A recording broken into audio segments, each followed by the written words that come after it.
I acknowledge the Ngunnawal and Ngambri peoples who are the traditional custodians of the Canberra area and pay respect to the elders past and present of all Australia's Indigenous peoples. Almighty God, we humbly beseech Thee to vouchsafe Thy blessing upon this Parliament.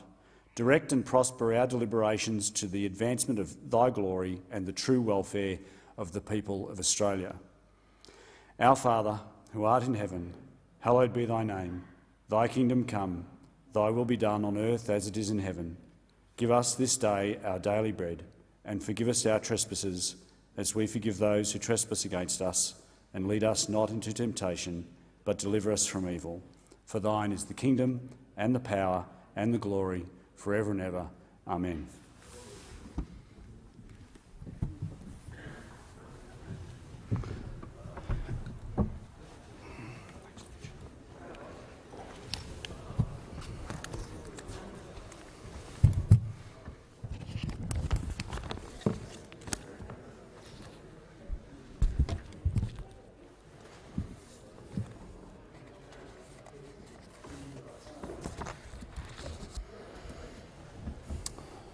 Members leaving the chamber will do so quickly and quietly, please. The clerk. Government business, notice number 1. Great Barrier Reef Marine Park Authority, transformation of Reef HQ Aquarium. The Minister. Thank you, Mr Speaker. On behalf of the Minister for the Public Service, I move that in accordance with the provisions of the Public Works Committee Act 1969, it's expedient to carry out the following proposed work, which was referred to the Parliamentary Standing Committee on Public Works and on which the committee has duly reported to Parliament. Great Barrier Reef Marine Park Authority, transformation of Reef HQ Aquarium. Mr Speaker, the Great Barrier Reef Marine Park Authority is proposing works to deliver Stage 2 of the redevelopment of the National Education Centre for the Great Barrier Reef HQ Aquarium. The proposal would deliver upgrades to provide a range of immersive experiences and revitalised exhibits, including educational activities, hands-on experiences, on-site diving programs, scientific demonstrations and the use of interactive technology. The estimated cost of the Stage 2 works is $40 million, excluding GST. The project was referred to the Public Works Committee on 26th of August. The committee has recommended that the House of Representatives resolve, pursuant to Section 18(7) of the Public Works Committee Act 1969, that it is expedient to carry out the project. Subject to parliamentary approval, the construction works are expected to commence in March 2022 and to be completed in late 2023. On behalf of the government, I'd like to thank the committee for undertaking a timely inquiry. I commend the motion to the House. The question is the motion be agreed to. All those that opinion say aye. The contrary no. I think the ayes have it. The clerk.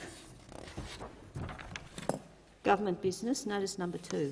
Department of Defence, facilities to support Land 19 Phase 7B, short-range ground base air defence, RAAF base Edinburgh, South Australia.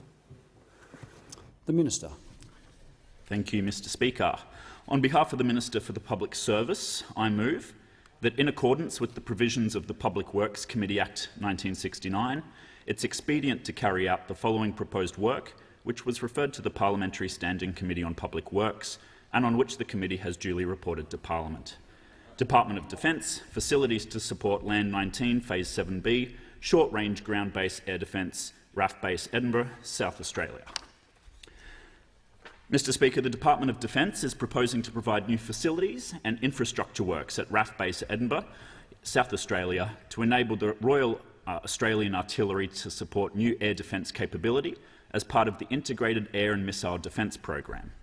The project will replace the existing portable, laser-guided surface-to-air missile system with a significantly larger and more capable vehicle-based air defence system. The total estimated capital delivery cost of the project is $266.1 million, excluding GST. The project was referred to the Public Works Committee on 26th of August. The committee's recommended that the House of Representatives resolve, pursuant to Section 18(7) of the Public Works Committee Act 1969, that it is expedient to carry out the project. Subject to parliamentary approval, the construction works are expected to commence in late 2022 and to be completed in late 2024. On behalf of the government, I'd like to thank the committee for undertaking a timely inquiry. I commend the motion to the House. The question is the motion be agreed to. All those that opinion say aye. Contrary, no. I think the ayes have it. The Clerk. Government business, notice number 3. Department of Home Affairs proposed fit-out of 808 Burke Street, Docklands, Victoria. The Minister. Thank you, Mr Speaker. On behalf of the Minister for the Public Service, I move that in accordance with the provisions of the Public Works Committee Act 1969, the following proposed work be referred to the Parliamentary Standing Committee on Public Works for consideration and report. Department of Home Affairs, proposed fit-out of 808 Burke Street, Docklands, Victoria. Mr Speaker, the Department of Home Affairs is proposing fit-out works for new office space at 808 Burke Street, Melbourne.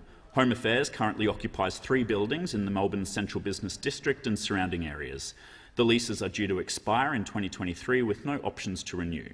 Under its Melbourne Precinct strategy, Home Affairs will consolidate the 3 sites into one new location, allowing for operational efficiencies and reduced property operating costs. The estimated cost of the works is $34.3 million, excluding GST. The works must be referred to, considered by and reported on to both houses of the Parliament by the Public Works Committee before work may commence. Subject to parliamentary approval, the construction works are expected to commence in May 2022 and to be completed in February 2023. I commend the motion to the House. The question is the motion be agreed to. All those that opinion say aye. Contrary, no. I think the ayes have it. The Clerk. Government business, notice number 4. Services Australia fit-out of new leased premises at 205 North Quay, Brisbane, Queensland.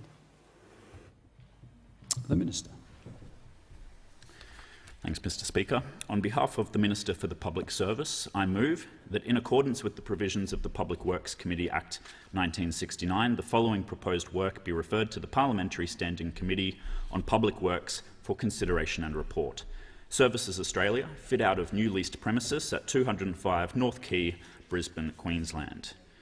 Mr Speaker, Services Australia is proposing to undertake fit-out works at new leased premises at 205 North Quay in Brisbane. Services Australia currently occupies 9 buildings in the Brisbane area, many of which include fit-outs that are approaching the end of economic life. Services Australia is proposing to consolidate these sites into fit-for-purpose office accommodation at North Quay. The consolidation will provide operational efficiencies, flexibility to meet future business requirements and reduce overall property operating costs. The estimated costs of the works is $89.4 million, excluding GST. The works must be referred to, considered by and reported on to both houses of the Parliament by the Public Works Committee before work may commence. Subject to parliamentary approval, fit-out works and relocations to the new building are expected to be completed by December 2024. I commend the motion to the House. The question is that the motion be agreed to. All those that opinion say aye. The contrary, no. I think the ayes have it. The Clerk. Government business, notice number 5. Services Australia fit-out of new leased premises at 120 Bathurst Street, Hobart, Tasmania. The Minister. Thank you, Mr Speaker. On behalf of the Minister for the Public Service, I move that, in accordance with the provisions of the Public Works Committee Act 1969, the following proposed works be referred to the Parliamentary Standing Committee on Public Works for consideration and report. Services Australia, fit-out of new leased premises at 120 Bathurst Street, Hobart, Tasmania. Mr Speaker, Services Australia is proposing to fit out new leased premises as part of its consolidation of leased office accommodation in Hobart. Services Australia currently occupies 3 buildings in Hobart. The leases are due to expire in 2024 and the fit-outs are approaching the end of economic life. The consolidation of 3 sites into 120 Bathurst Street, Hobart will provide operational efficiencies, flexibility to allow for changing and future business requirements, and reduce overall property operating costs. The estimated cost of the works is $32.8 million, excluding GST. The works must be referred to, considered by and reported on to both houses of the Parliament by the Public Works Committee before work may commence. Subject to parliamentary approval, fit-out works are expected to commence in August 2022 and relocations scheduled in June 2024. I commend the motion to the House. The question is the motion be agreed to. All those that opinion say aye. Contrary, no. I think the ayes have it. The Clerk. Government business, notice number 6. Health Insurance Extended Medicare Safety Net Amendment Indexation Determination 2021. The Minister has the call. Thanks, Mr Speaker. On behalf of the Minister for Health and Aged Care, I move that in accordance with Section 10B of the Health Insurance Act 1973, the House approve the Health Insurance Extended Medicare Safety Net Amendment Indexation Determination 2021, made on 21st of November 2021 and presented to the House on the 25th of November. The question is the motion be agreed to. All of those that opinion say aye. Contrary, no. I think the ayes have it. The Clerk. Government business, notice number 7. Work in the parliamentary zone. The Minister. Thank you, Mr Speaker. On behalf of the Assistant Minister for Regional Development and Territories, I move that in accordance with Section 5 of the Parliament Act 1974, the House approved the following proposal for work in the parliamentary zone, which was presented to the House on 24th of November 2021, namely Dame Enid Lyons and Dame Dorothy Tangney commemorative sculpture. The question is the motion be agreed to. All of those that opinion say aye. The contrary, no. I think the ayes have it. The Clerk.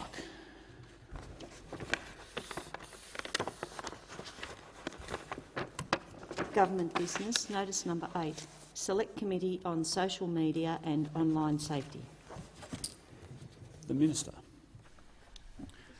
Thank you, Mr Speaker. On behalf of the Minister for Communications, Urban Infrastructure, Cities and the Arts, I move the motion relating to the appointment of a Select Committee on Social Media and Online Safety in the terms in which it appears on the notice paper.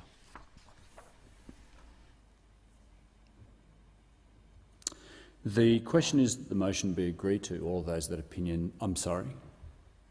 Is the member for Greenway seeking the call? Yeah, member for Greenway has the call. Thank you, Mr Speaker. In speaking to this inquiry that is being established, I note that the safety of all Australians is paramount.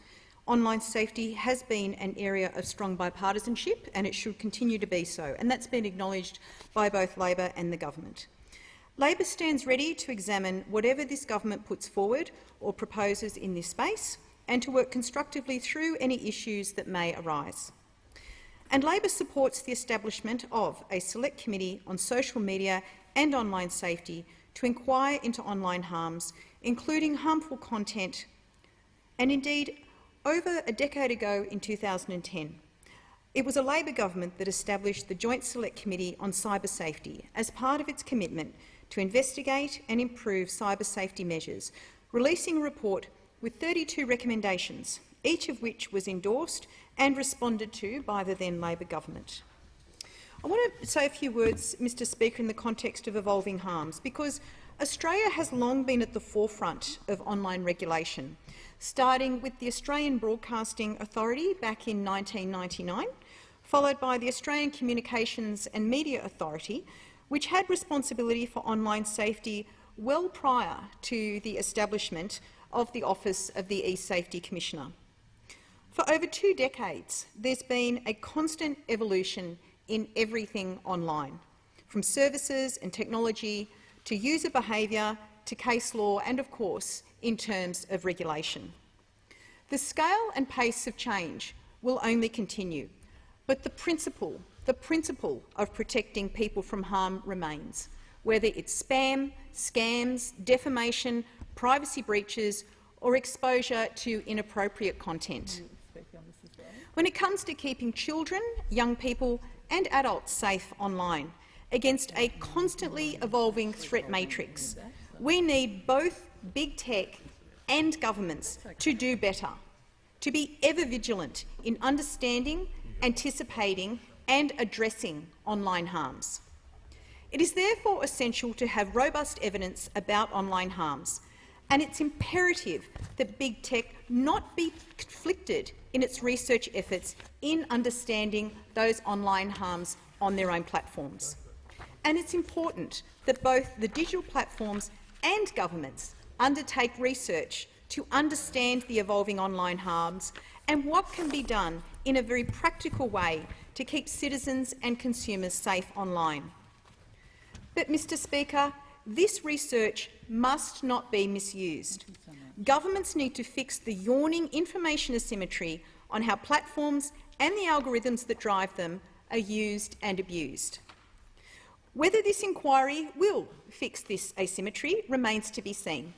However, given it is a short inquiry that will run over the summer period and report in just over 2 months in early February next year, we will soon find out. As I said, Mr Speaker, it is the role of government to keep on top of issues in social media in order to keep Australians safe online, particularly children. The online environment is fast-moving, so we do need to be ever vigilant, as I said, but governments need to move swiftly as well. It is most unfortunate, therefore, and it is a fact, that the Morrison government has run late on everything, from legislating a new Online Safety Act, to reforming online privacy law, to improving digital media literacy, and now to initiating this inquiry into online harms in the last sitting days of this year. It is late, late, late. To clarify, this Prime Minister is never late with the media announcements. The announcements come early and there are many, but the actual delivery is always late or it's missing. And Labor was so disappointed, as were so many people in our community, that it took the Morrison government so long to introduce legislation for a new Online Safety Act in 2021, which will commence a good 3 years after the Briggs Review recommended it back in October 2018. From the start of the 46th Parliament and for a couple of years, the Minister for Communications repeatedly spruiked his then non-existent Online Safety Act in response to any and all concerns about online harms, everything from online hate speech and racism in Australia following the Christchurch terrorist atrocity to a self-harm video circulating on social media. Now, Labor was disappointed that the minister was slow to release the exposure draft of legislation for consultation, only to then rush the introduction of the bill into Parliament just 8 business days after the consultation on the exposure draft had concluded. Labor is also disappointed that the Online Safety Act, now legislated, does not appear to address some of the things the minister had previously indicated it would actually address. And turning to privacy reform, it's disappointing that this government is running so late on the area of privacy law reform and the introduction of a new online privacy code for digital platforms that was recommended by the ACCC back in 2019. Long before any Facebook whistleblower warned of conflicts of interest in big tech, the ACCC had undertaken an inquiry and had recommended action we are yet to see delivered by this government. And in terms of digital media literacy, at Senate estimates earlier this year, the department admitted it had completely dropped the ball on digital media literacy. This was another important piece of work that the ACCC recommended in its final report on the digital platforms in June 2019, after its 18-month inquiry, yet this government completely dropped the ball on it. The new Online Safety Act commences early next year, and the government is lining up a $4.4 million ad campaign before the election to tell Australians that it's keeping them safe. Now, Australians should know what their governments are doing. They should be educated in this area. But clearly, if the inquiry terms of reference, and they are substantial, are anything to go by, there is still a lot more to do. While the ACCC Digital Platforms Inquiry was comprehensive, did run for 18 months, led by a team of experts with powerful information-gathering powers, this inquiry will run for just over 2 months. This inquiry comes off the back of some related inquiries that Labor has, of course, supported. We supported the recommendations of the House of Reps Standing Committee on Social Policy and Legal Affairs into age verification for online wagering and online pornography, which reported in February last year. We also supported the inquiry into family, domestic and sexual violence, which reported in March this year. And in June this year, Labor supported, as I said, the passage of the Online Safety Bill with amendments to strengthen transparency and oversight. Labor also supports this latest inquiry. But as I said, it does come late in terms of this parliament, very late in the day for this 8-year Liberal National Government. As a result, many Australians will now have to take time out of this period to participate in this process. Of course, their participation is welcome, but it would not be a good thing if, because this occurs over the Christmas period, there are some people who will be not able to participate. And for 3 budgets in a row since 2019, I have asked the Minister for Communications what he is doing to address racist hate speech online. And for 3 years running, the Minister has dodged the question. In 2019, he made a general reference to the work that was being done on the Online Safety Act. In 2020, he just failed to answer it. And in 2021, he failed to answer it again on at least 2 occasions. What I wanted to know, and what I think Australians have a right to know, is what steps this government has taken to address the issue of online racism in Australia. What is being done in order to ensure that Australians are being kept safe online in this very important area? And what we really want to know is the Online Safety Act now. How does it address racist hate speech and incitement to violence that targets groups as distinct from individuals? And if it doesn't do that, why not? The last thing I'll say, Mr Speaker, this is a broad-ranging set terms of reference. What I want this parliament to know, and what I think many parents out there want to know as well, I supervise my children in their use of the internet. But what really bothers me deeply is when I have my 9-year-old and 4-year-old say to me, "Mummy, you go out and you tell people to get vaccinated. Why are these people in these ads telling us not to?" Nothing being done to address the disinformation that is harmful during a pandemic. The member's time has expired. The member for Gellibrand seeking the call? Yes. Member for Gellibrand has the call. Thank you, Speaker, and I'm pleased also to rise to speak in support of the establishment of this inquiry, and in doing so I acknowledge the Speaker's significant interest in this issue in the past. This is an important and substantive issue that Labor will offer constructive bipartisan support on. By now, all Australians are all too familiar with the very serious harms that can be caused to individuals by other individuals' conduct on social media platforms. As the world has read in great detail about the great variety of these harms in the recently leaked Facebook papers and the disclosures by the whistleblowers associated with that. And the safety of Australians in the face of these harms is properly a role for government. And Labor has shown repeatedly that we are ready to work constructively with the government on a bipartisan basis to implement substantive solutions to address these harms. Now, as the member for Greenway, the Shadow Communications Minister, was indicating in her comments, these terms of reference for this inquiry are very, very broad. And it will be important for this committee to consider the different ways that different online harms manifest themselves and the different potential remedies for these harms.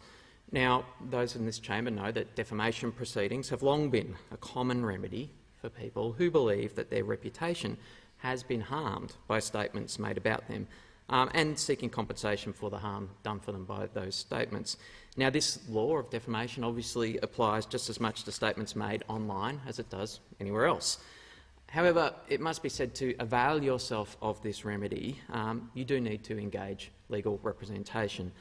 Even receiving legal advice in this respect is beyond the means of most people in our society. It's not a cheap remedy.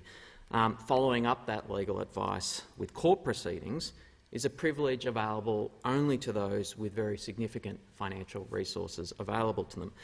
And that's why we see this remedy being most commonly availed by the powerful in our society, people like members of parliament, those of us in this chamber.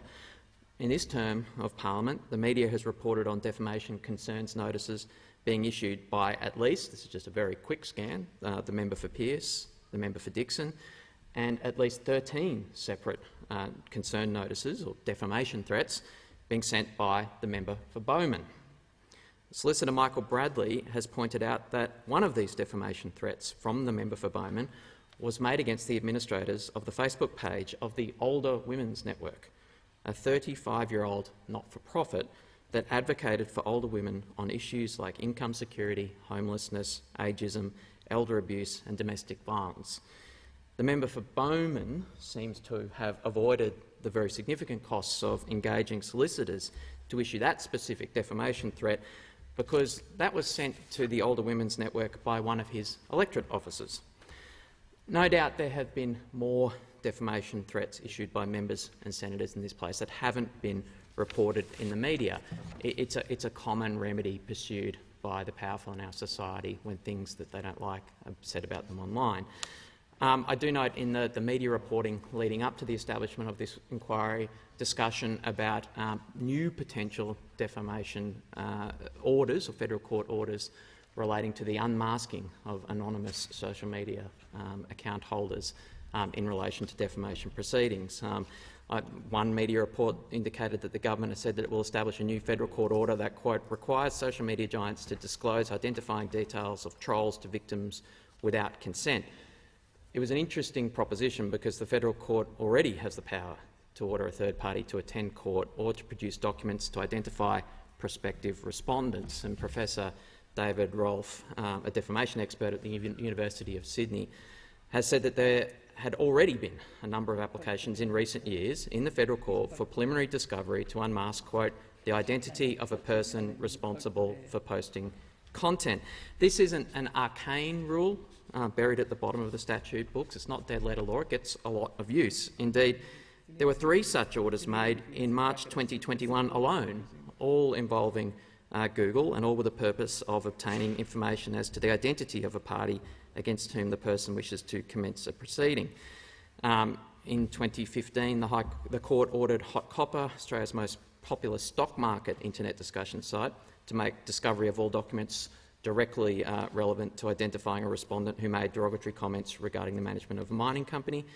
In March 2020, the federal court ordered Google reveal the identity of an anonymous user who posted an allegedly defamatory review, and Google provided the user's IP address, and the federal court ordered Optus to reveal the identity of the owner of that IP address.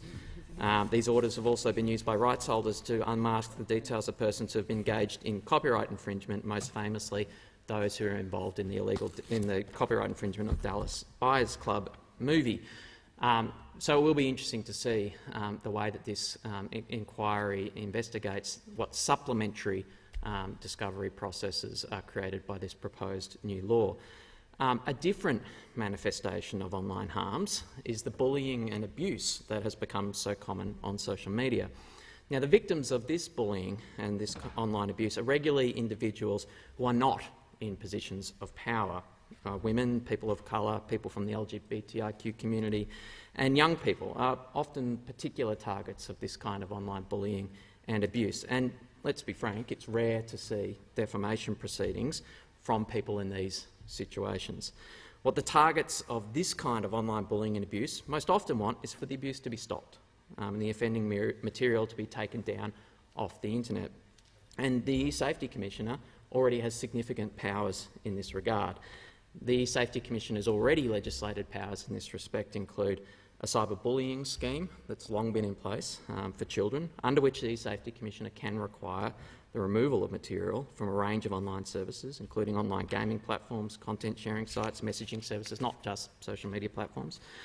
An adult cyber abuse material scheme, under which the E-Safety Commissioner can require the removal of adult cyber abuse material that targets an Australian if they're satisfied the material is posted with the likely intention of causing serious harm, and backed up by civil penalties regime that can be imposed on the people who posted the material and the provider of the service where it appears.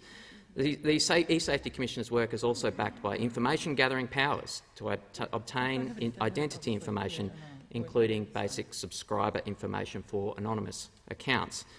And importantly, this legislative regime is backed by the extensive day-to-day work of the E-Safety Commissioner, liaising directly with the social media platforms, developing a relationship so that information can be shared and acted on promptly to ensure that action is taken and the regime is not simply dead-letter law. It's a substantive regime addressing a substantive issue, and no one needs to engage lawyers to take advantage of it. This issue of online abuse and bullying is too important for fluffy announcements that aren't matched by delivery.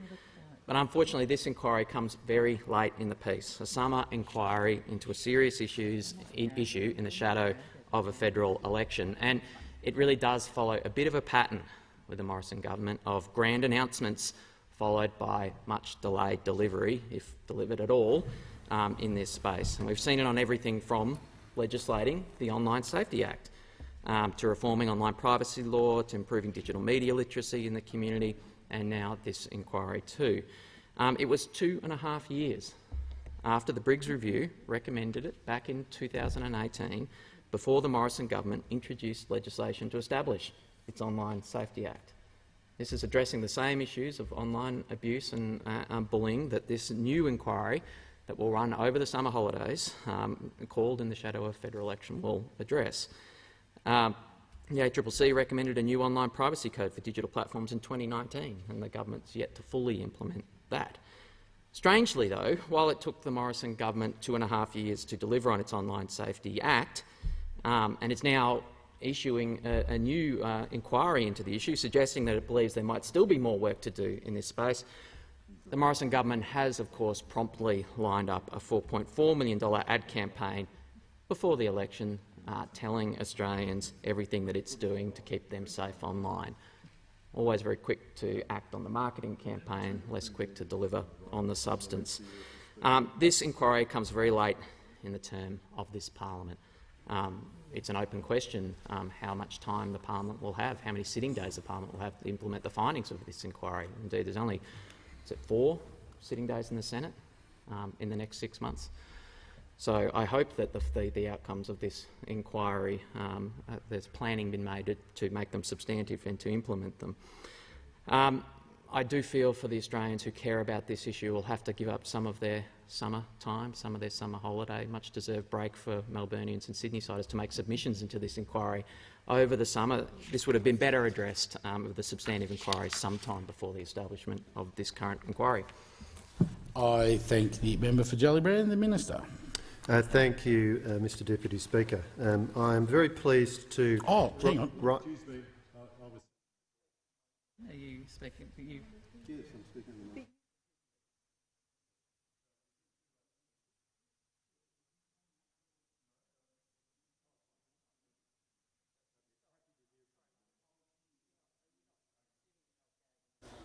The Minister.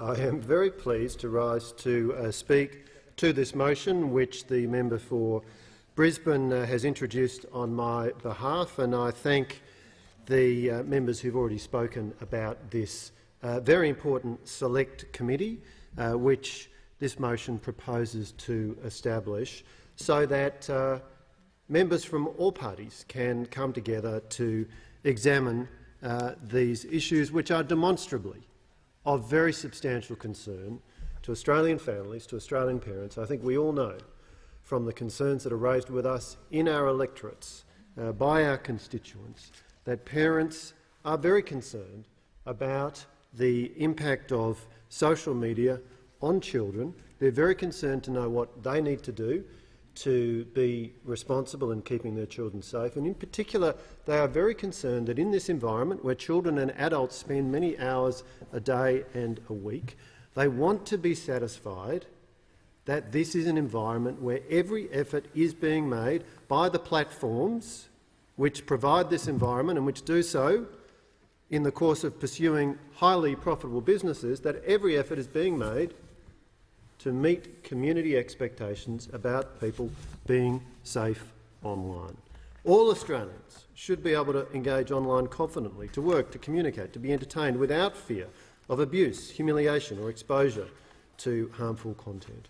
And this has been an area where our Liberal National Government has had a very strong focus since we came to government in 2013. We came to government with a commitment to establish an office then known as the Children's E-Safety Commissioner. We delivered on that commitment, established that office. We legislated to give that office, the holder of that office, the power to administer a scheme to deal with the cyberbullying of Australian children. And since that came into force in 2015, I might say, in the face of strong resistance from the tech sector, in the face of continued advice that it wasn't necessary, they had it all under control, in the face of warnings that if we did this, if we took this action, that Australia would become a global technology backwater. In the face of all of that, we delivered on what we had committed to, which was to establish a practical scheme to deal with the problem of cyberbullying. And since that time, we've added to the responsibilities of what is now known as the E-Safety Commissioner. We established a legislative scheme to deal with the serious problem of the unauthorised sharing of intimate images, something which overwhelmingly affects women and girls and which is devastating to anybody who is a victim of it. We introduced powers to deal with abhorrent violent material following the shocking live streaming of the murder of over 50 people in the Christchurch mosque attack. And we committed, when we went to the 2019 election, that we would introduce a new and stronger Online Safety Act, and we've done that, and I want to acknowledge the bipartisan support we've had from the other side of the chamber, from the Labor Party, in the Online Safety Act. I also want to call out the extraordinarily irresponsible behaviour of the Greens, who voted against the Online Safety Act, notwithstanding the fact that they claim to be concerned about women's safety. Quite an extraordinary and inexplicable decision on the behalf of the Australian Green Party.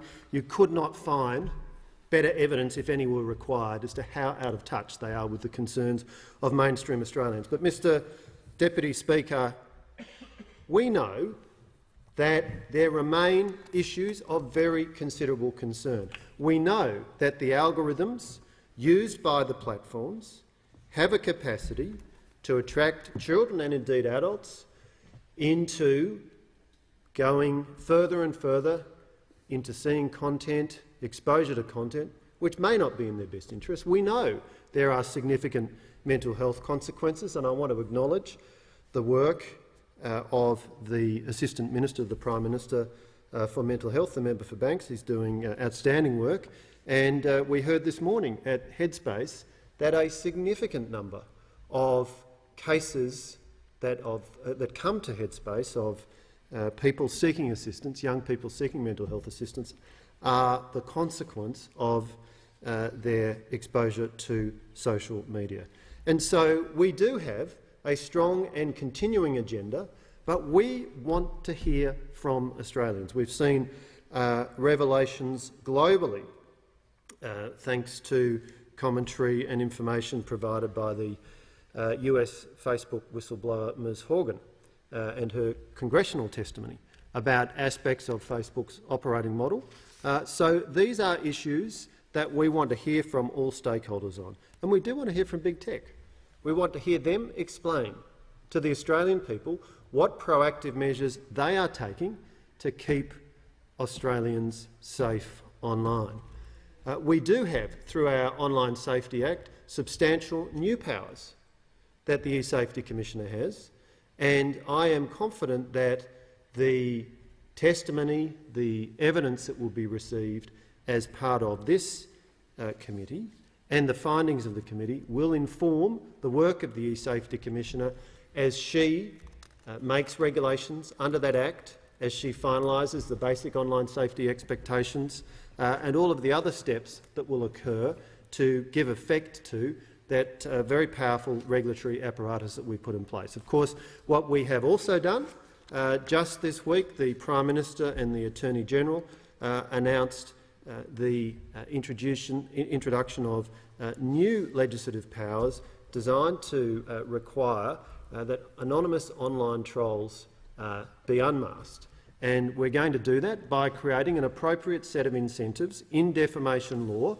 so that if the platforms do not provide a complaint scheme allowing people a quick and efficient way to raise concerns about material which they believe is defamatory of them, then the platforms themselves will be liable in defamation law as publishers. So this is a set of regulations designed to give the appropriate incentives for those businesses to take the steps they need to take to keep their users safe.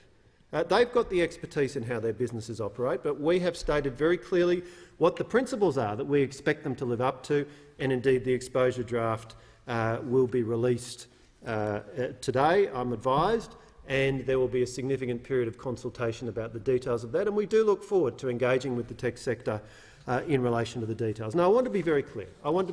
The internet is unambiguously a force for good. The economic, the social, the educational benefits that it provides are profound. The opportunities it's provided for people to stay in touch with friends and family, particularly through the pandemic, is just one example of the great richness of connectivity that the internet provides. But, Mr Deputy Speaker, I think there is a very good analogy with the global automotive industry. We know that human beings find it enormously convenient to be able to move around in private motor cars, and ever since they were invented in the second half of the 19th century, they've been enthusiastically adopted.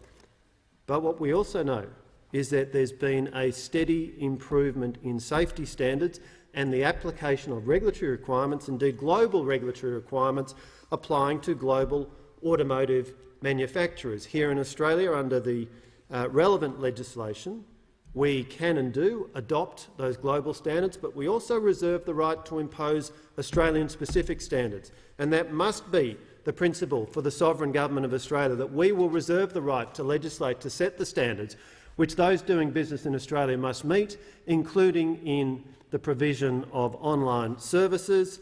Tech platforms, digital platforms are used by millions of Australians. Over 19 million Australians use Google every month. Over 17 million Australians use Facebook every month, according to the ACCC's Digital Platforms Inquiry. And the Government of Australia, on behalf of the people of Australia, expects that those are safe environments. We know this is an issue of considerable concern. We've had a substantial legislative and regulatory agenda in this space since 2013, but it is a fast-changing space, and it is a space we know where Australians, and particularly parents, are very concerned about ensuring that everything possible is being done to keep children and young people safe, indeed to keep Australians of all ages safe. That is why this select committee will be a very, very important exercise in reviewing the work that's been done and identifying if there is further work that needs to be done. I look forward to all stakeholders having the opportunity to fairly put their case before that committee. I thank the Minister and give the call to the member for Isaacs. Thank you very much, Deputy Speaker. This is a do-nothing government. After 8 long years in office, they are still scratching around looking for a reason to be there. This government did nothing to prepare for the bushfire onslaught that devastated our nation in the black summer of 2019-20, despite multiple warnings from the most senior fire chiefs in the country through 2019. All the PM could manage was a secret holiday in Hawaii and a disgusting self-serving excuse, still reverberating through our nation almost 2 years later. I don't hold a hose, mate. This government did nothing, and they've continued to do nothing to build quarantine facilities that this nation's needed for almost 2 years now. And as Omicron and the ever-present spectre of other new variants make clear, we still need. This government did nothing to ensure Australians received an urgent supply of vaccines to ensure our population was protected from COVID-19 before the debilitating lockdowns our country has endured. And what have they done to keep on top of the significant harms occurring through social media and in order to keep Australians safe online, particularly children? Next to nothing. There have been endless announcements by the Liberal Machine Marketing Department, a few press releases, a few speeches, a few press conferences, a few breathless headlines on the front page of their tame newspaper, The Australian, and nothing much of real substance to better protect Australians and particularly our children has actually happened. Now, we in Labor hold that social media platforms have a responsibility to stop their platforms being misused by anonymous users to incite violence, spread disinformation and abuse, and stopping them from defaming people with impunity. And because we believe that the safety of Australians is paramount, online safety is an area of strong bipartisanship where Labor works constructively with the government on measures that will genuinely improve online safety. But this is not a new problem. And yet, Mr Morrison has waited until the eve of an election, 8 long years after the Liberals came to government, to announce that this government is proposing a new inquiry. Another announcement by this tired, do-nothing government for yet another inquiry. Now, of course, if this government actually ever presents actual legislation to actually do something, Labor will study it closely. But this announcement now for another inquiry on the eve of an election sounds like just another bit of grandstanding, because that's what this government most likes to do, to grandstand. We all know what this government does after they complete most of their inquiries. They do nothing. They ignore them. And understandably, if you do nothing, nothing happens. Nothing changes. That's the story of this government. Perhaps I might not be entirely fair here. They do have a press conference. They do make some announcements. They do furrow their brows after inquiries report and say things like, "Oh, how could we have known?" or even, "We are shocked." They often even say they accept all the recommendations of inquiries that they have set up, and then they get on with doing nothing, because that's what this government is. It's a do-nothing government. Let's look at what happened with the Sex Discrimination Commissioner's inquiry into workplace sexual harassment, her landmark Respect at Work report. The former Attorney-General, Christian Porter, left the landmark Respect at Work report to gather dust on his desk for over a year, and he refused to even meet with the Sex Discrimination Commissioner to discuss the report's recommendations. When the government was finally forced to act on the report, after months of controversy following the courageous revelations made by Ms Brittany Higgins, the government claimed, this was its claim, that it has, and I quote, "it has agreed to in full, in principle or in part, or noted all 55 recommendations in the report." You can hear the weasel words there. The government didn't even have the courage to say that it was rejecting the Sex Discrimination Commissioner's recommendation for legislative changes to establish a clear, positive duty on employers to prevent workplace sex discrimination, harassment and victimisation. But that's exactly what the government actually did when we came to legislation in this parliament in August. The government in August, differently to what it said when it was announcing its response to the report, claimed that it could ignore this key recommendation made by the Sex Discrimination Commissioner because the government said that such a duty already exists, and so claimed the government the Sex Discrimination Commissioner's Respect at Work report was wrong. What happened with the government's inquiry into their Commonwealth Integrity Commission, their so-called Commonwealth Integrity Commission? That's the Morrison version of a National Anti-Corruption Commission. The Prime Minister has announced that, having called a public inquiry into the exposure draft of their catastrophically flawed bill and having received 333 submissions that they claim to have been carefully considering all year, you've got to feel sorry for the new Attorney-General who took on the job in March. Her claim right throughout this year is that she's been carefully considering the 333 submissions on their Anti-Corruption Commission version. The Prime Minister's announcement in the last week is that they have decided to ignore every single one of the 333 submissions, every single one of them. And so their proposal is unchanged. Amazing. It must have been perfect. Except, of course, it's not. Their proposal is only perfect as a means to establish a cover-up commission, a protection racket to allow corruption in government to go unchecked, which is just how this government likes it, and the minister at the dispatch box right now knows all about it. What do we have here? Another inquiry. Withdraw. I call on the minister to withdraw his disgusting statement.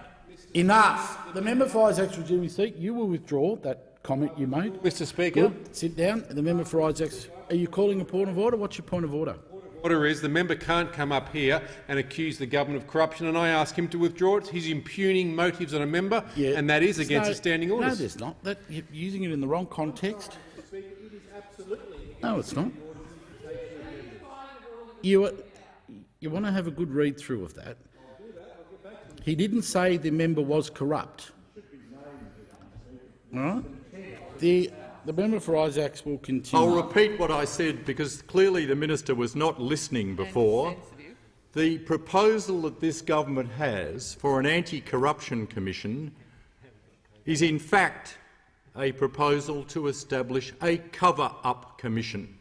It is a protection racket that would allow corruption in government to go unchecked, which is just how this government likes it. And I hope the minister was listening this time and not making the false accusation that he did before. What do we have here now? We have yet another inquiry.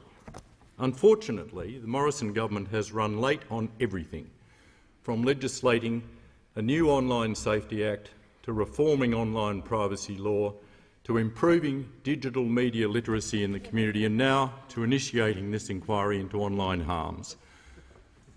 This Prime Minister is always late. Labor was disappointed that it took the Morrison government so long to introduce legislation for a new online safety bill in 2021, a good 2.5 years after the Briggs Review recommended it back in 2018. It's also disappointing that the government's running so late on privacy law reform and the introduction of a new online privacy code for digital platforms, which was recommended by the ACCC back in 2019. At Senate estimates earlier this year, the Communications Department admitted that it had completely dropped the ball on digital media literacy.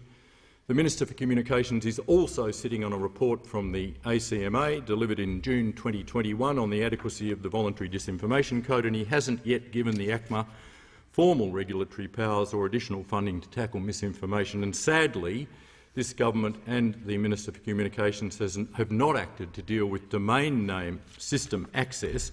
I've written twice to this Minister for Communications, and I'm very sorry that he's left the chamber as we are debating his own inquiry. The minister has not even given me the courtesy of a response to this urgent set of reforms that are needed to the Copyright Act, but it is symptomatic of a do-nothing government that doesn't actually want to do anything and wants to run away from the task of government, and they have been found out. I thank the member for Isaacs. Are you seeking the call to speak on this motion? No, I'm not, Mr Speaker. Question is that the motion be agreed to. All those opinions say aye. Contrary, no. I think the ayes have it. The member for Wentworth. Thank you, Deputy Speaker. On behalf of the Joint Standing Committee on Treaties, I present the committee's report entitled Report 198, European Union Tariff Rate Quotas following withdrawal of the United Kingdom, and I ask leave of the House to make a short statement in connection with the report. The member for Ballarat. Thank the member for Ballarat. The member for Wentworth has the call. Thank you, Deputy Speaker. Today I rise to make a statement on the Joint Standing Committee on Treaties Report 198. This report deals with an agreement connected with the UK's withdrawal from the European Union and the allocation of tariff rate quotas vis-à-vis Australia as part of that arrangement. Formally, it's known as the agreement in the form of an exchange of letters between the European Union and Australia pursuant to Article 28 of the General Agreement on Tariffs and Trade, or GATT, relating to the modification of concessions on all the tariff rate quotas included in the EU Schedule 95 as a consequence of the United Kingdom's withdrawal from the European Union. What this proposed agreement does is reapportion the EU's WTO tariff rate quotas following the United Kingdom's exit from the European Union, or Brexit. The tariff quota reapportionment applies to beef, to sheep meat, to sugar and to cheese, and the proposed agreement also removes a non-tariff barrier for rice. Mr Deputy Speaker, the proposed agreement does not expand market access for Australian producers and exporters, but it does preserve market access and it does better align tariff rate quotas with industry preferences and provides commercial certainty to industry in advance of the new quota administration years. The Joint Standing Committee on Treaties, that is satisfied the proposed agreement is in Australia's national interest and recommends binding treaty action be taken. Mr Deputy Speaker, on behalf of the committee, I commend the report to the House. I thank the member for Wentworth. I received a message from the Senate informing the House that Senator Thorpe has been discharged from the Parliamentary Joint Committee on Human Rights and that Senator Rice has been appointed a member of the committee.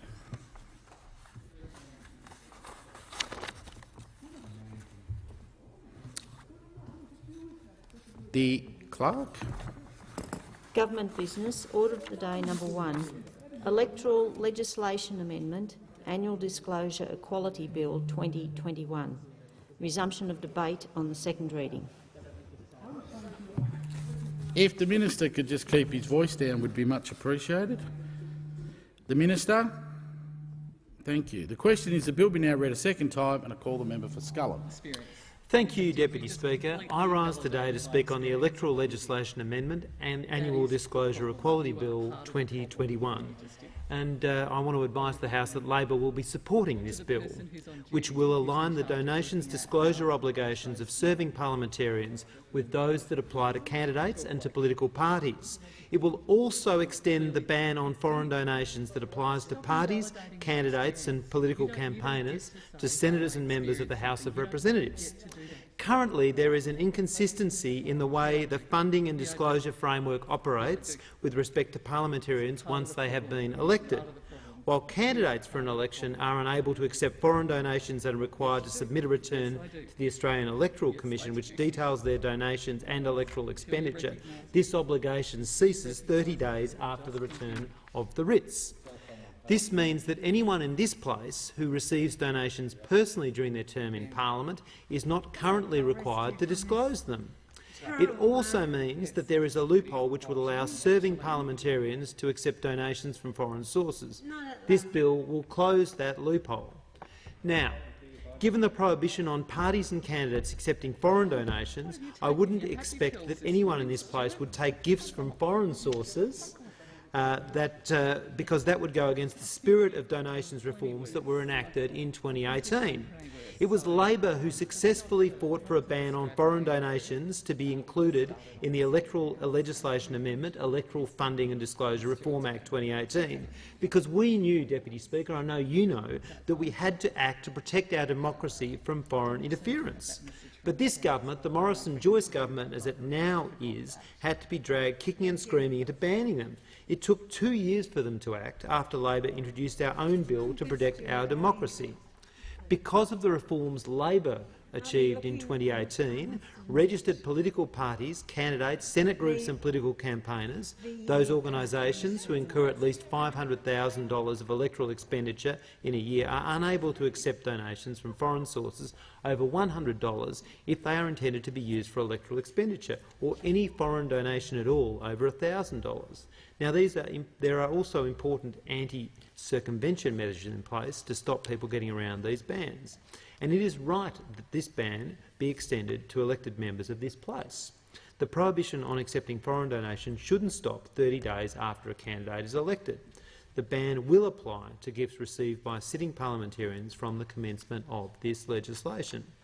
The other change this bill makes in relation to foreign donations is to prohibit candidates from accepting them from 6 months prior to either the date of their nomination or the date that they announce their candidacy, whichever is earlier. This will enhance the integrity of our democratic processes and put candidates on a level playing field with elected representatives. This bill will further align the obligations of parliamentarians with those of political parties by requiring them to provide an annual return to the Australian Electoral Commission detailing political donations they personally receive which are over the disclosure threshold. Now, most donations received by parliamentarians who belong to political parties would be received on their behalf by that political party. The party must then, of course, disclose the detail of the donation each year to the Australian Electoral Commission.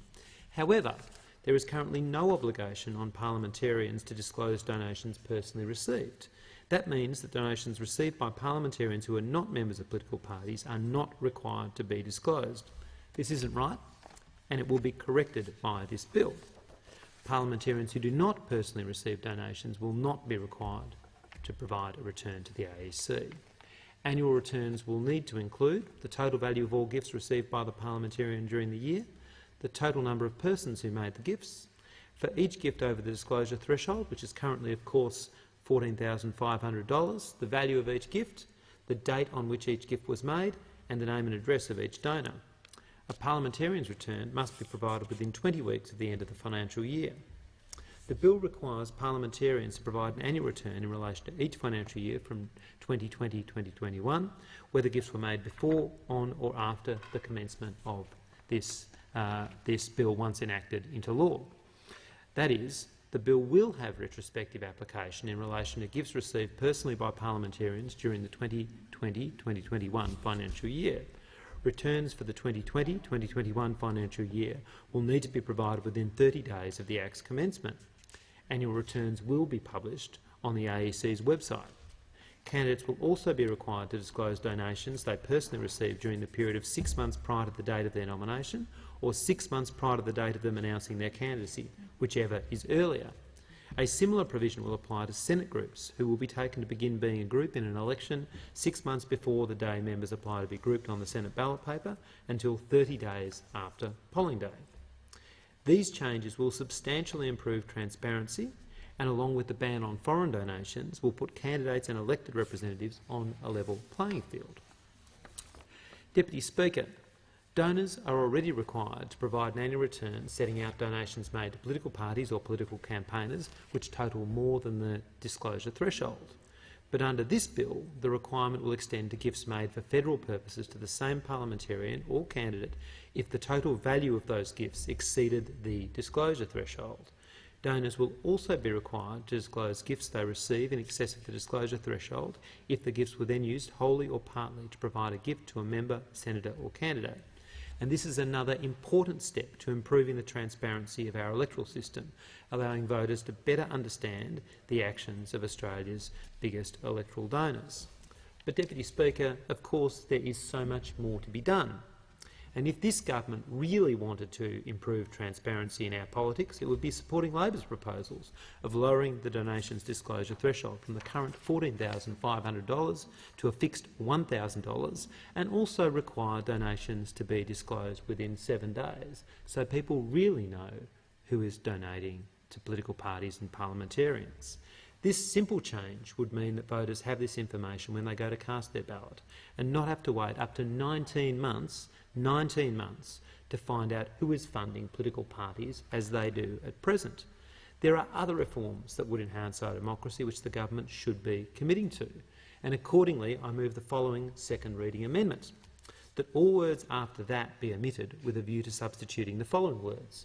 Whilst not declining to give the bill a second reading, the House 1 notes that the explanatory memorandum states that the bill's intention is to increase transparency of political donations, and 2 notes that the transparency of donations and the integrity of Australia's electoral system would be further strengthened by A, lowering the disclosure threshold from the current $14,500 to a fixed $1,000 so political donations are transparent for all to see, B, requiring real-time disclosure of political donations, C, reforming electoral expenditure laws, D, providing more resources to the AEC to increase enrolment and turnout, E, addressing the spread of dangerous misinformation and disinformation, F, legislating for a powerful and independent National Anti-Corruption Commission, G, making laws to prevent governments from pork-barrelling in marginal held seats, and H, requiring parliamentarians to disclose secret donations. And 3, calls on the government to implement these electoral integrity measures that would make a real difference to improving public confidence in our democracy.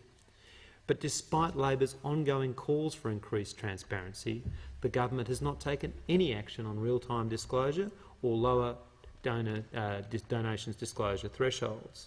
Labor is proud to have continuously fought for greater transparency of political donations.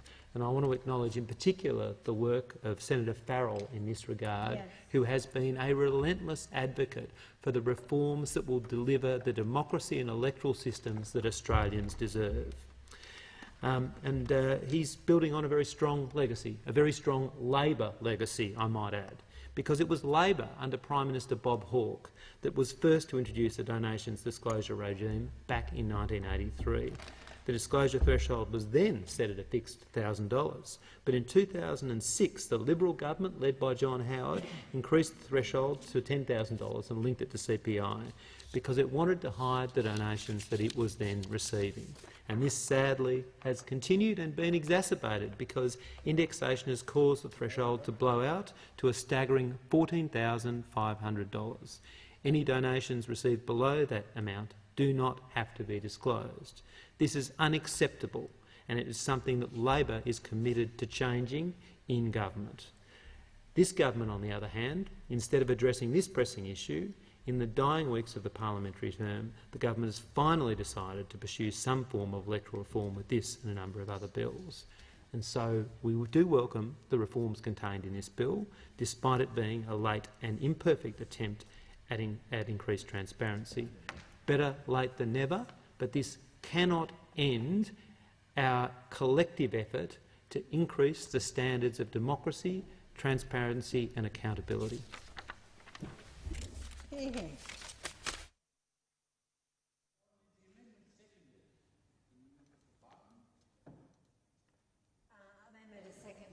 Reserve my right to speak.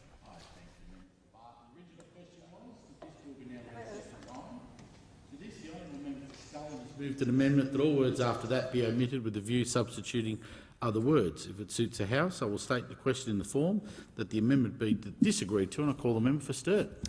Thank you, Mr Acting Deputy Speaker. I rise to support the second reading, though not the amendment. I could have some more sympathy with the amendment if it was genuine in seeking increased transparency, particularly around union movement donations to political parties.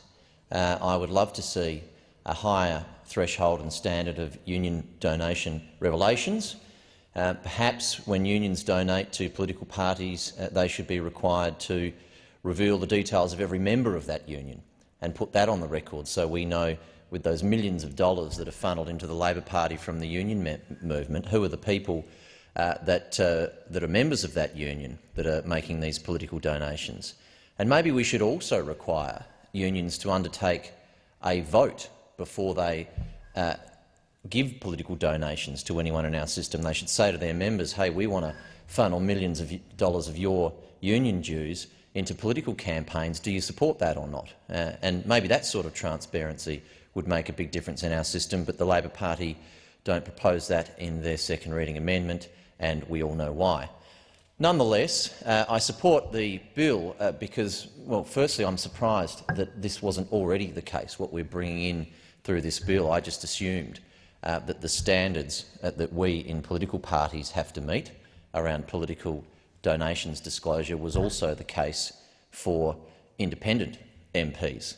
And of course I'm so shocked that independent MPs, who of course would know that they didn't have the same obligations as the rest of us, have never chosen to raise this before, have never come into this chamber or the other chamber and said, hey, there's something terrible. I've just realised as an independent MP or senator that I don't have the same disclosure requirements as all of you who are members of a major party. How appalling. I'm so fanatically supportive of all these other integrity measures that I raise so regularly in the chamber that the first thing I want is to make sure that my integrity is beyond reproach. But we have never had this issue raised by independent members, and it makes me reflect on the motives of some of the contributions they give in regards to their purported desire for increased governance and integrity measures in so many other pieces of legislation that they contribute on, that they've never pointed out to us that they aren't doing what the rest of us are doing. Now, I'm not impugning anything in that, and I'm not suggesting or I'm not aware of any evidence that the wrong thing is occurring, but the whole reason for the regime that we have around disclosure is to make sure that there's no risk of that. And we political parties, of course, have very significant requirements on us, both insofar as who we can receive donations from and disclosure requirements of those donations, which, as the previous speaker mentioned, at the moment any donation you receive from over around $14,500 has to be publicly disclosed each year, and that's been an index-linked figure, which is why it changes every year from the legislation that he reflected on from the Howard government in 2006. It is therefore very surprising that independent members of parliament, before indicating whether or not they're contesting the next election, haven't had those requirements on them. Now, I haven't indicated my intention that I'm publicly running at the next election, so maybe I'll take the opportunity to stop the presses and say that I do intend to recontest my seat. And if I wasn't a member from the Liberal Party, having just made that statement now, if I was an independent, that's the first time that any requirements under current legislation would suddenly be triggered upon me. And if I had chosen not to make that statement, if I chose to wait until next year before I make that statement, until I publicly say that I'm recontesting the next election, if I'm not captured within the party political structures, then it seems, and I again express my surprise at not having been aware of this until now, that there are absolutely no obligations on that member of parliament until they make that commitment that they will be a future candidate. And so all the things that we're required to do to make sure that we're not receiving money from foreign sources, from foreign donors, that is prohibited for political parties. And when my party, the Liberal Party, receives donations, we have a responsibility to ensure, and we receive a declaration from the person making that donation, that they are not a foreign donor under the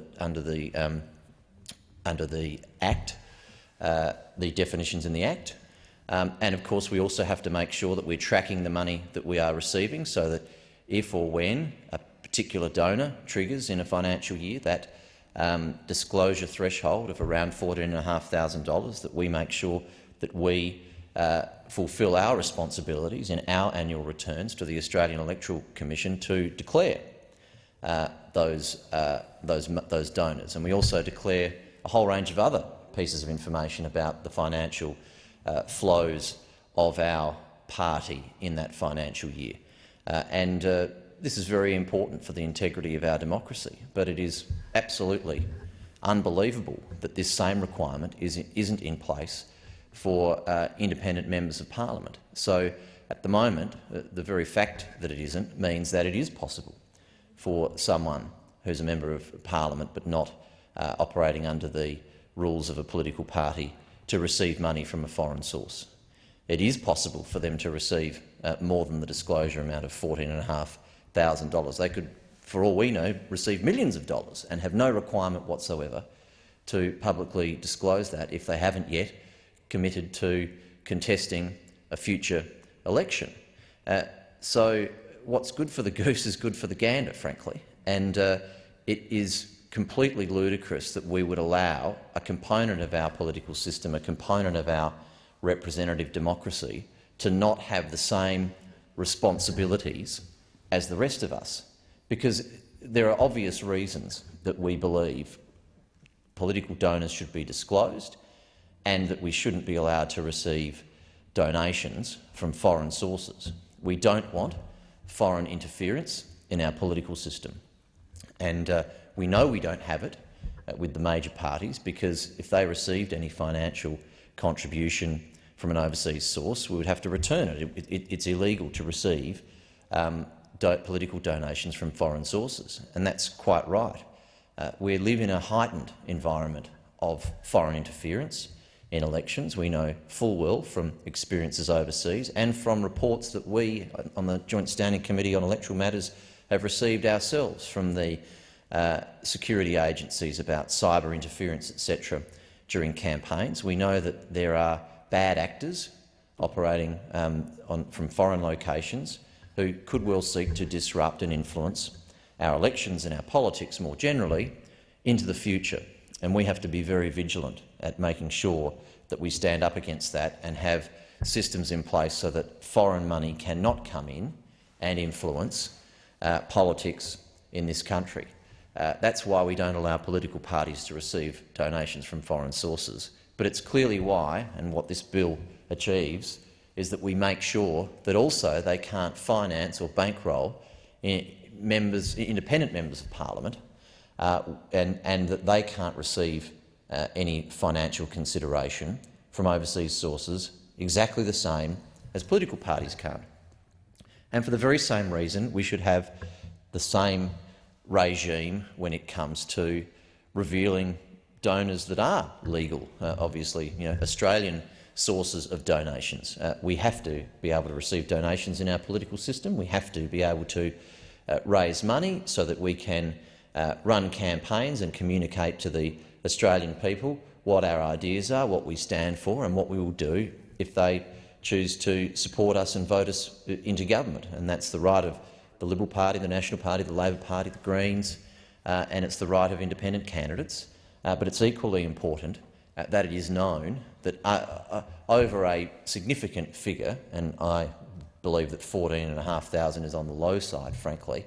I don't think that someone is influenced by a $14,000 donation, but a $50,000 donation or a $1 million donation, absolutely, absolutely. That makes an enormous impact if someone comes along and gives someone a $1 million donation. So, of course, anything, as is the current law, anything over $14,500, bearing in mind that we spend tens of millions of dollars on national election campaigns, so anything over $14,500 from a source in a financial year is disclosed by political parties. And so that means that if someone receives hundreds of thousands of dollars or millions of dollars from a particular interest group, from a union, for example, in exchange for taking certain policy positions in the parliament, that we know that if the Labor Party come in here and push legislation, that we can also link back to the fact that they've received millions and millions of dollars from vested union interests. And so we might judge, and people might judge by virtue of the disclosure, that they are influenced by that money that they get from the union movement. And thanks to disclosure laws, it's on the public record that they have received the majority of their funding from those sources, and that is important so that we know what their true motivations are for the sorts of policy positions that they take and the sorts of policy and legislation that they try to bring into this chamber. So we know that. The people of Australia know what happens with the Labor Party and the connection between union donations and their policy positions. Commensurately, they continue to lose elections in this country, and long may that continue. But that's why it's just as important that independent members of parliament declare the source of their donations. And as I say, it is a great surprise. It is a great surprise that they've never come clean on this scam. They've never been honest in this chamber or outside of it, that they don't have the same requirements as the major political parties. And potentially people have been receiving massive financial contributions and never declaring it, like we have to in the major part, or in any political party in our system. Why have they never raised it before? I don't know. That's something that they can address if they choose to. But I'm very relieved that we've discovered this massive gaping hole in the robustness of our donation disclosure laws, and that in this bill we are addressing it. I'm sure this will have strong support in this chamber and the other. I'm sure that everyone that will be captured by this, that has been hiding in the shadows until now, is not afraid of the sunlight, is not afraid of coming clean on an ongoing basis as to where their money comes from, and making sure that they have no problem with not accepting donations from foreign sources.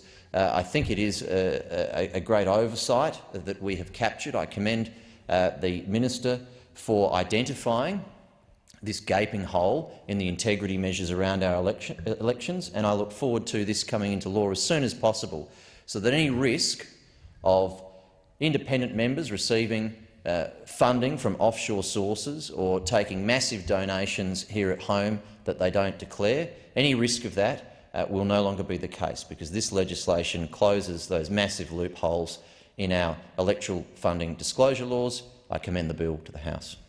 I thank the member for Sturt. The question is that the amendment be disagreed to, and I call the member for Warringah. Thank you, Mr Deputy Speaker. Well, it's a little hard to actually even focus what I intend to say after having listened to the rubbish that's just come out from the member for Sturt, as he claims that this is the hard work of the government in ensuring transparency and accountability. When could I just point out for the member for Sturt, and the minister will confirm, this loophole was brought to the attention of the government by the independent member for Indi. This was no sleuth work or great legislative work coming from the government. So could we just pause a little on the inference that the member just made to the House that somehow this loophole has been used by independent members to somehow be accepting donations from foreign donors, or in ways in which that would be contrary to the disclosure requirements of members of the major parties. Because the irony that the government has the gall to come into this place, and the member for Sturt and whatever members speak on this after, have the gall to come into this place and talk about transparency and accountability in respect to donations is just breathtaking. Let's talk about what this is. This is Electoral Legislation Amendment Annual Disclosure Equality Bill 2021. I have no issues with it, because it is a loophole we have identified and has been brought to the government's attention. It closes a loophole in respect to a sitting member prior to announcing as a candidate for the next election receiving a donation over $1,000. Because donations made to a party and for members of parliament that are members of a party, they're typically made to the party rather to the individual. So the party will disclose each year donations received. Well, I'll come to that in a moment, because we know the full disclosure doesn't occur. But so whilst a party member is caught essentially by the obligation to lodge a return, in most cases they don't have anything to disclose because it's simply wrapped up in the party return. But obviously, in situations of individuals, individual MPs, they still have to include all gifts or donations received for federal purposes, regardless of value. So this introduces the disclosure of the source of the donation if it is above $14,500 disclosure threshold. But what this is actually introducing is an additional disclosure requirement on independents that is not imposed on members of the party. It does go well beyond that requirement of reporting. Part 3 of this bill clarifies that candidates will be subject to obligations under the Act even if they haven't announced their candidacy. So they're deemed a candidate to be a candidate for 6 months before they announce or nominate. So in this situation, the government is quite happy to be retrospective, but the irony of how often it is not willing to be retrospective in looking at its own house. They will deem a candidate the irony is there's just no justification for backdating all obligations to 6 months before a candidate announces. It's to cover up a time when that candidate potentially has no idea they're even going to be a candidate, and particularly when laws applying to a pre-candidate entity are being tightened in the political campaigner bill as well, that passed this place last week, to require disclosure of donations received and foreign donor bans for that pre-announcement period. There's no doubt the government and the coalition are scared of the independent movement. All these legislations are little pieces of puzzle to try and stifle democracy. They are trying to preserve their status quo and limit competition. The irony that that goes so against Liberal principles, so happy to espouse in any other situation. The practical implications of this bill, it will have very little material impact, because independents are broadly designed, have been based on integrity. We have been calling time and time again for transparency measures, integrity measures, and for lowering the donation threshold, for real-time donation reporting. All those measures this bill is silent on. We wouldn't want to be increasing any requirement on ourselves, would we, government members? But anyway, this is the campaign that they are choosing to make, and I see the member for McKellar is here, which obviously he is here because he knows he will face a concerted campaign from his community because they are dissatisfied with the transparency and integrity shown in this place. All states and territories have more transparent donations regimes with lower donation thresholds than the federal government. Last year, both parties worked together to reduce transparency of political donations further in avoidance of the High Court ruling. Independents were the only ones in this place to oppose that change and propose amendments to increase transparency.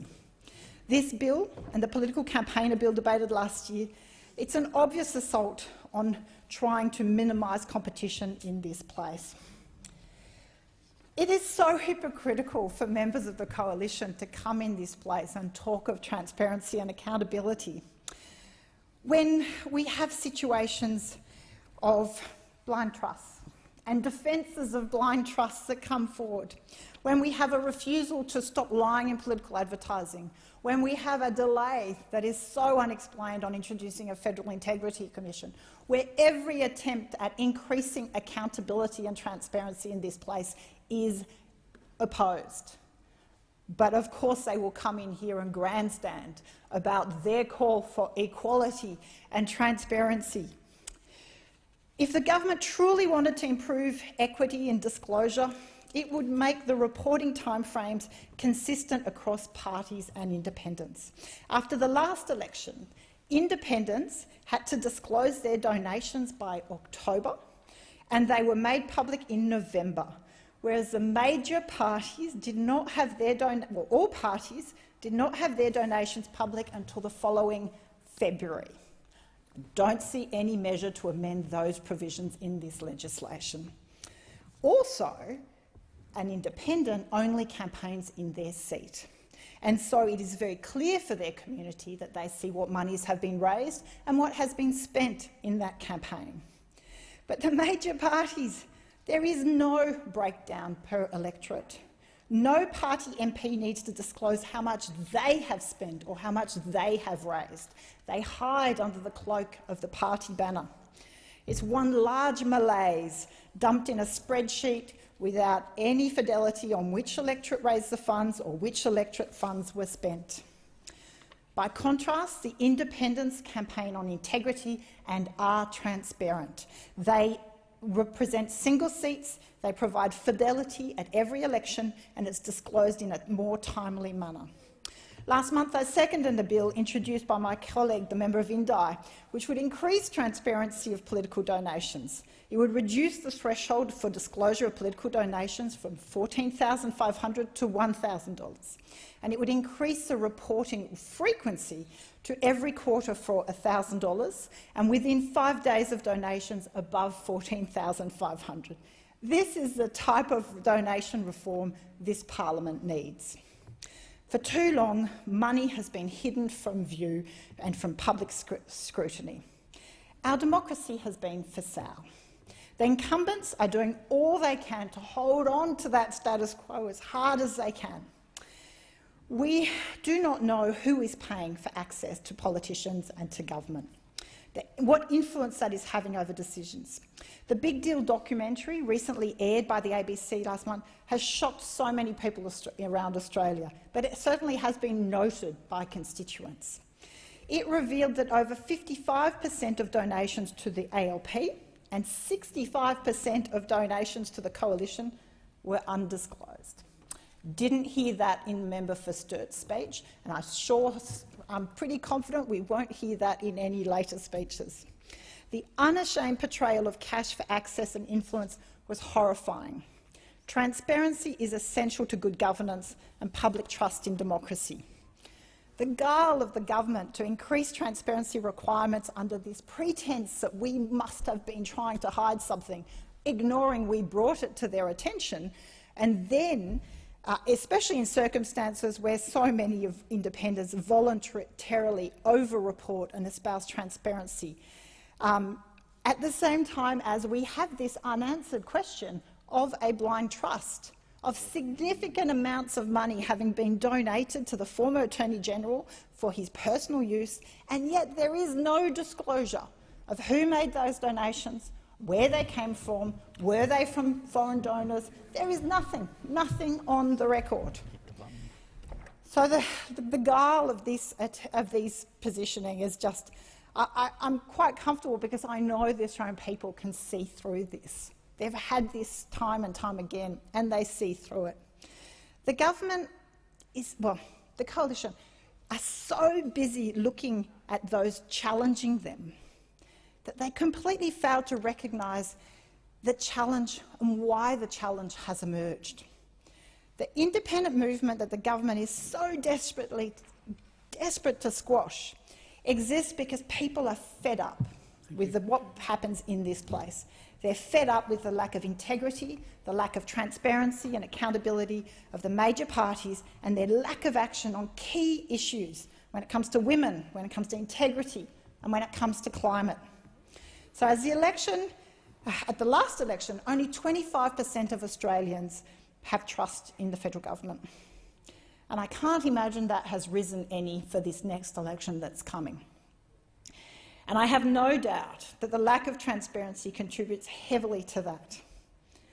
So, hey, I support this legislation. This is great. But if you really want to come to the Australian people on a platform that you want equality and accountability, bring forward some measures that clean up your house. Seriously, it is time to improve the transparency and accountability measures. If you want, I support consistency and improvements. So let's bring in some reform around political donations. Let's make sure that we actually bring in and support legislation around truth in political advertising. And I note the member for Mackellar, who's going to come in, I am sure, and talk about the nerve of the independent movement not being held to the same standards of accountability, but yet, while supporting there should be truth in political advertising, has not come in here to talk about that increase of standards, I am sure. So, and then we have donation transparency. And how can we talk about accountability without talking about a Federal Integrity Commission? So overdue. The model the government is proposing is a model that creates a double standard. It is trying to hold MPs in this place to a lower standard than anyone else. That cannot be acceptable. Transparency and integrity are really important issues in Warringah and I believe around Australia. People have had enough, and that's why they are turning to alternatives. It's really important for people to understand this is your democracy. This place is to represent you. The people you put in this place are only here because you put them there. It's absolutely time to engage in your democracy. At the end of the day, if you are a bystander, decisions will be made about you that impact your lives.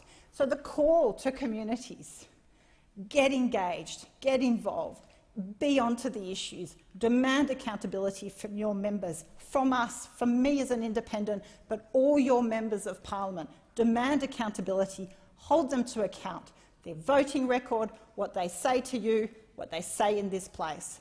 The Australian people and I have really had enough. Thank you. I thank the member for Warringah. The question is that the amendment be disagreed to, and I call the member for Mackellar. Thank you, Deputy Speaker. I'm so glad to be able to make this contribution with my third favourite Deputy Speaker in the chair. I'll tell you the full rankings later, but you're definitely in my top 5, and I appreciate the opportunity to be able to give this contribution in front of you. Deputy Speaker. That's very good. Deputy Speaker. I'm sure I'm not in your top 5 on any list, Deputy Speaker, so I'll keep that in mind. Deputy Speaker, this is a very important piece of reform that this parliament is undertaking. The member for Warringah has said many things that I actually agree with. This is the people's parliament. This is their democracy, and it is important that they know who has paid or who has donated to our campaigns. That is absolutely the case. And therefore I support this piece of reform because it makes it possible for people to know the answer to that question. And the Australian people, as I'm sure the member for Warringah agrees, are no fools. They know absolutely. They're not going to be conned by political parties or candidates or indeed political movements trying to fool them into believing that they're voting for one thing while they're voting for another. And just overnight in Victoria, we saw a whole bunch of crossbench MPs who were elected on various issues, ending plastic bags, getting more money for the taxi industry, etc., vote for Daniel Andrews' reforms, in inverted commas, that will give the Premier of Victoria, whoever may sit in that seat, not just Daniel Andrews, but whoever comes after him, some extraordinary powers to literally put Australians under house arrest. And I think that the voters of Victoria, whether they are voting for a federal member of parliament, a state member of parliament, or indeed their local councillor, deserve to know where that person is getting financial support from, and for this reason and this reason only, that it has the impact of influencing decisions that they may make, and who has access to them when they are making those decisions. There are, however, it saddens me to say this, Deputy Speaker, a number of issues on which I disagree with the member for Warringah. I don't think this is about political parties. I don't think this is about Climate 200 or Voices of Front groups or McKellar souffles or whoever happens to put their name on whatever front group wants to stand up and have a go at for campaigns. Because the fact of the matter is that election campaigns are about contest of ideas. Who's got the best ideas to improve the lives of the working men and women of Australia? Who has the best ideas to assure those Australians who are seeking financial security in retirement? Who has the best ideas to offer hope for Australians who are under the age of 40, who want to purchase their first home so they can start a family, so they can put down roots in their local community? They're the contest of ideas that excite me. And if an election is about those things, that's a good thing. It shouldn't be. No election should be bought, that's for sure. But it's not about us. It's not about the crossbench. It's not about the front groups. And it's certainly not about the Labor Party and the Greens. It has been and always will be about the Australian people and their right to know who is funding whom. And on that basis, electoral funding laws in Australia are critically important. I probably am one of very few people in this chamber who disagree with public funding of election campaigns. I think it corrupts the political process. How many candidates do we see running in elections in order just to collect the public funding that comes from that? Far too many, Deputy Speaker.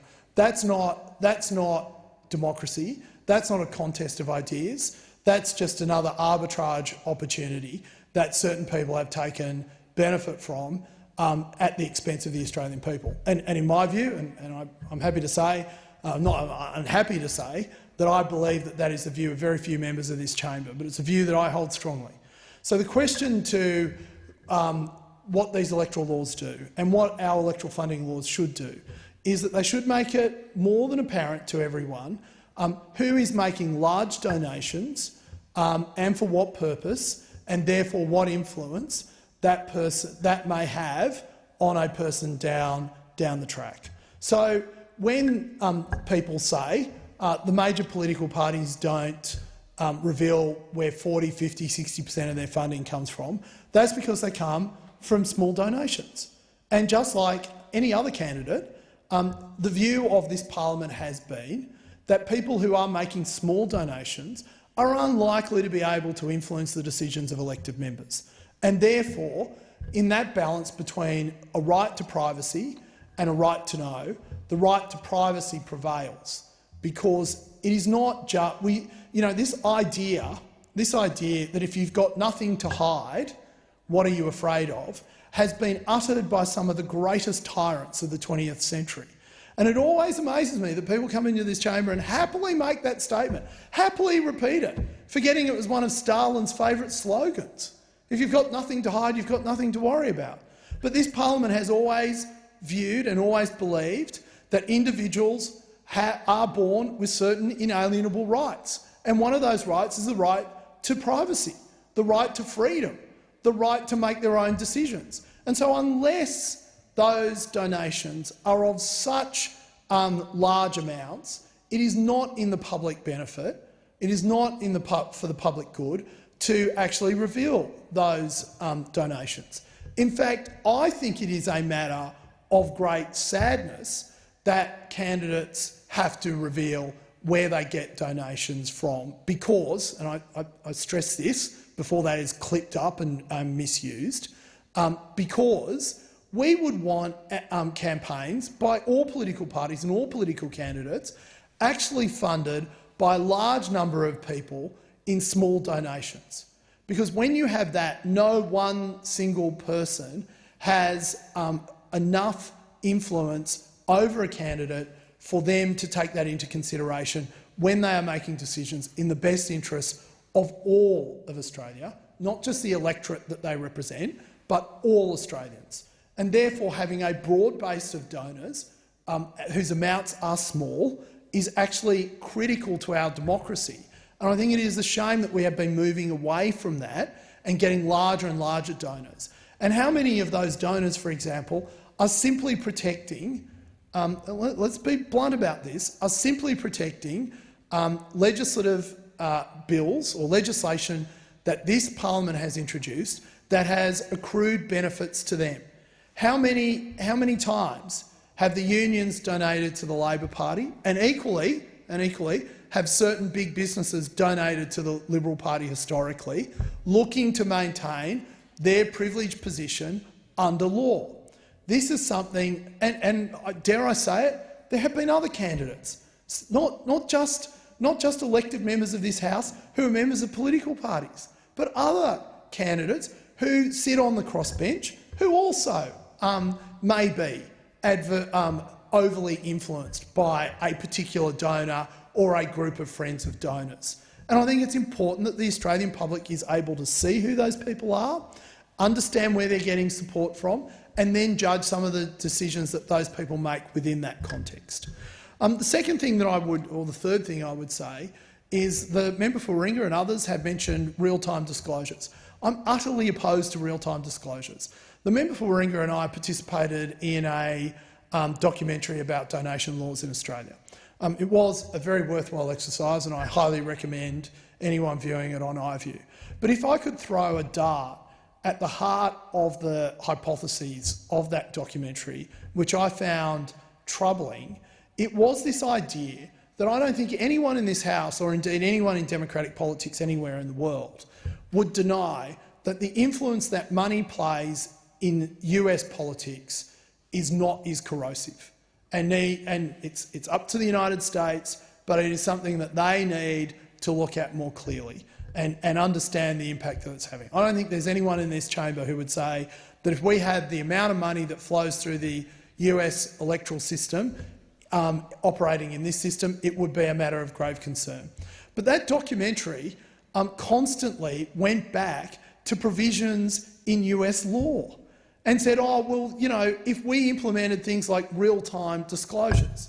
Well, what we know from the United States is real-time disclosures are fantastic if you are trying to hide where you're getting your money from. So what happens is, instead of giving someone $100,000, or even if you are giving it to them in $1,000 increments over 100 days, in the end it all has to get bundled up and reported as one amount. And to the point that the member for Warringah made, the benefit of being in a political party is that every Australian can see Jason Falinski, the member for McKellar, a Liberal, is a member of the Liberal Party, that received $100,000 from BHP. Not BHP paid him $1,000 and you know, someone else $1,000, found someone else $1,000, went through all that. It all gets bundled up so Australians can see how much money the Liberal Party received from a particular donor. Under real-time donation laws, that doesn't happen. The Liberal Party reveals on day one we got $1,000, on day three we got $1,000 from a different entity, and by the time you get to a day 100, no one's been able to keep track of where the money has come from. And so it actually has the result of hiding the very thing that electoral funding laws are meant to show the Australian public, which is where political candidates are receiving their money from. Now, I say to those who are opposed to this bill, and I know what they're saying, that this is actually about putting everyone on a level playing field so the disclosures have to happen at the same time. And I don't understand why that's a problem. I don't understand why this has become such a cause célèbre for the crossbench. They are constantly in here telling us that they stand for integrity, that they stand for equality. Well, here's a piece of legislation that is indefatigably about exactly that. So I say to them, if I may, Deputy Speaker, that this is something that they should give full-throated support, that they shouldn't delay in the House, that they should, if I may say, congratulate the House for actually passing, rather than sneering at, because, you know, I think the Australian people are not fools. The Australian people know that these independents now are all part of a coordinated group. It's headed by Simon Holmes à Court. It's all funded through different, you know, trusts and funds and front groups. No one knows where the money's coming from. No one knows where Climate 200 got its $3.3 million from. I mean, there's a lot of people around there saying, you know, 200,000 plus 100,000, 200,000 from Simon Holmes à Court, 100,000 from Nick Fairfax and 100,000 from Simon Hackett does not equal the $3.6 million that they say they have in this front group. And no one's fooled when they go on Facebook and they see the Voices of group that used to be, the members of that, who all used to be members of the Greens, who at the last elections were on the campaign committee of the Independent, who was funded by GetUp, who then also had the benefit, I might say, of now there's this offshoot new front group, so we can maintain this fiction that the Voices of groups are somehow a community group. And so, I mean, you know, this is a RICO case in the making, Deputy Speaker. You know, there is the tentacles run everywhere. I mean, apparently it's all uncoordinated. Watching their behaviour, I believe that. It's all uncoordinated. But the major thing about it is it's always about hiding who they are, what they stand for, and where the money's coming from. And here we have a piece of legislation that basically says to Simon Holmes à Court, tell us where the money's coming from, Simon. Tell us where it's coming from. And tell us, more importantly, where it's going. So that the people of Wentworth, North Sydney, Mackellar, Goldstein, Higgins and Kooyong, all, I might add, Deputy Speaker, all Liberal seats. I mean, they're all about democracy. Don't get me wrong, Deputy Speaker. They're all about democracy. That's why they just target one political party. Because we all know what's really going on here. We all know what's really going on here. The left wing are now using these front groups to attack Liberals because they know they couldn't get elected as Labor members, as Labor candidates and as Green candidates. So that's what's going on. That's why all the money is hidden. That's why the front groups keep sprouting up with different names. Nothing like it's. I mean, it's like Coke. It's like New Coke, and then they'll go back to Coke Classic. But the thing is, the thing inside the can is still the same. You're still drinking the same drink. So the point of this electoral reform is about making all that obvious. And you know, please spare us the cant about community groups. You know, there's nothing about them that's community. What there is about them a lot is about how coordinated and how much they're hiding. I thank the member for Mackellar. The question is that the amendment be disagreed to, and I call the member for Indi. Thank you, Mr Deputy Speaker. I rise to speak on this bill, introduced by the Special Minister of State just last week. The substance of this bill appears to be threefold. First, it will require all parliamentarians to lodge annual returns to the AEC relating to gifts received during the financial year. These provisions would also require donors who make gifts to parliamentarians above the AEC threshold to report it in their annual returns as well. Second, this bill would extend for foreign donation laws to cover current sitting members of parliament, not just when they are candidates for election. And finally, this bill extends the period during which a person is considered a candidate by an additional 6 months for the purposes of reporting donations received during an election.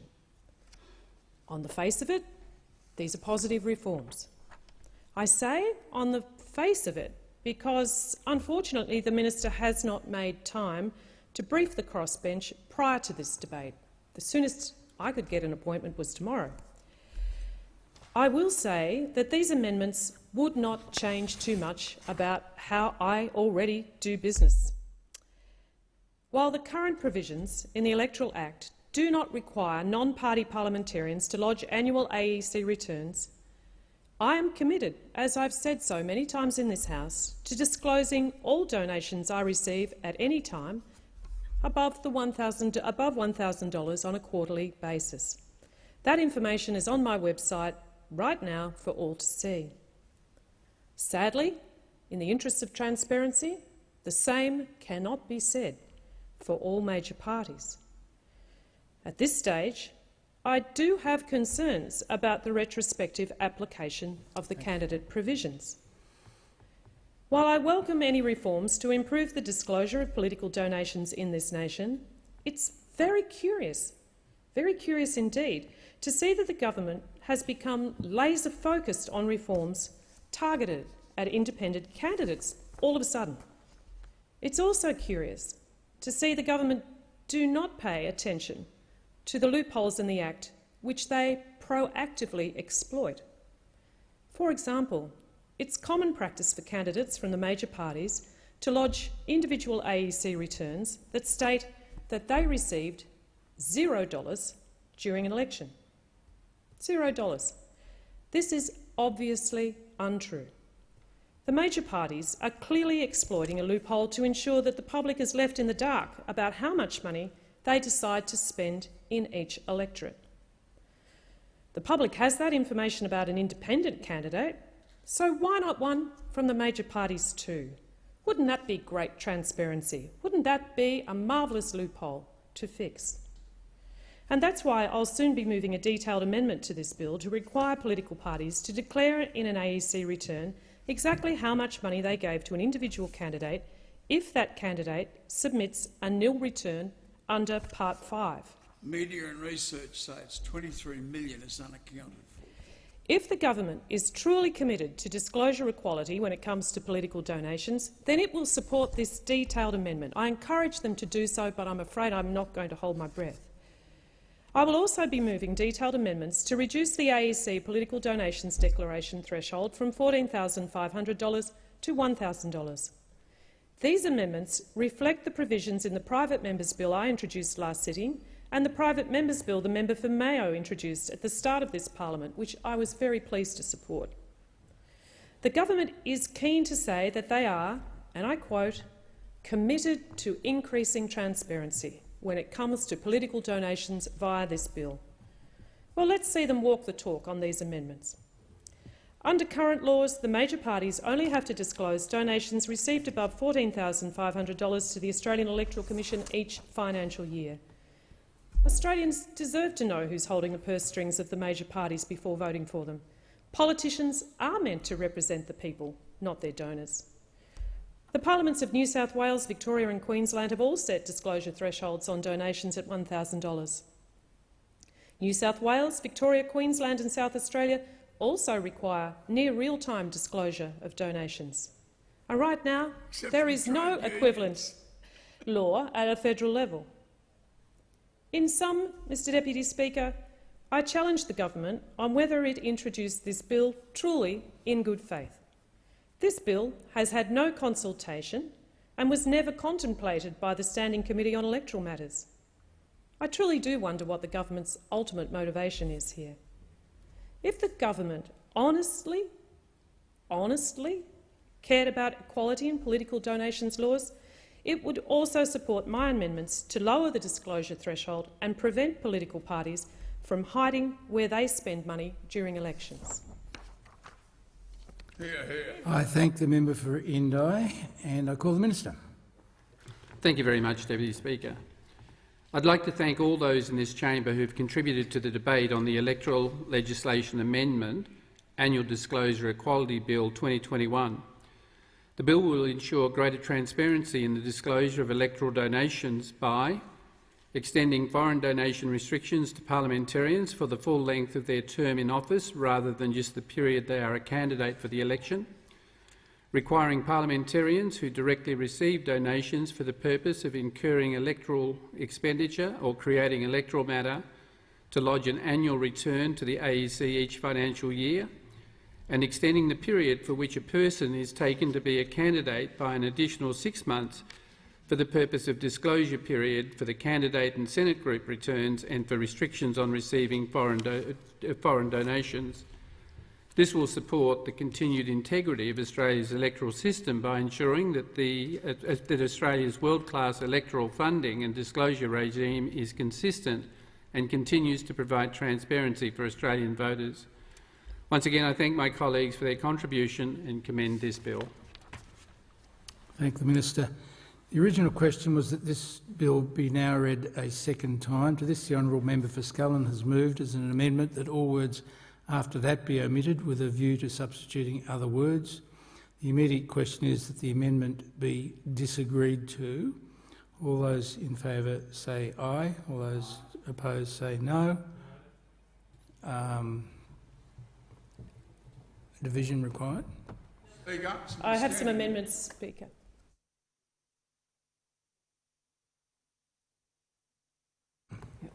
We'll just deal with the first question and then no division required. The ayes have it. We'll just go to the second reading and then go to consideration in detail.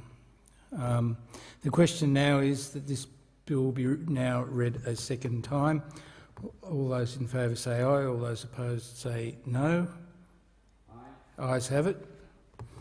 I now call the clerk. Second reading a bill for an act to amend the law relating to electoral and financial disclosure matters and for related purposes.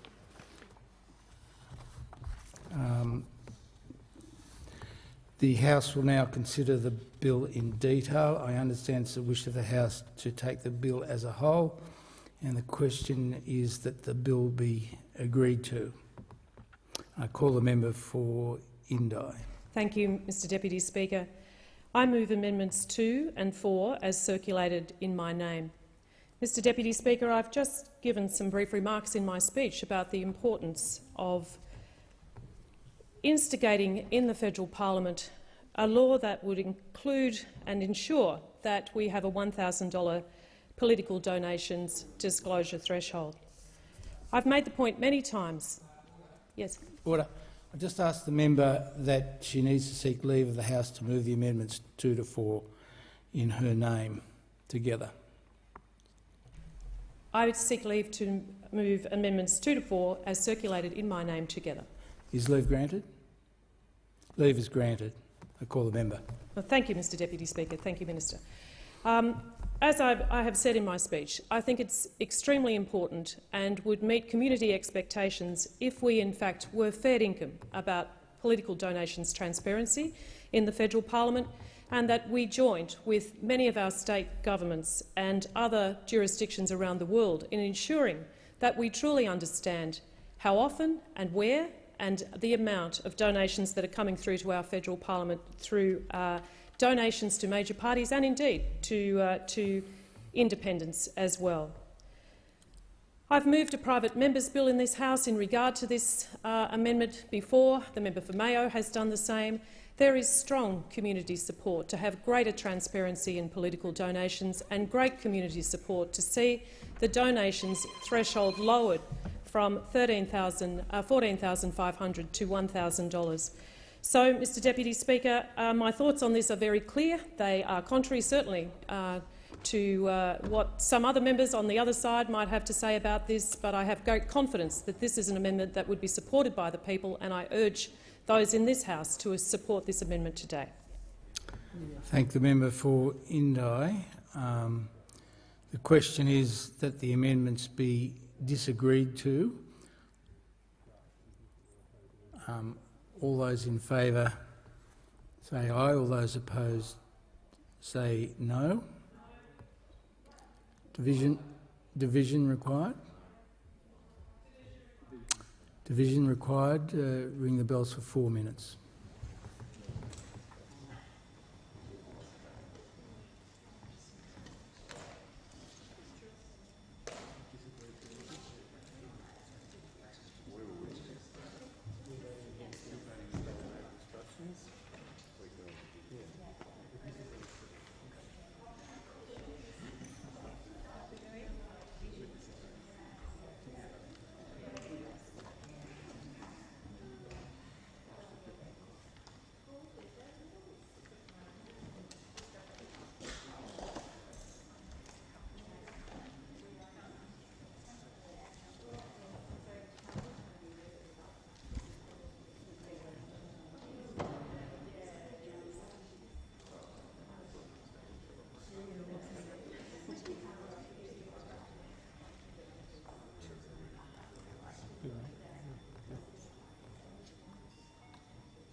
I don't think so.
Lock the doors. Russell.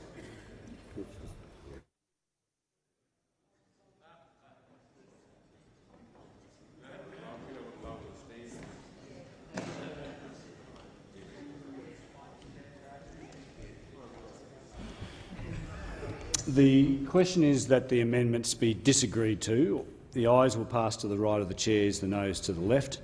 I appoint the honourable members for Nichols and Gray as tellers for the ayes, and the honourable members in for Indi and do I still any of it? Go. Melbourne and Indi as tellers for the noes. Replace me with Anne Stanley, please. All right. The member for Nichols will be replaced by the member for Werriwa as tellers for the ayes.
Order.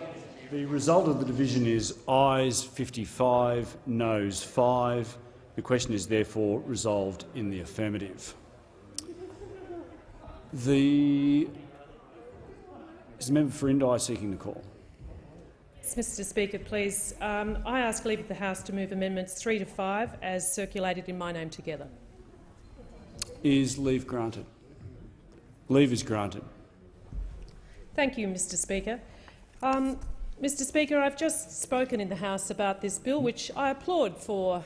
The member for Indi needs to move those amendments. Mr Speaker, I move amendments 3 to 5 as circulated in my name. I just want to clarify, are you moving amendments 3 to 5 or 3 and 5? 3, 4 and 5 as circulated in my name. 3 and 5. I think you've already moved number 4. Oh yes, indeed. Apologies. Yep. So I'll just get you to start that again. All right. I move amendments 3 and 5 as circulated in my name together. The member for Indi has the call. Thank you, Mr Speaker. Mr Speaker, as I said just now in my speech in regard to this bill, I applaud the government for endeavouring to improve transparency when it comes to electoral reform. I do, though, wish to help the minister here and help to improve this bill, because I think it can be improved, and my first amendment attempted to do that. As I've pointed out to the minister in one of my meetings with him, it is common practice for candidates from major parties to lodge individual AEC returns that state that they received no money whatsoever during an election, and quite obviously this is untrue. This is a problem because political donations come straight into party headquarters and a combined return is put forward. And I think that really what's happening here is that there is a clear exploitation of a loophole to ensure that the public's actually left in the dark about how much money is actually spent in each electorate. And I think that's a problem.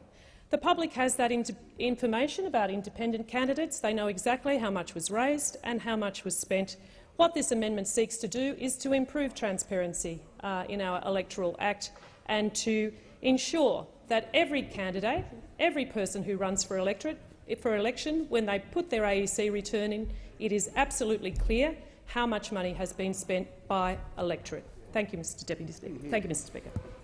So the question is that the amendments be disagreed to. All those of that opinion say aye. The contrary, no. I think the ayes have it. Division required. Ring the bells for 4 minutes.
Order.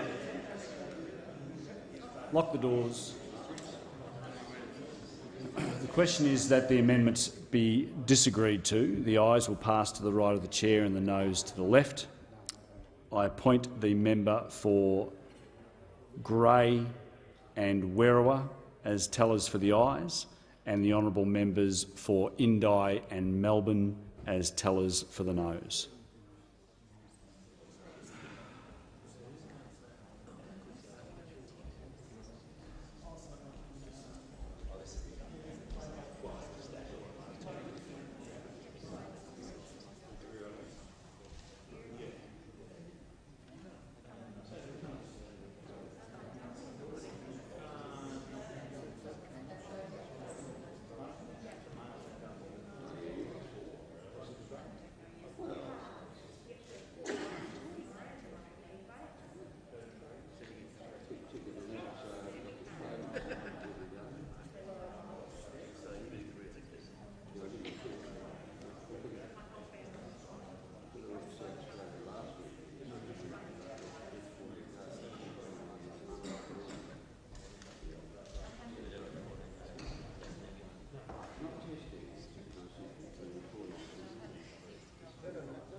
Order. The result of the division is ayes 54, noes 6. The question is therefore resolved in the affirmative.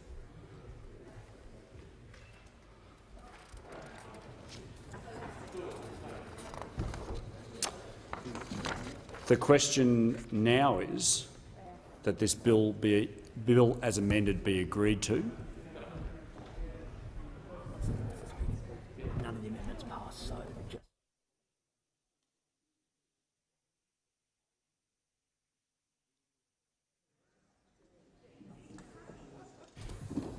The question now is that this bill be agreed to. All those of that opinion say aye. Contrary, no. I think the ayes have it. This bill has been agreed to. The Minister. I ask leave of the House to move the third reading immediately. Is leave granted? Leave is granted. The Minister. I move that this bill now be read a third time. The Clerk.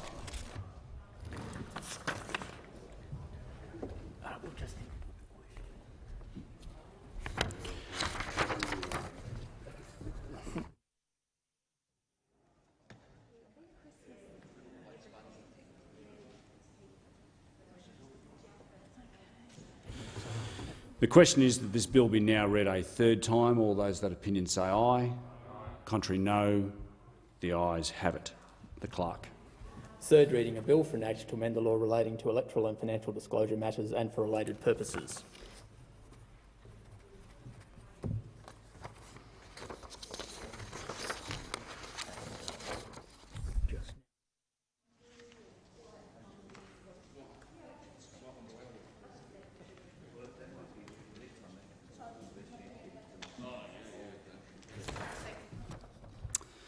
The following message from the Senate has been received.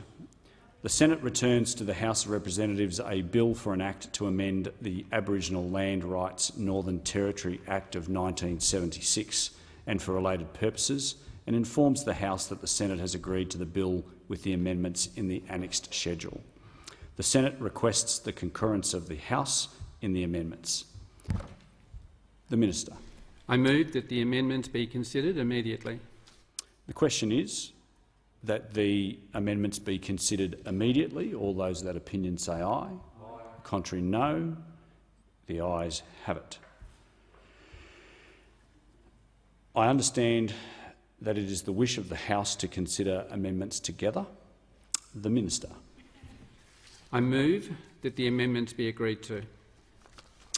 The question is that the amendments be agreed to. All those of that opinion say aye. The contrary, no. Are you seeking the call? The member for Isaacs has the call. Thank you, Mr Speaker. As I discussed when this bill first came before this place on the 2nd of September this year, the Aboriginal Land Rights Northern Territory Act 1976 was a major achievement. of both the Whitlam Labor government and its successor, the Liberal government, led by Malcolm Fraser. The legislation was introduced by the Whitlam government, lapsed on the dismissal of the government in 1975, and was then reintroduced and passed with Labor's support by the Fraser government in 1976. And I think it is important to remember the bipartisan support that this legislation has had since its inception. The Land Rights Act was based on the recommendations of the final report of the Woodward Aboriginal Land Rights Commission in April 1974. In that final report, Commissioner Woodward said that he believed that the first aim of Aboriginal land rights is, and I quote, "the doing of simple justice to a people who have been deprived of their land without their consent and without compensation." End quote. Commissioner Woodward went on to state that the aims of land rights could be best achieved by measures which included, and again I quote, A, preserving and strengthening all Aboriginal interests in land and rights over land which exist today, particularly all those having spiritual importance. B, ensuring that none of these interests and all rights are further whittled away without consent." End quote.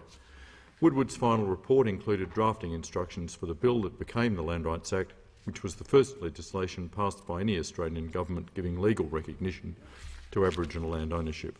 This law has been of immense significance in shaping the Northern Territory ever since, with the provisions of the Land Rights Act now governing around half of the land area of the Northern Territory.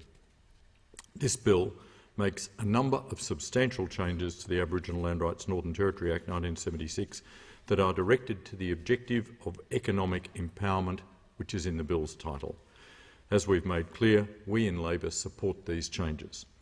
However, at the time this bill was brought forward, concerns were raised that the government had not consulted widely enough on the very significant changes that it makes to the existing law.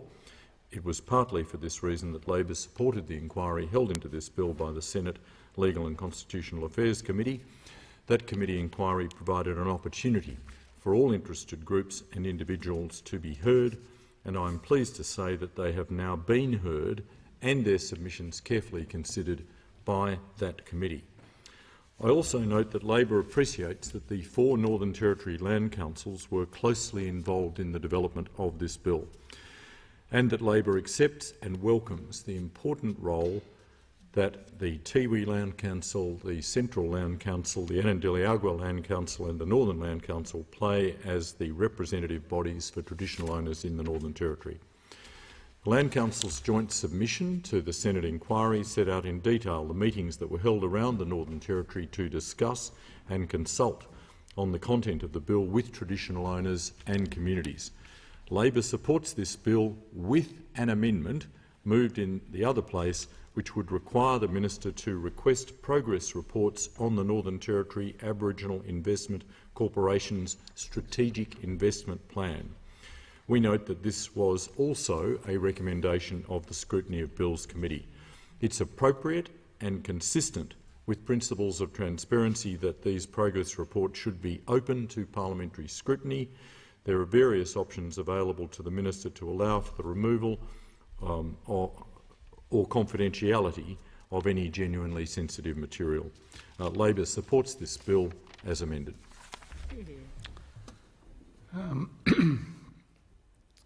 There being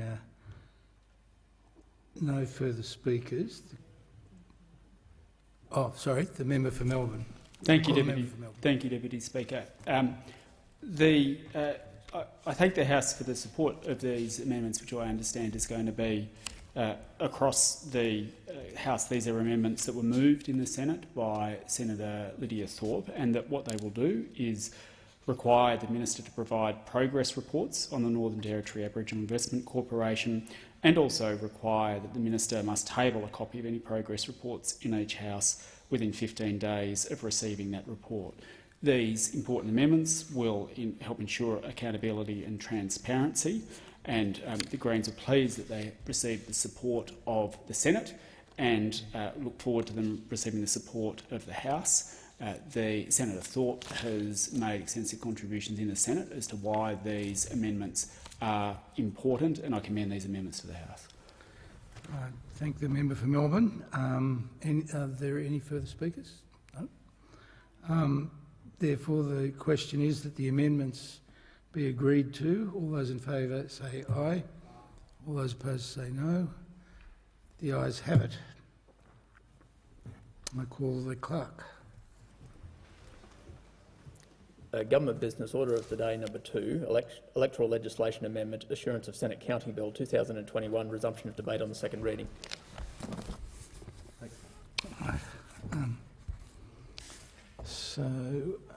Let me just see.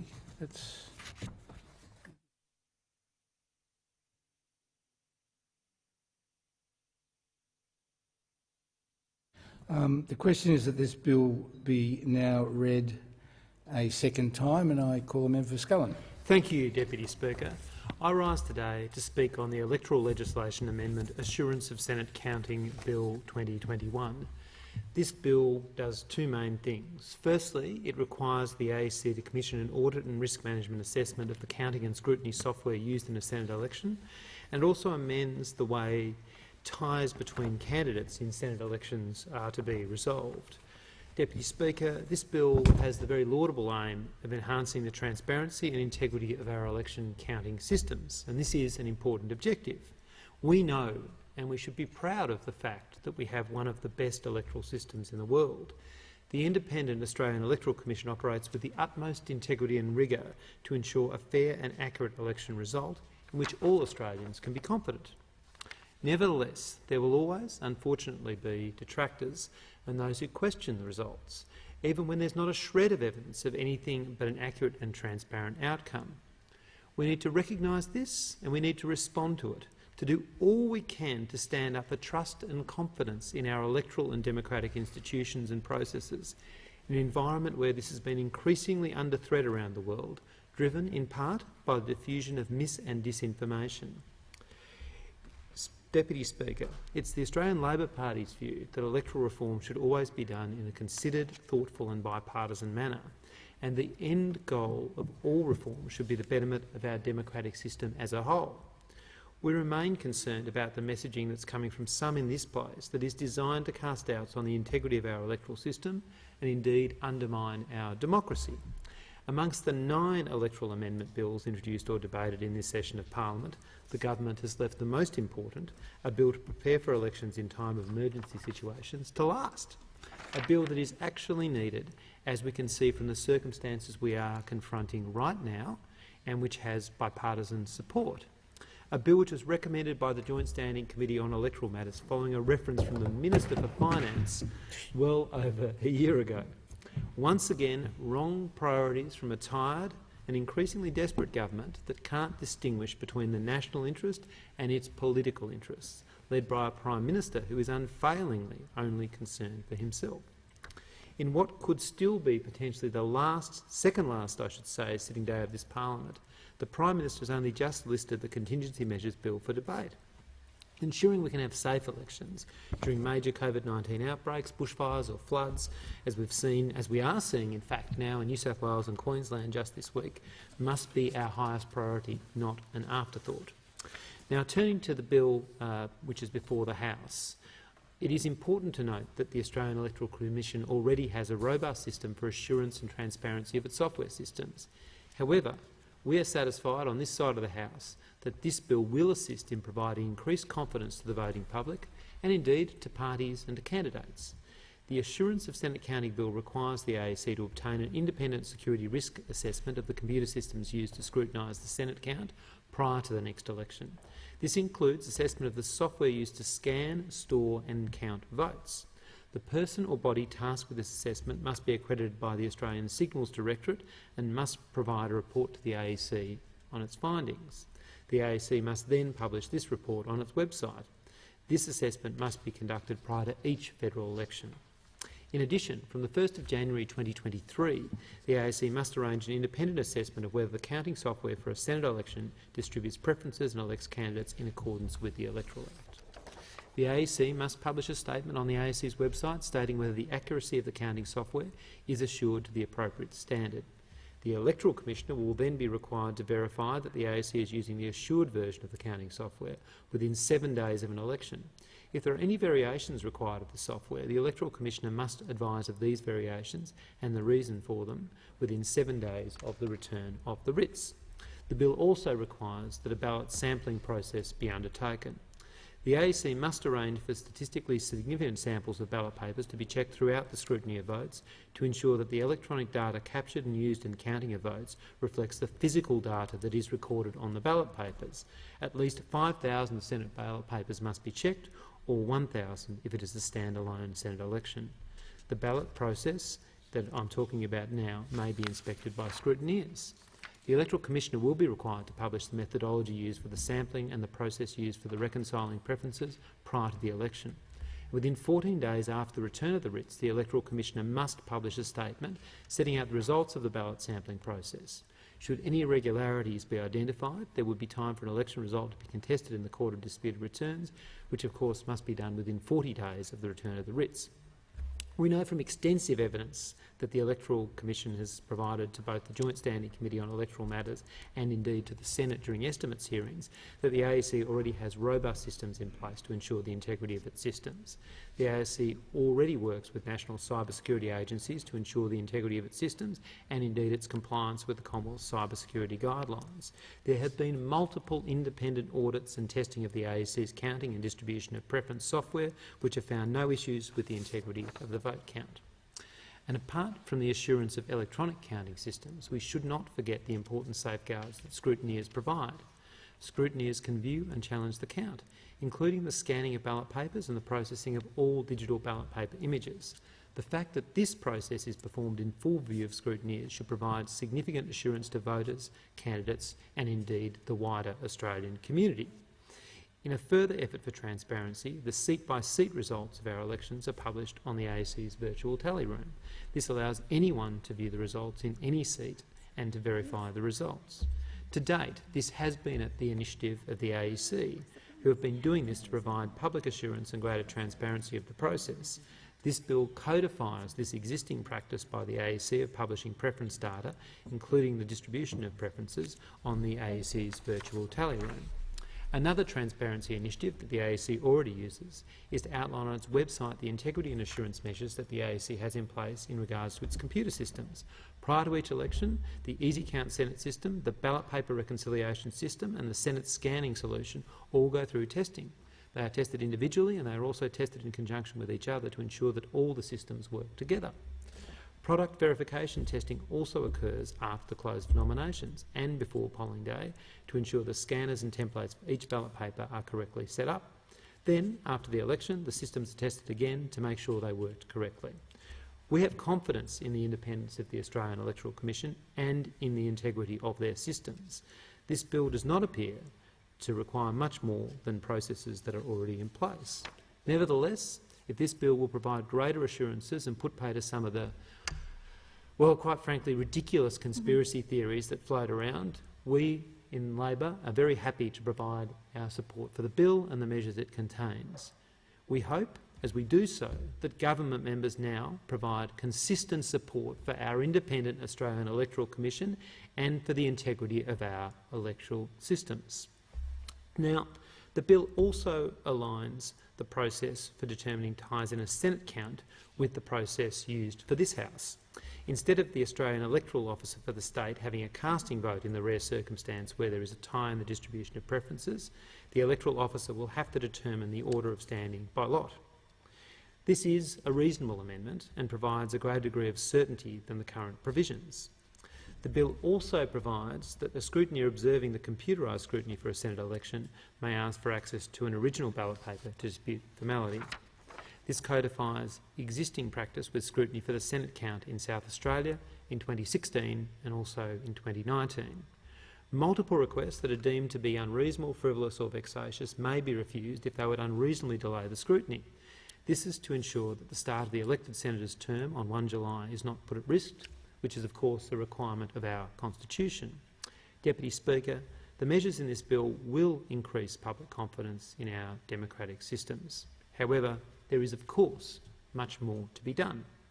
And to that end, I am moving a second reading amendment as follows: that all words after that be omitted with a view to substituting the following words: Whilst not declining to give the bill a second reading, the House 1 notes that the explanatory memorandum states that the bill's intention is to strengthen the integrity of Australia's electoral system, and 2 notes that Australia's electoral system would be further strengthened by A, lowering the disclosure threshold from the current $14,500 to a fixed $1,000 so political donations are transparent for all to see, B, requiring real-time disclosure of political donations, C, reforming electoral expenditure laws, D, providing more resources to the AEC to increase enrolment and turnout, E, addressing the spread of dangerous misinformation and disinformation, F, legislating for a powerful and independent National Anti-Corruption Commission, G, making laws to prevent governments from pork-barrelling in marginal held seats, and H, requiring parliamentarians to disclose secret donations,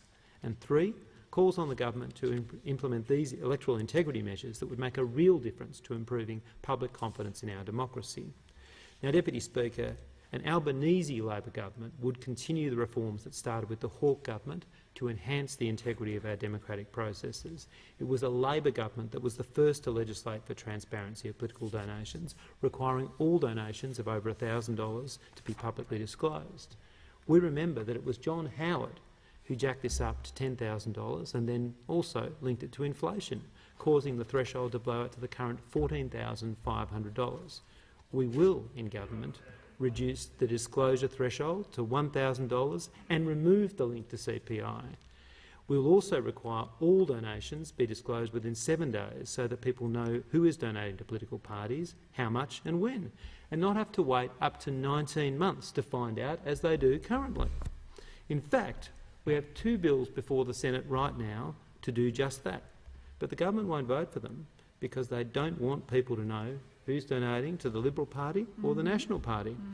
Otherwise, before the last election, people would have found out about the $75,000 donation Clive Palmer made to the National Party instead of finding out after they had already voted, because this government doesn't care about transparency and accountability.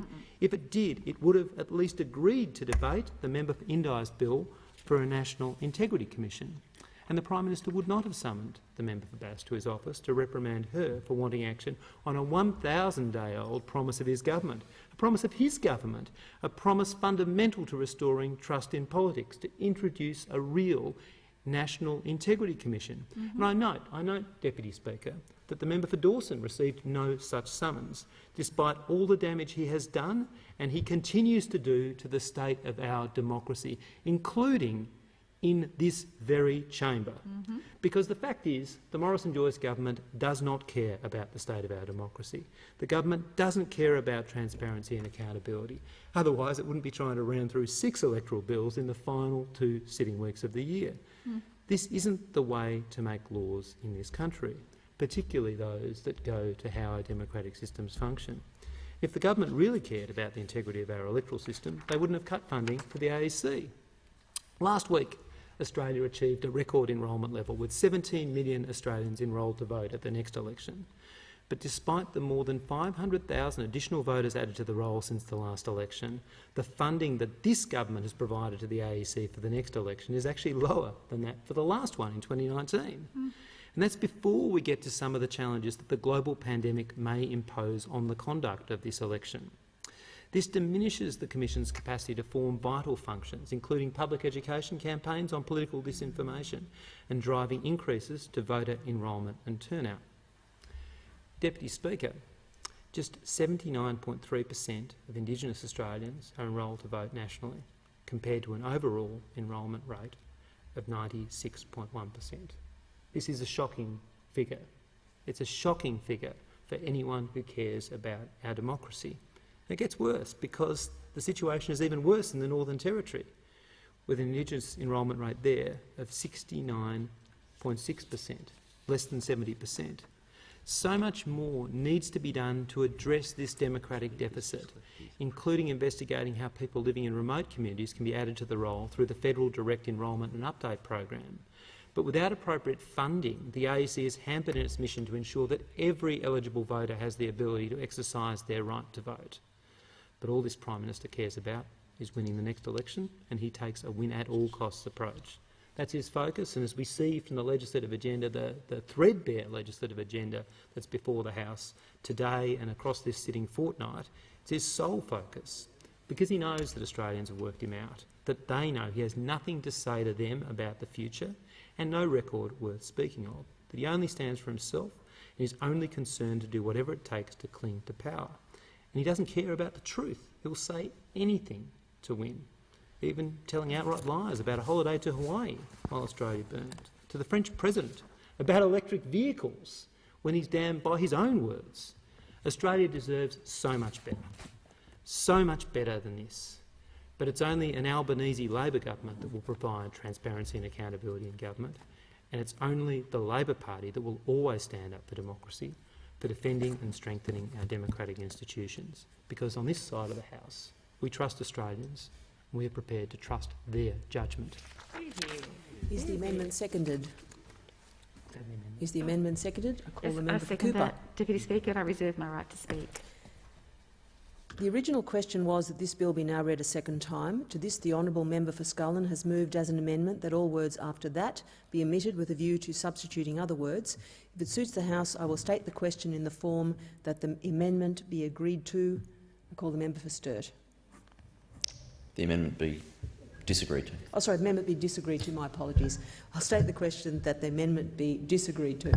Member for Sturt. Thank you, Acting Deputy Speaker. And I briefly make this comment on the amendment because it's the same amendment that was moved to the last electoral bill that we addressed, and I really do commend the contribution from the member for McKellar on some of these points, particularly the perverse outcomes of this concept of proactive ongoing disclosure, and the fact that in many cases that will actually lead to a lower standard of public disclosure, because if we have a regime that calls upon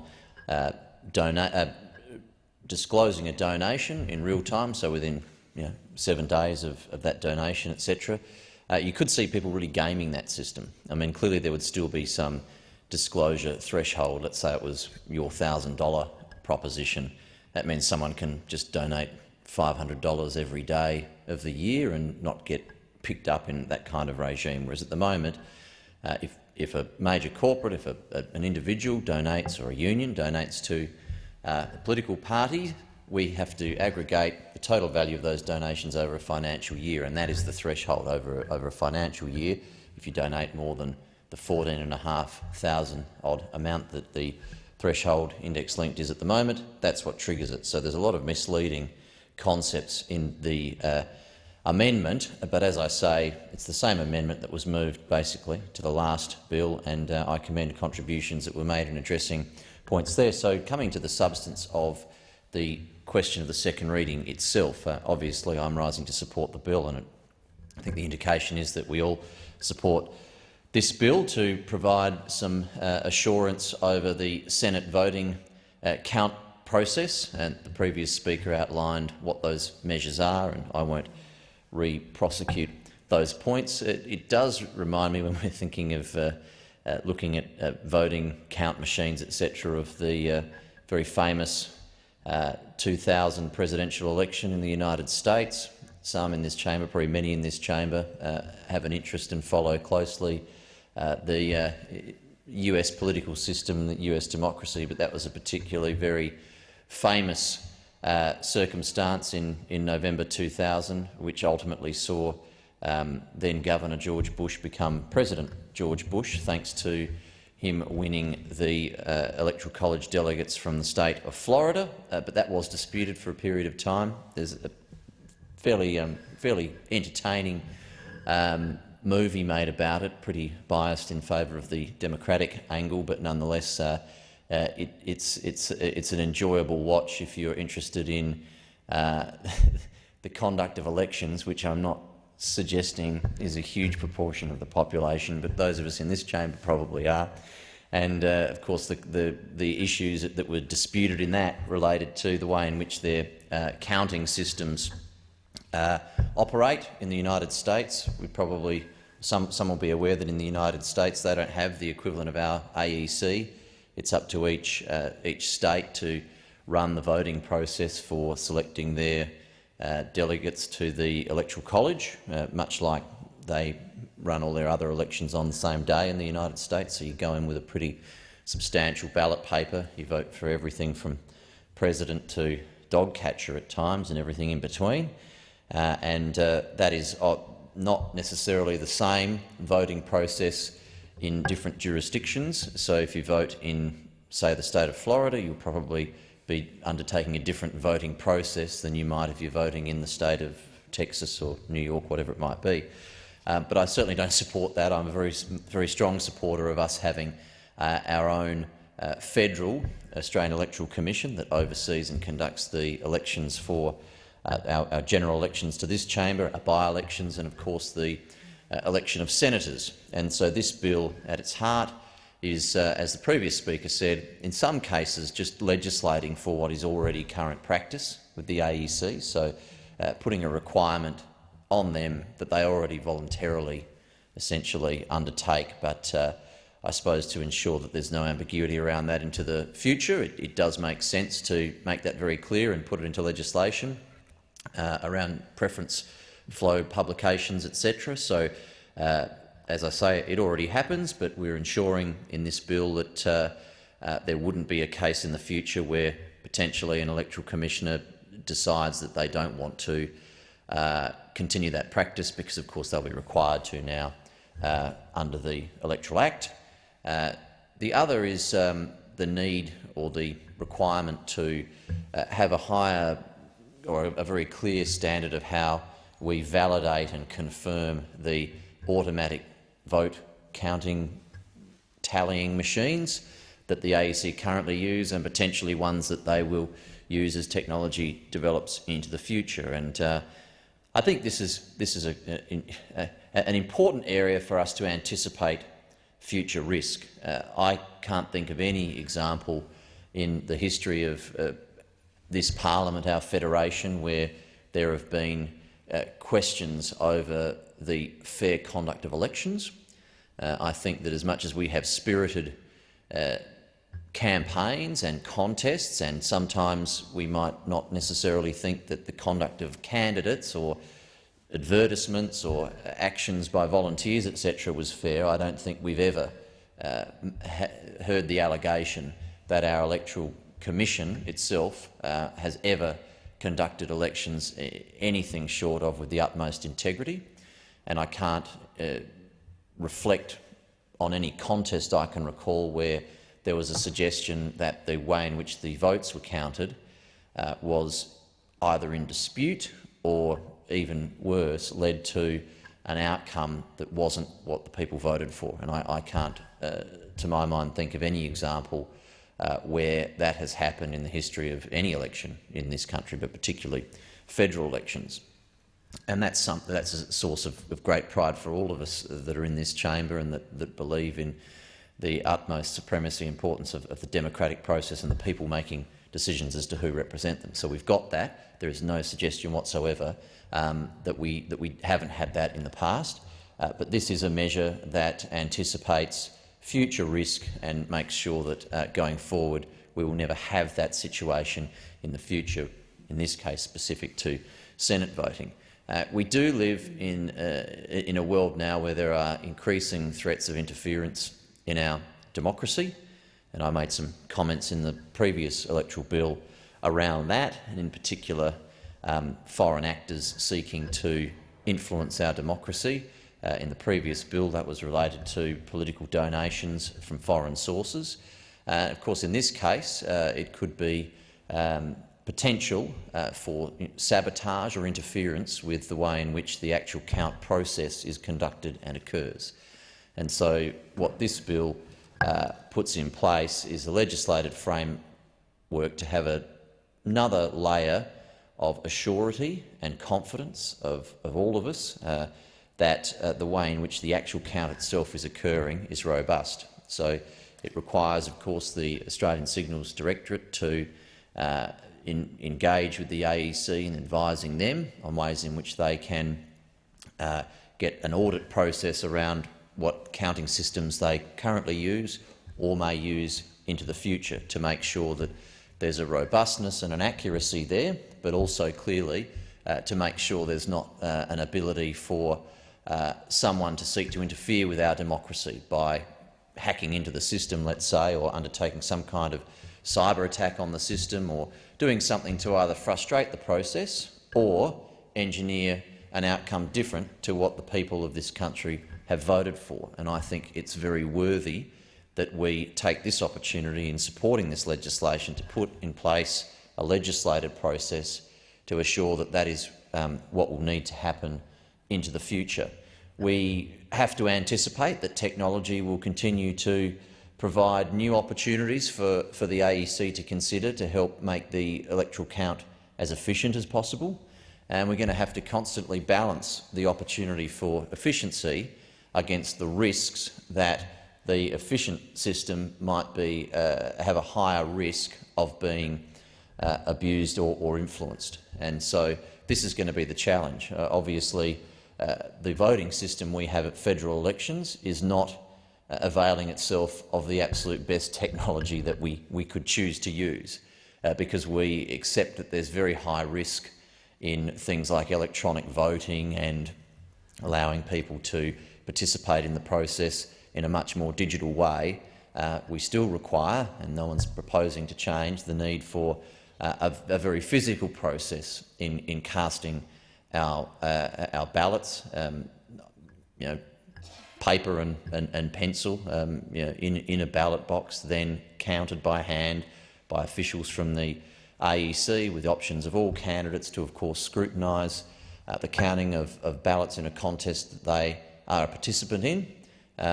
If you brought someone from the first federal election that we held in 1901 to the 2022 election, it wouldn't be that different for them to vote in 2022 as it was back then. Whilst that's a good thing, perhaps there will be opportunities as technology develops to further consider whether we can make the experience for people more efficient without putting any expense or risk at stake around whether or not that system can be manipulated to achieve an outcome that wasn't what the person or the people voting intended. So I've got no doubt that in the count process the AEC will continue to look for ways to undertake a more efficient count, and I think we can all be honest, the Senate count is enormously complex, particularly the people that it affects the most, those people that are candidates and are waiting for the outcome.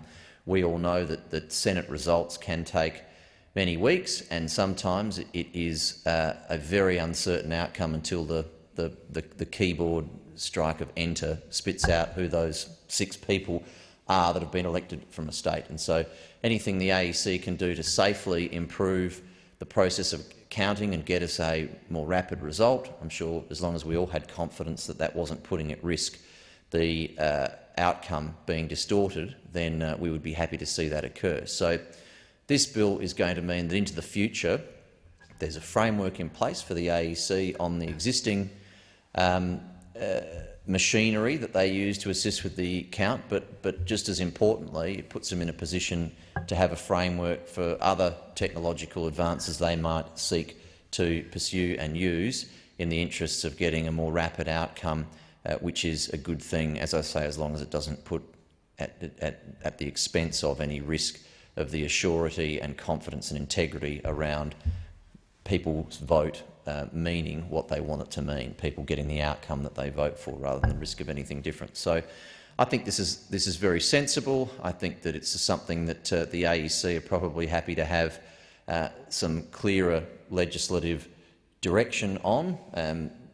When it comes to running elections, it's very important that we have as little ambiguity as possible, and so I think being prescriptive is a virtue. I don't usually say that when it comes to government and legislation, but when it comes to our elections, I think it's very important that it's very clear in the Electoral Act the way in which we want to have the processes undertaken by our very hard-working and impartial Electoral Commission, not have them in a situation where they're having to unnecessarily make decisions because there's something unclear in the Act. And I'm sure that in the case of this bill before the House, that it is something that is going to have broad support. As I say, it merely improves and enhances the integrity and assurances around the Senate voting processes, and I can't see why any of us wouldn't be happy to see those sorts of measures become that little bit more robust within the Act.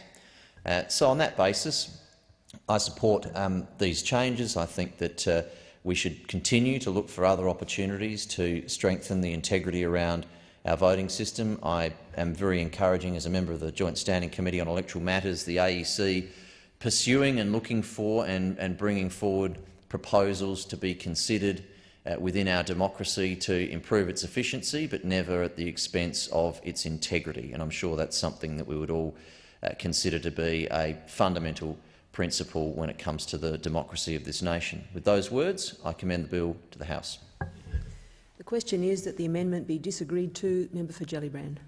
Thank you, Speaker. Well, I rise to make a few brief comments on this Assurance of Senate Counting bill. Labor will be supporting this bill because electoral reform should always be done in a consultative and bipartisan fashion. The ultimate aim of electoral reform should be to enhance our democracy, not to undermine it. And while this bill will provide increased assurance to voters and candidates regarding the veracity of the AEC's systems, I do just want to make a few points about this bill from a cyber security perspective, from my own portfolio perspective. The member for Scullin has gone through in quite some detail what this bill does, and I won't go over that again. But from a portfolio perspective, the Assurance of Senate Counting bill requires an independent audit and risk assessment of the counting and scrutiny software used in a Senate election to be undertaken. So prior to the next election, the Electoral Commissioner will arrange for an independent body accredited by the Australian Signals Directorate. That's a very common practice for certifying and assessing IT systems in the Commonwealth, to conduct a security risk assessment of the AEC's computer systems used to scrutinise the Senate votes. The accredited assessor must provide a report to the AEC, and as soon as practical after the receipt of this report, the AEC must publish a statement of assurance on the AEC's website. Now, I know there are some election wonks and tragics who obsess over these issues following this debate on Twitter at the moment, but for a civilian who is following this debate that doesn't live in the weeds of how Australian elections are undertaken, to avoid any conclusion, I just want to note that there isn't electronic voting in federal elections in Australia. No one's going in and pushing buttons on a computer in Australia. But as anyone who has voted in recent elections knows, the ballot paper and the number of candidates in Senate elections can be enormous. So it's been necessary for the count to be assisted by scanning of ballots into a computer system that then uses optical character recognition to determine how the elector voted to assign their preferences. This is all done in the full view of a human scrutineer. So to be clear, this is a human process first, a verifiable human process, and there's then a subsequent computer process to help capture the preference distribution. And I want to really be absolutely clear here, and this is the only reason that I'm speaking on this bill here today, in saying that the integrity and security of the Senate count isn't in question by anyone of any credibility or authority in Australia. We should be absolutely clear on this. The Electoral Commissioner has given evidence that there is a thorough testing undertaken of the AEC's distribution of preferences software, and that the AEC works with our national cybersecurity agencies, internationally renowned national cybersecurity agencies, to ensure the integrity of its systems and its compliance with the Commonwealth cybersecurity guidelines. The AEC's website outlines the integrity and assurance measures that the AEC currently has in place, and they're not particularly different than what we're talking about in this bill, frankly. So why is there a bill to have an independent cybersecurity audit of the AEC's counting system, proposing that the AEC does not much more than what the AEC already does? Well, the answer to that lies in the Senate.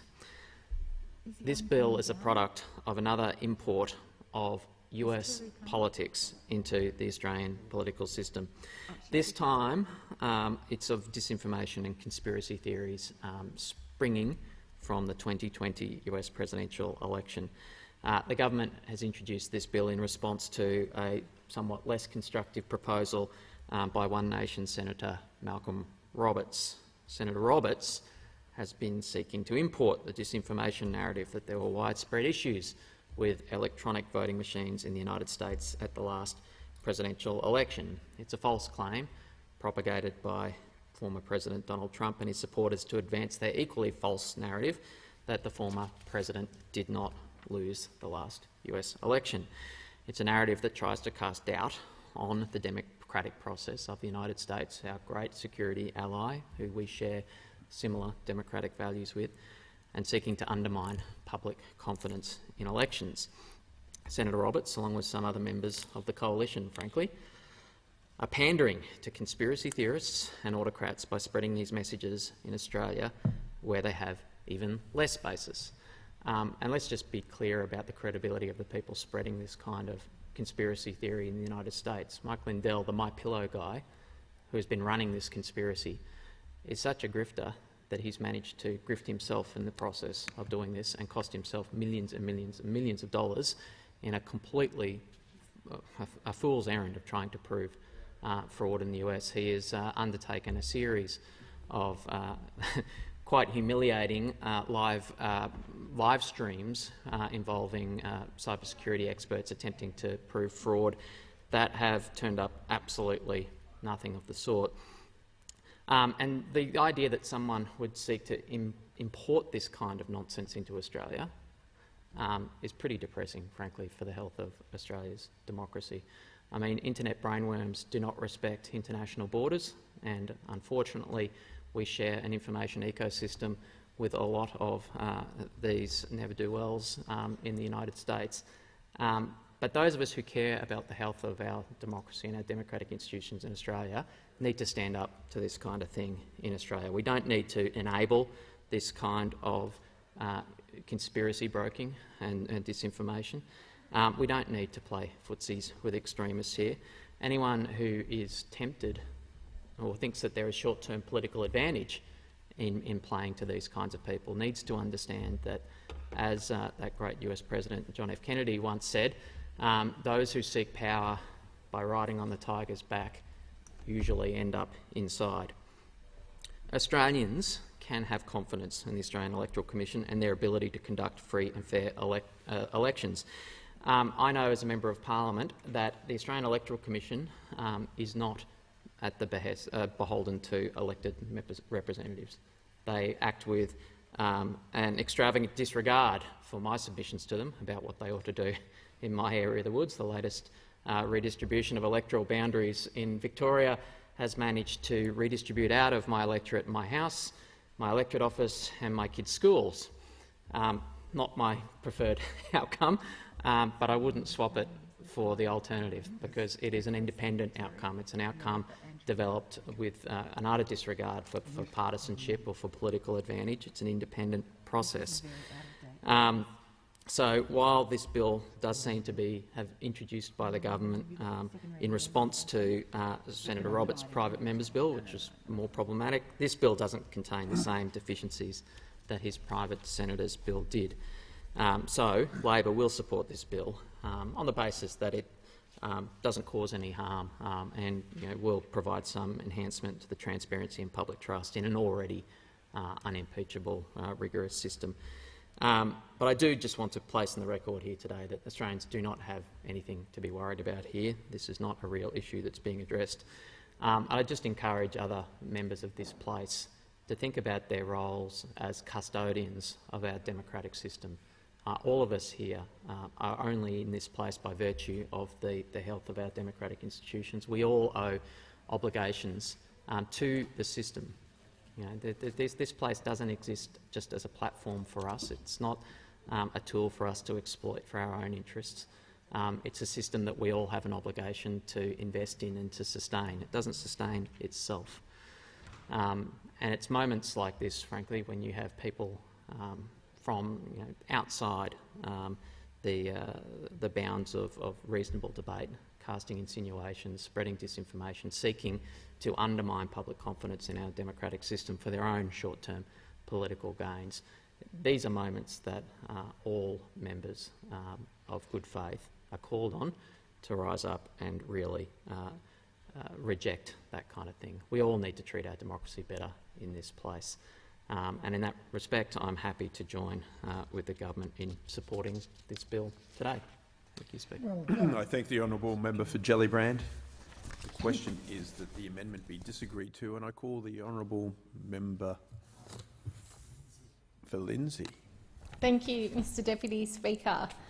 Confidence in electoral processes is essential to safeguarding the integrity of our democratic institutions. The knowledge that one person gets one vote, that your vote matters, and that your vote is counted is a pillar of our democracy. Free and fair elections are the foundation upon which our representative government stands. Australia has the most robust and resilient democracy in the world.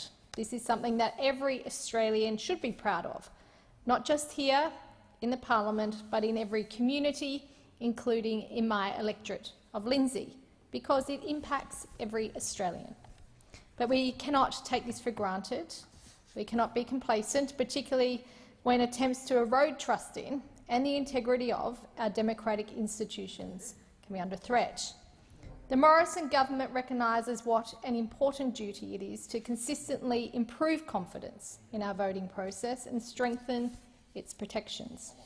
And that's why we're taking this proactive approach, embarking on a range of important measures to ensure the security, accuracy and transparency of voting. These are sensible reforms that preserve and enhance our proud democratic system. The report on the conduct of the 2016 federal election and matters related thereto recommend these important changes. In Australia, we're proud of our electoral system, which allows our senators to be chosen by the fairest counting system in the world. This bill will ensure that the Electoral Commissioner can assure the accuracy of counted votes through computer scrutiny. A significant sample of ballot papers will be checked during the course of the scrutiny at each counting centre. This data will compare with the electronic data captured by the computerised count of physical ballot papers and will be open to inspection by scrutineers. If a scrutineer requests a physical ballot paper to be recalled during the computerised scrutiny of Senate votes, if a voter's preference cannot be determined using the scanned image of the ballot paper, it can be resolved using the physical ballot paper. This bill will legislate the requirement for detailed data on both votes and preferences in Senate elections to be published within 7 days after the return of the writs. While the AEC already carries this out on a voluntary basis, this now formally legislates the process. Our unique system utilises a computerised scrutiny of votes using computers to ensure every preference of every vote is counted. The system is robust and voters deserve the right to know it is secure. That's why this bill will require the Electoral Commissioner to arrange for a security risk assessment of the systems used for the computerised scrutiny of votes in a Senate election. The assessment must be conducted by an independent provider who is accredited by the Australian Signals Directorate before each Senate election. The Australian Signals Directorate is a vital member of Australia's national security community and, alongside our other national security agencies, plays a vital role in ensuring the integrity of our democracy. Lastly, the bill also requires the Electoral Commissioner to arrange for an independent accuracy assessment of the counting software used in the scrutiny of Senate votes to ensure it is accurate and in accordance with the processes set out in the Electoral Act. The AEC will publish the assurance of the accuracy of the software to the appropriate standard in advance of each election. This bill is one of a range of measures we are taking to safeguard and strengthen the integrity of our elections, including providing the Australian Electoral Commission with additional flexibility to conduct elections during times of emergency and introducing voter identification requirements for in-person voting. In addition, the Contingency Measures Bill will introduce powers for the Electoral Commissioner to make limited operational modifications to the Electoral Act, where a Commonwealth emergency law is in force. These measured sensible modifications could add the flexibility to grant an additional week of pre-poll in areas specifically affected by an emergency, or expand the reasons a voter can apply for a postal vote. In addition, the Voter Integrity Bill will further strengthen the integrity of elections and the rights of every voter. When voters show ID on polling day, we reduce voter impersonation, fraudulent votes, the investigative work required to find them, and give honest voters confidence their vote counts in the way it should. Voter fraud should not be tolerated at any extent. Even the smallest amount of voter fraud is too much fraud. No one will be turned away or denied the opportunity to vote under this bill, with a wide range of ID to be accepted, or the ability to have your identity attested by another enrolled person who has ID, or the opportunity to make a declaration vote. In conclusion, the assurance of the Senate counting bill complements these important measures to safeguard our democracy through the protections of our free and fair elections. The Morrison government will relentlessly pursue measures that protect and promote Australia's national interests. The integrity of our elections matters greatly to every Australian, and I'm proud to support these important safeguards. Thank you. I thank the honourable member for Lindsay. The question is that the amendment be disagreed to, and I call the honourable member for Fenner. Thank you, Deputy Speaker. Ensuring the integrity of our election systems is a bipartisan objective. We know that there have been attempts to hack into election systems. The Economist magazine talks about the way in which this particularly affects the United States in contexts in which voting machines are used. Even when those voting machines are air-gapped, that is, not connecting to the internet, there's a risk of them malicious actors loading malware onto them and then managing to bypass logic and accuracy tests. There's also a risk of attacks which target voter lists, attempting to change voter lists and therefore undermine confidence in democracy. We've seen attempts to influence elections electronically and in other ways as well. A Russian news agency with close ties to the Putin government launched a so-called news website called USA Really, which published a stream of articles favourable to former President Trump. Those attempts were worked alongside attempts to influence the last 3 US elections from foreign actors using social media platforms. So the bill before the House does provide some measures that will ensure that Australia's first-rate electoral system is protected. It provides for the Electoral Commissioner to arrange for an independent body accredited by the Australian Signals Directorate to conduct a security risk assessment of the AEC's computer system, provide a report to the AEC, which the AEC will then publish on its website. This is critical for Australia, given that our electoral system has long been regarded as the best in the world. Now, Australians see voting not merely as a right but as a responsibility. Since 1924, we've had compulsory voting, which has seen us have one of the highest turnout rates in the advanced world. Compulsory voting also ensures that voting is representative. In voluntary voting countries, it's systematically the case that lower income and more disadvantaged voters tend to turn out in smaller numbers, so the result of the election doesn't represent truly the view of those who could potentially have cast their vote. Australia put in place the secret ballot, which other countries call the Australian ballot. Australia has also pioneered robust electoral systems to ensure that the integrity of our voting system is maintained. And indeed, the ballot booth, according to the tremendous book Democracy Sausage, is a great Australian invention. But there's other ways in which elections can go wrong as well, and one of those is if voters have to spend too long waiting in line. Analysis by the Cooperative Congressional Election Study looked at how long voters had to wait to vote in the 2016 presidential election. Among non-whites, 73% said they had to wait in line to cast their votes, compared to 60% of whites. And indeed, that gap grew even larger the longer people had to wait. Non-whites were 40% likelier than whites to say they had waited longer than half an hour to vote. So that racial gap naturally affects those who finally get to cast their vote. If you're working a part-time job, if you're caring for multiple children, you may not be able to stand in line and wait your turn. What could blow out the length of time that people wait in line?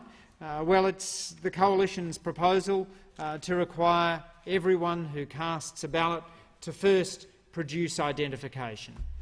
That requirement, when first implemented, would be almost certain to gum up the works of Australia's election system. Australia doesn't have a problem with multiple voting. The number of incidents in the last election is a couple of thousand. The number of prosecutions out of that election is 0. Largely multiple voting arises because of confusion among a small number of vulnerable Australians rather than through a malicious attempt to subvert the system. But the effect of voter ID is to ensure that the lines are longer and that the most disadvantaged don't turn up. Contrary to what members opposite have been arguing, it is going to be an imposition on people if they have to fill out a statutory declaration. Many will simply choose not to bother if that's the obligation. So I would urge the government to back down on their proposal for voter ID laws, to recognise the benefit that comes from Australia's electoral system, in which simplicity is prized, and we have one of the highest turnout rates in the world. This bill before the House is a perfectly sensible measure, enjoys bipartisan support. There is the concern about the hacking of election material is a real one, and invariably as electronic voting comes online, we're going to have to become better at managing these systems. Electronic voting has natural advantages in terms of ensuring the integrity of the outcome, but without very rigorous systems in place, we can't be sure that will work. This bill will provide increased assurance to voters and to candidates on the veracity of the AEC's systems, but we need to also recognise that there is much more that we could do to improve the integrity of the system. We still have a turnout rate among Indigenous Australians that sits around half, according to one of the AEC's reports. 50% turnout rate among Australians' First Nations people simply isn't acceptable.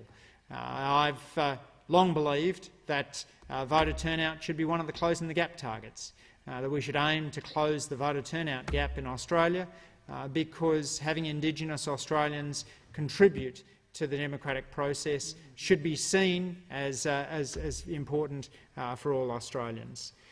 We, of course, need a National Integrity Commission. That too would improve the standing of Australian politicians. And we need to have real-time disclosure of political donations and the donations disclosure threshold brought down from its currently indexed $14,500 to a fixed $1,000 to ensure that political donations are transparent for all to see. The AEC deserves more resources to increase enrolment and turnout of voters. All of these things would improve the integrity of Australia's voting system and would greatly strengthen an already strong democracy. On the question of voter ID, we don't need to merely speculate. We have the lived experience of the Queensland 2015 election, where voter turnout was the lowest that it had been since 1980 and the lowest turnout in 12 state elections. Many voters were turned away, many were deterred from turning up at all. And that's because holding an election in which you require voters to produce ID is a logistical nightmare. In the current context, it would mean that in the first national election after the COVID pandemic hit, we were attempting to train 100,000 or so AEC workers in identifying appropriate ID. This is a massive logistical task, and as the Parliamentary Joint Committee on Human Rights has noted, voter ID laws might, quote, reduce public confidence in the electoral system and discourage some voters from voting. The committee also noted it has seen, quote, no evidence of or concern about a lack of public confidence in the integrity of the electoral system or any evidence of voter impersonation, and that, quote, additional requirements imposed before a voter can cast their vote engages and may limit the right to take part in public affairs and the right to equality and non-discrimination. And as Cassandra Goldie, the CEO of the Australian Council of Social Services, has said, quote, requiring voter IDs would hit hardest those people who already face barriers to voting, people who are homeless, people living in remote communities, First Nations people, recent immigrants, younger people. In conclusion, Deputy Speaker, I spoke earlier this week on a report handed down by the House of Representatives Standing Committee on Economics. I acknowledged there Nicolette Chillier, who drafted that report. It was remiss of me, though, not to acknowledge the entire splendid Secretariat of the House of Reps Standing on Committee on Economics, of which I'm privileged to be the Deputy Chair.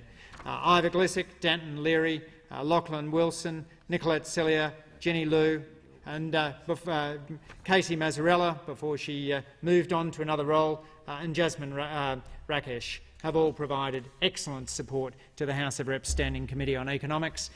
We are extraordinarily privileged to have them working for the committee, as in general we are lucky in this place to be served so well by the committee staff and others who work in the building. Order. The question is that the amendment be disagreed to, and I call the honourable member for Longman. Thank you, Deputy Speaker. Australia's system of voting in elections is among the best in the world. Free, fair and transparent elections are the foundation of our democracy. Without public confidence in our elections, we cannot be confident in our parliament. We have seen recently in the US what can happen when a certain element of the public loses confidence in its electoral process. We cannot allow that situation to occur here in Australia, and that's why we need to get this right from the outset. Australia has adapted and amended its electoral system over the years to better meet the expectations of voters and candidates alike.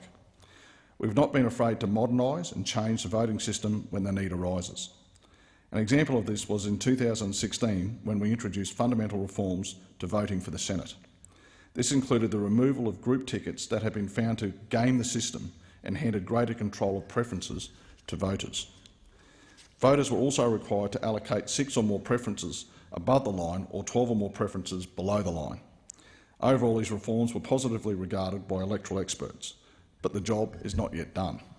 More needs to be done to address the Senate election process to make it as fair as possible while incorporating modern technology to meet this end. The Joint Standing Committee on Electoral Matters was commissioned to examine the 2016 election, and it has already identified 3 matters which it considered needed urgent attention. These were the authorisation of voter communications, the extent and use of foreign donations, and modernisation of the Australian Electoral Commission.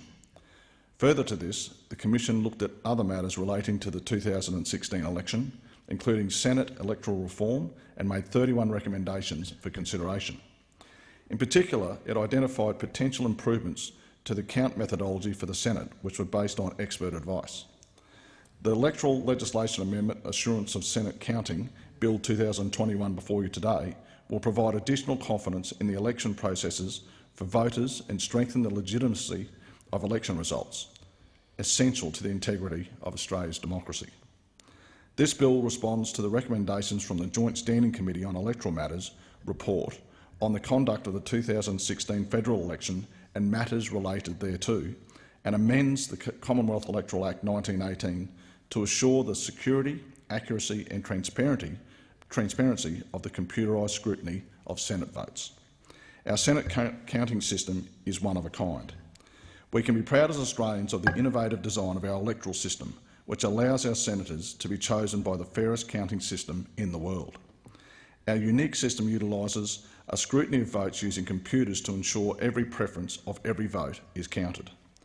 The system is robust and voters deserve the right to know it is secure.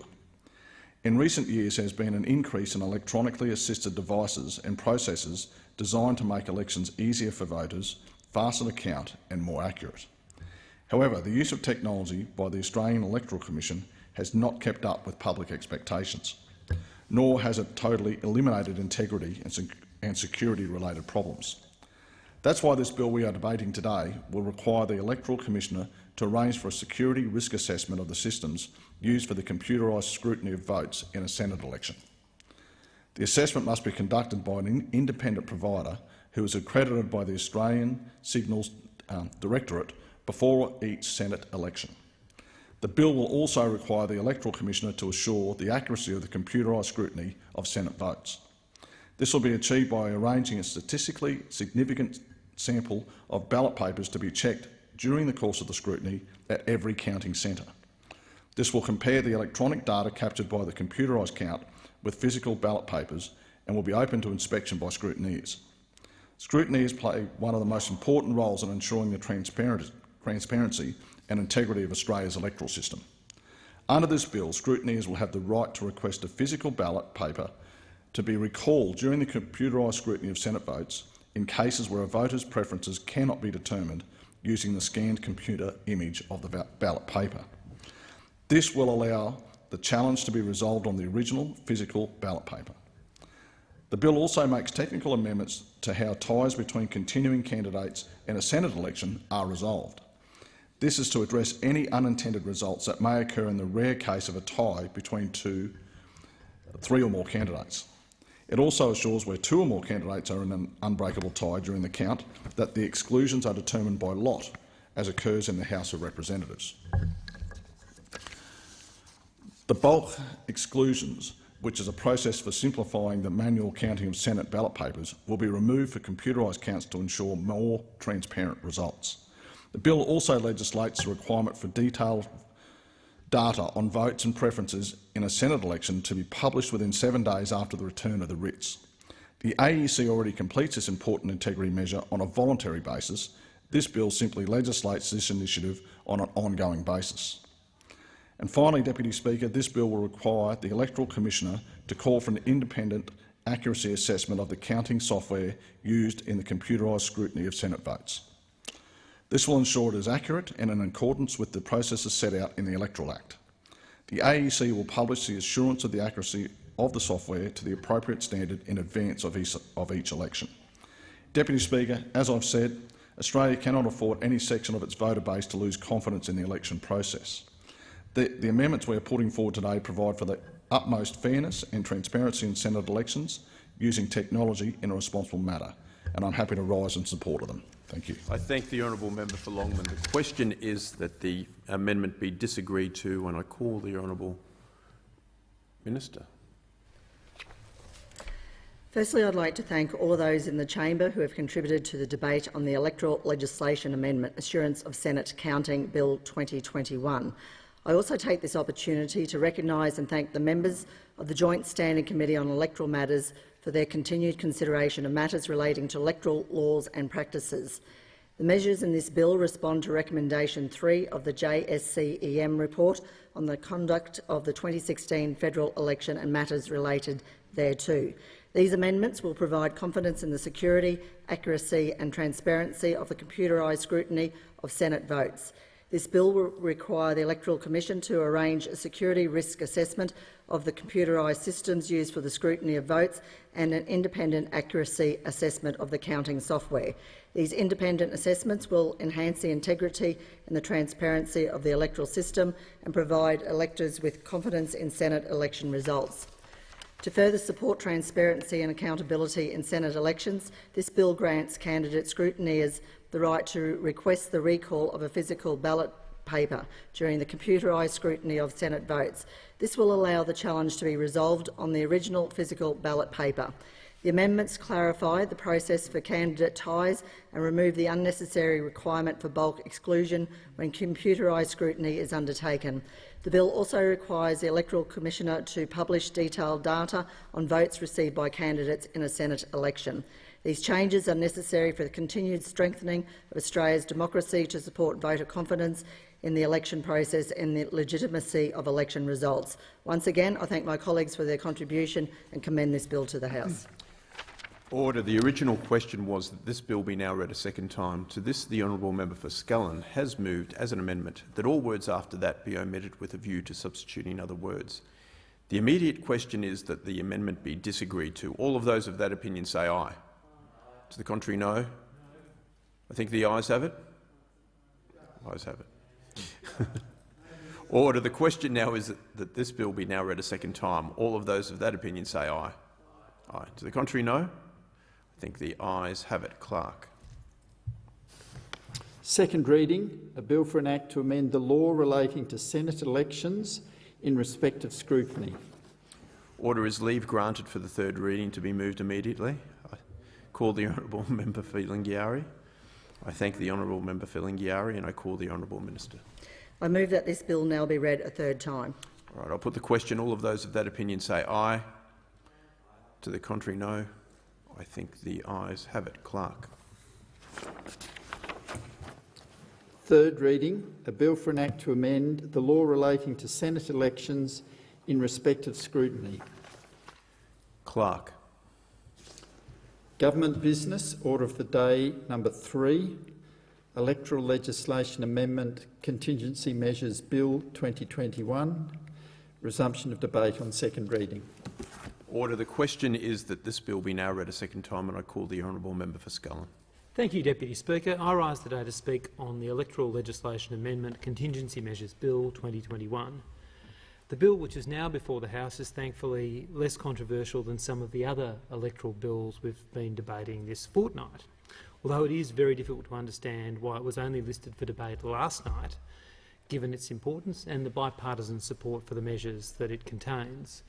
The bill has come about as a result of a recommendation by the Joint Standing Committee on Electoral Matters from its inquiry into the conduct of elections during times of emergency situations. And as the Minister did in respect of the last bill, I want to acknowledge the very important work done by all members of that critical committee, which has a unique role in safeguarding our democratic institutions. And I acknowledge in particular my Labor colleagues on that, Senator Brown, the Deputy Chair, Senator Smith, and the members for Jagga and Oxley for the work that they do. Now, the inquiry which led to this was driven in significant part by the pandemic that we are living through right now. The coronavirus pandemic was the obvious catalyst for that inquiry, but we know it isn't the only issue that we need to address in thinking about how elections can be conducted safely in all circumstances. We know that climate change means we'll be increasingly experiencing catastrophic bushfires and floods. I think we're thinking about that right now. The Commission must be able to conduct elections safely in these times of emergency, and the purpose of this bill is to enable them to do just that. The Contingency Measures Bill will give the Electoral Commissioner additional flexibility in the ways in which an election is conducted. Now, Deputy Speaker, as you would be aware, in August of this year the Parliament legislated to limit the pre-poll period to 12 days prior to polling day. An extended pre-poll period sees the AEC having to staff pre-poll booths for longer, presenting logistical challenges for the Australian Electoral Commission. It also means that people are voting without necessarily having all the information on candidates or parties' policies. We no longer have one election day, but a series of election days, and I think all of us in this place recognise that. We know too that the number of voters who vote during the pre-poll period is increasing at each election, but the figures also show that the majority of people who vote at a pre-poll booth do so in the week before the election. At the last election, when the pre-poll period ran for nearly 3 weeks, over 50% of the voters who voted during that 3-week period did so in the last 5 days before polling day. And as such, it was decided by this parliament to limit the period of pre-poll to 12 days. However, Labor agreed to this limitation on the condition that these contingency measures be provided for the Electoral Commission to give it maximum flexibility to conduct an election in times of emergency. And this bill will allow the Commissioner to extend the pre-poll period to up to 5 days after the declaration of nominations. Now, this is in effect the system we've all become used to, the system that was in place prior to the recent amendment limiting pre-poll to 12 days. And this will, in these circumstances, in the circumstances that is required to be brought into play, reduce the concentration of people voting on a particular day so that any social distancing that may be required can be managed, and more broadly facilitate access to voting where circumstances otherwise put this at issue for some electors. The bill also allows the Electoral Commission to expand the reasons a person may exercise a pre-poll or postal vote. Currently, these reasons include if a person is outside the electorate where they are enrolled to vote, more than 8 kilometres from a polling place, travelling, unable to leave their workplace to vote, seriously ill, infirm or due to give birth shortly, or caring for someone who is, a patient in hospital who can't vote at the hospital, has religious beliefs that prevent him from attending a polling place, in prison serving a sentence of less than 3 years, a silent elector, or someone with a reasonable fear for their safety. Now, this bill will allow the Electoral Commissioner to expand those reasons. The Commissioner could, for example, allow anyone to vote by pre-poll or postal vote during a time of declared emergency, and this could be very important. The bill also allows the Electoral Commissioner to adjust the number of scrutineers each candidate is entitled to at a Senate scrutiny to ensure that social distancing measures can be maintained there. The number of scrutineers will not, however, be able to be less than 1 scrutineer per group of candidates per officer engaged in the scrutiny of the count. Now, additionally, the Electoral Commissioner will be able to allow persons to travel or be present for activities necessary for the election, such as permitting candidates and agents for candidates to be present at the ballot draw or scrutineers to attend scrutiny. The Commissioner may also allow a person to travel or to conduct certain activities within 100 metres of a polling booth or pre-poll centre. These activities include canvassing for votes, handing out how-to-vote cards and putting up election posters. Providing the Electoral Commissioner with these contingency powers will ensure that, if there is an emergency situation, the core activities required from elections can still be conducted. It will also ensure the safety of the voters, candidates and their volunteers, and the 100,000 AEC staff who will be required at the next election. The Commissioner will be able to make a determination only while there is a Commonwealth Emergency Declaration in place under one of the following acts: the Biosecurity Act 2015, the National Emergency Declaration Act 2020, the National Health Act 1953, the National Health Security Act 2007, or any other Commonwealth law specified by the Minister by legislative instrument. Now, I understand the only current Commonwealth emergency declarations in place are made under the Biosecurity Act, the principle being the Biosecurity, Human Biosecurity Emergency, Human Coronavirus with Pandemic Potential Declaration 2020. This is expressed to expire on the 17th of December. There are no emergency declarations currently made under the 3 other acts named in the bill. Now, I think it's pretty clear that events in recent days, upon which the attention of many Australians are with the issue of a new variant, demonstrate the need for powers such as this. And of course the issue of flooding in parts of Queensland in particular also point to the need for these powers. And obviously my thoughts are with those communities that are fighting those disasters right now. But it should be noted that this bill is only partially implementing a recommendation of the Joint Standing Committee on Electoral Matters. The committee recommended the Commissioner be provided these powers while there was a Commonwealth or state or territory emergency declaration in place. The Parliament may need to consider in the future whether the Commissioner's contingency powers should be extended to where there is an emergency declaration in place under a state or a territory law. For example, it is quite possible that a state or a territory could make an emergency declaration in times of bushfire or flood, and there not be an equivalent Commonwealth emergency declaration in place. In that case, the Electoral Commissioner's powers would not be enlivened under this bill. Now, The Commissioner's powers under this bill will be limited to the geographic area covered by the declaration, and before making a determination, the Commissioner must notify both the Prime Minister and the Leader of the Opposition. The Commissioner must outline the reasons for making his or her determination, and the determination must be published on the AEC's website. This will provide transparency and assurance to candidates, parties and the voting public that the measures in the determination are necessary for the proper conduct of the election. The legislative instrument issued by the Commissioner will cease to have effect when the writs are returned or when the Commonwealth Emergency Declaration is revoked. The bill also provides that only the Electoral Commissioner will have the power to temporarily suspend or adjourn polling in times of flood, fire, storms, riots or health hazards. Now, it's important to note that this is not a new power. The Electoral Act already allows for the suspension or adjournment of polling in these circumstances. However, currently the power is conferred on the presiding officer of a particular polling place. Vesting the power solely in the Electoral Commissioner reflects the significance of the decision to suspend or adjourn polling. I should note also that this particular change is not limited to times of declared emergencies. Where polling has been temporarily suspended or adjourned, the bill provides that the scrutiny of the House of Representatives votes will be delayed and the results for the Senate election in that division will not be able to be disclosed. This is an important safeguard. It will ensure that Australians who are yet to vote will not be influenced by the state of the count. Penalties are to apply for anyone who does divulge the results of a Senate election. This bill in its current form also changes the cut-off date that voters have to apply for a postal vote. This change is not limited to times of emergency situations. At the moment, postal vote applications must be received by the AEC by 6 p.m. on the Wednesday before polling day. The bill currently changes this to 6 p.m. on the Tuesday before polling day. The bill's intent was to give the AEC longer to distribute a postal vote so that it is received by an elector prior to polling day. However, by bringing forward the cut-off date for applications, voters who have no other option than to vote by post may have missed out on voting altogether. I note that the government has proposed amendments to the bill to restore the application deadline to the current Wednesday deadline. Labor will be supporting these amendments. I'm very pleased to let the House know they are important amendments, because postal voting will be exceptionally important at the next poll. The number of people who voted by post at both the Eden Monaro and Groom by-elections almost doubled on the usual number of postal votes cast at an election. At Senate estimates, the Electoral Commissioner said up until COVID there had been a trend where in-person pre-poll votes were increasing exponentially, whereas postal votes were remaining relatively static. COVID, however, has seen that trend change. Now, the processing of postal votes creates an increased administrative burden on the Electoral Commission, as they are more time-consuming to process.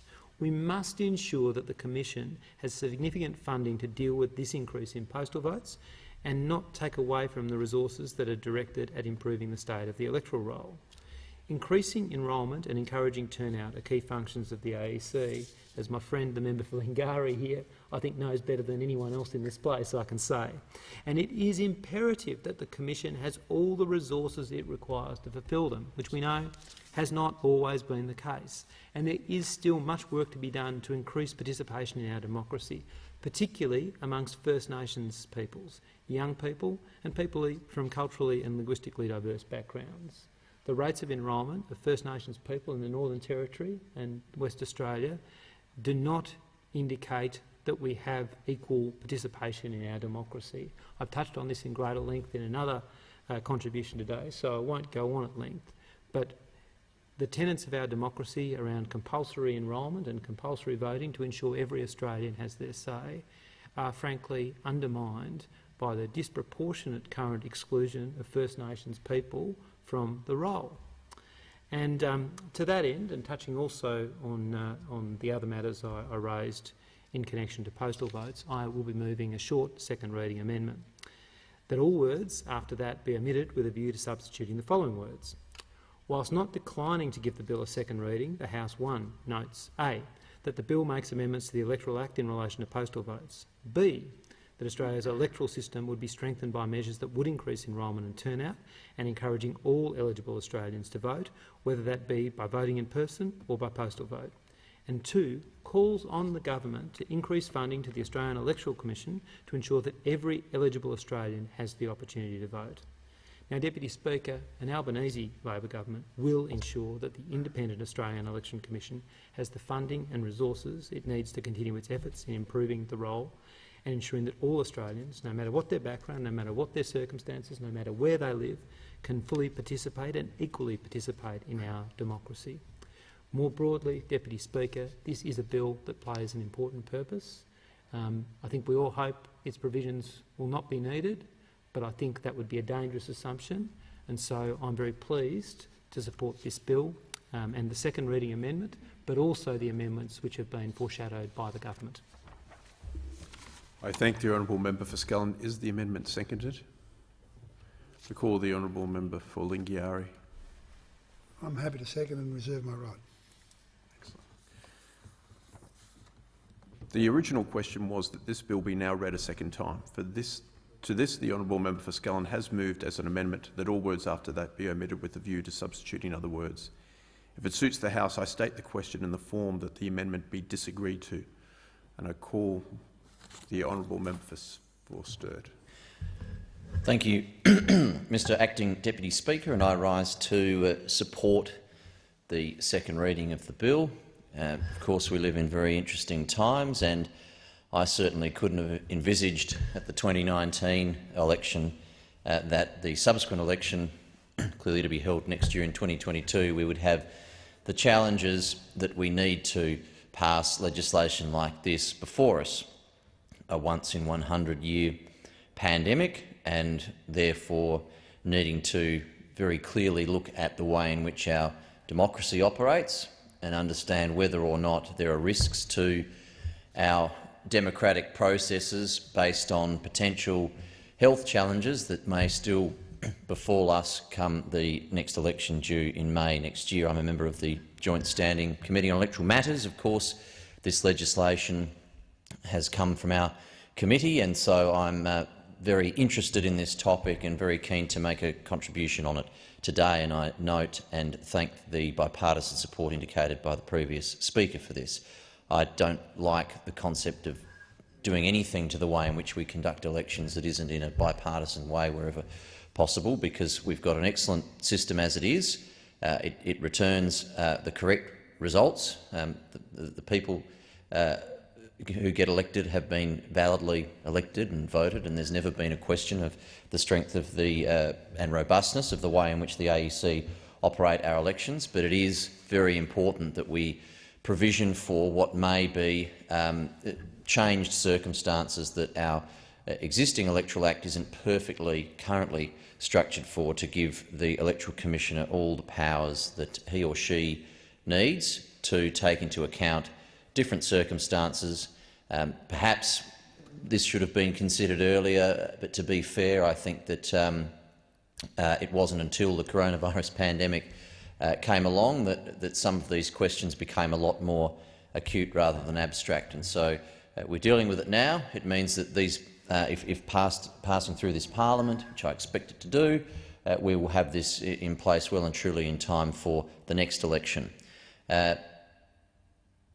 We're looking at a couple of issues here. We're looking at pre-poll and postal votes, and giving the Commissioner some discretion to vary the current rules in which people can access that voting. I think we can all be honest in this chamber that despite the fact that the rules are prescriptive, I think all of us stand on pre-poll booths, and all of us get contacted by people, supporters that want assistance with the postal voting process, etc. Yes, there are rules in place and a declaration that you make. The previous speaker outlined the circumstances in which you can access a pre-poll vote.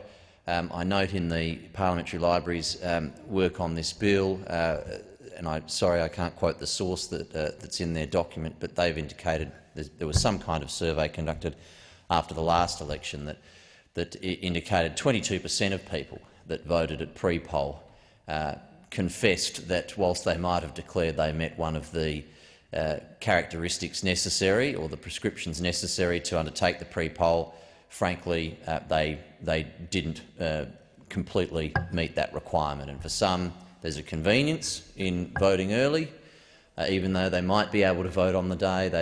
They just like the idea of getting it out of the way.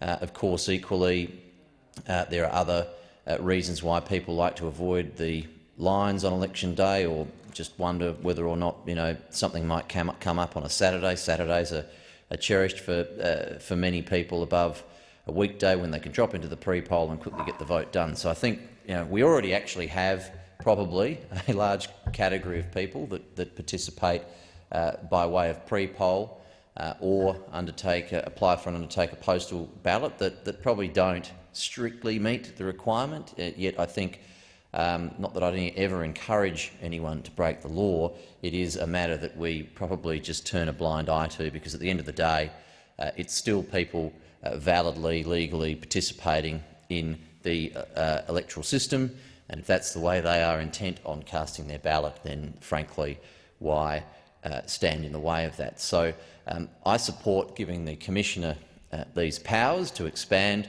the criteria, and perhaps I'm indicating from my contribution that I wonder whether at some point in the future, I accept it's not going to happen now, but whether we consider just removing these prescriptions around pre-poll and postal voting and basically allow anyone that wants to do it. I don't know why we have to have that added complexity in place. We did look at this at JSCAM, but we're not recommending that through this legislation. But to me, I don't see that it necessarily benefits any particular cause in politics to put that in place. As I say, people anecdotally are already really doing it if they want to anyway, even if they don't reach those requirements. But there are certainly people that would not be comfortable with doing the wrong thing. Good on them.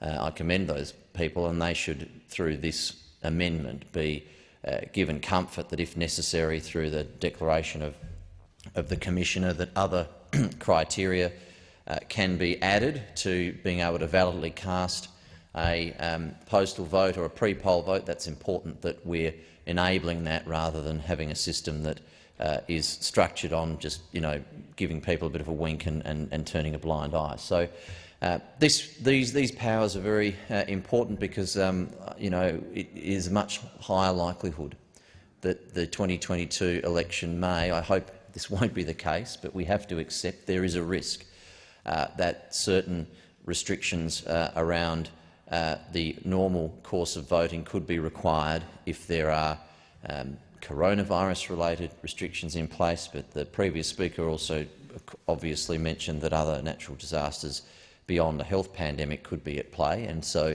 we want to make sure that we've got robustness but also a nimbleness in our Electoral Act, and that the Commissioner can prescribe certain changes to the existing rules around early voting to facilitate the fact that some kind of natural disaster or health challenge, etc., means that we have to do all we can to enable broader access to voting. Clearly, we all want to make it as easy as possible for people to vote. We don't want to engage in voter suppression or make it difficult for people. That's why, of course, we have the alternatives to voting on polling day as it is. And so if the circumstances meet the tests that are required through this change for the Commissioner to so decide that he or she wishes to give broader access to pre-poll and postal voting, then I think that's an eminently sensible thing for us to support. The other major matter addressed in this is ensuring that on polling day the proper conduct of the election cannot be interfered with by virtue of certain directives that might be in place that prevent someone from accessing their right to cast a vote on election day. And it's important that we, at the Commonwealth level, maintain our supremacy and our rights over the conduct of our elections, and that there's no ambiguity or ability for any state authority or state legislative directive to restrict or apply itself to the way in which we elect people to this place and to the Senate. Nothing is more important than us being in control of the electoral process to this House and to the Senate, and nothing is more important that no jurisdiction — I'm not making any allegation here, I'm not suggesting in any way that we can directly foresee any undue obstruction to future Commonwealth elections. But the reality is, and the lessons that we've learnt in the last 20-odd months under this coronavirus pandemic, is that there could be ways in which certain directives could impinge on the ability to conduct an election. And we can't allow, as a Commonwealth Parliament, putting politics one side, doesn't matter whether you're the government, the opposition, the crossbench, we can't allow anyone to be able to overtly or inadvertently interfering in the way in which we conduct our elections and potentially influence or interfere with the people that are sent to sit in this chamber and the Senate chamber and represent their electorate, their state in the Commonwealth Parliament. So what these changes do are to ensure that we have Commonwealth legislation, which therefore would have constitutional supremacy over any state instruments that might be in force around restricting people's rights to move around the community or congregate together physically, etc., and that the Electoral Commissioner is given the powers to make sure that he or she can continue to conduct an election on election day in a way with whatever mechanism and restrictions that the Commissioner may feel are important to put in place. So we're not suggesting that if there is a risk situation that we would go ahead and encourage putting people at risk and demand that the Commissioner undertake an election as if nothing was happening. That's not what would happen here whatsoever. What we will be doing is ensuring that the Commissioner has the powers that he or she needs to decide how to continue to conduct a Commonwealth election in the safest way possible, but in no way in a way that would disenfranchise people's ability to participate. Hence the polling day measures, like ensuring that people can't obstruct our ability to campaign, our ability to hand out our how-to-vote cards, put up our posters and our messages talking about how great we are. None of us in this chamber want to miss out on that opportunity, Mr Acting Deputy Speaker. And of course it's vitally important in the robustness of our democracy that we have the right to do that. We have the right to communicate and campaign to our voters, and on election day that is a very important part of that process. We all know that. No one would sit in this chamber if they didn't have exceptional experience on the way in which we conduct elections and what happens on polling day. And it's up to us as a Commonwealth Parliament to make our decisions about how we conduct those elections and not have them potentially restricted by decisions of another government. This creates a new principle, which is the 100-metre rule. At the moment, to my understanding and reflection on the Electoral Act, the only rules we have around polling day at the moment is the 6-metre rule, which effectively says nothing can happen within 6 metres.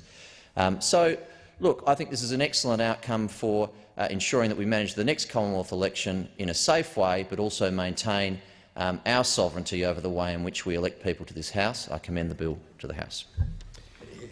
I thank the honourable member for Sturt, and I call the honourable minister. Thank you, Deputy Speaker. Firstly, I would like to thank all those in the chamber who have contributed to the debate on the Electoral Legislation Amendment Contingency Measures Bill 2021. I also take this opportunity to recognise and thank the members of the Joint Standing Committee on Electoral Matters for the report of the inquiry on the future conduct of elections operating during times of emergency situations. Elections are a fundamental part of Australian life. The reforms in the Electoral Legislation Amendment Contingency Measures Bill 2021 allow the Electoral Commission to make limited modifications to ensure Australians are able to participate in the electoral process and exercise their franchise, whatever the situation. The modification powers are appropriately limited to expanding the grounds on which a person can apply for a postal or pre-poll vote, extending the pre-poll voting period in an emergency area.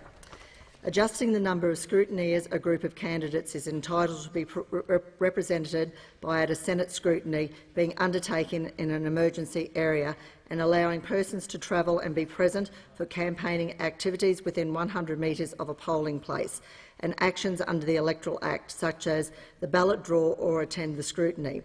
The bill makes additional amendments to the Commonwealth Electoral Act 1918 Electoral Act to uplift the Electoral Commission's power to adjourn or temporarily suspend the polling. Where polling has been adjourned, the commencement of the scrutiny of the House of Representatives votes for that division will be delayed until the close of polls for the adjourned polling place. Further, scrutineers and officers are prohibited from disclosing any information relating to the Senate election in a division until the close of polls for the adjourned polling place. This is to protect the integrity of the election result by ensuring electors can cast their vote free from the influence of any indicative results which may have otherwise been released. Once again, I thank my colleagues for their contribution and commend this bill to the House.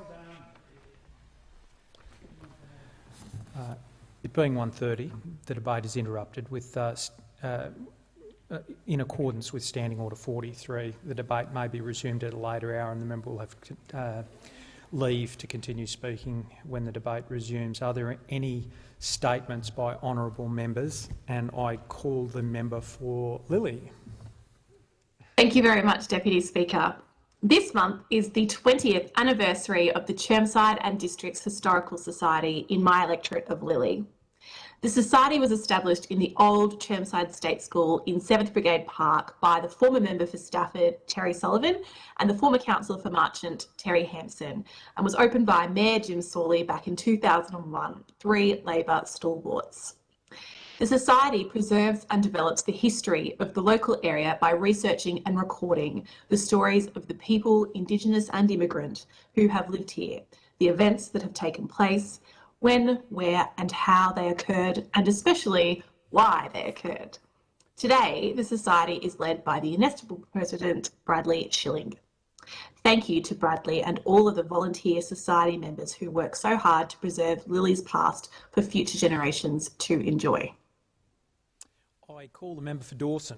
Thank you very much, Mr Deputy Speaker. The behaviour of anti-coal activists at the Carmichael mine in North Queensland has reached a dangerous level now. They're putting their lives at risk and endangering the lives of mine workers who are just trying to do their jobs. The level of harassment, abuse and intimidation that workers are subjected to is illegal and disgusting. We've recently had an aggressive high-speed off-road vehicle chase with activists pursuing and swerving towards the vehicles of mine workers. They circled a mine worker's ute in their own vehicle, accelerated and then slammed on the brakes right in front of that worker's ute. Now, it's fine to protest. I support the right to free speech and the right to march peacefully in the streets.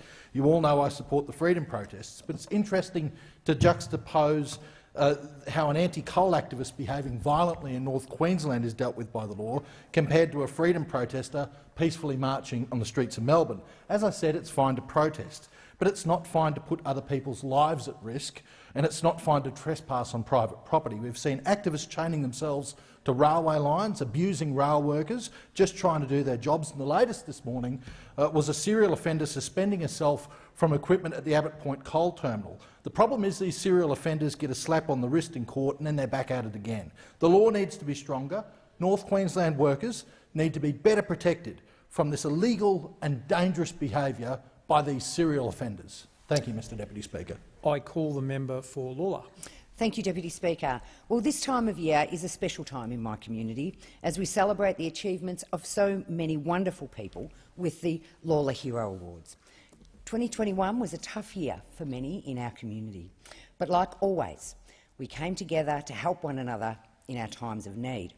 The Lawler Heroes for 2021 have cooked, provided meals, run sporting clubs, run social media to keep people connected, helped roll out the vaccine locally, assisted families in their schools and answered the calls to grassroots action in a really tough year. Congratulations and thank you to all of the winners. It's at this time of year also we celebrate our student leaders for their commitment to improving their school community. Whether it's in official student leadership roles, whether it's academic excellence, peer support or a drive to make our community a better place. I want to congratulate the 2021 Julia Gillard Award winners and the School Lawler Hero Award recipients. They're already extraordinary students, but what they've done in the face of the pandemic and the pressures it has placed on them in the last 2 years just shows what special people, their families and our schools have produced. Finally, it's my last time I'll speak in the House, more than likely, before we rise for the year, and I want to take this opportunity to wish all members a Merry Christmas and a safe summer, and to everyone I represent in the Parliament, have a Merry Christmas, enjoy the time with family and friends, stay safe and have a Happy New Year. I call the member for Bonner. Thank you, Deputy Speaker. I rise today to share the news of the completed all-ability senior playground for students in years 4 to 6 at Wishart State School. This playground has been part of the school's vision over the last 20 years, being made possible thanks to $350,000 in funding by the Morrison government, a playground which will be enjoyed by the school community for years to come. Since announcing the funding, I have been following the upgrades closely and have made regular visits to the site. The school undertook an extensive consultation process to make sure staff, students and parents could all have a say in the designs. In fact, some of the designs prepared by the Year 6 students have been incorporated. The consultation process was a fundamental step in ensuring all senior students were considered, including specialty equipment for those with special needs. This month I visited the school once again to see the completed playground and catch up with the principal, Yolanda Tognini. Mrs Tognini has been overwhelmed by how pleased the students, staff and parents are with the new playground. It's already making an incredible difference to the entire school community and they are grateful for the government's contribution. Over the past few years, Wishart State School has seen enrolments number increase by hundreds, and this new playground will support the students' experience as it continues to grow. Deputy Speaker, our government continues to back local schools, enabling real improvements just like those to the Wishart State School. I call the member for Macarthur. Deputy Speaker, I want to take this opportunity today to wish Macarthur residents a very Merry Christmas and a happy, safe and relaxing New Year. Here's to all that my community and its residents have achieved this year. The challenges we saw this year have certainly been tough for many families and local businesses. However, throughout this year I've been inspired by the resolve of individuals, organisations and businesses from my community to get through and do the right thing by the whole community. We've seen great demonstrations of camaraderie and mateship in Macarthur, with people working harder than ever and working together to support their neighbours and their loved ones. There are lots of people I could talk about, but I wanted to single out a few, in particular the Macarthur Arts Centre Cafe, the Lamandra Community Pantry, Life Without Barriers, Tharawal Aboriginal Corporation and Medical Service, and of course I wanted to single out my colleagues in healthcare who really got us through this pandemic, and I thank them so much for all their support and what they've done for our community. I want to thank our teachers in our schools who've dealt with every challenge that was set to them. I want to thank all the kids who've done so well to cope with homeschooling and returning to the classroom and then going back to homeschooling. I want to thank everyone in the community that's done so well. No matter how Macarthur has been stressed during this pandemic, they've done well by working together and working to a community as a community, and I'm very, very proud to represent them. Thank you. I call the member for Mallee. Thank you, Mr Deputy Speaker. In a world first, the Liberal National Government will introduce new powers to force global social media giants to unmask anonymous online trolls and make participating online safer for all. Everyone should be safe online, including our children. Anonymous cyber trolls have been able to wreak havoc for too long. Online defamatory behaviour has largely gone unchecked and trolls have been a law unto themselves. Their time is up.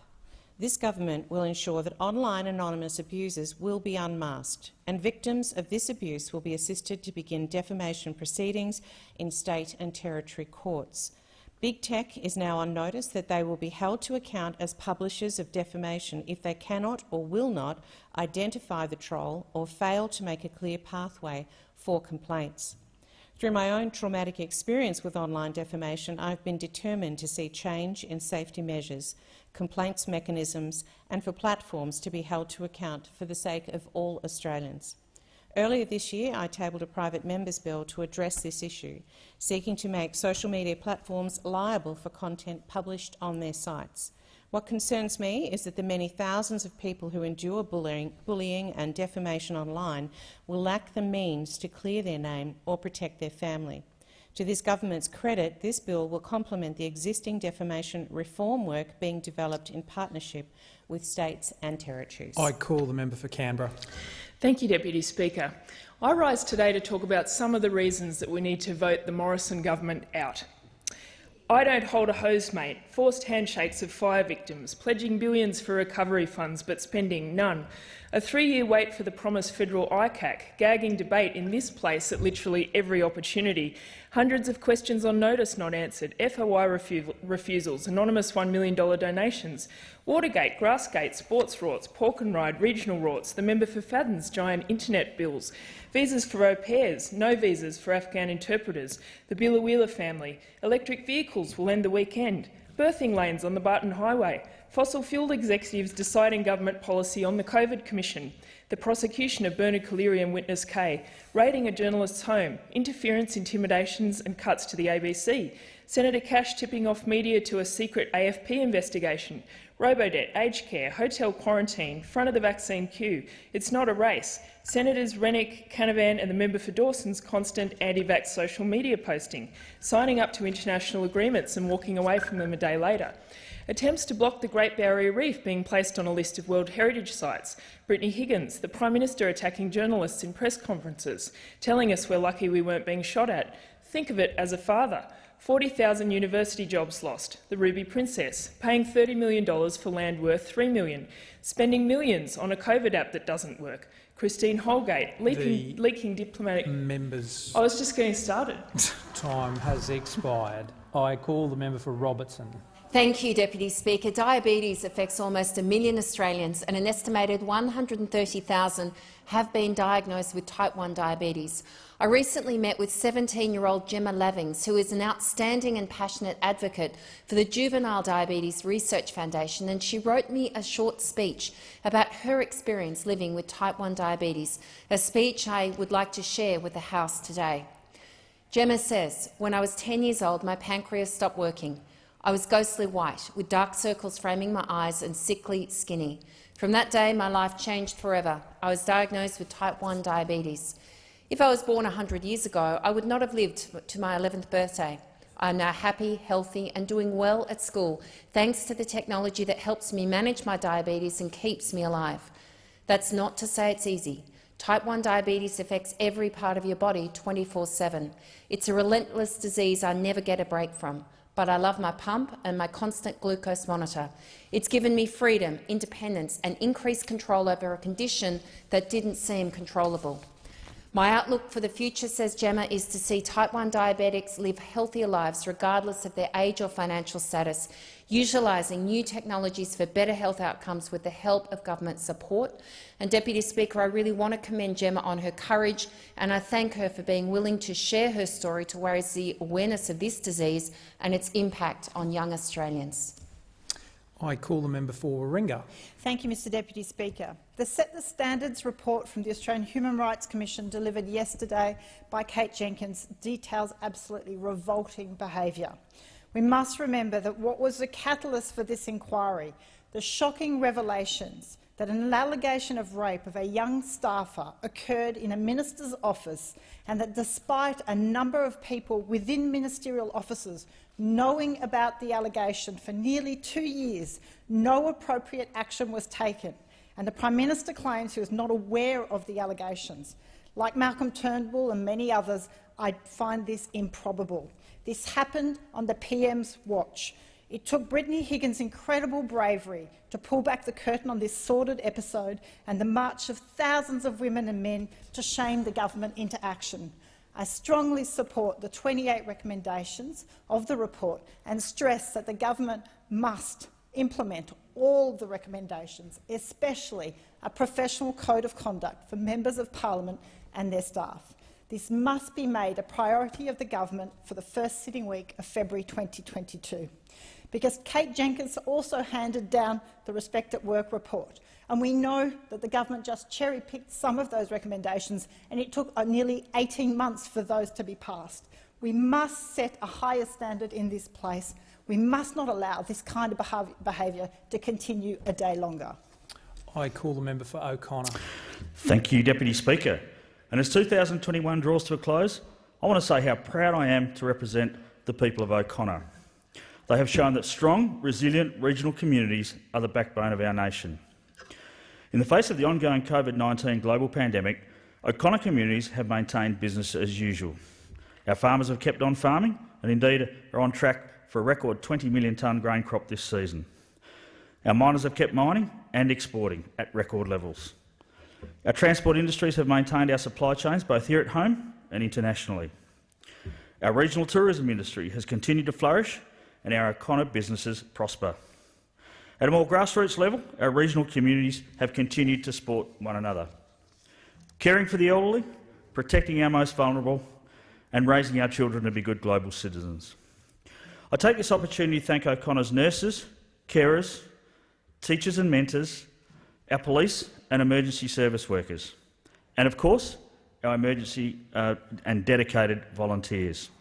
They are our true local heroes, making a difference to our communities every single day. And although the challenges we face right now are far from over, I reflect on how important it is in these times of adversity to continue to support one another. I hope this festive season sees you united with the ones you love, either in person or by technology across the miles, and I wish you a very Merry Christmas and a happy, healthy start to 2022. I call the member for Bendigo. Thank you, Deputy Speaker. Well, some opposite are trying to pretend that the pandemic is over, trying to say it's time to celebrate, let's all get out and have a Merry Christmas. Well, it's not over. There are still COVID clusters, particularly in our schools, in our primary schools. They say it keeps bubbling along in Victoria. Well, it's more than just a bubble. There are 36 of the 51 clusters in Victoria are in our schools. The biggest cluster in the state is in Holy Rosary Primary School, a school in my electorate, a primary school. We shouldn't be surprised that it's in our primary schools. Primary school children aren't eligible for the vaccine. It's something which I know the government is waiting on the science and for the approval. But for the frustrated parents, the teachers, the worry that they have that their kid could be infected or that they're asked to isolate, is what is this government doing to support them? Where's the support for the schools? Where's the support for the teachers? Where's the support for the parents who are isolating, caring for sick children or caring for children who've been exposed? This pandemic is not over, yet the government wants to pretend it is, close the chapter and move on. We cannot move on, not while we have sick children, not while we have people isolating, not while we have schools closed. We need to be doing more to help those in need. I call the member for Longman. Thank you, Deputy Speaker. There are many organisations, charities, groups and businesses in my electorate of Longman that offer great support, services and advice to our senior residents on a range of matters from health to retirement. However, we identified it can be a bit challenging for some older people in our community to access the essential support and services that are available to them. So my team and I set about organising an event where the senior members of our community could come and find out just how many services are available to them all in one place, and the Longman Seniors Expo was born. Last month, I held the inaugural 2021 Longman Seniors Expo after two earlier attempts that were stymied by COVID at two different locations, in Morayfield and on Bribie Island. This expo gave local seniors the opportunity to speak with around 80 organisations at one location about health matters, retirement advice and the latest products and services tailored for seniors. We also had some great local community groups people could join, like Lions, Probus, Zonta, Men's Shed, as well as groups like Meals on Wheels, Toastmasters and U3A, along with retirement and aged care options. Deputy Speaker, we had hundreds of local residents turn out at each expo, and I've received a lot of positive feedback, including from people who are already asking when the next one will be held. I want to thank all of the exhibitors and guests, as well as our major sponsor, Moreton Bay Region Industry and Tourism, for their support. I call the member for Whitlam. Well, Australians shouldn't be surprised that a government that has turned rorting into an Olympic sport is going to turn a blind eye to the scammers that are driving Australians crazy. If it was just the bogus phone calls and SMSs from Clive Palmer and the member for Hughes, it'd be bad enough. But it's not. $33 billion a year is being ripped out of Australian households and small businesses while this bloke over here does absolutely nothing. Now, Labor agrees. We should be going after the anonymous online trolls that are terrorising our kids. But what about the frauds? This week we saw this bloke at it again. I mean, the guy who doesn't hold a hose and doesn't have a bill was standing up in this place saying, I've got a big announcement to make about going after frauds and scams and bullies. We won't see a bill before the election. All announcement, no follow-through. He has turned Parliament into a protection palace for the routers in his cabinet and in his party room. And he's turned Australia into a paradise for the scammers. There's something very sinister about this Prime Minister. Something worse than doing nothing. Giving a green light to the scammers to steal from Australian households and small businesses. Has expired. I call the member for McKellar. Thank you, Deputy Speaker. One of the worst experiences any parent could go through is seeing their child in pain. But it is even harder to see your child in pain and not knowing why they're in pain. This was the experience of the Peacock family who live on the northern beaches in Sydney. And it happened to their daughter Nyla when she was just 3 years old. The cause was a painful, incurable, autoimmune disease called juvenile arthritis. It can feel like your entire body is on fire.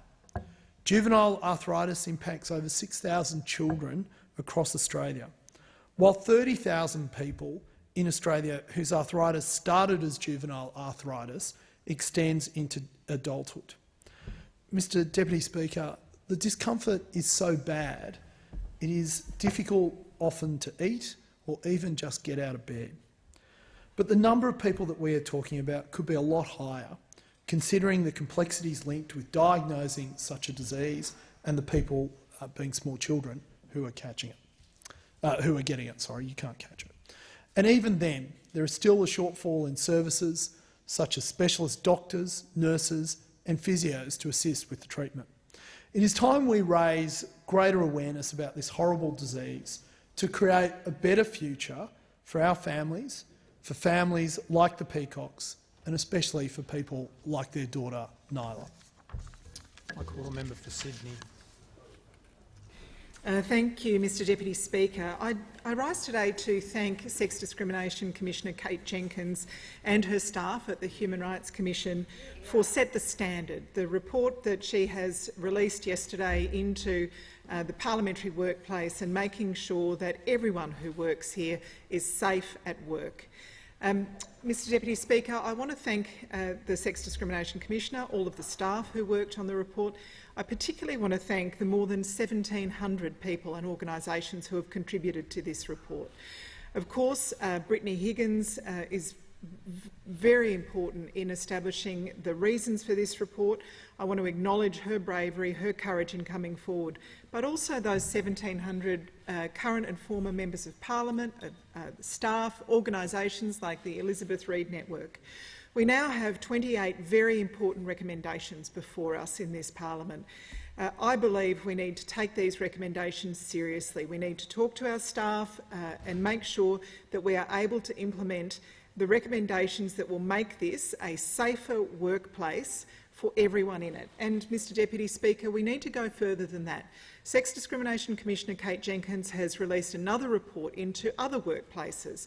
Of course we want parliamentarians and their staff to be safe, but bus drivers, factory workers, people working in retail or hospitality, our naval officers, young doctors, everyone should be safe in their workplace. I call the member for Bennelong. Thank you, Mr Deputy Speaker. 2021 has been a challenging year, to say the least, and this Christmas is sure to be difficult for those doing it tough, which is why this is more important than ever to think of those who are less fortunate than us. There are wonderful and selfless people in every community who are looking out for others at this time, but I would like to highlight just one in Bennelong. Christian Community Aid, or CCA for short, works in the Greater Eastwood area to ensure locals have what they need throughout the year. They offer food services, English services and activities for the isolated and the elderly. Through the pandemic, as local needs have become more pressing, CCA have stepped up and done incredible work to ensure that no one is left behind. At Christmas time, they organise hamper deliveries for locals, and I am delighted to say I will be joining them to assist in the packing in the next few weeks. When I'm there, I also will be congratulating them on a federal grant they received recently of $20,000 to go towards an adventure play space for children from disadvantaged families. Thank you to Heather Pinto and her dedicated team at CCA for making sure nobody is left behind this Christmas, and thank you to everyone out there who may also be looking out for others at Christmas. I call the member for Blaxland. 2 years ago I was diagnosed with cancer, malignant melanoma. Melanoma is no joke. It kills 1 Australian every 6 hours. It kills more Aussies than anyone else in the world on a per capita basis. But this year we've seen a big drop in the number of Australians that have been diagnosed with melanoma. It's dropped by about 20%. It's the lowest number that we've seen in the last 12 years. But I have to tell you, this is not good news. The only reason that this has happened is that fewer of us have gone to the doctor this year to get a skin check. This is one of the deadliest long-term legacies of lockdown.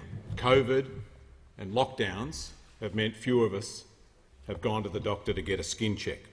And that means that those melanomas are still out there, growing and spreading. And the deeper they grow, the further they spread, the more chance that they'll kill you.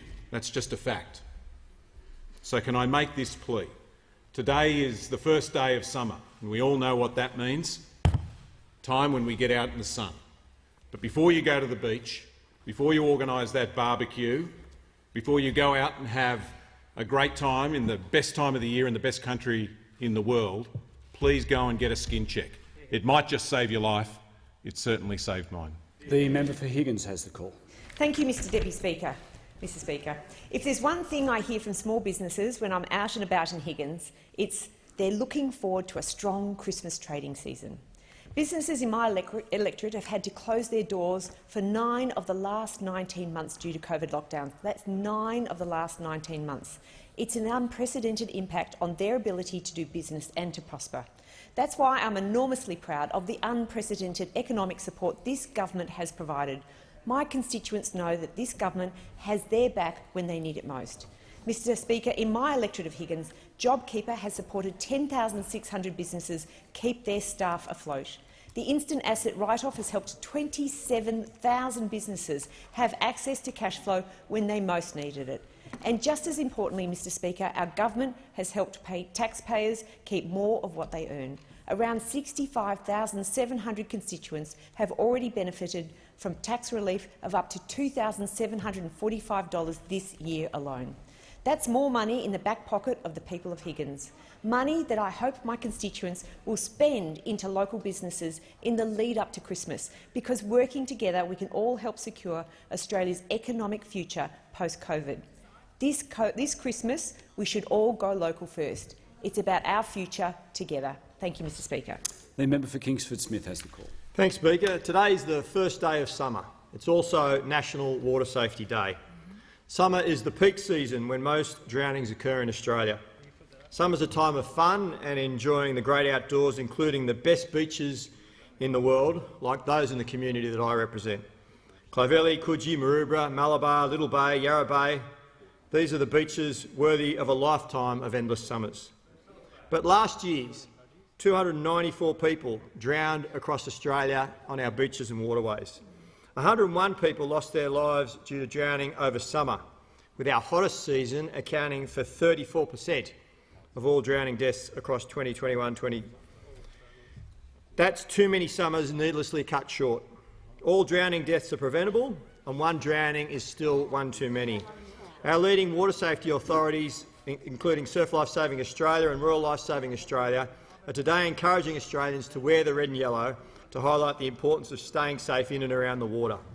So after a difficult year when we've all been locked down and we're ready to get out and enjoy our beaches and waterways, please always swim between the red and yellow flags, always obey lifesavers and instructors, never take your eye off children around the water. If you're fishing or boating, always wear a life jacket and never swim alone. Let's celebrate this summer and enjoy our great outdoors by staying safe around the water. The member for Menzies has the call. Mr Speaker, today, December the 1st, the United Arab Emirates marks its commemoration day.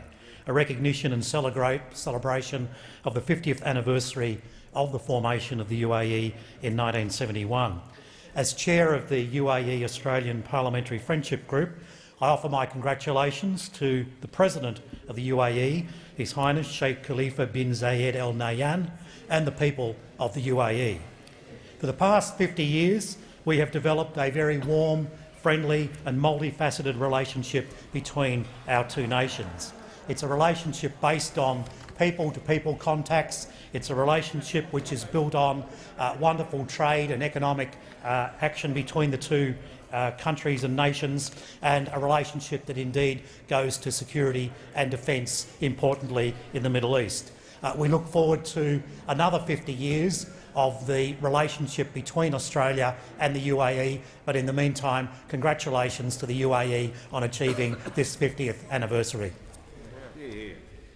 It being almost 2 o'clock, in accordance with Standing Order 43, the time for members' statements has concluded. Questions without notice. Are there any questions? And I give the call to the member for Rankin. Thanks very much, Speaker. My question is to the Treasurer. Can the Treasurer confirm Australia's economic performance in the September quarter is the worst out of the 28 OECD countries that have reported? If the government had done its jobs on vaccines and quarantine, wouldn't the economy have grown like the others and not shrunk? The Treasurer has the call. Thank you, Mr Speaker. I can confirm to the House that other than two major advanced economies, Australia has had the strongest recovery, Mr Speaker, across the world. A stronger recovery than we've seen in the United Kingdom, Mr Speaker. A stronger recovery than we've seen in Canada, Mr Speaker. A stronger recovery than we've seen in Germany, Mr Speaker. A stronger recovery than we've seen in Italy, Mr Speaker. And a stronger recovery than we've seen in Japan, Mr Speaker. And the credit is due to the Australian people, Mr Speaker, to the hard work of 26 million Australians who have faced the biggest economic shock since the Great Depression. Mr Speaker, who have faced the first pandemic in a century. And we all remember those images last March, of thousands of our fellow Australians lining up outside Centrelink, either having lost their jobs, Mr Speaker, and businesses were fearful of losing not only their business but also their homes. And the Morrison government responded with the strongest economic support this country has ever seen. Around $300 billion of economic support, more than all the states and territories put together. Programs like JobKeeper that saved 700,000 jobs, Mr Speaker, and the cash flow boost, and business and support payments to pensioners and carers and veterans and others on income support, and business investment incentives that today in the national accounts see business investment 9.1% higher through the year, Mr Speaker, and programs like Home Builder, which was ridiculed by those opposite, but together with our other policies have seen 320,000 Australians get into a home since in the last 3 years, Mr Speaker. And we saw in today's national accounts, members on my left, we saw dwelling investment up in today's national accounts, and dwelling investment is 11.4% higher through the year. And all that time that we're providing economic support to Australians, you know what else we're doing? Something those opposite would never do, providing tax cuts and tax relief, Mr Speaker. The biggest tax cuts that Australians have ever seen. Taxes cuts for families, tax cuts for small business and business investment incentives. So, Mr Speaker, while those opposite took $387 billion of higher taxes to the Australian people, we've been supporting them with lower taxes, supporting them with income and business support, and the net result is that unemployment today is lower than when we came to government. The member for Robertson has the call. Thank you, Mr Speaker, and my question is to the Prime Minister. Protecting the safety of Australians online, particularly for women and children, is a priority of this government, and it's critically important for communities across Australia, including families in my Central Coast community of Robertson. Will the Prime Minister inform the Chifley. House? Will the Prime Minister inform the House of the strong and decisive action the Morrison government is Member for taking Whitlam. to protect Australians from harmful online behaviour and unmask the trolls who are behind it?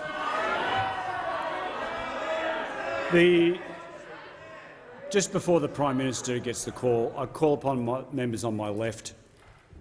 It's highly disorderly. The Prime Minister has the call. Thank you, Mr Speaker, and I thank the member for Robertson for her question.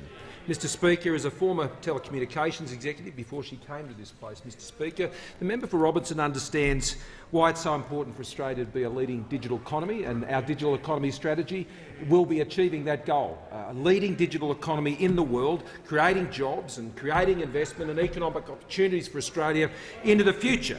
And, Mr Speaker, that has been backed in by the fact that Google has invested $1 billion in Australia to ensure and back in the digital strategy that we have. And there are great advantages and great opportunities, but I know, as you in particular know, Mr Speaker, that there are great threats and there are great dangers in the online world, Mr Speaker, which the member for Robinson knows about as a parent, Mr Speaker, and as a woman, Mr Speaker, has had to put up with abuse online, Mr Speaker. And she speaks with some authority on this matter, Mr Speaker. And that's why I was very pleased today, Mr Speaker, to invite the member for Robertson to lead a select committee, not looking only into the exposure draft legislation which we have released today, Mr Speaker, in relation to the online world and ensuring that digital companies, big tech companies, are held accountable for what they publish and we unmask the trolls, but more broadly to ensure that we are keeping up to speed, as we have been, as a world leader in regulating in the online space, so the rules in the physical world are the same as the rules in the digital world to keep Australians safe. Now, Mr Speaker, of the top 5 negative experiences in a recent survey, Mr Speaker, of Australian teenagers, they listed a negative online experience. 30%, Mr Speaker, of women disproportionately targeted for abuse online. Anti-trolling legislation, Mr Speaker, anti-trolling legislation which we are introducing and we will introduce in this parliament, and I'm happy to table the exposure draft, Mr Speaker, of that legislation. That legislation will add to the online privacy Member for Lawler. Act, Mr Speaker, and the many other measures that our government has taken to ensure that we're seeking to keep Australians safe, and particularly women and particularly our kids. Now, we speak about many issues in this place. But I know as a parent, I know, Mr Speaker, as a member of parliament and as a Prime Minister, Mr Speaker, that this is an issue that is discussed in homes and clubs and communities all around the country. And we want those conversations that Australians and Australian families are having, and we want them to bring them here. And through the inquiry that will be led by the member for Robertson, Mr Speaker, we want to hear what they're doing to help their communities, help their kids, to be able to be protected and be safe online, Mr Speaker. This is an incredibly important issue for the future of our country. Social media is tearing at the very fabric of our society, Mr Speaker, and we need to protect our our kids. The Prime Minister's kids. time has expired, and I give the call to the member for Rankin. Thanks very much, Speaker. My questions to the Treasurer. In the September quarter, the American economy grew, the United Kingdom grew, the Canadian economy grew, the German economy grew, the French economy grew, but the Australian economy contracted by 1.9%, the worst in the OECD so far. Isn't this because the government didn't order enough vaccines when it mattered and failed to establish purpose-built quarantine? Members on my right. The Treasurer has the call. No, and I can inform the member for Rankin that since this pandemic began, other than the US and the French economies, Australia's economic recovery from the pandemic has been stronger than other major advanced economies. Stronger than the Canadian economy, stronger than the UK economy, stronger than the Japanese economy, stronger than the German economy, stronger than the Italian economy. Now, Mr Speaker, it's an inconvenient and uncomfortable truth for the member for Rankin that even after the biggest economic shock since the Great Depression, and the first pandemic in a century. Unemployment under the coalition is lower than it was under Labor, Mr Speaker, and that's because our economic response to this pandemic has helped— The member for Rankin on a point of order. Yeah, thanks very much, Mr Speaker. None of this spin and marketing is relevant. No, what's the point is of relevant order? to the fact that Australia is last in the OECD. Order. 28th out of 28 member for Rankin countries. will resume his seat. The Treasurer has the call. Mr Speaker, I thank the member for Rankin for his question, but it's an inconvenient truth for him that the unemployment rate today is lower than when he was tagging the coat of Wayne Swan, Mr Speaker. It's lower than under the Labor Party, Mr Speaker. It's an inconvenient truth for the member for Rankin. There are more trade apprentices today than when Labor was in government, Mr Speaker. It's an inconvenient truth for the Labor Party that despite this COVID recession, we've seen business investment up by 9.1% off the back of business investment incentives.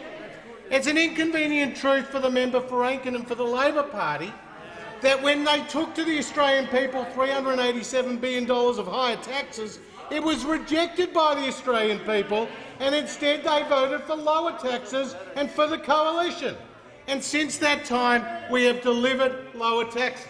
And it's an inconvenient truth for the member for Rankin that in the September quarter we saw more than $10 billion in tax relief provided to more than 11 million Australians, which were the largest tax cuts in a quarter for more than 20 years. Now, Mr Speaker, these are the facts. More people in a home, Mr Speaker. More people in a job, Mr Speaker. More people getting tax cuts, Mr Speaker. Order. And more people Members on my having a left. stronger recovery from the biggest economic shock since the Great Depression. The member for Riverina has the call. Thank you, Mr Speaker. My question is to the Deputy Prime Minister. Will the Deputy Prime Minister outline to the House how the Morrison-Joyce government continues— The member for Riverina will resume his seat.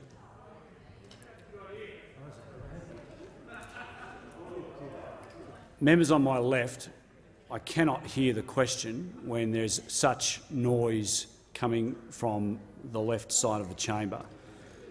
The member for Riverina will recommence his question from the start. Do I have to? My question is to the Deputy Prime Minister.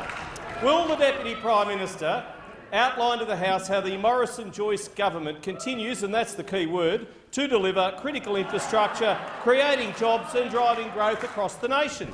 Is the Deputy Prime Minister aware of any alternative policy approaches? Order. Order. Members on my left. Member for Macarthur. Member for Sydney.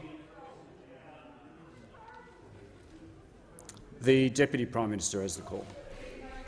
Well, Mr Speaker, I thank the honourable member for his question and note the great work that the minister, when there was Minister for Transport, like previous National Party ministers, Tim Fischer, Warren Truss, has done in building nation-building infrastructure.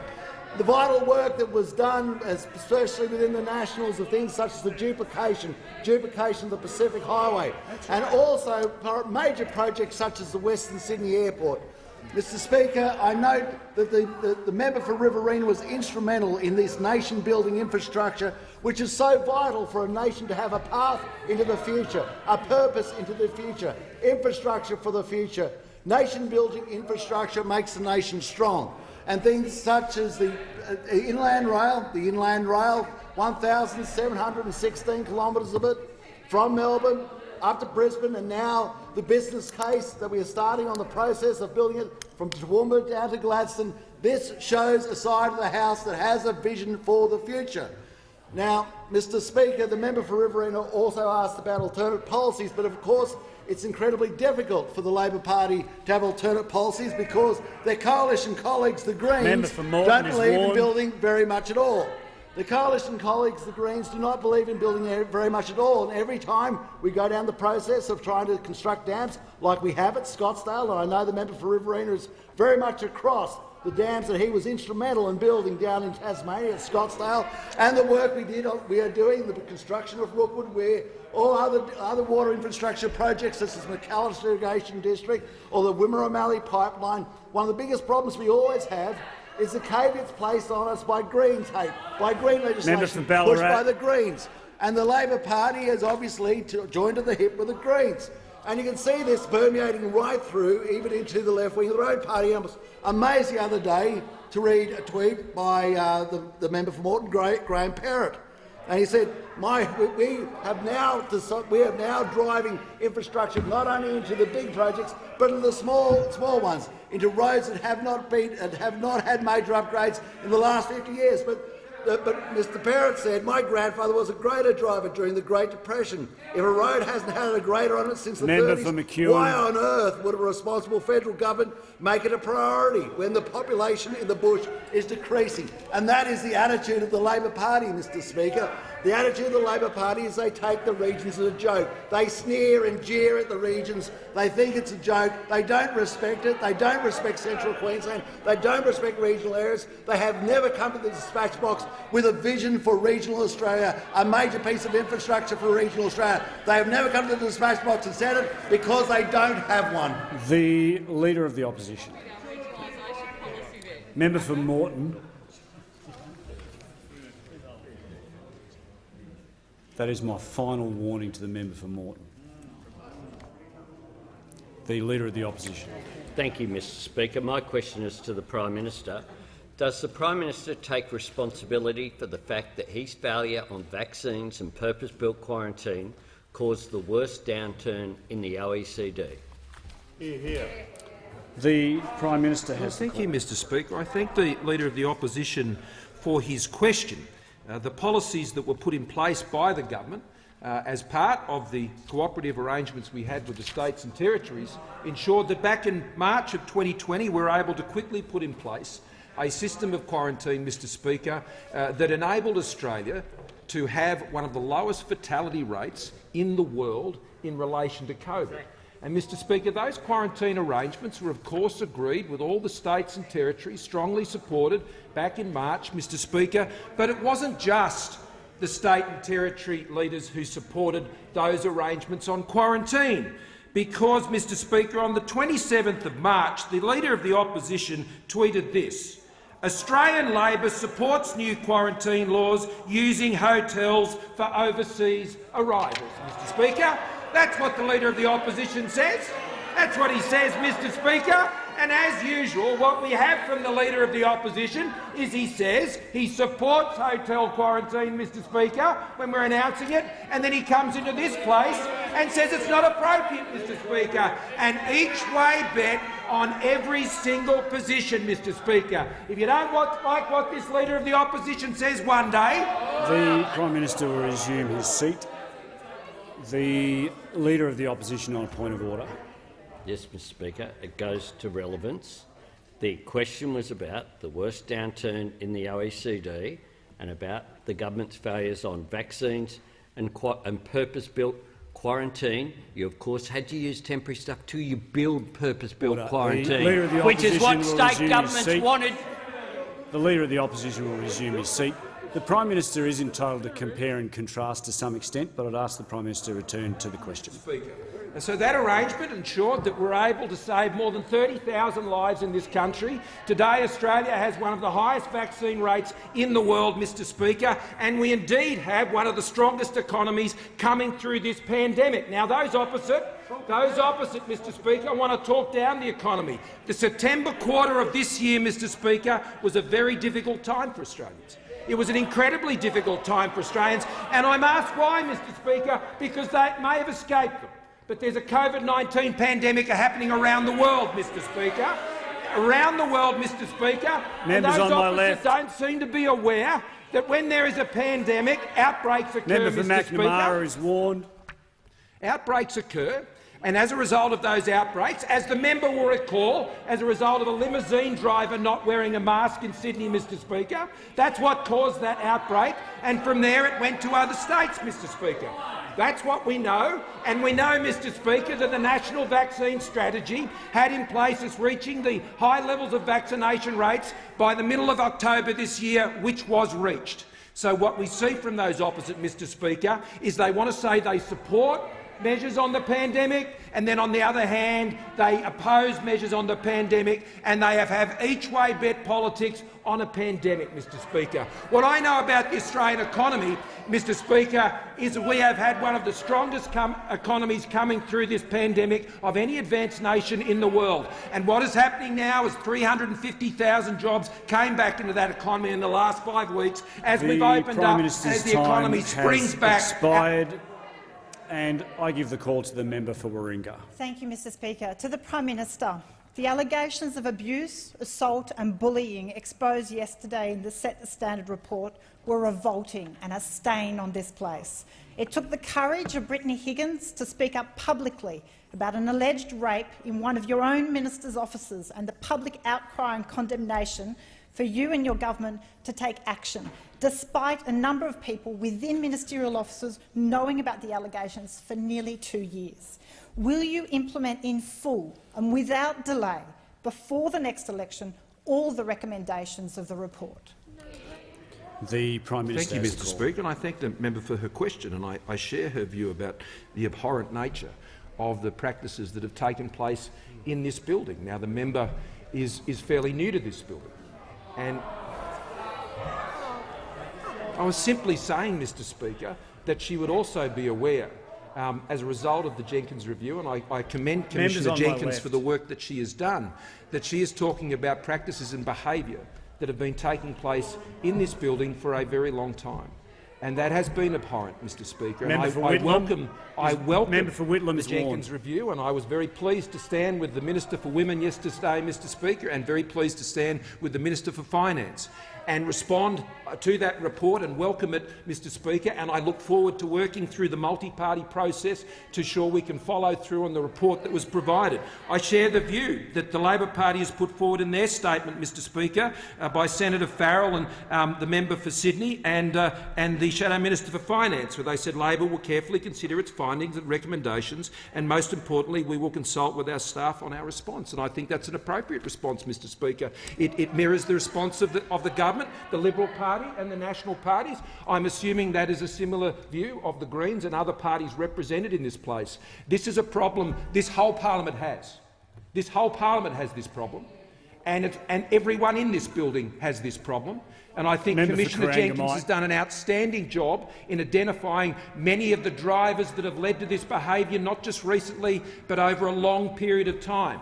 And those of us who have been in this building, and I have absolutely no doubt, Mr Speaker, the women who have served in this building, whether as members or senators or staffers, or those who have been in the media gallery or other parts of this building, because the Commissioner looked at all of the employees of this building and surveyed all of the employees of this building, and she has laid out, I think, a very good and broad-ranging report which addresses all of the issues that we will be able to need to take forward. And I look forward to working as we have done, as we've put in place the independent complaints process, we've put in place the counselling services, already acting on the Foster report, which I commissioned immediately at that time. This is not a matter for partisan politics, and it is not being pursued as a partisan political matter by the Leader of the Opposition.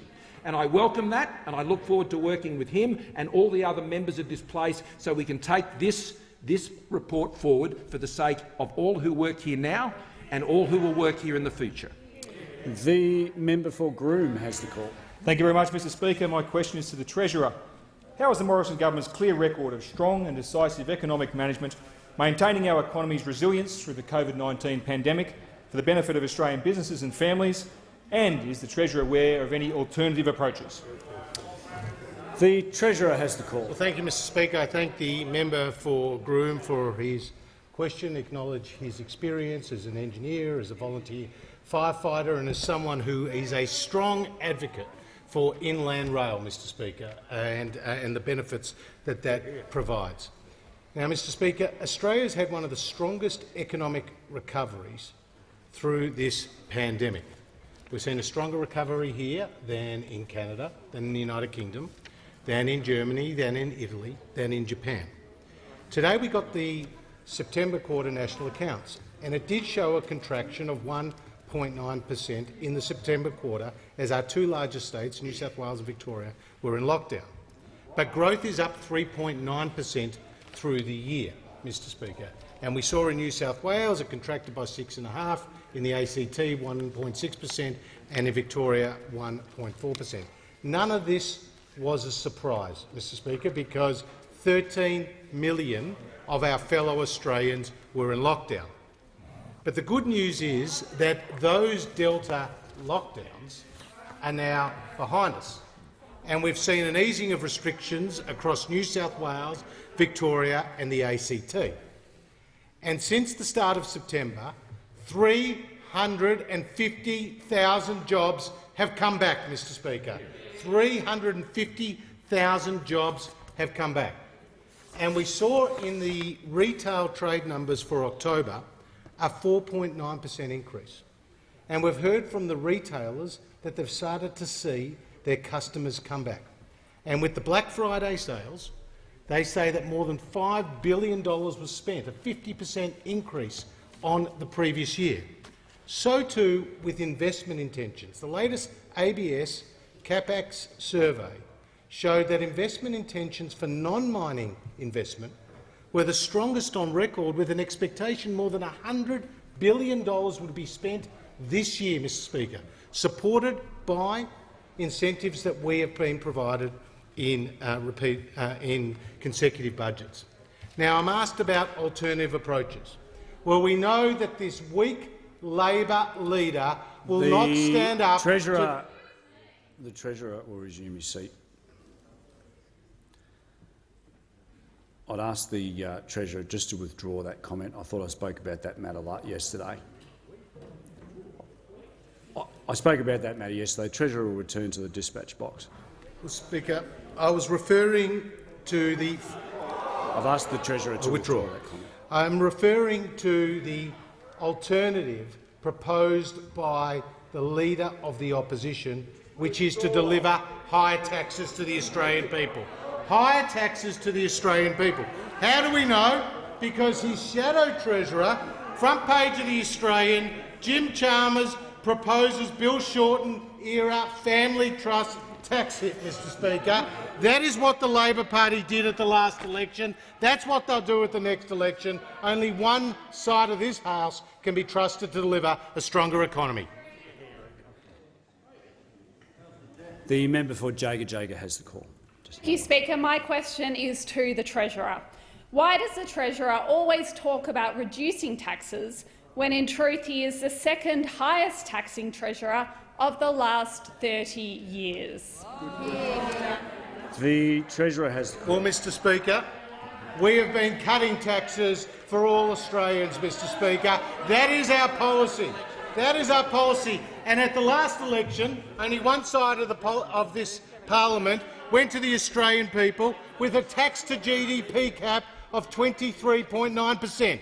And if the Labor Party had got their way and introduced their $387 billion of higher taxes, that tax to GDP ratio would have been close to 26%, Mr Speaker. The reality is we've been cutting taxes for families against the wishes of those opposite, so that somebody on $60,000, a teacher or a tradie or a nurse, is paying $6,480 less tax as a result of policies that we have passed through this parliament. Business investment incentives with the expanded and extended instant asset write-off that has seen non-mining investment intentions for this year. About over $100 billion of investment is being planned. The loss carry-back measures, Mr Speaker, the patent box that I announced at the last budget, the small business tax cuts that is seeing small businesses pay their lowest tax rate in 50 years at 25 cents in the dollar. We have been opposed every step of the way by those opposite when it comes to taxes. when it comes to taxes, only one side of this House can be trusted to deliver lower taxes, and it is the Liberal and National parties. It is the coalition. It is the coalition. It is the coalition that can be trusted to deliver lower taxes. And we remember the member for McMahon at the last election, who said if you don't like our tax hikes, don't vote for us. And what did they do? They didn't vote for them. And remember the member for Rankin, who said he was proud and he was pleased of Labor's retirees tax and Labor's housing tax. And the member for Maribyrnong, who talked, Mr Speaker, about retirees and small business being the top end of town and sitting at the back of their yachts. Remember the class warfare from those opposite, Mr Speaker, attacking small businesses, attacking family businesses, attacking retirees, attacking people with superannuation, attacking people who all they wanted to do was keep more of what they earn. There is one side of this House that has consistently delivered lower taxes. It is this coalition. It is the Liberal Party and the National Party, Mr Speaker. It is only the Labor Party who's proposing higher taxes. The Australian people rejected them at the last election, and at the next election they'll have an opportunity to do just the same. Just before I call the member for Sturt, in one of those interjections, did the member for Rankin make an unparliamentary remark? You want to come to the dispatch box? I withdraw. The member for Sturt. Thank you, Mr Speaker. My question is to the Treasurer. Will the Treasurer remind the House how the Morrison government's economic plan, which includes cutting taxes and supporting investment, has helped Australian families and businesses during the COVID-19 pandemic? Is the Treasurer aware of any alternative approaches? The Treasurer has the call. Well, thank you, Mr Speaker, and I thank the member for Sturt for his question and acknowledge his experience in the wool industry, Mr Speaker, and acknowledge also his strong advocacy for lower taxes for the people of Sturt. And I can inform the House that in the Sturt electorate, more than 80,000 people are getting a tax cut as a result of policies supported by those on this side of the House. And more than 30,000 businesses are eligible for the expanded instant asset write-off, Mr Speaker, policy that has been advocated and supported by this side of the House, and a policy that has seen business investment up by 9.1% through this pandemic.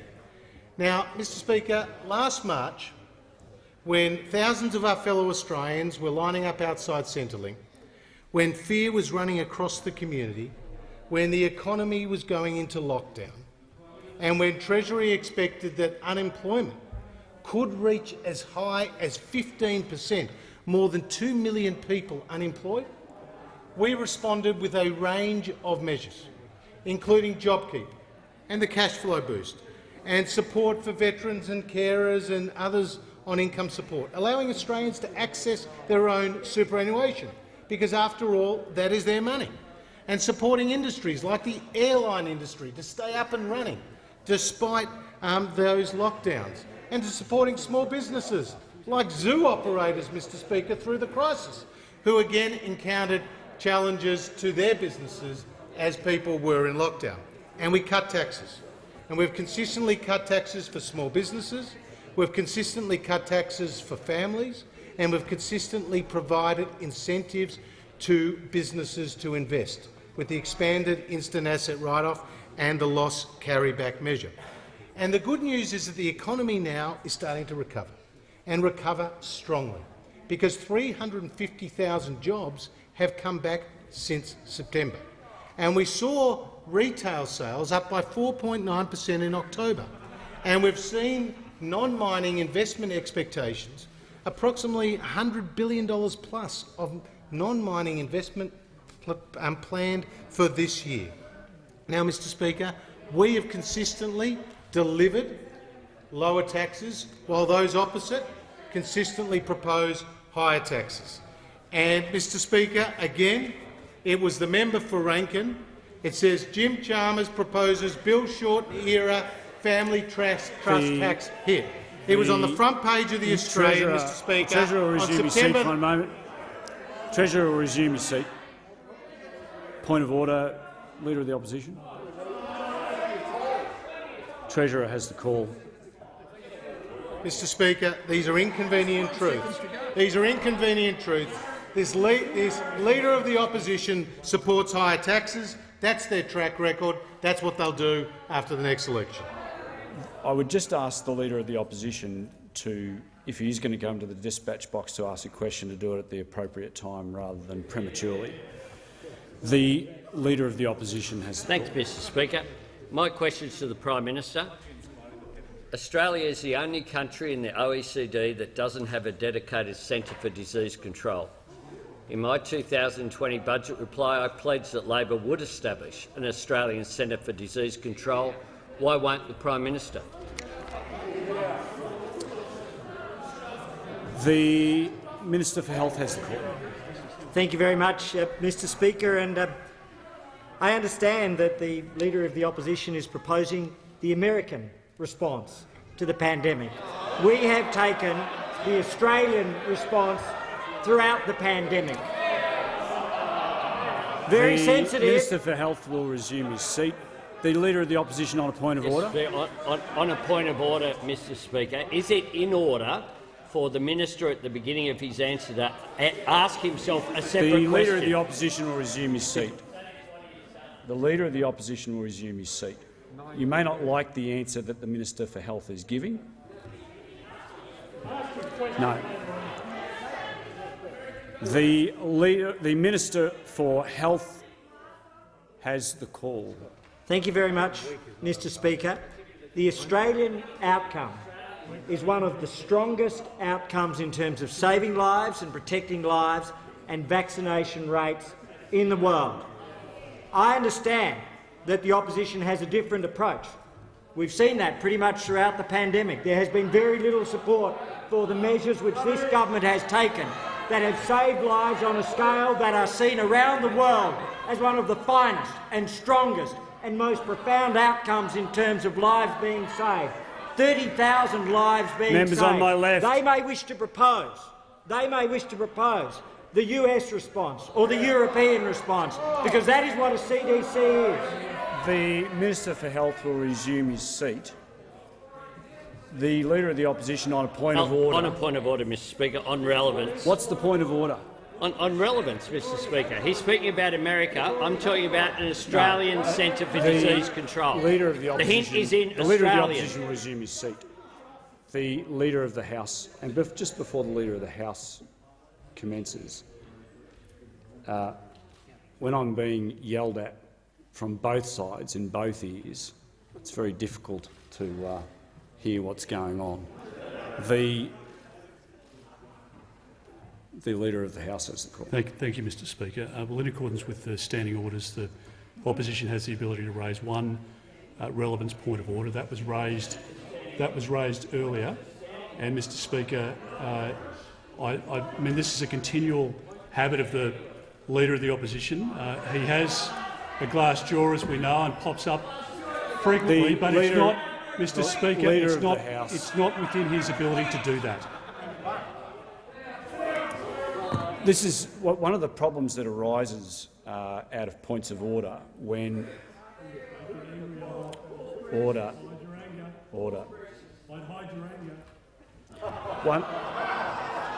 One of the Leader of the Opposition, this is particularly directed at you, one of the issues when the Leader of the Opposition approaches the dispatch box and doesn't immediately state the point of order is that I don't need the advice. One of the issues when the Leader of the Opposition does approach the dispatch box and doesn't state the point of order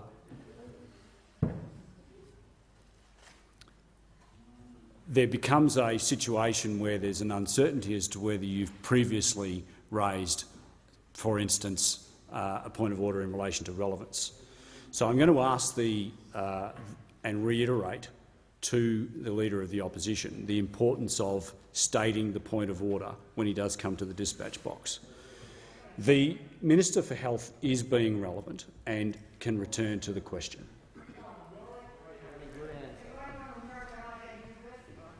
Member for Lawler is warned. Thank you very much, Mr Speaker. If Australia, Member for McEwen is warned. If Australia had the rate of loss of life of the OECD, there would have been 30,000 lives lost. If Australia had the loss of life, sadly, of the United Kingdom or the United States, upon which the model of the opposition is based, the loss of life would have been 45,000. By contrast, we have gone down the Australian way, and it has saved lives and it has protected lives.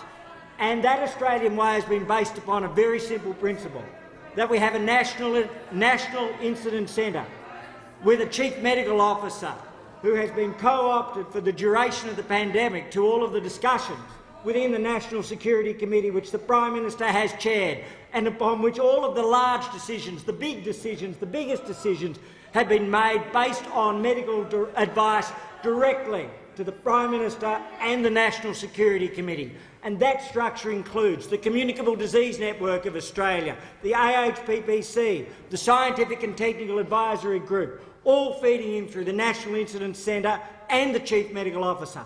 And when the big decisions have had to have been made, ultimately it was the National Security Committee, and ultimately it was the Prime Minister who had to take those decisions, and that structure has protected Australia. The bigger the decision, the more clear the vision of the Prime Minister, the strength of the approach he's taken, and the closing of the borders to China is as large a decision as any Australian has taken in peacetime since the Second World War, and that structure and those decisions have saved lives. We stand by our model, not the American model. The Minister's time has expired, and I give the call to the member for North Sydney. Thank you, Mr Speaker. I'm also delighted to ask a question to the Minister for Health and Aged Care. Will the Minister please provide an update to the House on how the Morrison government is responding to the latest COVID-19 variant, Omicron, in order to protect the lives and livelihoods of Australians? The Minister for Health has the call. Thank you very much, Mr Speaker, and I want to thank the member for North Sydney. And he's also been a great advocate for action in relation to HIV, and together we launched the PrEP, pre-exposure prophylaxis, with regards to another pandemic. And that has helped save lives and protect lives in Australia, along with many others on all sides who've been advocates for action. But for this pandemic, as I was saying, when we look around the world, we see over 630,000 cases of COVID-19 in the last 24 hours. Now, agonisingly, over 8,200 lives lost in just the last 24 hours. And against that background, that which has occurred in Australia remains something to which almost every nation in the world would aspire. One of the lowest rates of loss of life in the world, one of the highest rates of vaccination in the world, and one of the strongest economic recovery over the course of the pandemic in the world. And these things have come from the actions which the government has taken. In particular, let me say, when we look at the vaccination rate, we now have 39.3 million vaccinations, 92.5% of Australians 16 and over who've had a first vaccination, 87% of Australians 16 and over who have had a second vaccination. And very significantly, as of today, we have now reached an extraordinary 99% of all Australians over the age of 60. It had been over the age of 70, now it's over the age of 60. So those who are most vulnerable are most protected. That is a level to which the whole world would aspire, 99% of over 60s. And we've done it in our way, on our watch, in our time. We've done it through a voluntary basis, but we've done it through advocacy and support. These things have protected Australians. And so in terms of the Omicron variant, the actions that we took on the weekend, the Prime Minister authorised them with the decisions which were immediate, to stop the flights from Southern Africa to ensure that there was quarantine in place, to work with the states to make sure that the 72-hour provision was in place, which was endorsed and strengthened for the next 2 weeks by National Cabinet only yesterday under the Prime Minister's role of chairing it. These are the actions that have protected Australia, are protecting Australia, will continue to protect Australia and will save lives and protect lives. The member for Isaacs. Thank you, Mr Speaker. My question is to the Prime Minister. Last night, Senator Fierravanti-Wells told the Senate, and I quote, "Those who resist the introduction of an effective federal integrity body raises people's curiosity. One has to ask the question, are they conflicted? Why are they resisting the implementation of such a body?" End quote. What conflicts are preventing the Prime Minister establishing an effective anti-corruption commission? The Prime Minister has the Thank you, Mr Speaker. None, Mr Speaker. Mr Speaker, I have here our bill. I will. About 350 pages members here, on my Mr left. Speaker, of a detailed, well-designed Commonwealth Integrity Commission, Mr Speaker. There's $150 million which has been put aside in the budget, Mr Speaker, through the budget process to ensure that that can be implemented. We have done the work to ensure that an effective Integrity Commission can be implemented in this country, and there's only one obstacle to that being passed in this parliament. The Labor Party, Mr Speaker. The Labor Party don't support this model. They don't want this model, Mr Speaker. They want to be able to turn these matters into some sort of kangaroo court, Mr Speaker, where it can be used for politicking and game playing, Mr Speaker.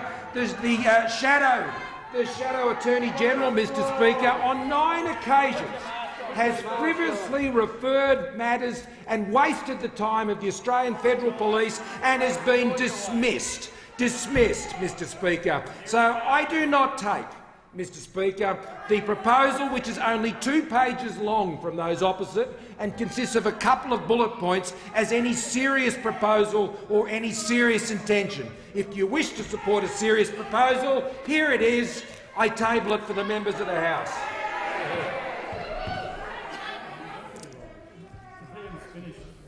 Member for Dunkley, the Leader of the Opposition. Yes, Mr Speaker. The Opposition would be pleased to grant leave for the what's Minister. The point of order? The Leader of the Opposition, is it on a point of order? I'm offering leave for the Prime Minister to introduce the legislation. We can debate it now. The Leader of the Opposition will resume his seat. The government's not seeking leave. The member for Higgins has the call. Thank you, Mr Speaker. My question is to the Members Minister. on my left. My question is to the Minister for Communications, Urban Infrastructure, Cities and the Arts. Will the Minister please update the House on how the Morrison government's strong record on online safety has been further bolstered by our world-leading anti-trolling laws and today's initiation of a parliamentary inquiry to put big tech under the microscope? The Minister for Communications, Urban Infrastructure, Cities and the Arts has the call. Well, I do thank the member for Higgins for her question. Of course, she is a distinguished medical practitioner and researcher, and she's got a very strong interest in people being safe offline as well as online. And of course, our Liberal National Government has a very strong track record in keeping Australians safe online. We established the E-Safety Commissioner in 2015. We gave it powers to deal with the cyberbullying of children. We added powers to deal with the unauthorised sharing of intimate images. We promised a new Online Safety Act at the 2019 election. We consulted extensively on that in 2020. This year we've legislated that act, and the new powers for the E-Safety Commission will take effect from January next year. Over the weekend, Mr Speaker, the Prime Minister and the Attorney-General came together to announce powerful new anti-trolling laws. For too long, these social media platforms have allowed anonymous trolls to get away with spewing bile and hate online with no consequences. So we're changing the law so that the platforms will be liable in defamation for comments made on the platform unless they meet the requirements specified, a complaint scheme so that if somebody is concerned they've been defamed, they can efficiently raise that concern and have the option, the person who posted that, to voluntarily take it down, and of course the power for the federal courts to require platforms to disclose identity information to allow the complainant to commence defamation proceedings. But, Mr Speaker, this is a fast-moving space, and we saw just a few months ago testimony by Facebook whistleblower Frances Hogan, which has revealed troubling new information about the practice of the tech giants. Do, for example, the algorithms used by big tech drive users, including children, down a rabbit hole of viewing ever more problematic content? So, Mr Speaker, what we've announced today is we're establishing a parliamentary select committee to give Australians the chance to raise their concerns about big tech. The member for Robertson, who of course is a former teacher, a former telco executive and a mum, as well as a very effective member of parliament. She will chair this inquiry and is going to consider a range of the online harms faced by Australians, whether algorithms increase those harms, the mental health impacts. These are issues, Mr Speaker, of great concern to Australian families, Australian parents, indeed to just about every Australian, and this is a chance for those who are concerned to be heard. It's also, of course, a chance for the big tech companies to come before this parliamentary select committee and explain what they're doing to keep their users safe and to satisfy the Australian people through the parliament that what they're doing is sufficient. This, Mr Speaker, is precisely the kind of work the parliament should be doing. Keeping Australians safe is a very high priority for this government. The member for Hotham has the call. My question is to the Prime Minister. In the Senate last night, Senator Fierravanti-Wells said a National Anti-Corruption Commission is overdue and questioned why the government is resisting an effective commission. With the majority of the House and now a senior Liberal senator demanding the Prime Minister act, will the Prime Minister introduce an anti-corruption bill today so the parliament can get on with having the integrity debate the nation so clearly wants us to have? The Prime Minister has a call. Thank you, Mr Speaker. I've tabled the legislation, the draft legislation, Mr Speaker, that is the product of the design work that has been done on a proper Commonwealth Integrity Commission. A proper Commonwealth Integrity Commission, Mr Speaker, is not supported by the Labor Party. It's not supported by the Labor Party, and that is what is preventing this matter from proceeding. The member for Order. The member for Isaacs will come to the dispatch box and withdraw that unparliamentary remark. I withdraw. The member for Lindsay has the call. Thank you, Mr Speaker. My question is to the Minister for Industry, Energy and Emissions Reduction. Will the Minister advise the House how the Morrison government is supporting Australian manufacturers to grow and create jobs and ensure they have an affordable, reliable supply of energy? Is the Minister aware of any alternative approaches? The Minister for Industry, Energy and Emissions Reduction has the call. Well, thank you, Mr Speaker, and I thank the member for Lindsay for her question and for her relentless focus on manufacturing in Western Sydney and right across this great nation, Mr Speaker.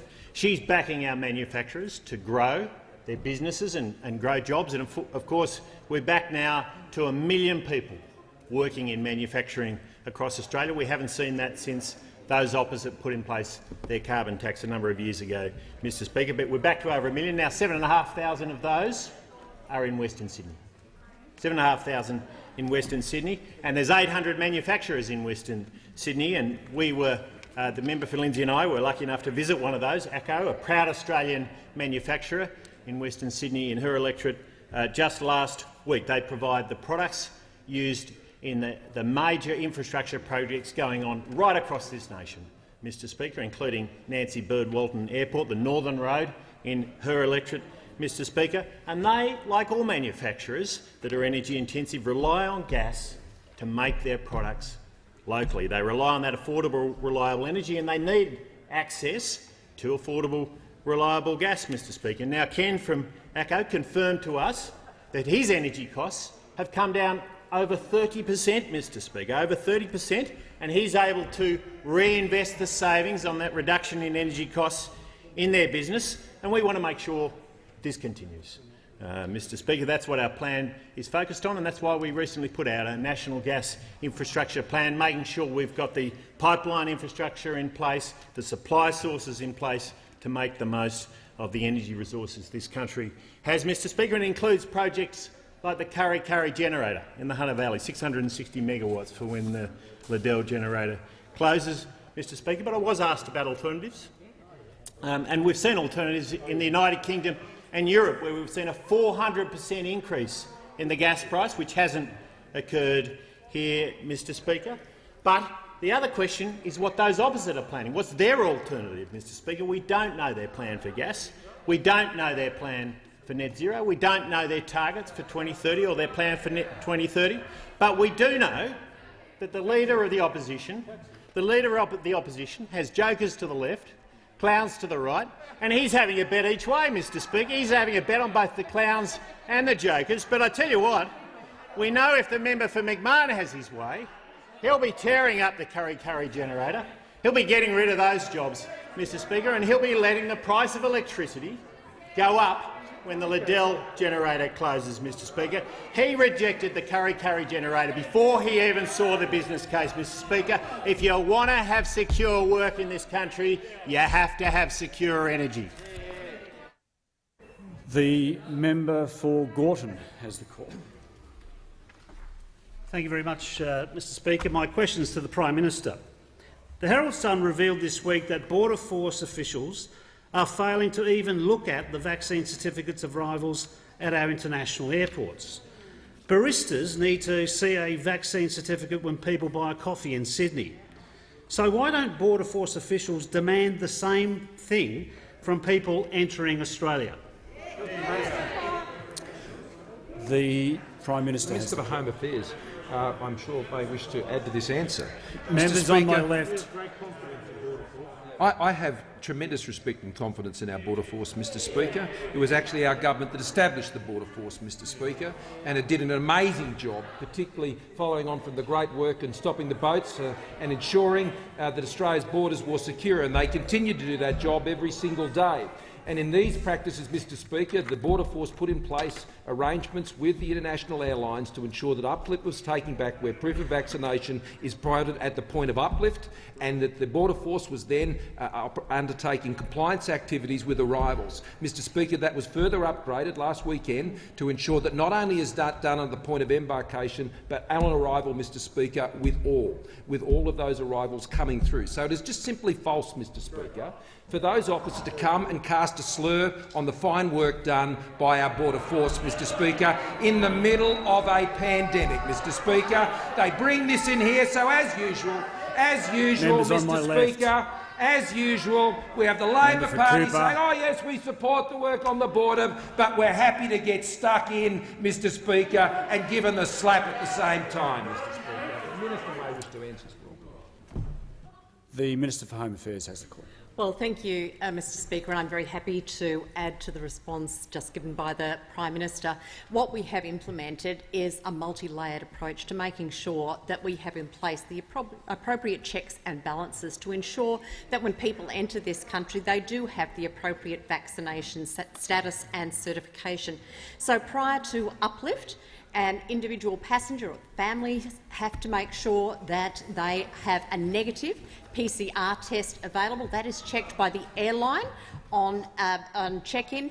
It is also checked that they have the appropriate vaccination status for every individual or every member of the family that's transiting or coming through to Australia. So that is the first part of the process. Now, of course, when they do arrive in Australia, we do make sure that there are the appropriate checks and balances to make sure that there is in place checks to ensure that these people have the appropriate vaccination status. That includes checks by the Australian Border Force. Now, I do have to say, Mr Speaker, that the Australian Border Force has been exemplary in the work that it has done, firstly to ensure that our borders are open, that we are in a position to be able to welcome back people to Australia as soon as we possibly can do so and as soon as it is safe for us to do so. So Border Force has worked very consistently for a number of months to make sure that everything that is needed is in place to ensure that people who arrive into Australia have been able to demonstrate the negative PCR test and that they have the appropriate vaccination status. The member for Wentworth has the call. Thanks, Mr Speaker. My question is to the Minister for Defence Industry and Minister for Science and Technology. Will the minister please outline to the House how the Morrison government's investment in quantum technologies is securing our technology future and creating jobs as we come back from COVID-19? The Minister for Defence Industry and Minister for Science and Technology has the call. Thank you, Mr Speaker. Thank you, Mr Speaker. And can I thank the member for Wentworth, and he knows how important science is to our nation and also the importance of Australia's commercialisation of research and development.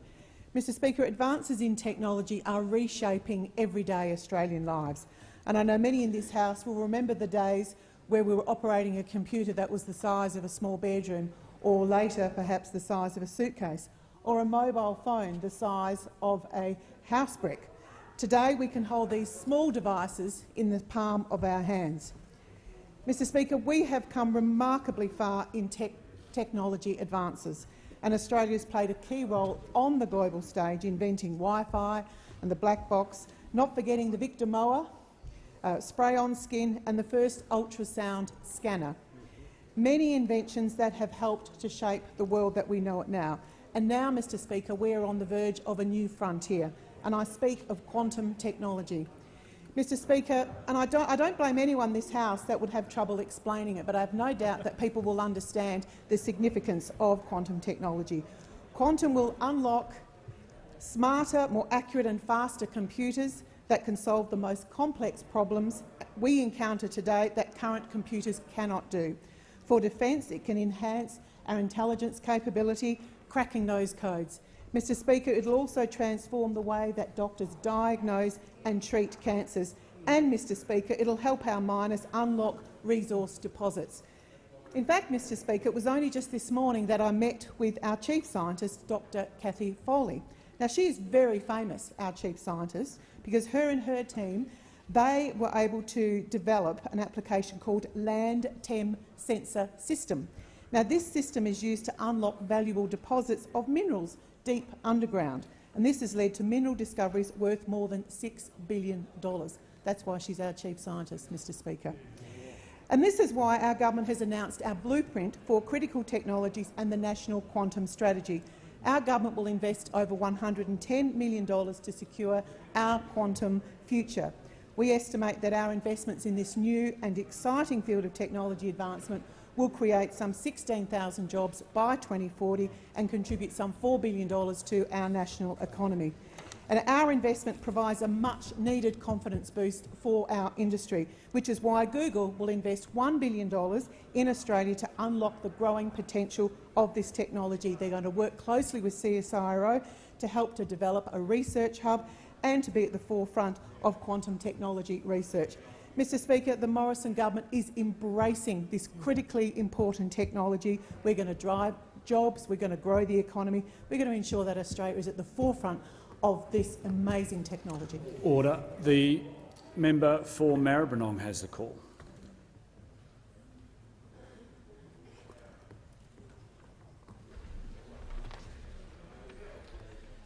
My question's to the Prime Minister. Harper is 5 years old. He's been diagnosed with Batten's disease. Batten's disease is a degenerative neurological condition that gives children living with it an average life expectancy from diagnosis of 7 to 10 years. Now, Harper had been funded for 24/7 home care under the NDIS, but in May, Harper's funding was cut by more than half to only allow for 3 overnight care visits a week. Why is this, Prime Minister? The Prime Minister. Thank you, Mr Speaker. I'll ask the Minister representing the Minister for the National Disability Insurance Scheme to respond further. The issue that has been raised by the member sounds very concerning, and, Mr Speaker, Harper's condition sounds absolutely heartbreaking, but for him, but also for his family. And I will ask the Minister to make further comment on this, but I'd be pleased to learn more of that case and look into that matter with the Minister.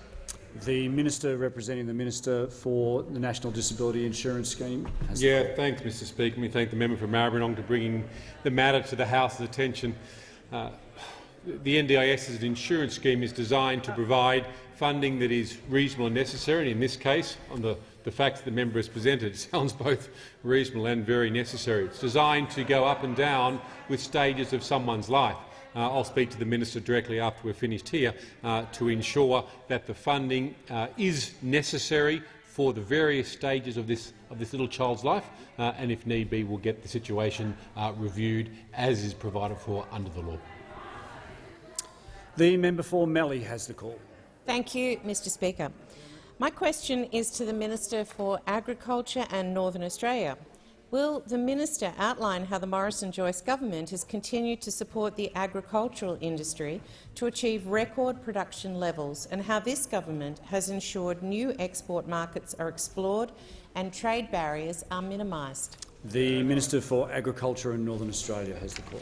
Thank you, Mr Speaker, and I thank the member for Mallee for her question, because she, better than anyone, understands the importance not just agriculture but agricultural trade to regional and rural Australia, and particularly to those 334,000 Australians that work in agriculture. 3 in 4, every one of those jobs relates to trade, and it's proud to say that we are continuing to invest in that. And the account figures today prove the importance of not just increasing our production, which has gone for the first time in our nation's history to over $70 billion, but the agricultural GDP has gone up by 44% from the September quarter this year to the September quarter last. That's an amazing result in the face of bushfires, droughts and floods. We've also increased our exports by 47%. So while we're increasing in production, we have to find a market for it. And part of the Ag 2030 plan is investing significantly in our export markets. $330 million put aside to increase market access. And that's not just the free trade agreements, that's actually about the market access. And that's putting boots on the ground. 22 agricultural councillors and 5 surge councillors looking at market access commodity by commodity, breaking down the technical barriers. In fact, they've improved over 53 market access agreements, maintained 111 and improved another 55 market access agreements. And some of that has been seen as the first boatload of barley going to Mexico to go into their beer. Over 700,000 tonnes going into Saudi Arabia, getting better market access for India and Pakistan and Nepal, and also getting longer shelf life agreements for our meat into Saudi Arabia. We're also putting more scientists within the Agriculture Department to ensure that we get through the risk assessments quicker to be able to meet their requirements to get that market access. It's very important. And for the first time, we have a national agricultural representative to go to international fora to be able to articulate that agricultural production systems here are different to those around the world, and therefore we should have different methods of being able to produce the best food and fibre in the world. We're also trying to streamline and modernise our trade export platforms. We've gone 330,000 export certificates are printed out every year. We are now digitising them. We are making sure that it is done once, and those that want to apply to get an export permit, instead of doing 20 paper-based applications, they will do one online one, and we will get out of their life and allow them to get on with the job that they do. We're modernising also through industries, working with the red meat sector, putting in place 40-year reforms around the modernisation using technology so that they can use Google glasses to do inspections by our department, cutting the costs of the red meat industry by $45 million a year. That means more jobs in regional Australia. Our Ag 2030 plan is about growing agriculture and growing the future for regional and rural Australia. The member for Maribyrnong has the call.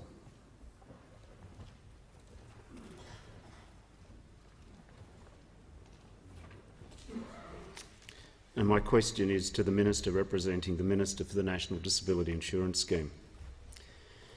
Parent, single mum, Sarah, who lives in Perth, has said publicly that a shock $70,000 cut to her 11-year-old autistic son's Jonah's NDIS plan means she'll only be able to afford a support worker once or twice a week. She's probably going to have to quit her job to care for him. Why did the Morrison government cut Jonah's plan? The Minister representing the Minister for the National Disability Insurance Scheme has the call. Yeah, thanks, Mr Speaker. Let me thank the member from Maribyrnong for his question. In the particular case the member's raised, I'll speak to the member afterwards to get the details in full, quite confidentially, of the participant in question, and we'll chase it up and have a look. As you know, the law actually has a requirement for plans to be reviewed and updated as required.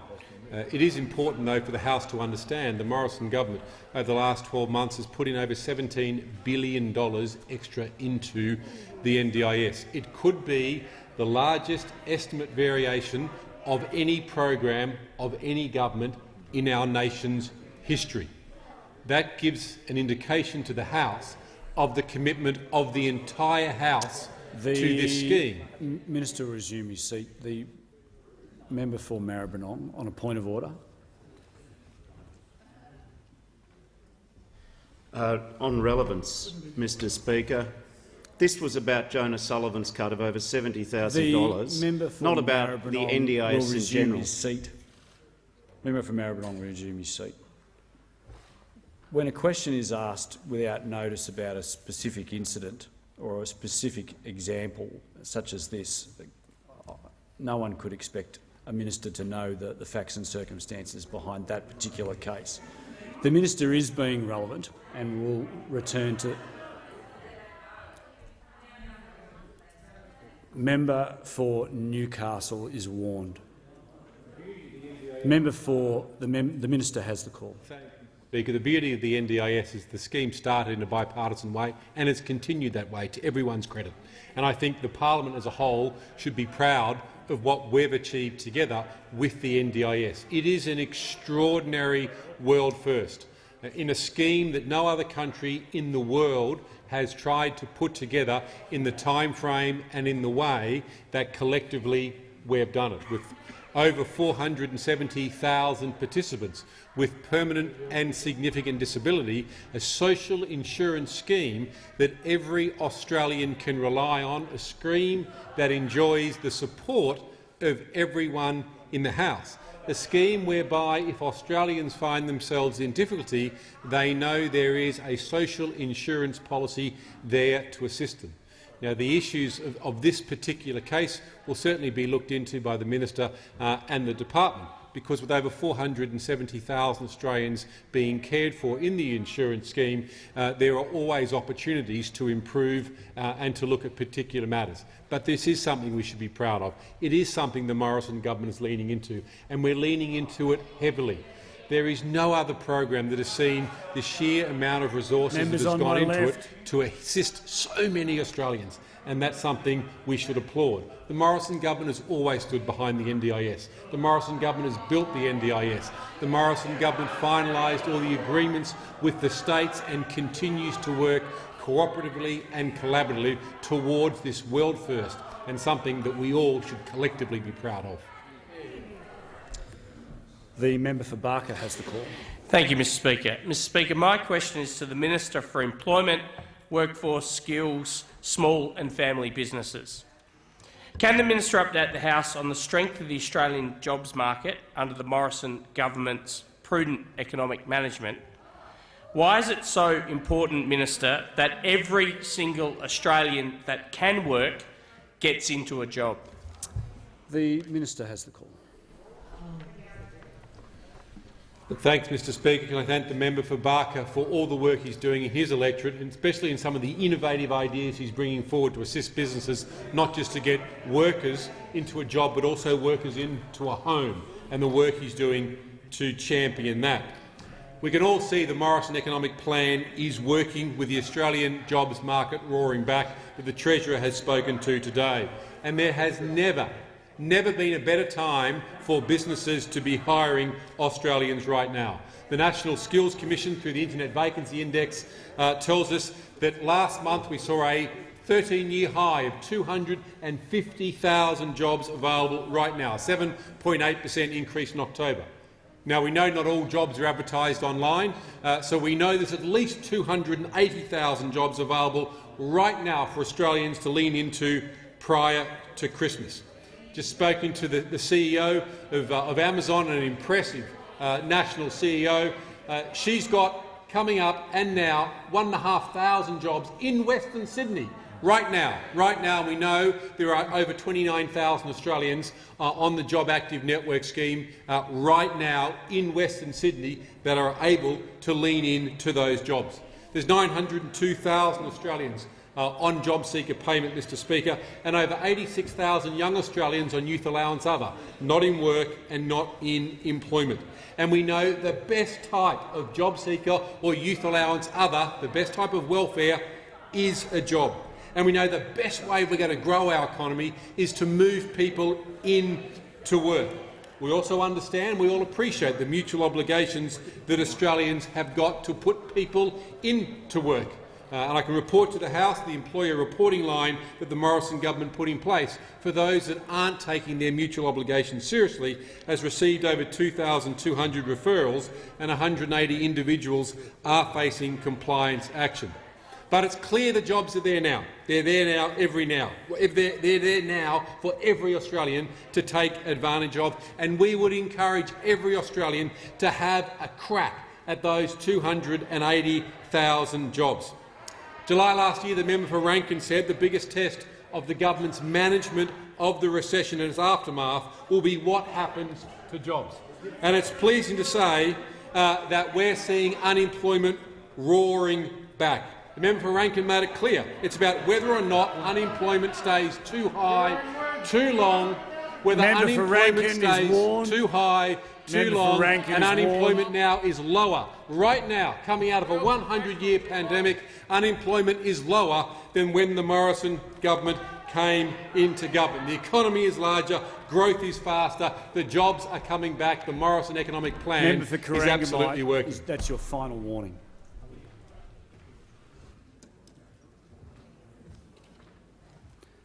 The Prime Minister. Thank you, Mr Speaker. I ask that further questions be placed on the notice paper. The Leader of the House. Thank you very much, Mr Speaker. Documents are tabled in accordance with the list circulated to honourable members earlier today, and full details of the documents will be recorded in the votes and proceedings.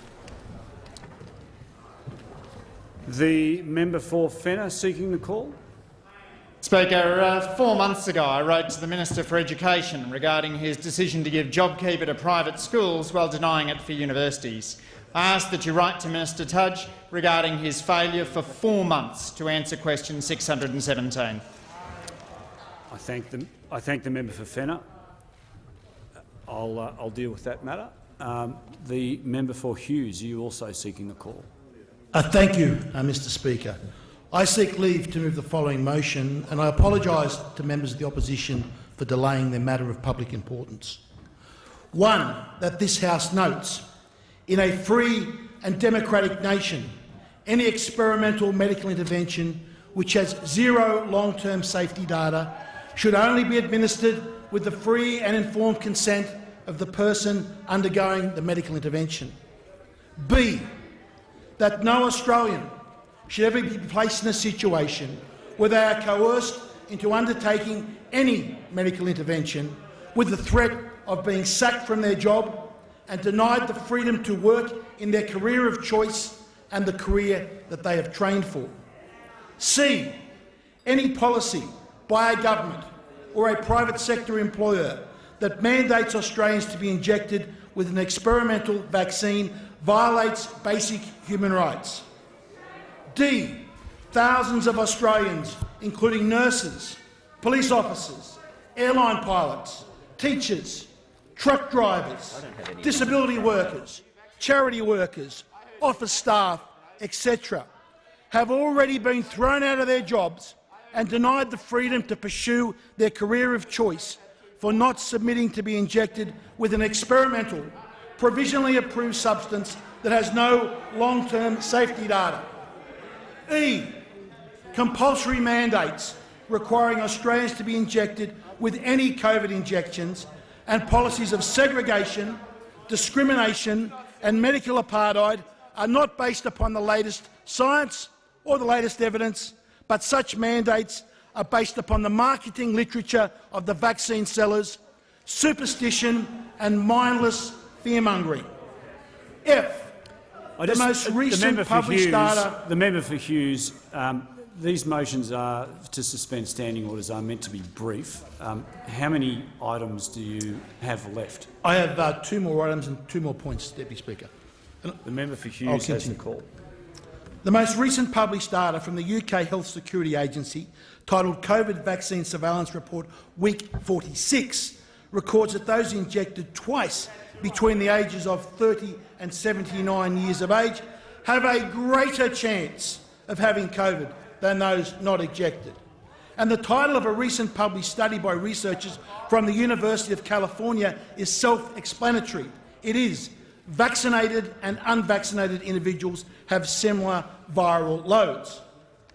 The esteemed virologist Gert van den Bosch has warned that such mandates will result in a catastrophe and has stated, "No healthy individual should be considered more of an infectious threat than another.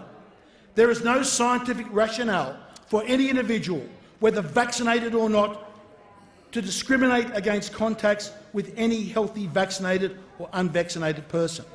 2, I'm getting there, Mr Speaker, notes that the federal government of Australia has multiple constitutional powers to ban COVID vaccine mandates and to ensure that workers currently sacked from their jobs under vaccine mandates can return to their work and recommence their careers before Christmas. 2 more. Only hours ago, in the USA, a federal the judge— member for Hughes, you said you had two less ago. A motion to suspend standing orders is not an opportunity to debate the issue. I'll conclude with the final point, Deputy Speaker. Calls on the government to immediately bring on the No Domestic Vaccine Passport Bill of 2021, introduced into this parliament in July by the member for Hughes, for debate and determination before this parliament rises for the Christmas-New Year holiday break. Is leave granted? Leave is not granted. Thank you, Mr. Leave is not granted.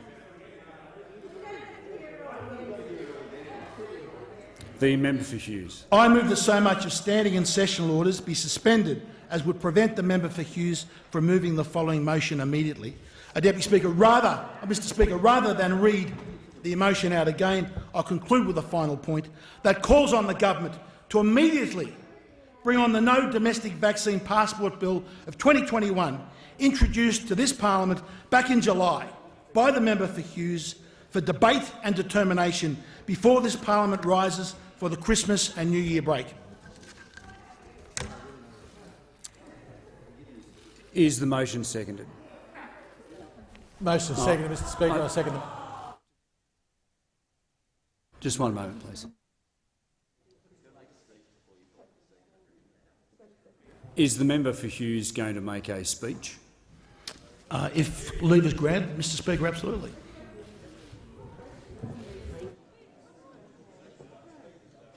The member for Hughes does not need leave to make a speech. The member for Hughes has the call, and then I'll go to the seconder. Thank you, Deputy Speaker. With only a few weeks left to Christmas, many Australians are facing a dark and bleak Christmas holiday. They are facing a situation where they will not be able to recommence their jobs. They are facing a situation of being sacked from their employment. Not only from their employment, Mr Speaker, but also from their career of choice. This includes nurses, this includes police officers, airline pilots, teachers, truck drivers, disability workers and charity workers. Many of them have already been thrown out of their jobs, denied the freedom that we bless here in Australia to pursue their career of choice, simply for the reason that they have decided, they have made the decision for themselves that they do not want to participate in this global vaccine experiment. That should be the free choice that these people have in a democratic society. Standing and sessional orders should be suspended because we here in this parliament only have hours left to go before we will pack up and we will go on holidays and this parliament will close down over that Christmas break for all of us to enjoy Christmas holidays and a Christmas break. But we will be denying that. We'll be denying that to thousands and thousands upon Australians. Mr. Speaker, we heard only a few hours ago in the USA, a federal judge issued preliminary injunctions against the US President's vaccine mandate for healthcare workers. With this decision, no healthcare worker in all 50 states of the USA can be dismissed from their job for not submitting to a mandatory injection with a COVID genetic vaccine, with the judge noting, and I quote, "If human nature and history teach us anything, it is that civil liberties face grave risk when governments proclaim indefinite states of emergencies." Mr. Speaker, the House should bring this on for a debate. If the member for Macarthur has an alternate opinion, let's have the debate, because there are thousands of medical experts with far higher qualifications than the member for Macarthur that have treated with far many more COVID patients than the member for Macarthur has, that have a completely different opinion to the medical bureaucrats of this nation. We deserve to have that debate. There is no single source of truth when this comes about. Mandates forcing Australians to be injected against their free will using coercion is unethical, it is un-Australian, and it should stop. This parliament has the power to do so. It has the power to reunite our nation, to end the segregation, to end the medical discrimination if it wants to. That is the choice that I wish to put to this parliament, that they can vote on immediately. Is the motion seconded? Second the motion, Mr. Speaker. I'll be very brief. I support this motion because of the heartache that I am hearing, the harm that I'm hearing from my constituents, people who have lost their jobs, people who are about to lose their jobs, all because they will not be part of, or do not wish to be part of, a provisionally approved medical procedure in this country. And it is a provisionally approved medical procedure. There is no denying that fact. It's on the TGA's website. For governments to be saying to people, and it is not, I appreciate, the Australian government, it is state governments that are saying it, for state governments to be saying to people that they must go and have this medical procedure done in order to keep their job is anathema. It is hurting people, a lot of people. To show the stupidity of it, I mentioned this last night in this place, a psychologist in Mackay who does home consults via telehealth has to be vaccinated, double vaccinated, or she loses her career of 30 years. 30 years. Tell me, how is COVID going to crawl down the internet and infect one of her patients? It's absurd, but the whole thing is absolutely absurd. And it's not just workers who are going to be hurt here. I know of small business owners, cafe owners, who don't want to partake in the medical procedure, and they are going to have to shut their doors. Perhaps even some of them will go bankrupt in Queensland from the 17th of December. We can do something about it here in this place. We should do something about it. We control the data that comes from the Australian Immunisation Register. It can be flicked off with a switch and then no one knows who's vaccinated or who's not. And we should have that stance until the people who are imposing this medical segregation actually say they're going to stop it and not harm anyone anymore. Thank you, Mr. Speaker. The question is that the motion moved by the member for Hughes be disagreed to. All of those that opinion say aye. Aye. The contrary, no. I only heard one voice. Is division required? There is no division required, being less than 5 members on less than 2 voices. No, there was 2 voices. The member for Dawson raised it as well. You have requested a division. Yeah, two voices called for the division. A division is required. Ring the bells for 4 minutes.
Lock the doors.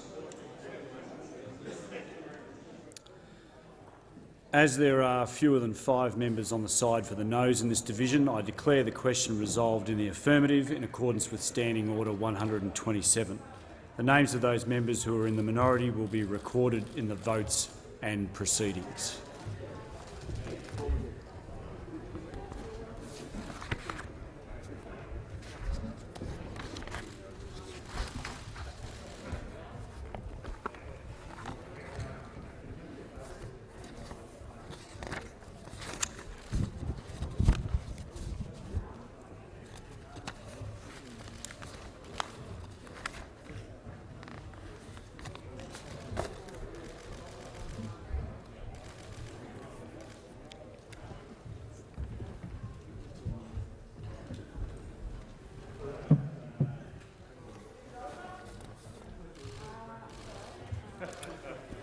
I have received a letter from the honourable member for Watson proposing that a definite matter of public importance be submitted to the House for discussion, namely the government's failure to increase real wages in line with the rising cost of living. I call upon those honourable members who approve of the proposed discussion to rise in their places. And I give the call to the member for Watson. Thanks very much, Mr Speaker. The story of flatlining wages in this country is a story of insecure work. And the government thinks insecure work is not a problem. We had the minister representing the Minister for Industrial Relations in this chamber only the other day describing same job, same pay as a made-up issue. Insecure work has changed fundamentally in Australia. We all know that as we grew up, there'd be jobs that you'd have as a student where it would be a casual or insecure job. It might be if you were at school, if you did further study after, you'd have insecure work. And those parts of the industry have always been around. But the change is increasingly now we find people who are supporting families in insecure work. We find people who are relying on being able to pay the bills on their own and are in insecure work. What we used to simply see in parts of retail and hospitality, we now see insecure work in the mining industry, in the aged care industry. It's not just students now in insecure work, we now have teachers in insecure work. We have people working at universities in insecure work. And what does that mean? Because what does it mean for your payments? Because your mortgage isn't casual, paying the rent isn't casual, paying the grocery bills, they're not casual. Supporting a child isn't casual. Being a carer for someone isn't casual. And yet this government thinks it's a made-up issue. So the issue there is real. But we also need to remember the government can act. It is within the capacity of government to fix this problem. And if there was ever a moment where we showed that when government wants to change things they can, it was during the pandemic.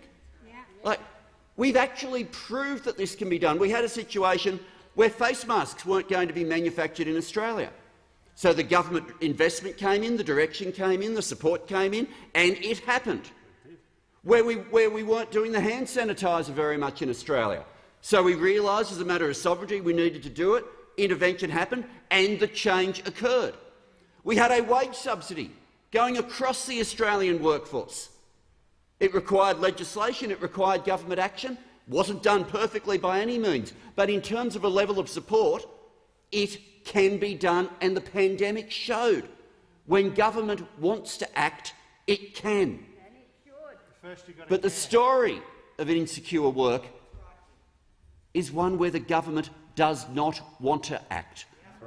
And the evidence that they don't want to act, the person who gave the game away ages ago was Matthias Cormann when he was Finance Minister, making clear that low wages were a deliberate design feature of this government's plan for the economy. A deliberate design feature.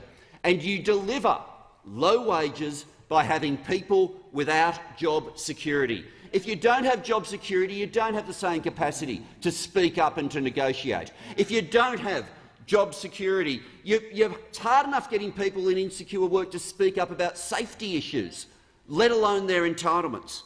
But we also know from the pandemic not only is it possible for government to act, we also know that the Prime Minister, when there's time to act at different times, he'll just wander off. He'll just wander off. When we needed vaccines to be brought into Australia and brought in quickly, he just said, "Nah, it's not a race. We're at the front of the queue. It's not a race." And we've just had economic figures today that would have been different were it not for the lockdowns, lockdowns which only occurred because we were not vaccinated early enough. That's the only reason it happened. So just like he went away during the bushfires, he walked away during the pandemic, and now he walks away when it comes to acting on insecure work. There are real consequences of this. Now, same job, same pay is not a made-up issue. Can I tell you this? Two meat workers working at the exact same abattoir, both doing the same job. one working directly for the company, the other working as a labour hire casual. Now, those of you who worked in retail or hospitality remember the concept that if you're working as a casual, you get paid a loading. Well, have a think of this. The casual working for labour hire earns $500 less a week. The casual is on the lower rate of pay because of what labour hire is being allowed to do to insecure work. Now, it's not that labour hire doesn't have a place. There can be times where it's appropriate for labour hire, where there's surge employment or whether you're employing people that the business normally wanted and you need people for a night or for a short period of time. There's an appropriate role for labour hire, but that role is not to undercut wages and take away secure jobs. In the same way, how many times do we hear them talk about mining, but we never hear them talk about mine workers? Take two train drivers at Pacific National's coal mine in the Bowen Basin, both doing the same job.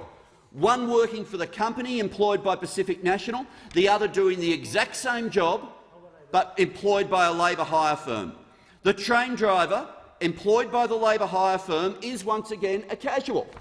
So does the casual get a loading? Does the casual get paid more? No.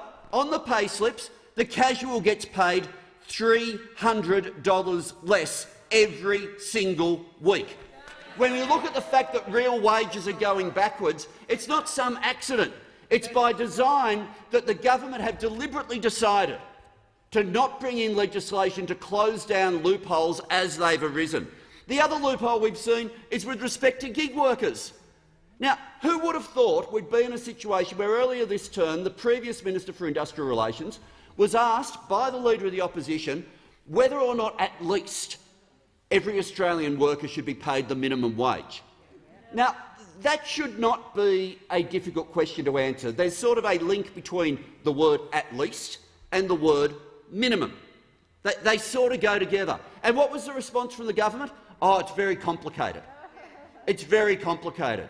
There is a direct link between the fact that the government has refused to act on the gig economy and the fact that this is an area where we see, right through to horticulture, of people being paid in the order of $3 an hour, of people riding deliveries for us during the pandemic, getting food to people's homes during the pandemic and dying on the way there because they had to try to keep pace with an algorithm that was their employer, not earning the minimum wage. And the government's response to all these issues, whether it's this or whether it's endless consecutive contracts that people are on, the government's response is, oh, but it's Labor's legislation. First of all, the gig economy, Uber, not that big in Australia in 2013, not that big. The Amazon model that's emerging now, not that big in Australia 8 years ago.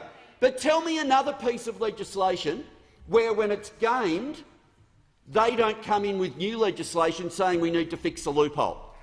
We've got the Assistant Treasurer will bring in legislation all the time where there's a new tax loophole to say we need to shut this down. The Minister for Immigration, there'll be a court case, some loophole that he thinks has opened up, and new legislation will come in here. But when it comes to workers having secure jobs, they want the loopholes to be there. They want the loopholes to cause people to have insecure work, and because that puts downward pressure on wages. Well, I'll tell you, the safety net doesn't exist if you can be paid less than the minimum wage. The safety net doesn't exist if you have an enterprise agreement and the employer can just undercut it by bringing in labour hire. The safety net doesn't exist if you can endlessly be on one short-term contract after another, after another, after another, so you're effectively never off your probationary period. People now qualifying for long service leave before their job becomes a secure job. It's not a made-up issue for the miner who's being paid less than the person they're working beside. It's not a made-up issue for the person delivering food to the homes of people in this room and being paid less than the minimum wage. It's not a made-up issue for the person working in what might be called some sort of posh professional job, who works in the industry their entire lifetime and never has a permanent contract, never has job security. We want people to have the confidence to be able to go to the bank and get finance. We want people to have the confidence to be able to go to their local shops and spend money. We want people to have the confidence to spend again with consumer consumption, getting the economy moving again. That doesn't happen if you are in fear every day as to whether your shifts will be here next week. It's not only they don't have a plan to fix the problem of secure jobs, it's not only that they deny it, they want insecurity. I call the Assistant Treasurer. Well, thanks very much, Mr Deputy Speaker. What the government wants and what the government has shown throughout this pandemic is that we have a dedication and a commitment to helping businesses continue to employ hundreds of thousands, millions of Australians. And that is precisely what has happened during this pandemic. And quite frankly, Mr Deputy Speaker, we've done so in the face of fierce opposition from the Labor Party.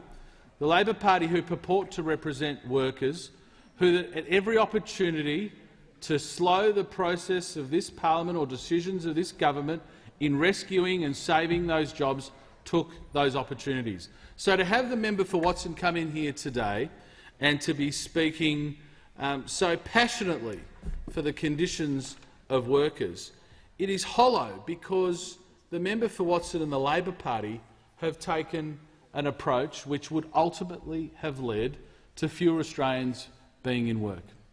And the dedication and commitment of the Morrison government throughout the pandemic has been, what can we do to support all Australian businesses, small, medium, large businesses, to continue to employ their workforces in the face of a once-in-a-100-year pandemic, how we can support those businesses to continue to invest, and now that we're in the recovery phase, how we can encourage those businesses with their capital reserves, with their resources that they've now been able to build up in the midst of a recovery, the confidence that they need to make further decisions to employ even more Australians. And, Mr Deputy Speaker, we've seen that it's working.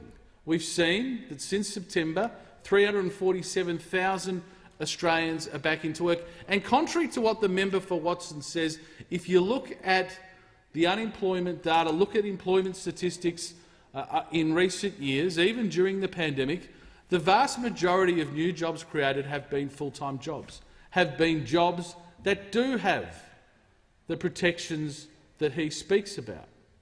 But you don't hear that from the Labor Party.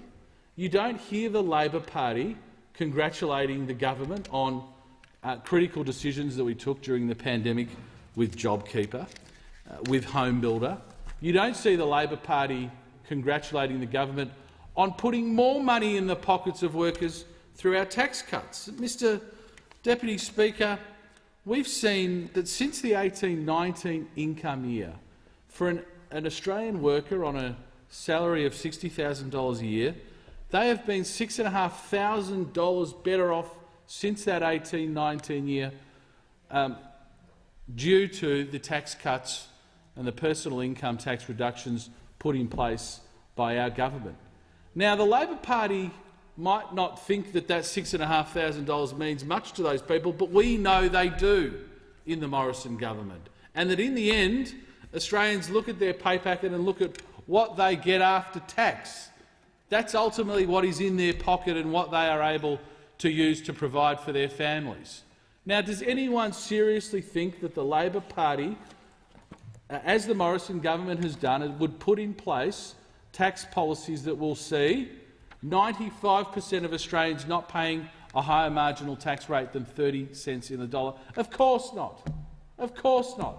The Labor Party before the last election took a litany, a succession of new taxes to the election that would have hit the exact people that the member for Watson purports to care about today in his MPI. Whether it was taxes on superannuation, whether it was taxes on retirees, whether it was taxes on housing, whether it was higher personal income taxes, you name it, Mr Deputy Speaker, that would have hit millions and millions of Australians. And does anyone seriously think that the Labor Party, since the 2019 election, has had a major conversion on their views of higher taxes? Does anyone really believe that the member for Rankin who said he was very proud of their tax plans before the 2019 election, has suddenly had a major conversion of these topics? No. What we see from the Labor Party is not that they have had some massive change of heart. All we're seeing from the Labor Party is that they're going to hide their true intentions on one side of an election and do something different on the other side. That's the only thing that's changed. I criticise the member for Maribyrnong for many things, and he deserves criticism for many things, but at least he was honest before the last election. At least he was honest that he had a plan for $387 billion of higher taxes. They were so proud of it that they set up very, very nice shots, photographs in the lead-up to the election with their economic team and how proud they were of those higher taxes. Give him credit, at least he was honest about it. What we now see from the Labor Party is a blatant dishonesty to hide those things on one side of an election. And does anyone seriously think that they've had a major conversion since the 2019 election, that those taxes that they were very proud of are all of a sudden taxes that they repudiate? Now, to go into wages, Mr Deputy Speaker, latest ABS data has shown that private sector wages are up 2.4% over the year. And, Mr Deputy Speaker, this is the highest that it's been through the year since December 2014. Mr Deputy Speaker, if anybody had have told Australians last year, in March, in April, when the pandemic was hitting, when lockdowns were first being put in place, when businesses were being forcibly closed in response to health orders, if anybody had have said then that unemployment now would be 5.2% and that private sector wages for the year would be up 2.4%, every right-thinking member of this House would have said we would take that, Mr Deputy Speaker, in a heartbeat. And the member for Rankin, to his credit, set a test, and he said the test of the government's economic approach will be borne out by the unemployment figures. It was an interesting test. It's not a test that he has continued to speak about, Mr Deputy Speaker, but it was a marker of success that he himself put in place. And now we see unemployment at 5.2%, lower than when we came to government, lower than the rising unemployment we saw under the former Labor government, of which the member for Rankin was a very important member, being Wayne Swan's brain. He thinks that's a compliment. If he thinks it's a compliment, Mr Deputy Speaker, good luck to him. But we see now unemployment at 5.2%, and as the RBA has said, an expectation that in the economic recovery that we're seeing now, full expectation that could even be significantly lower than that. And that's the true test, Mr Deputy Speaker.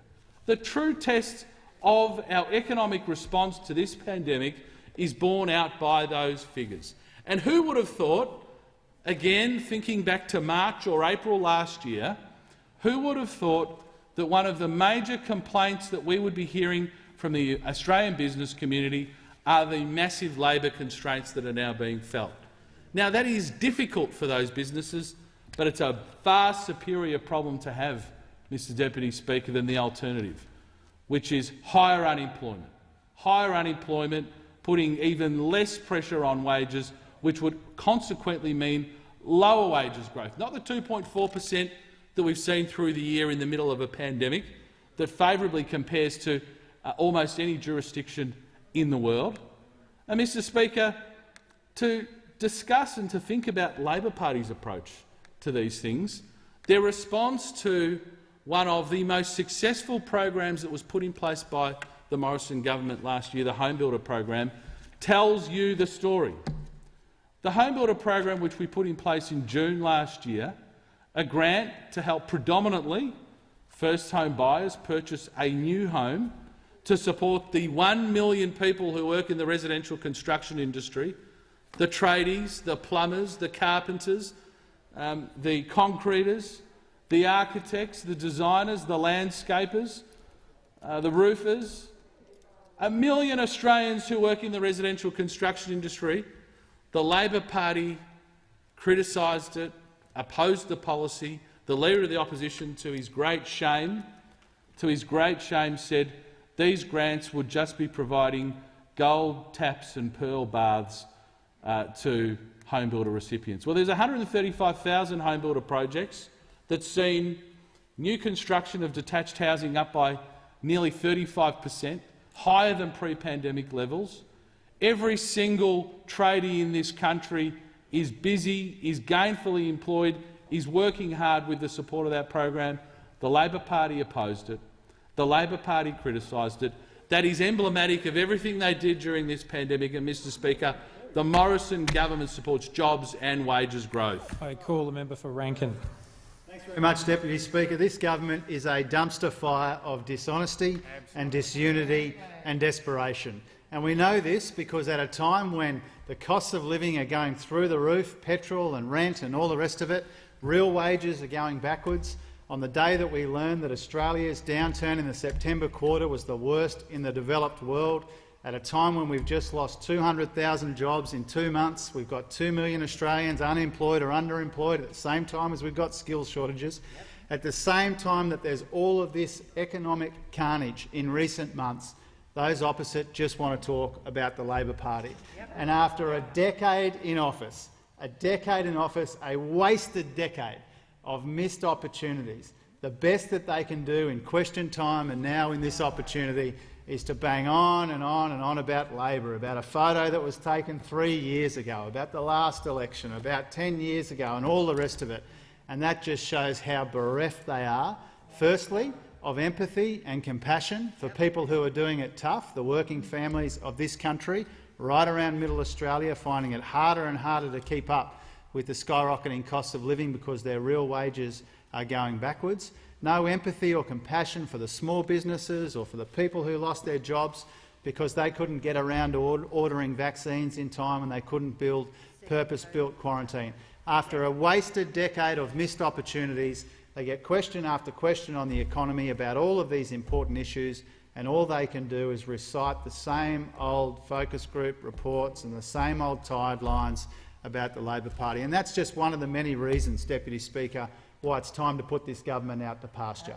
They've had almost a decade now to deal with these issues, the issues in skills, the issues in the labour market, the issues with the cost of living, the issues the last couple of years with the pandemic. And at the end of all of that, what do we have? We have the third worst contraction in the economy in the history of the national accounts, the worst performing economy out of the 28 OECD countries that have reported already for the September quarter. Now, this is the downturn that we didn't have to have. It didn't need to be this way, Deputy Speaker. We're getting into this position because of the mistakes made by those opposite. Their mismanagement of the pandemic has become mismanagement of the economy as well. It's a downturn which comes courtesy of the Prime Minister and the Treasurer, but the bill is being picked up by the small businesses and working families of this country. Now, you'd think with all of this going on and such a terrible set of numbers released by the ABS today, you'd think that those opposite would show a little bit of contrition. But this is a government which is temperamentally incapable of taking responsibility for anything. This is a government that takes all of the credit when things are going well, but none of the responsibility when times are tough and things are difficult. You'd think, given these lockdowns and this downturn was caused by this government and their failures on vaccines and quarantine and economic support, you would think that there would be a little bit of responsibility taken. But again, all of this talk about Labor, all of this claiming credit for a recovery which we hope materialises but hasn't yet, at the same time as they don't take responsibility for the downturn itself. You can't have it both ways, Deputy Speaker. You can't take credit for the recovery without taking responsibility for the downturn that we've just learned all about in the course of today. Now, the economy under this government has three defining features. First of all, the world's worst downturn in September, and I've covered that.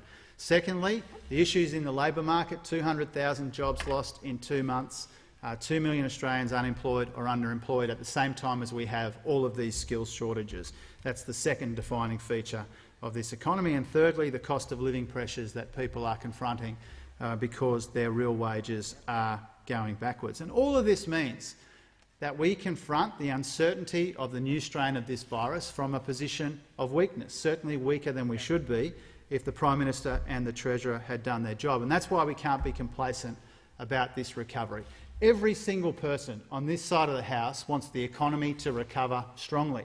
But we have to decide in this building whether we want that recovery to be back to how things were before all the insecure work and wage stagnation which has defined their decade in office, or whether we can do better, whether we can have a strong and broad and inclusive and sustainable recovery where working families can actually get ahead and aren't left behind. Because the thing that those opposite don't understand, Deputy Speaker, is it's not an economic recovery if people don't share in the benefits.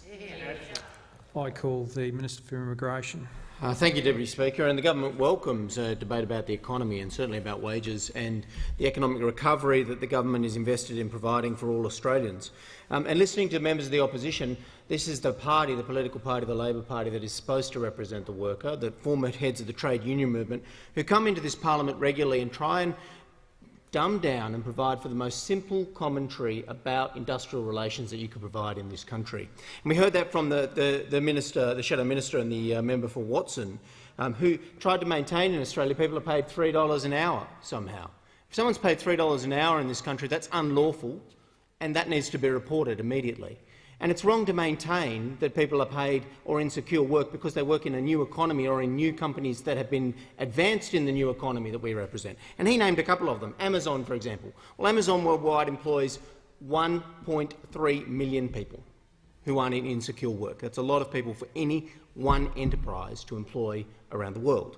Uber in Australia employs 86,000 people who find the pay acceptable and choose to work for Uber because they can choose their hours, they can control their hours. The members laugh opposite, but that's why this company is successful. That's why they're innovating. This is the new economy. That's not insecure, Mr Deputy Speaker. They're paid Australian wages, and they work voluntarily for that company. This is not the Middle Ages. This is not serfdom. They volunteer to work for that because number one reason a person works for Uber, this is proven in surveys, is because they can control their working hours. It suits them. They can choose when to work and when not to work. And that's the truth of a company like Uber and their employment. Yet the Labor Party rails against it. He says, well, Uber was good in 2012 when it was small, but because it's become successful and big, it's now bad. And somehow he tries to make a link to $3 an hour where there is no link to $3 an hour. In fact, the national minimum wage, which the member for Watson should know in Australia, is $20.33, $772.60 per week. That's the national minimum wage. As the member opposite should know, there's many awards and agreements where the minimum wage is higher than that. In fact, it's the highest minimum wage in the world. It is unlawful to not pay the right wages and awards in Australia. It is unlawful.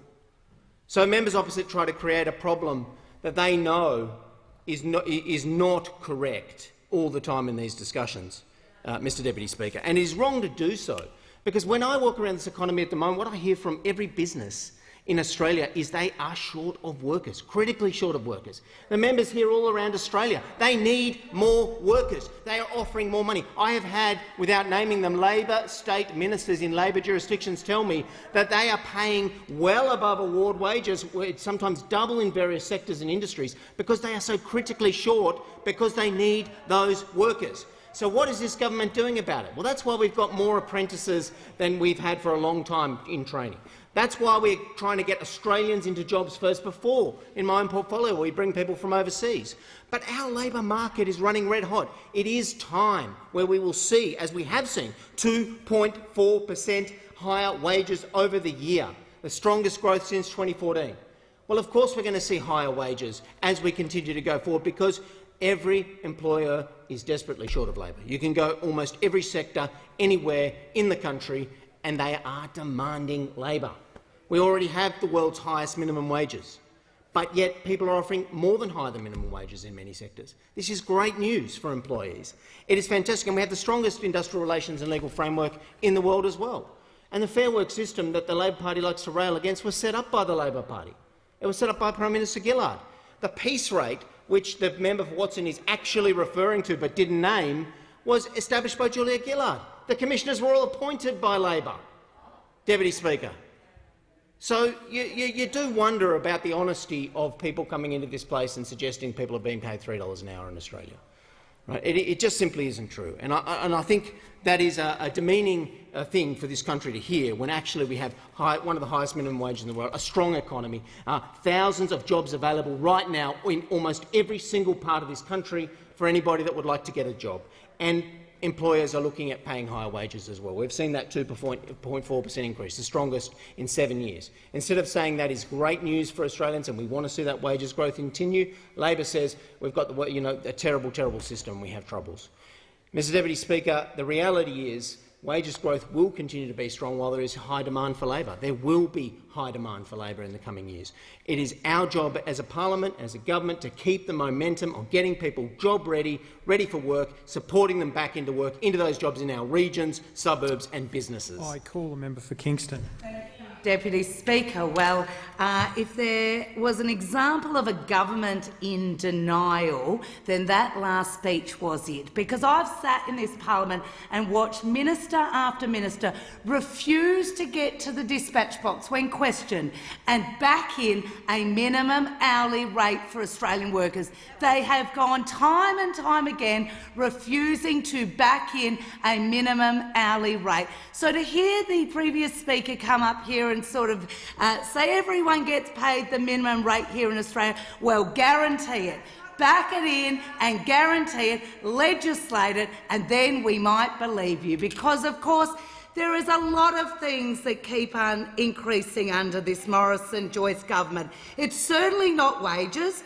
It is dishonest statements, scandals, rorts, marketing slogans, glossy brochures and, of course, desperation. These are all things increasing under the Morrison government, but it is certainly not wages. But there's also something else of critical importance to the Australian people and Australian families that is increasing, and that is the cost of living. And when you listen to those on the other side, you would think, and they're coming pretty close to this, to say that Australian families have never been better off.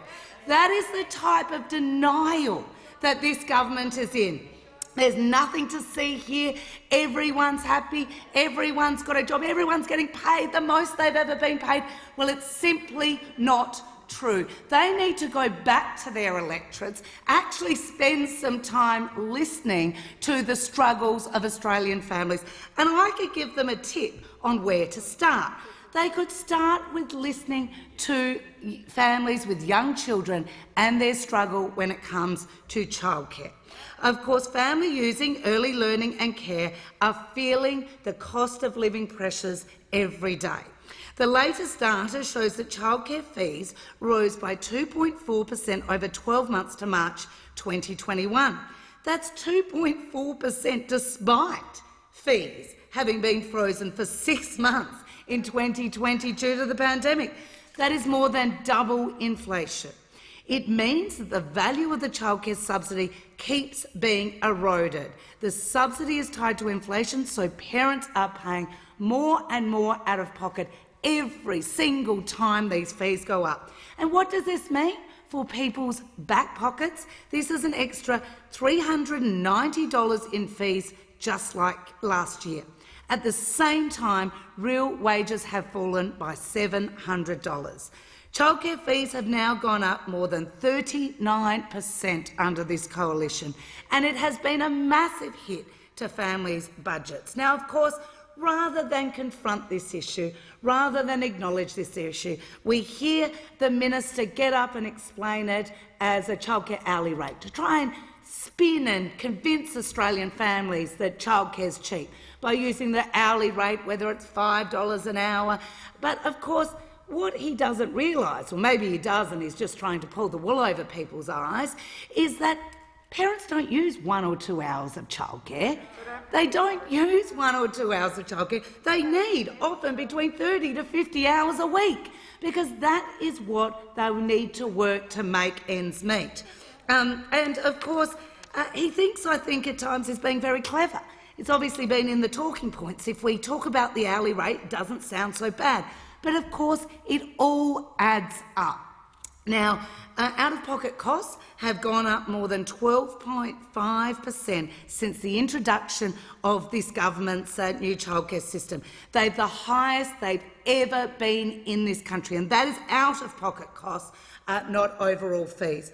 And the average Australian family pays 19% of the average wage in out-of-pocket costs. And instead, the response we get from this government is making the system more complex, tinkering round the edges, but no real plan to rein in out-of-control fees, make the system more easy to navigate, or indeed won't do a thing about raising the subsidy for 75% of families using the system, because according to this government, those families don't deserve any extra help. Well, Labor thinks that 97% of families using the childcare system need extra help. That's what the election of a Labor government will do. Will provide cheaper childcare right across this country to 97% of families using the system. For real change at the next election, vote Labor. I call the member for Bennelong. Not likely. Thank you, Mr Deputy Speaker, and thank you to the opposite side for bringing this matter forward. Cost of living is critically important to everyone across Australia, and we're delighted to be talking about it. Unfortunately, this motion lacks context. It's a broader problem with MPIs. The need to keep things pithy and in one sentence provides little space for exposition. But in this, as in everything, context is key. The last few years have been tough, very tough. While the pandemic has started as a health crisis, it has rapidly spread into an economic one. Economies have been hit either way, as our movement restrictions initially had the same detrimental effect on spending across and as the chaos in countries which led to let this virus rip. But the last 2 years have also shown us that by taking the pandemic seriously, locking down our borders and using public health initiatives from mask mandates to lockdowns, we have kept disruption to a minimum. And each time we come out of lockdown, we spend like sailors on shore leave. A quick look at the economic data shows that for every dip during a lockdown, there is a huge growth that follows. That is the story of today's national account figures, certainly a dip, but the strong expectation is that the next quarter will see large amounts of growth. As the Treasurer reminded us today, the economy is recovering strongly, and this is particularly clear to see in the labour markets. Those who were working at the end of last century will remember the high levels of unemployment during the last recessions of the 80s and the 90s. These have been avoided this time thanks to a huge amount of investment and support from the federal government. Our payments, JobSaver, JobKeeper and more have kept our unemployments low and supported thousands of Australians when they have needed their government to step up. Since the start of September, 350,000 jobs have come back, and job ads are more than 30% higher than they were at the start of the pandemic. The RBA is forecasting the unemployment rate to fall below 5% and be sustainably in the 4s, only the second time in more than 50 years, and when unemployment falls, wages rise. The other function of real wages is inflation. In the June quarter last year, we saw the largest fall in inflation since the 1960s as a result of our COVID-19 response. This saw real wages growth of 2.1% over the year to the June quarter 2020, which is the highest in over a decade. Inflation has now rebounded from the record fall in CPI inflation in the June quarter of 2020. Once this has flowed through, real wages are forecast to increase. Today, real wages are in line with pre-pandemic levels. We have faced the greatest economic shock since the Great Depression and come away with optimism, low employment and big spending. Real wage levels demonstrate that we have been able to recoup the losses of the pandemic, and on these foundations we will now grow. In the Statement on Monetary Policy released on November 4, 2021, the RBA upgraded their forecast for wages growth reflecting the upgrade to labour market forecasts. The RBA expects wages to pick up to above 2% by the end of 2021, before accelerating to be around 3% by the end of 2023, the fastest pace in almost a decade. The RBA Governor said on 16 November that wages growth is expected to pick up. In terms of the specifics, our central forecast is for the wage price index to increase by 2.5% over 2022 and 3% over 2023. So no one is pretending that the economy has been stellar over the past 2 years. Of course it hasn't. The pandemic has ensured this in Australia and globally. But I am certain that Australia will see new growth as we leave this pandemic behind. And this growth has been driven by decisions on this side of the House. Our economic stewardship has kept Australia in work and supported, and with these foundations, our future looks bright. I call the member for Blaxland. The worst of COVID is hopefully now behind us, but what it's left in its wake is another crisis, a housing crisis. It's harder to buy a house today than ever before. The cost of buying a house has skyrocketed in the last 12 months, up 20% right across the country. And it's the same story with rent. It's harder to rent today in many parts of the country than ever before. The big jump in the cost of petrol has already been mentioned in this debate. Petrol's costing the average family now $900 a year more than it did last year. That's a massive jump, but it pales in comparison with what's happening with rent. Just think about this for a minute. In Cairns up in Queensland, the average rent is $2,000 more this year than it was last year. $2,000. In Burnie, down in Tasmania, the average rent is now $2,500 more than it was this time last year. In North Nowra, not far from here on the coast, it's gone up by $2,800 a year. In Launceston, back in Tasmania, it's $3,000 more than it was this time last year. On the central coast of New South Wales, the average rent is now $3,600 more this year than it was last year. Not far from here in Yass, it's $4,500 more. And up in Darwin, it's now $6,500 more than it was last year. And it's the people who live in places like this who will determine who sits in that chair after the next election. But it's not just them. This is happening almost everywhere, right across the country. This is the biggest bill that millions of Aussies pay every week, and it's going through the roof. And when it goes up, when rent goes up, but wages don't, then it has real-life consequences. Here's just one example.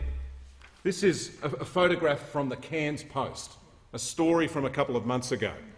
And what it shows is a mum, a dad, a 13-year-old daughter and their dog sitting in the boot of their car on the edge of the Captain Cook Highway with a sign that says, "Wanted, 2-bed rental, small family plus dog," and their mobile phone.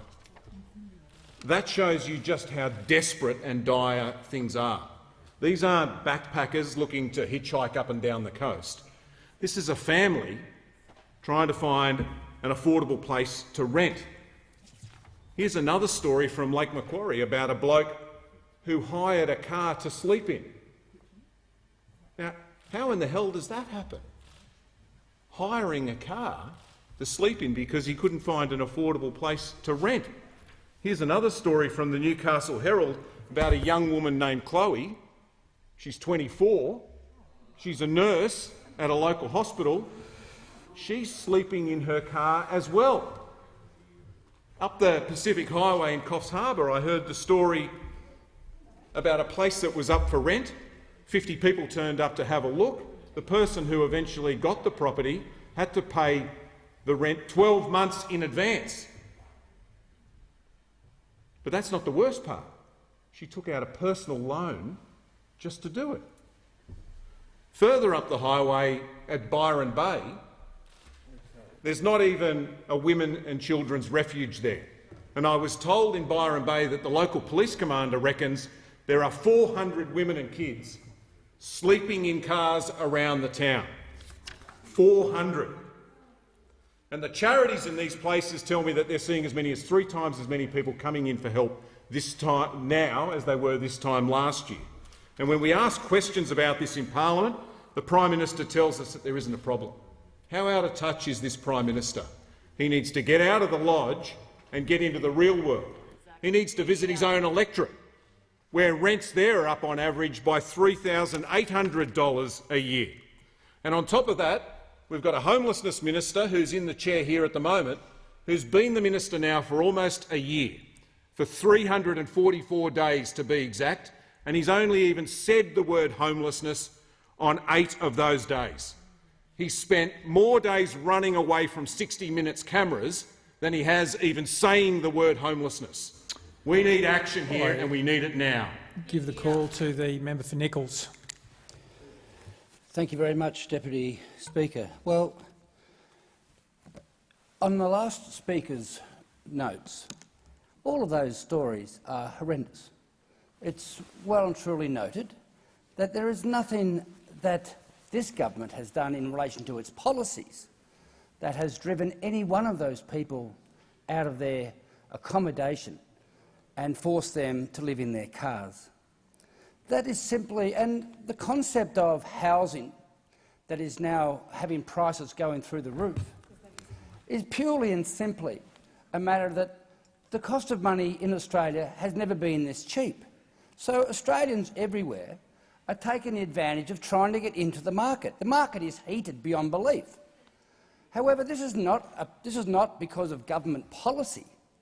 It is simply the fact that through this last 2 years we have had record low interest rates, money is at its cheapest rate ever, and therefore people are taking this incredible opportunity and they're putting themselves in incredible debt. And this is and then a throwback of that is that there is a very diminishing pool of rental houses available. But to throw that into this area here where somehow or other this is because of government policy, it's just not true. The concept that what this government has done has actually really given Australians an opportunity to make sure they can secure the job that they want. That's what our policies are doing, driving the private sector so that the private sector, which is the one who employs 90% of all Australians, are employed in the private sector. And it's the private sector, if we can get it to grow as a government, we will be creating the pool and the demand for workers, for labour, that we've currently been able to achieve. 5.2% unemployment rate. We've got to be proud of that.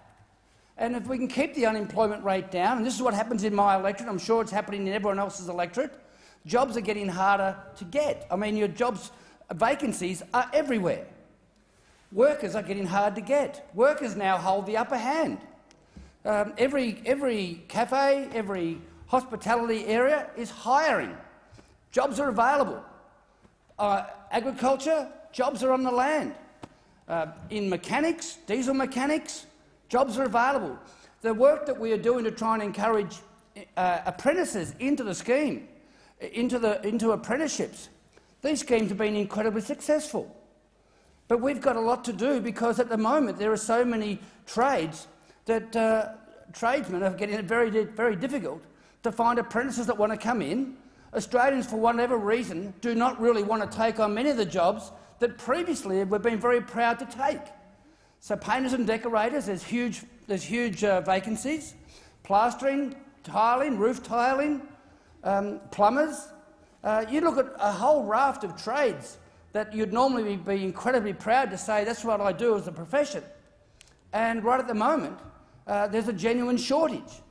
And it's looking like, at the moment, the only opportunity we have to fill those shortages so that our Australian businesses can continue to work in a profitable manner, to work in a productive manner, to meet the demand that they have on their contracts, is to look at overseas work. and we need to be able to do this. And to stop overseas workers coming in to pick up some of these trades and some of these jobs is going to be to penalise the Australian businesses that need them. So we wish that there was an Australian pool that we could call on to come and do these jobs. We wish that there were a whole range of apprentices knocking down the doors of these trades, wanting to get a job. But the reality is they're just not there. And so what we're doing is trying to invest in the TAFE systems, trying to encourage a greater relationship between the TAFE colleges and industry so that they're offering the courses that are most relevant in each of our respective areas. And this is something that we are very, very cognizant of, that we have to have our TAFEs with a great relationship with industry so that they're offering the most pertinent causes. But right now, we understand it's the private sector that creates the jobs for our people, and more vacancies creates higher demand for our workers. And as that demand for our workers goes up, the wages go up with it. And that is something that we are very, very aware of, and we understand that if we can keep that, unemployment rate down, we'll be pushing the wages rates up. Time has expired, and I call the member for Paterson. Thanks, Deputy Speaker. We'll mark it down. Wednesday, the 1st of December 2021, is the day that the dream of home ownership died under the member for Nichols' way of thinking. The member for Nichols has just said that money has never been cheaper. It's never been easier to get a loan. Well, let me tell you, if you're a casual worker in Australia, it is nigh impossible, not only to get a loan, to get a mortgage, but also to try and get a rental property. That's aside from the fact that the market is hot. We've just heard today from the Shadow Minister for Homelessness here in Australia in 2021 talking to us about newspaper articles, real people who are sitting in the boot of their car, a family looking for a home, a nurse who had to live in her car. This is not the stuff of fiction. These are real Australians today trying to find a home in Australia. And then the member for Nichols says the apprentices aren't there. Well, after 8 years of absolutely hacking into vocational education and training and letting all of the rorts and rip-offs happen, no wonder the apprentices aren't there. This economy has been honeycombed, absolutely hollowed out by a stale, tired government that quite frankly doesn't want to be here. They're a do-nothing government. This government proclaim that they want to get out of people's way. But they knife each other day in, day out to get to this place. And then when they're here, they reroute the public purse to their own disposal. So no wonder Australians think that they are on the nose. This government has failed to increase real wages, and the price of living and the cost of living has gone up. Mince today is $13 a kilo, and that's not for your lean, heart-smart mince. No, that'll set you back between $18 and $23 a kilo. That's regular mince. An iceberg lettuce costs somewhere between $2.50 and $5. These are the real things that people buy every day. That's the real cost of living. The price of a mortgage, the price of paying rent. These are some of the biggest investments in someone's pay packet, and they are going up while real wages go down. And across the country, we have seen this like never before during this pandemic. And those opposite try and use the pandemic as a life raft to try and avoid the sinking ship that has been nearly a decade of this stagnant coalition government, now led by a leader who many people, when they talk to me in the shops when they're buying their mince and their lettuce, say, gee, Merrill, I think this is all on the nose. Well and truly it is. Let me tell you, after 8 long years, those opposite have lost the answer. In my electorate, people of Paterson are fed up. They've watched the government fail to increase wages, watch this government fail to back in penalty rates, watch them fail to invest in trades training and training for professionals we so desperately need. The rising cost of living is leaving a generation of first home buyers out in the cold. The Australian dream of home ownership is well and truly dead, and in my electorate I have people waiting 3 to 6 months to be able to secure a rental property. Even then, the rents are so outlandishly high that the household budget is shredded by it. I have been very vocal in this place about Labor's plan to ensure same job, same pay, and I was so proud to be able to second Anthony Albanese's bill for that same measure, same job, same pay. And I want to say to you that this government has failed.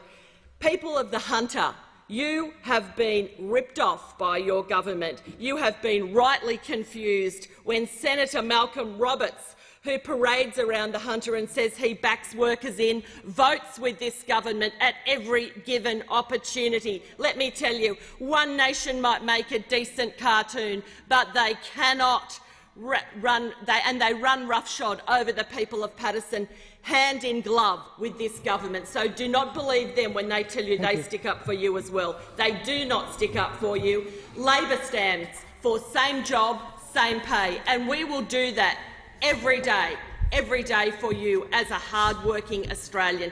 This government has abandoned the hard-working Australians. I thank the member for Paterson, and I call the member for Grey. Yeah. Thank you very much, Mr Deputy Speaker. Australia undoubtedly, in the face of a tough couple of years, has one of the most outstanding economies in the world, which is currently just 0.2% smaller than it was in December 2019 in the pre-pandemic stage. And of the advanced economies of the world, we are bettered only by the US and France in that growth rate. And I might point out at this stage that the reason that the going's been tough has been the COVID virus. And in the US, they've had 800,000 deaths, and in France, 119,000. In Australia, we've had 2,000. So I'm quite content to sit at number 3 on that growth rate, if that's what it means. This has been an economic miracle built on the foundations of our performance in combating COVID-19. And we have one of the highest rates of vaccination in the world, currently at about 87% fully vaccinated. And I might point out that over 99%, that 99% of the over 60s in Australia are now fully vaccinated. That is a remarkable achievement. And it's been achieved despite the political attacks on the government and lamentably the quality of the vaccines throughout the vaccination program. Remember the Queensland Premier Palaszczuk virtually barring Vaxzevria, that is the AstraZeneca vaccine, from Queensland, and throwing red meat to the anti-vaxxers and seeking to destroy public confidence in this perfectly good vaccine that has saved millions of lives worldwide. And by Labor's assessment of the national vaccine program that was late, it was bungled, it was botched, etc. Except, guess what? It was also delivered on time. The Prime Minister nominated the end of October, back in December 2019, as the time, in December 2020, beg your pardon, as the time that the vaccination program would be complete. And here we are at the end of November, or today, the 1st of December, and we, by any calculation, are at the complete stage. So we may have missed it by a couple of weeks, but it's been delivered on time. And the management of the pandemic, compared with the OECD average, has saved 30,000 lives in Australia. If we compare ourselves with the US and the UK, it's estimated we've saved 45,000 lives. And so today's result on the national accounts and the result for the September quarter result is 1.8% reduction in GDP is hardly a surprise, as it came from the time when our 2 major states, over half the population of Australia, were in lockdown because of the Delta outbreak. The Australian economy is not a basket case, it is a miracle, and we should all be proud of it. Because while wages growth is important, having a job, keeping a job and being able to get a job is far more important. And in Grey, I can tell you, we have vacancies from one end of the electorate to the other. We are screaming out for workers. So if anyone's out there wanting a job, I suggest they come and visit us. And as sure as night follows day, where you have tightness in the labour market, it will lead to higher wages.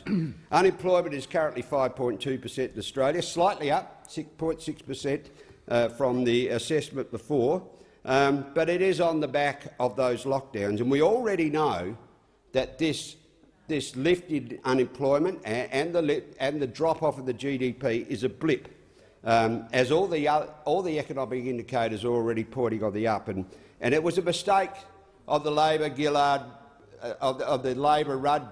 years, where and they made plenty of mistakes, I might point out, Mr Deputy Speaker, but they were so focused on short-termism. And here they are again, responding to every ripple in the road, if you like, and trying to generate a headline a day about short-term response when they really ought to be focused on the long term. That's how you get policies like pink bats and cash for clunkers, for instance. But we know.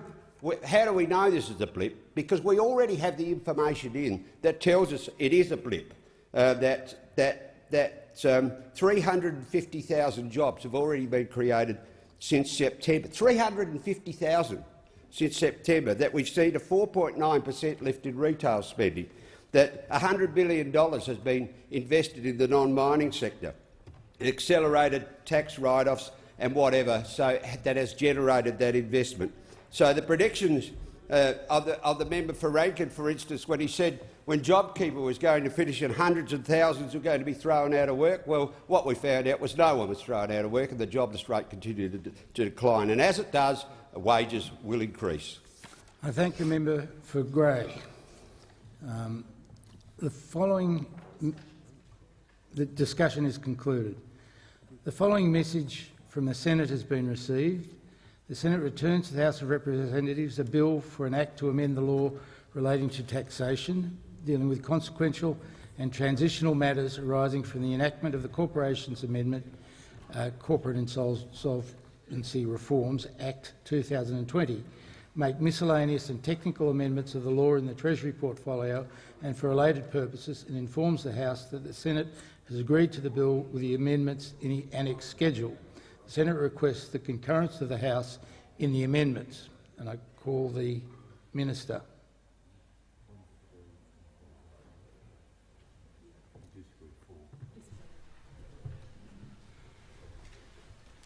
Mr Speaker, I move that the amendments be considered immediately. I move that the amendments, Mr Speaker— well, I think you've got to put that question first. Yeah. I understand it's the wish of the House to consider the amendments together. The question is that the amendments be considered immediately. All those in favour say aye. Aye. All those opposed say no. The ayes have it. Thank you, Mr Deputy Speaker. I move that the amendments be agreed. The question is the amendments be agreed to together. The Leader of the Opposition Business. I want to speak in support of the motion that's just been moved by the Leader of the House, and want to make clear that what the Leader of the House has just moved is the opposite of what the Minister for Communications and the Arts has been arguing all day today and for some time. The bill that's in front of us does a very good thing at the government's initiative, and that is to change the screen producer offset from 20% to 30% for TV production. But there is a really good reason why that happened, why the government came forward with that.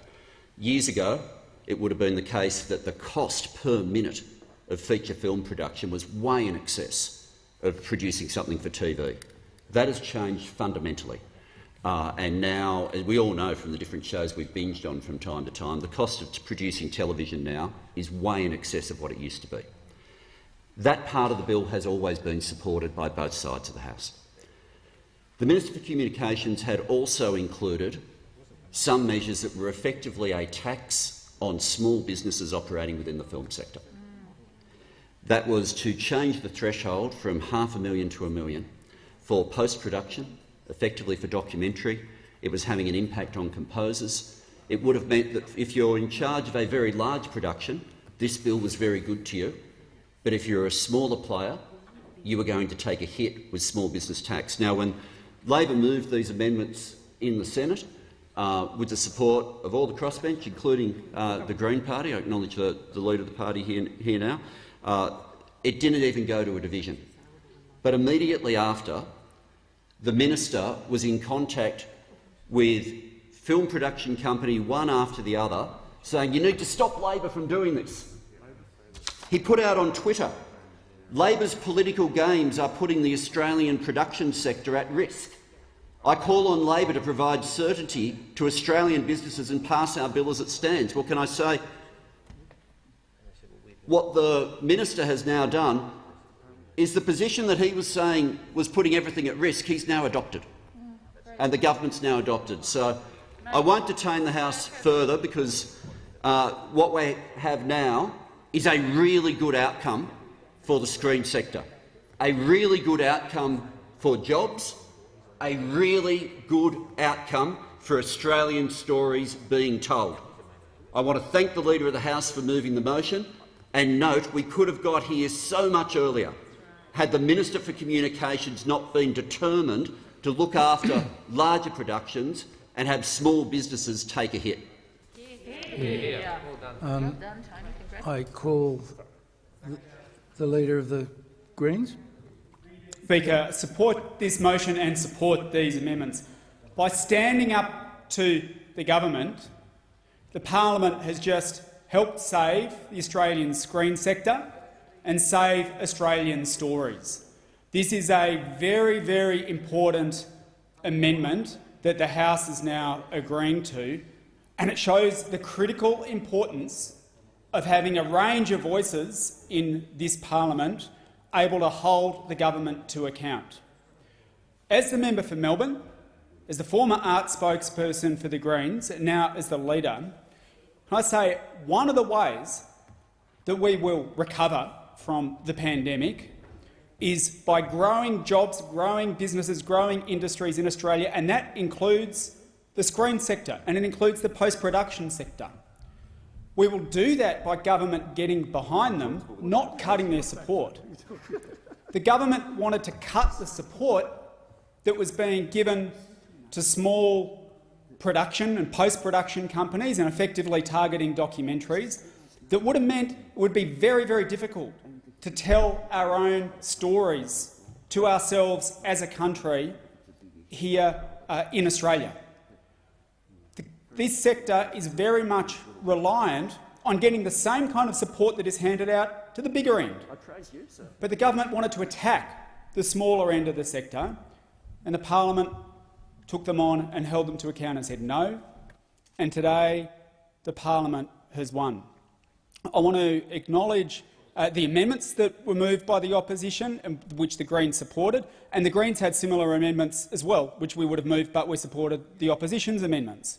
And I want to acknowledge in particular the work of Senator Hanson-Young, who has taken up the fight for the screen sector and the production sector and the post-production sector in this country, and is a big part of the reason that we have now helped save the Australian screen sector and save our ability to tell our own stories.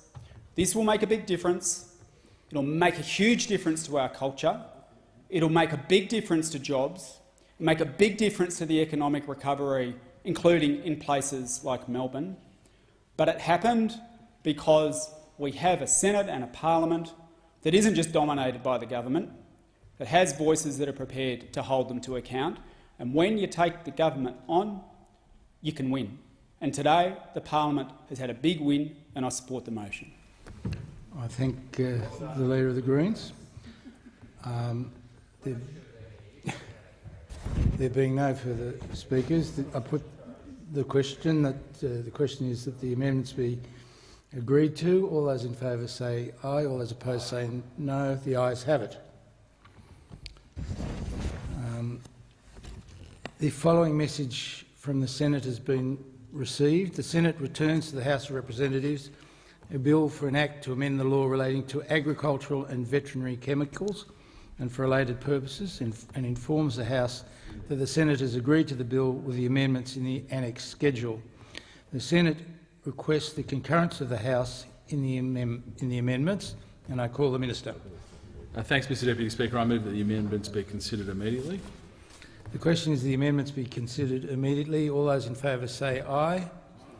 All those opposed say no. The ayes have it.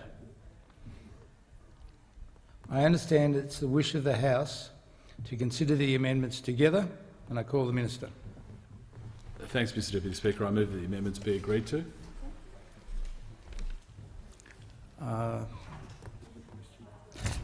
There being no speakers, the question is that the amendments be agreed to. All those in favour say aye. All those opposed say no. The ayes have it. I call the Minister. Thanks, Mr Deputy Speaker. I move that business intervening before order of the day number 5, government business, be postponed until a later hour this day. The question is that the government business be postponed until a later hour this day. All those in favour say aye. All those opposed say no. The ayes have it. I call the clerk. Government business, order of the day number 5, mitochondrial donation law reform, May's Law Bill 2021, resumption of debate on the second reading.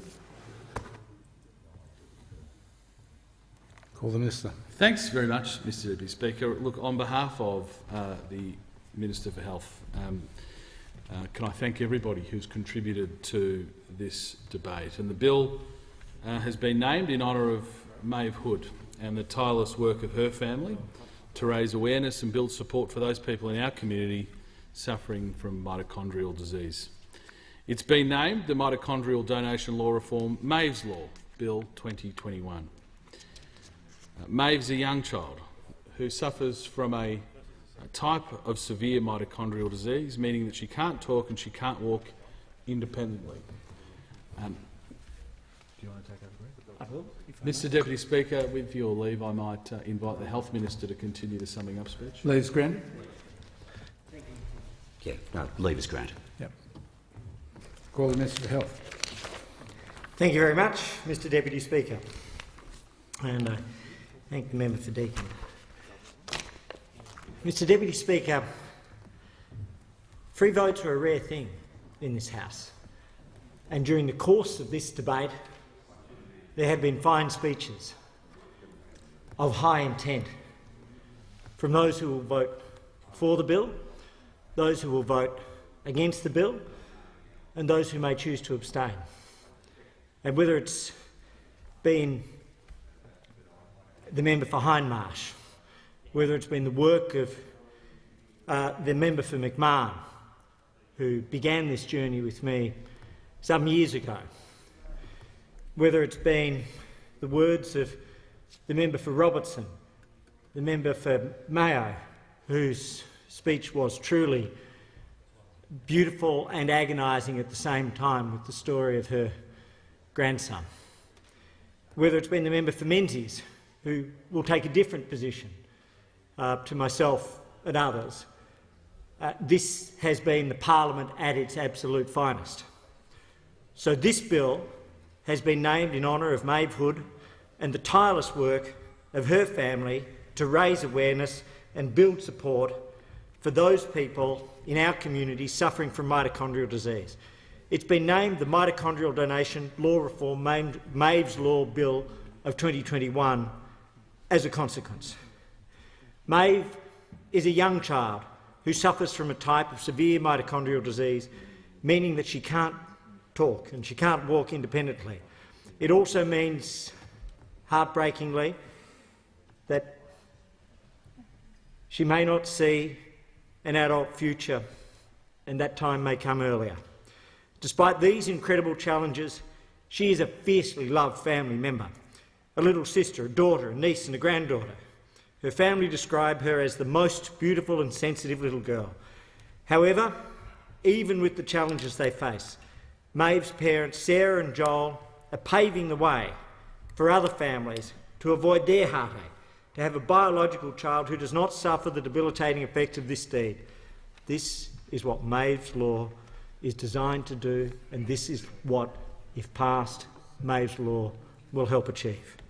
Maeve's Law will create this pathway through amendments to the Prohibition of Human Cloning for Reproduction Act of 2002, and the Research Involving Human Embryos Act of 2002. These amendments will harness new assisted reproductive technologies that will provide parents with the option to have their own biological child while minimising the risk of transmission of mitochondrial disease, a disease that can be agonising, debilitating and lead to children losing their lives at a young age. These technologies fall under the umbrella of mitochondrial donation, a term that encompasses IVF-based assisted reproductive technology. With the help of a donor, it minimises the risk of a mother passing mitochondrial disease onto her child. It is new and it is complex, but it is not untested.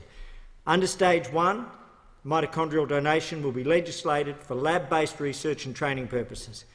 This will be followed by allowing some families to access the technique as part of a trial at one carefully selected, licensed and Commonwealth-funded clinic. Making this technology more readily available in a range of clinical settings within Stage 2 will be subject to a separate decision of government.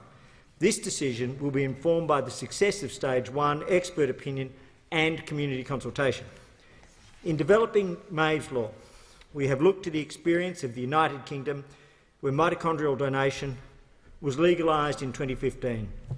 We've also had close regard to the outcomes of the 2018 Senate inquiry and consultations undertaken by the National Health and Medical Research Council over 2019 and 20. The development of this bill has been informed by the government's direct consultations.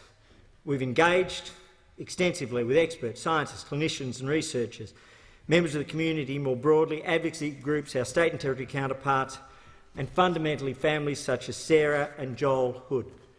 We have in particular worked with the opposition and the crossbench, and I want to thank, especially at a personal level and within the context of the parliament operating, I think, in its finest way, the member for McMahon for his support right from the outset to see this bill through in a way which would give it its best chance for success, and his work has been carried on by the member for Hindmarsh.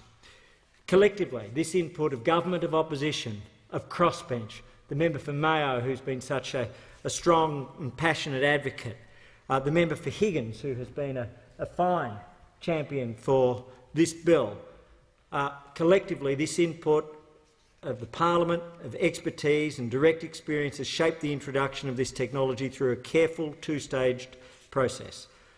I acknowledge and respect that not all members of the community and this parliament are comfortable with the use of this technology, and that is why a free vote, a conscience vote, a rarely drawn upon collective mechanism is being used on this bill and has been allowed by both of the major parties. And while this government is committed to providing families with access to this technology, we are also committed to ensuring it is being delivered safely and effectively every step of the way, whilst respecting the space and scope for the difference of opinion. For this reason, Maeve's Law has inbuilt protection and safeguards. The bill provides for 5 different types of licences with corresponding steps in Stage 1 and 2. Each of these licences will require an application to the NHMRC, which, after careful vetting, will then closely monitor the activities of that specialised clinic. In honouring Maeve, the bill offers hope. It offers hope to those parents who wish to avoid the possibility of passing on severe mitochondrial disease to their biological children, a disease that leaves one baby born each week with disabling suffering and with a life that will likely be cut short at 5 to potentially 10 years at most. It offers hope in the same way that IVF has now led to over 15,000 children being born in Australia. There wouldn't be a person in this chamber that has not been touched by the gift that is IVF in one way, shape or form. This is the evolution of IVF. Maeve's Law will help bring the suffering to an end. It will provide the pathway that gives parents the opportunity to have biological children who are freed from severe mitochondrial disease and gives children the best possible start in life. I wish to thank key stakeholders, as I have done, I particularly want to thank the Mitochondrial Foundation, all of those involved, of Sean and Catherine, and the many, many families who've made representations to the parliamentary representatives, whether in the House or in the Senate. And I thank everybody for their contribution. I also thank all members who have spoken and all members who have sought information in their deliberations and during the debate of this bill. I particularly want to thank the Senate Standing Committee for the scrutiny of bills, for their review and their concerns, and I note that their concerns are addressed in the addendum to the explanatory memorandum, and note that we have replaced Figure 1 on page 67 to provide more clarity. Mr Speaker, I now table the addendum to the explanatory memorandum. I thank everybody, but above all else, I thank all of those families who have helped bring this parliament to this moment. I respect the views of all, but ultimately, my hope and my belief is that this House will see fit to pass this bill to give hope to Maeve's parents and to give hope to all parents. I commend the bill to the House. I thank the Minister for Health. The question is that this bill be now read a second time.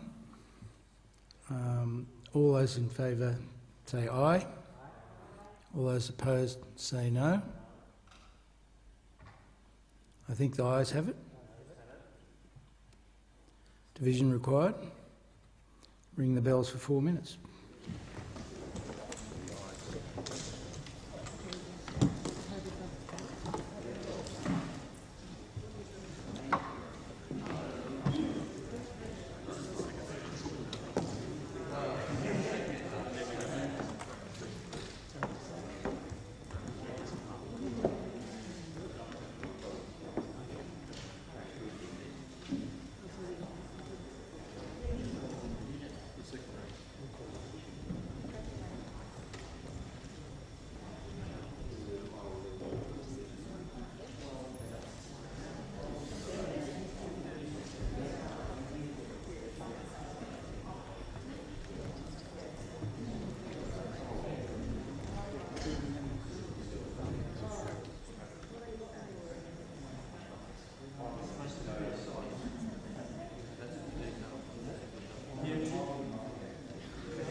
Well, you call for it.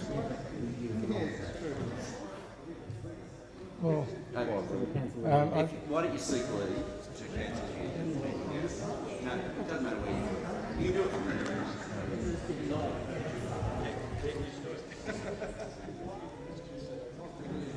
Deputy Speaker. Yeah. Deputy Speaker, you can call it off. You can seek leave.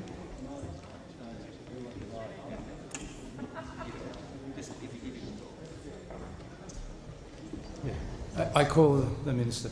Deputy Speaker, I seek leave to cancel the division. Is leave granted? Leave's granted. Leave's granted. Okay. The division is cancelled.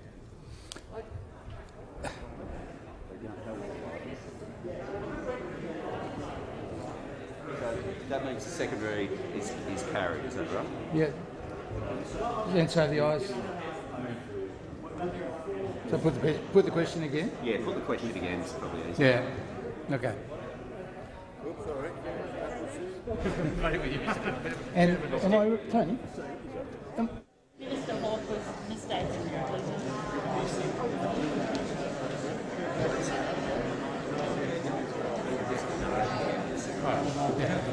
Just call the division.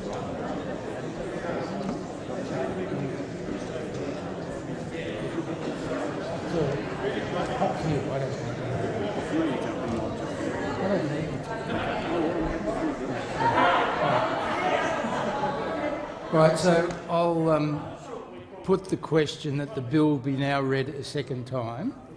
All those in favour say aye. Aye. All those opposed say no.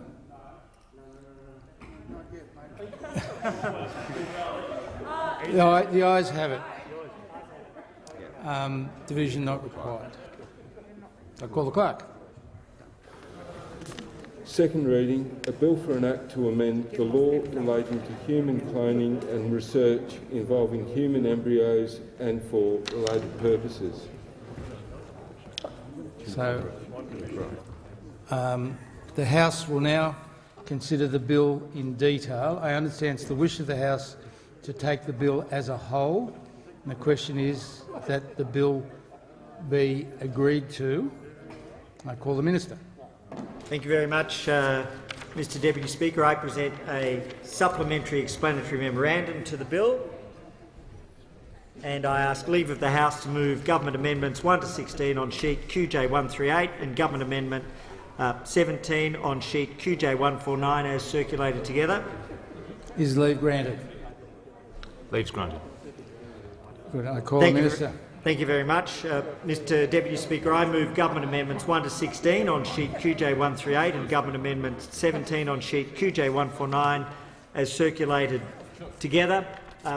Mr Deputy Speaker, the proposed government amendments will 1. Clarify that donated mitochondria must be sourced from human eggs. 2. Expand and clarify the circumstances for proper consent before mitochondrial donation treatment. 3. Clarify the circumstances in which the Embryo Research Licensing Committee of the NHMRC is able to seek expert advice when performing its statutory functions. 4. Enhance mitochondrial donor privacy by clarifying the operation of provisions that deal with the mitochondrial donation donor register. 5. Further enhance privacy by ensuring that the Embryo Research Licensing Committee's statutory reports to Parliament cannot disclose identifiable personal information. And 6. Address an issue raised by the recent review of the bill by the Senate Committee Affairs Legislation Committee that relates to sex selection of embryos by providing that embryos created using mitochondrial donation techniques cannot be selected for implantation on the basis of their sex. I thank all members of the House on the government, the opposition, the crossbench, those opposed to the bill, those supportive of the bill. I believe we've been able to strike agreement on these measures, which I understand are not controversial. I particularly thank the member for Menzies for his support, the member for Hindmarsh and the member for McMahon and the member for Mayo for their support. These clarify the bill and I believe address the concerns of those who may not ultimately vote for it, but I hope will find the support of all members of the House. The question is,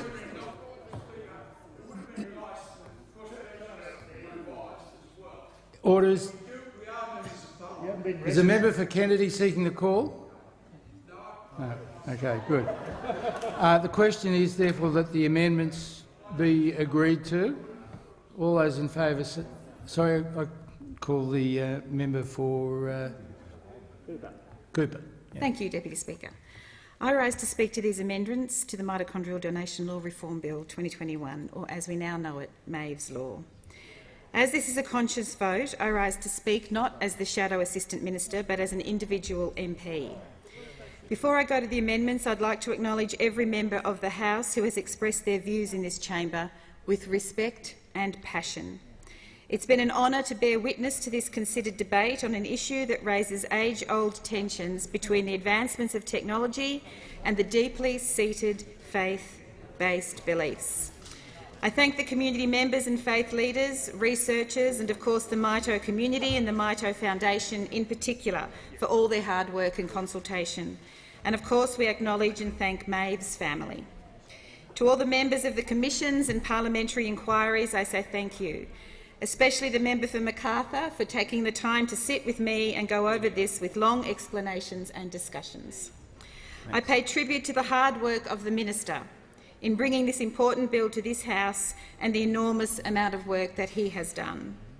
I pay tribute to past Shadow Health Ministers, especially the member for McMahon, who has worked on this bill over the years, but in particular I would like to acknowledge the member for Hindmarsh, the Shadow Minister for Health, who's shown great sensitivity and stewardship of this bill through our own party processes in this last leg of the bill's evolution. On speaking to these amendments, he's offered me very wise counsel, and I'm pleased to say that we are absolutely on the same page in supporting these amendments.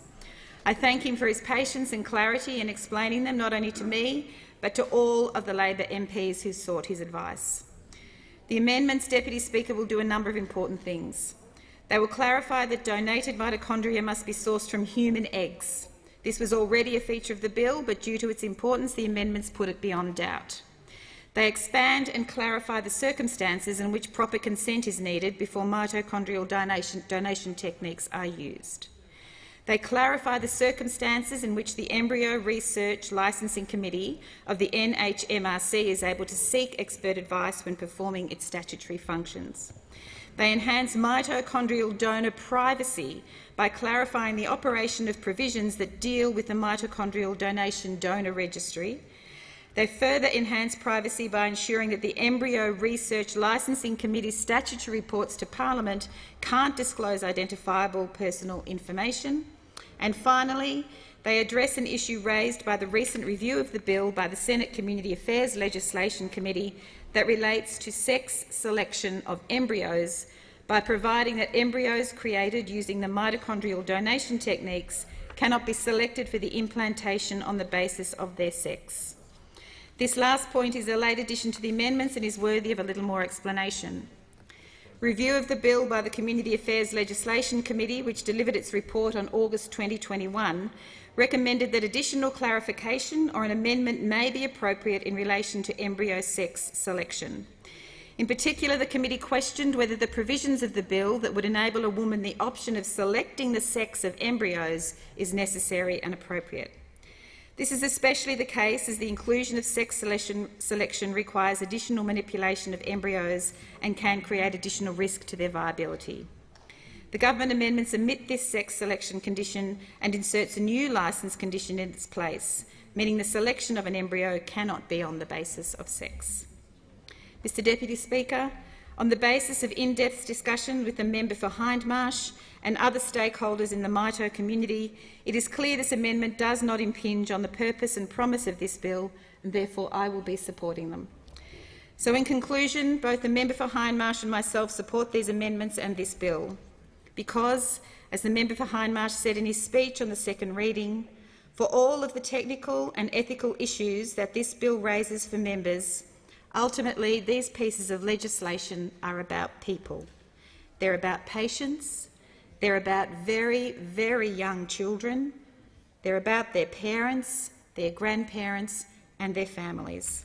I support these amendments. Thank you. I thank the member for Cooper. The member for Kennedy is seeking the call? Yes. Call the member for Kennedy.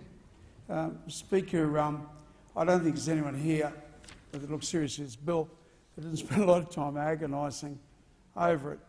And for some 76 years in Australia, every single educational institution has put on the reading list Aldous Huxley's Brave New World. And Brave New World is about cloning and selling the cells. When we had the cell debate here previously, the late Peter Andren, I think a person respected by every person in this House for his integrity and his intelligence. He was very strong, I can't remember, was atheist or agnostic, but he and Tony Windsor voted 23 times against the cell research. And I was surprised because both of them were very anti-religion. It was looked as a religious sort of issue. And I quote Peter Andren. He said, "I just cannot look forward to a society in which human beings are bought and sold on the shelves of Woolworths and Coles." And I think at the end of the day, that's a pretty good call. And the fact that educators in this country for over 75 years have left that book on the reading list and been determined that that book is on the reading list. At the end of the day, a lot of scientists, Mr Speaker, with all due respects to them, they get carried away and they start playing God. And this really is in that sort of pavilion. So, Mr Speaker, I will be opposing the bill, and the late and great Peter Andren, I think, gave a great example. Thank the member for Kennedy. I call the member for Menzies. Thank you, Mr Deputy Speaker. Can I commend the government on these amendments which it's bringing forward this afternoon to the bill? As many members will know, including the few that were in the House at about 9 o'clock last night when I spoke on the second reading speech, I have serious reservations in 4 areas around this bill, and 2 of those areas of reservation are now being addressed by the amendments which the government is bringing forward. In particular, amendment number 15 in the government's amendments, which relates to reporting, puts in place a proper system of reporting which was absent in the original bill. And so I will not be proceeding with my amendment to enhance the reporting, because it's being done by what the government has brought forward in these amendments. More significantly, Deputy Speaker, the government's amendment number 17, which goes to the issue of sex selection, was something which was the reverse in the bill. Indeed, in section 28Q of the bill originally before the Parliament, it provided that sex selection could occur under the techniques provided for in this bill. That, I believe, for many people is a novel step too far. It's unnecessary for the operation of these techniques if they are proven to be safe and efficacious in the future, and therefore that was why I was proposing an amendment that would have banned or removed from the bill the ability to actually sex select. As the government has now brought forward this amendment, which will have the same effect as the one which I have circulated to honourable members, can I indicate to members in the chamber that I will not be proceeding with that particular amendment because the government has picked it up itself, and once again I commend the government on doing so in relation to both this and to much more adequate record keeping and reporting to the Parliament on what's proposed to happen under this research. Thank the member for Menzies. There being no further speakers, the question is that the amendments be agreed to. All those in favour say aye. Aye. All those opposed say no. The ayes have it. And I call the member for Menzies. Mr Deputy Speaker, can I then move to the other 2 areas of reservation which have not been covered in the government's amendment to the bill, and I will move my amendment number 2, and then I'll come to the others as a batch if I have the leave of the House. What amendment number 2 does is very simple. It inserts a further basic safeguard into the bill, namely that before the clinical practice stage, that is the stage when these techniques would be used in general clinical practice, applicable to those who might qualify after the research is undertaken, it would insert into the bill a provision that the minister must be satisfied that there is sufficient evidence that the technique has been used on 5 trial participants. Now, this is a very small number of participants in a trial in order to then move to the next stage. It doesn't prescribe, the amendment doesn't prescribe how the minister must be satisfied. It simply provides further assurance that a small number, namely 5 trials, have been undertaken. Now, many might argue that 5 is an insufficient number. Why shouldn't it be 10 or 15 or 20 or even greater number than that? But I believe that this would add some further assurance that the minister is satisfied, without prescribing how the minister has to be satisfied, but the minister is satisfied that there's been 5 trials undertaken and that it's okay to move to the clinical use stage. It provides more assurance about the efficacy and the safeties of the procedures, the techniques being utilised. And for me, I can't understand why anyone would not vote in favour of putting this safeguard in place. It doesn't do anything to stop the trials continuing. It just simply provides a further assurance to the Parliament through the minister that indeed this is something which has been achieved. And I put that in the context that this research has been undertaken in the UK for some 5 to 6 years now, and one of the published papers from last year from the scientists involved who are proponents of the research were still talking about that this is research that may have potential in the future. This is after 5 or 6 years research, saying that questions about the safety and the efficacy of the research has still to be determined in terms of their research program that they're undertaking. I think in the context of that, this is a small further assurance that the Parliament, and through this Parliament the people of Australia, can be assured that if the step is taken to go to general clinical trials, general clinical application, I should say, of these techniques sometime in the future, then the Minister is satisfied. I could labour the point over and over again. A federal court judge told me that I was once repeating my argument and didn't help it, so I'll sit down on that note. I thank the member for Menzies.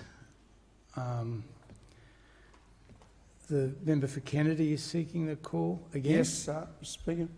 Mr Speaker, the advice provided to my officers and to my office is that after a very long period of time, there has never been a single life saved. And there was a saying in the law, when I was associated with the law, that hard cases make bad law. And we are moving into a very dangerous environment here. And I think all of you have read Aldous Huxley, and I think you want to think twice about what you're doing. I think you've made here. that point. And I'm not going to repeat myself, Mr Speaker, but in 5 or 6 years, not a single life saved. Thank the member for Kennedy. There being no further speakers, the question is that the amendment be disagreed to. All those in favour say aye. All those opposed no. The ayes have it. Noes have it. Division required.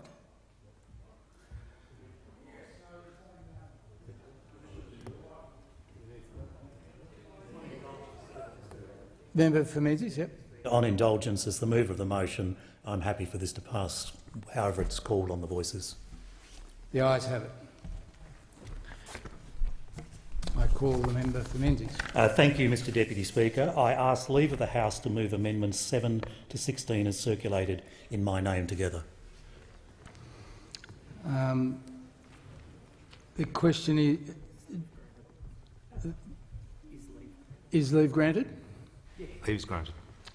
Leave is granted. I call the member for Menzies. Thank you, Mr Deputy Speaker. These amendments go to what I believe is the key point of difference for many members of this House, and of which there are. You just need to move the amendments. I move amendments 7 to 16 as circulated in my name together. Deputy Speaker, I was saying these amendments go to, I think, what is a fundamental area of difference in terms of the ethical consideration of this matter. And I'll put it in this context that there are essentially 5 techniques which are provided for in this bill, but they can be split into 2 categories. There's a category of mitochondrial techniques which involve the transfer of material between eggs, namely the maternal spindle transfer and the geminal vesicle transfer. They don't involve any destruction of an embryo in order to undertake those techniques. There are 3 other techniques that involve transfer of material between zygotes or embryos, namely pronuclear transfer, first polar body transfer and second polar body transfer. These 3 techniques involve, necessarily as part of the undertaking of the technique, of undertaking the procedure, involve the destruction of a zygote or an embryo. Now, I note in passing that the bill, under the bill, only 2 techniques, namely maternal spindle transfer and pronuclear transfer, are permitted for the clinical trial licence phase. But one of these techniques, namely pronuclear transfer, involves the destruction of the zygote or the embryo. Accordingly, these amendments, when taken together, would remove from the bill those techniques or procedures which result in the destruction of the embryo. It would allow mitochondrial research to be undertaken involving the gametes, the egg and the sperm, but it wouldn't involve the destruction of an embryo. For me, that is a line at the end of the day, consistent with the view that I took almost 20 years ago when we were discussing stem cell research and cell therapy at that time, that there's a line between techniques which do not involve the destruction of an embryo and the techniques which do involve the destruction of the embryo. Given, Mr Deputy Speaker, the experimental nature of what is being proposed, the absence of any data from the UK, as I referred to earlier, and the lack of any evidence that these techniques will achieve what is proposed, I believe it's entirely reasonable to ban the deliberate destruction of a zygote or an embryo at this stage. Moreover, we're told that this research is probably going to take 10 years or more, even at the very basic stage. So if there is some further evidence that arises from the research over the coming years, then it's entirely appropriate for this parliament to address it again sometime in the future. But I, and I suspect some others in this place, believe that at this stage it's inappropriate to allow techniques to go forward which would involve the destruction necessarily as part of that technique of the embryo, and that's why I've moved this particular amendment. Again, I could speak at much greater length, but I suspect that members understand what the position is that I'm putting in relation to these amendments, and I commend the amendments to the House. I thank the member for Menzies. The member for Kennedy is seeking leave to speak again. Okay. I'm not coming at this from the classical religious point of view that an embryo is life. Probably the greatest man I've ever met in my life is Dr. Harvey Sutton, who was an Anglican priest as well as being a doctor, and a man revered in his lifetime. And he said that an embryo was not alive. Then he was very anti-abortion, but there are two separate issues. So I'm not going at this from a classical religious point of view. You know, I've been a cattleman all my life, and you line breed. But if you line breed very assiduously, you'll get some very serious problems. I think most people that read history books know the aristocracy in Europe had dreadful problems because they're inbred. And no, well, just look, it's a serious matter, and I don't think it requires frivolity. I really don't. Well, the member is laughing. I mean, he seriously thinks it's a funny matter. Mr Speaker, my generation watched movies like Dr. Moreau's Island, and they were very, very scary. The Island of Dr. But once Moreau, you start yes. playing God, you know, and I think that's where we're going here. I really do. And I would bring to the attention of the House that however intelligent you think you are, as far as line breeding, well, the aristocracy of Europe would provide a very strong argument against that line of thinking. And even though you don't believe that's where you're going here, I think you are going in that direction. Thank the member for Kennedy. I call the member for Fowler, seeking a call. Thank you, Deputy Speaker. Look, I want to indicate my support for the amendment.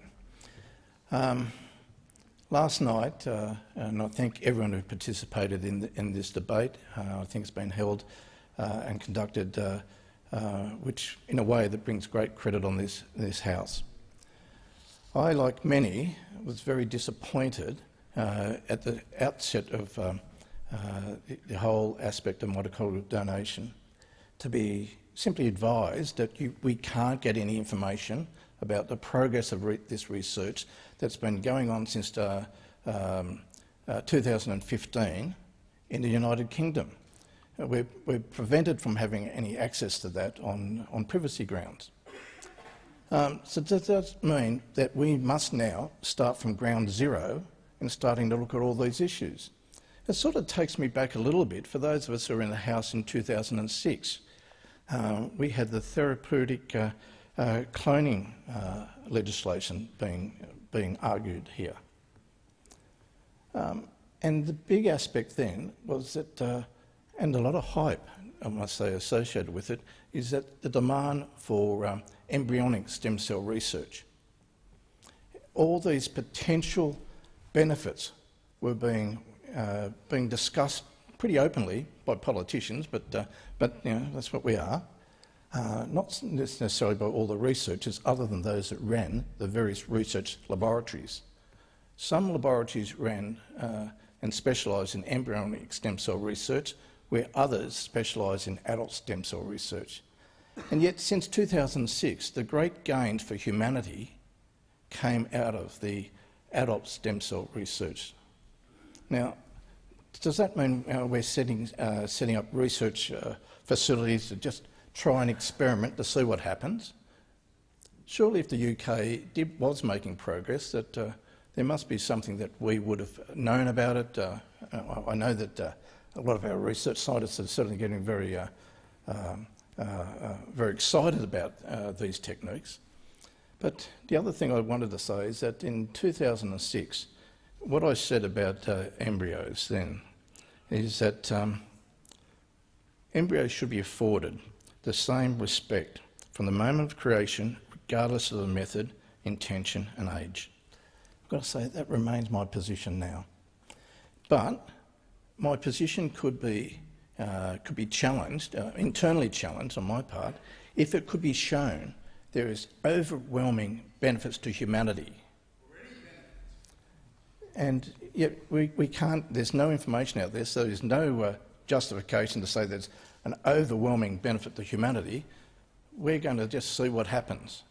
Now, to me, it's a bridge too far. I didn't like the media reporting of my views in this, referring to me as a Catholic, which I am.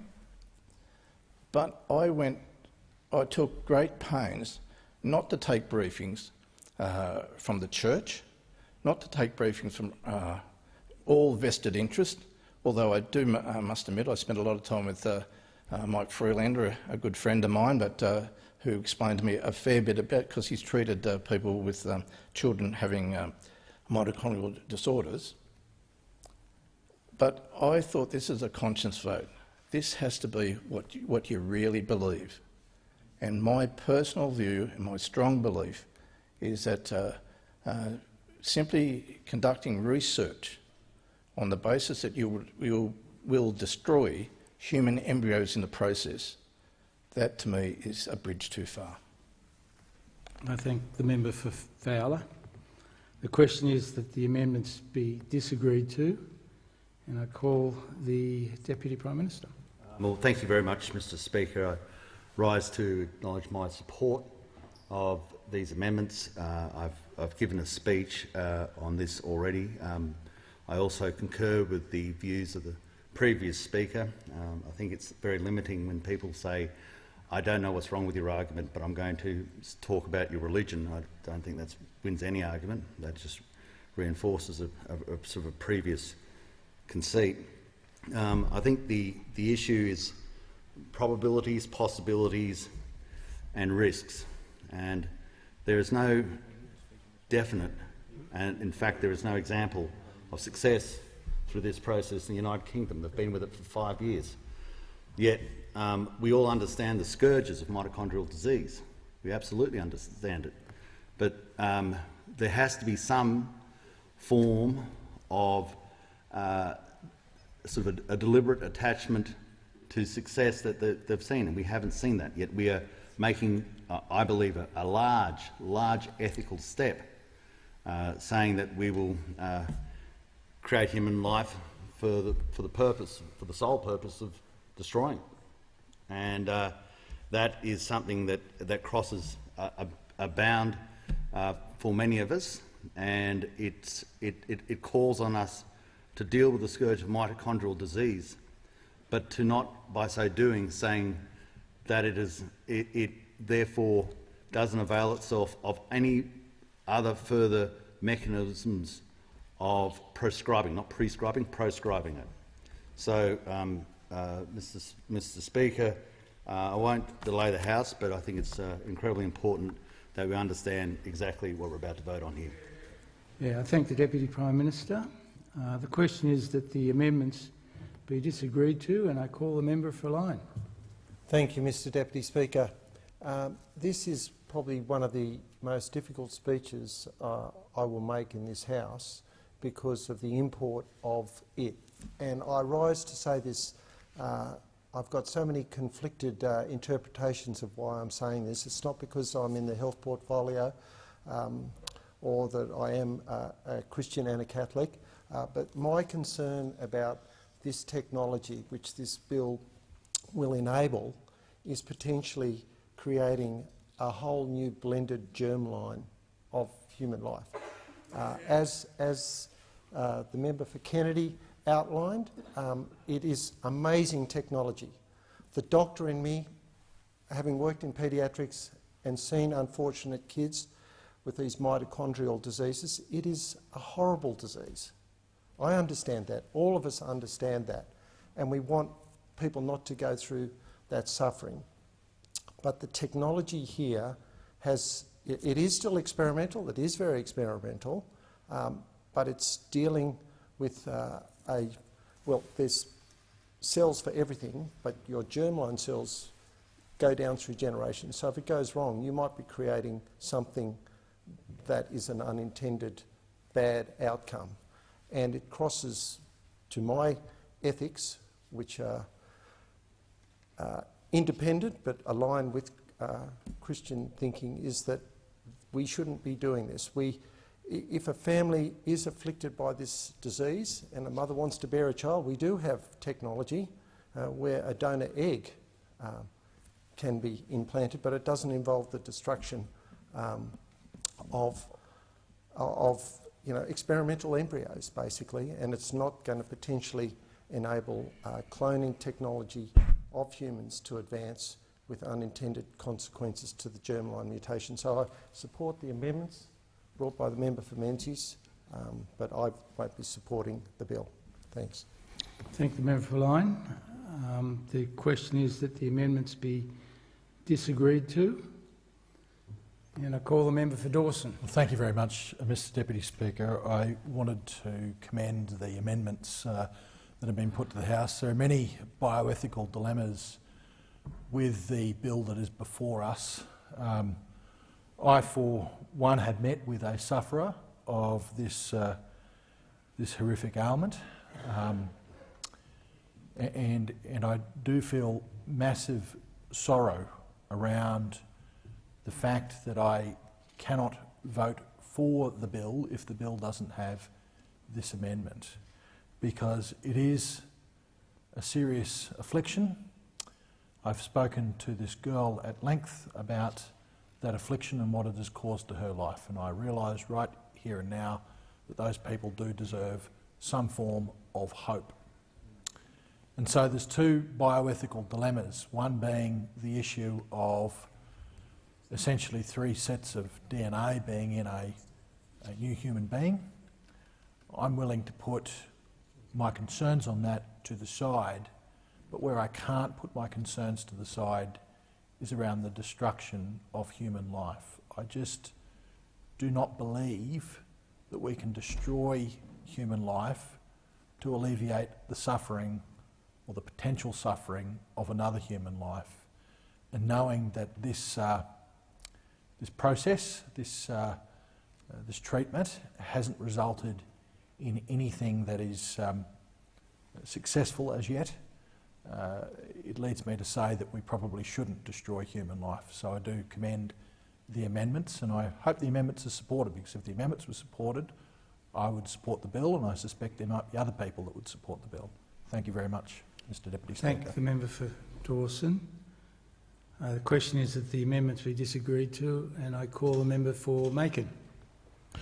Thank you, Mr Deputy Speaker. Mr Deputy Speaker, some members might have listened to my speech on this last night, and in the course of my speech I made several observations, and indeed I referred to a paper that the member for Menzies has also alluded to only a few moments ago, a paper from some researchers at Newcastle University in England, a paper that was released only a year ago by those researchers, which again raised serious concerns about this matter.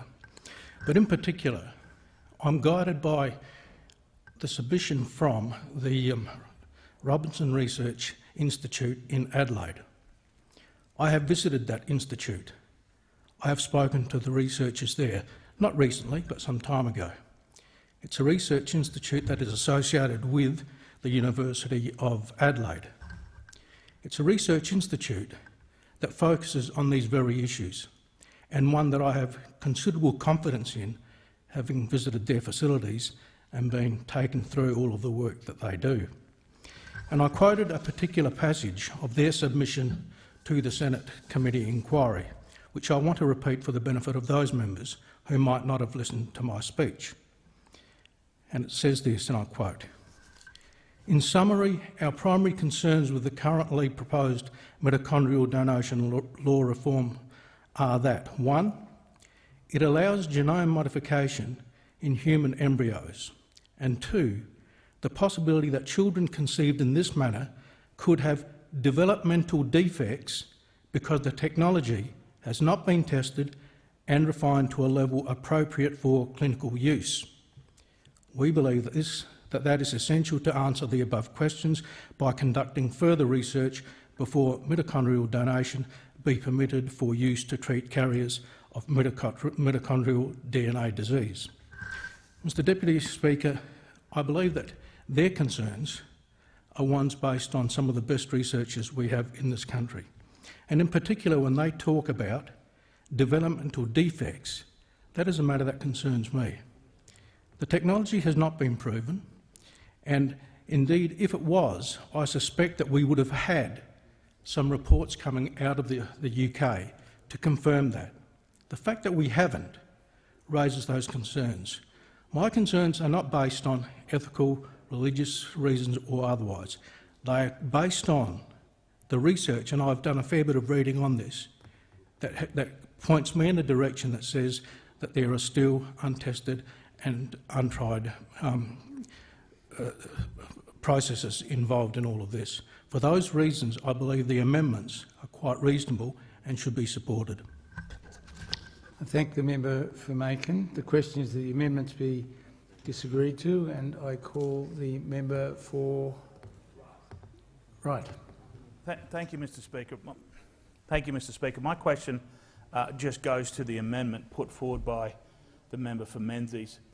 And am I to understand that the amendments put forward in their entirety, that if they were to be agreed to, that the member for Menzies would be in support of the bill as it stands on the table? I think if that is the case, I'd be happy to support the amendments. Thank the member. The question is that the amendments be disagreed to, and I call the member for Higgins. Thank you, Mr Deputy Speaker. I rise just to make a clarity around a technical point.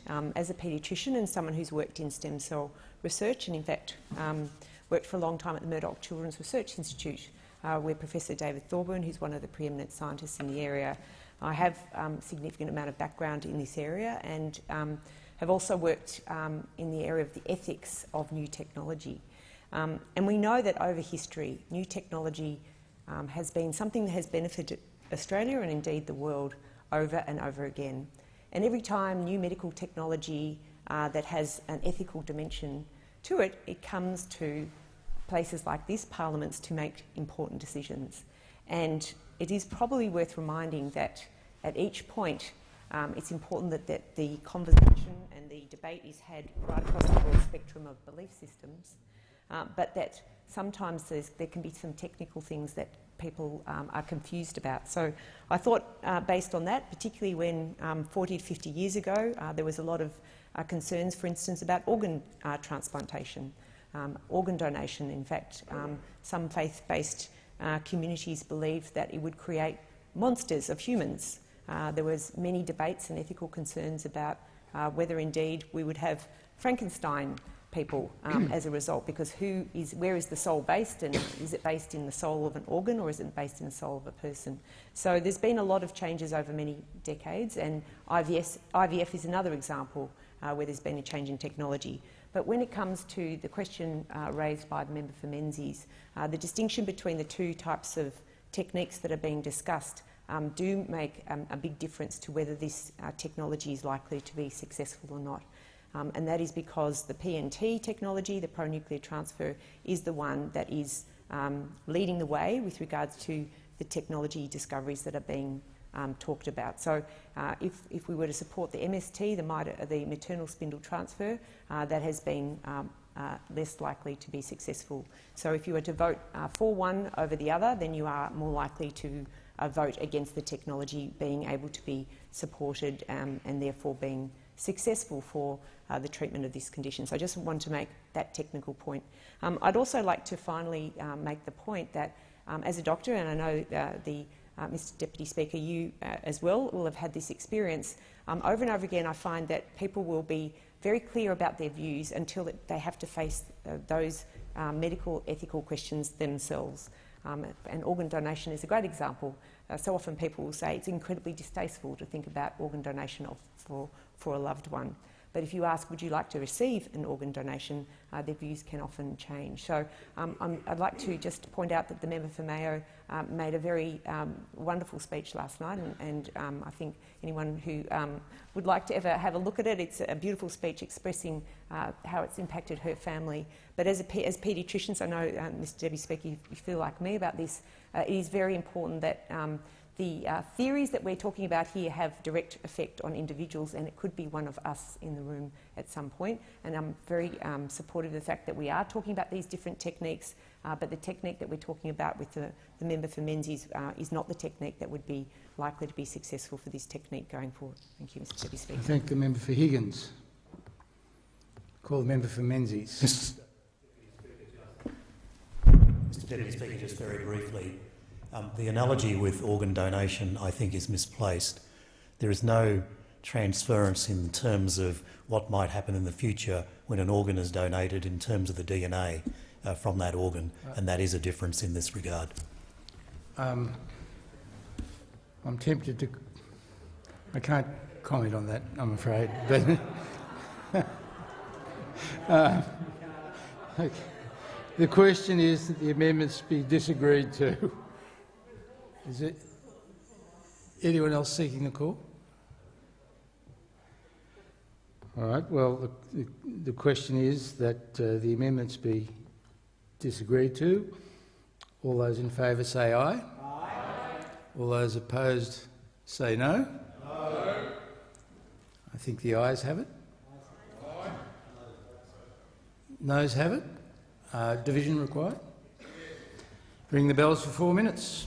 Where do we go? Where? Are we crossing? Yeah.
Lock the doors. Order. The question is that the amendment be disagreed to. The ayes will pass to the right of the chair and the noes to the left. I appoint the honourable members for Grey and Werriwa as tellers for the ayes, and the honourable members for Ford and Boothby as tellers for the noes.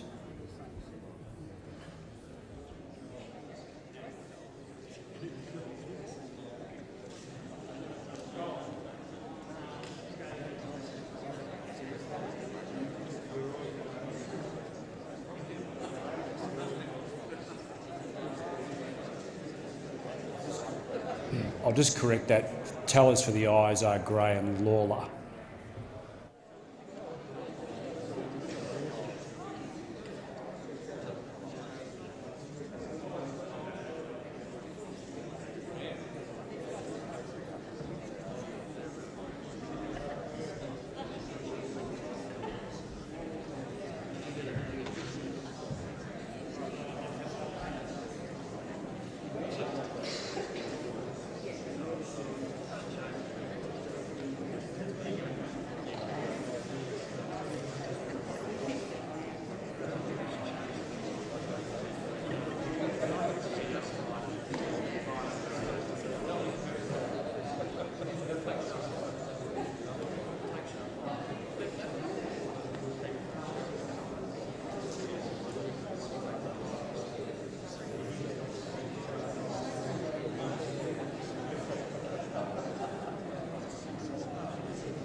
No. Not.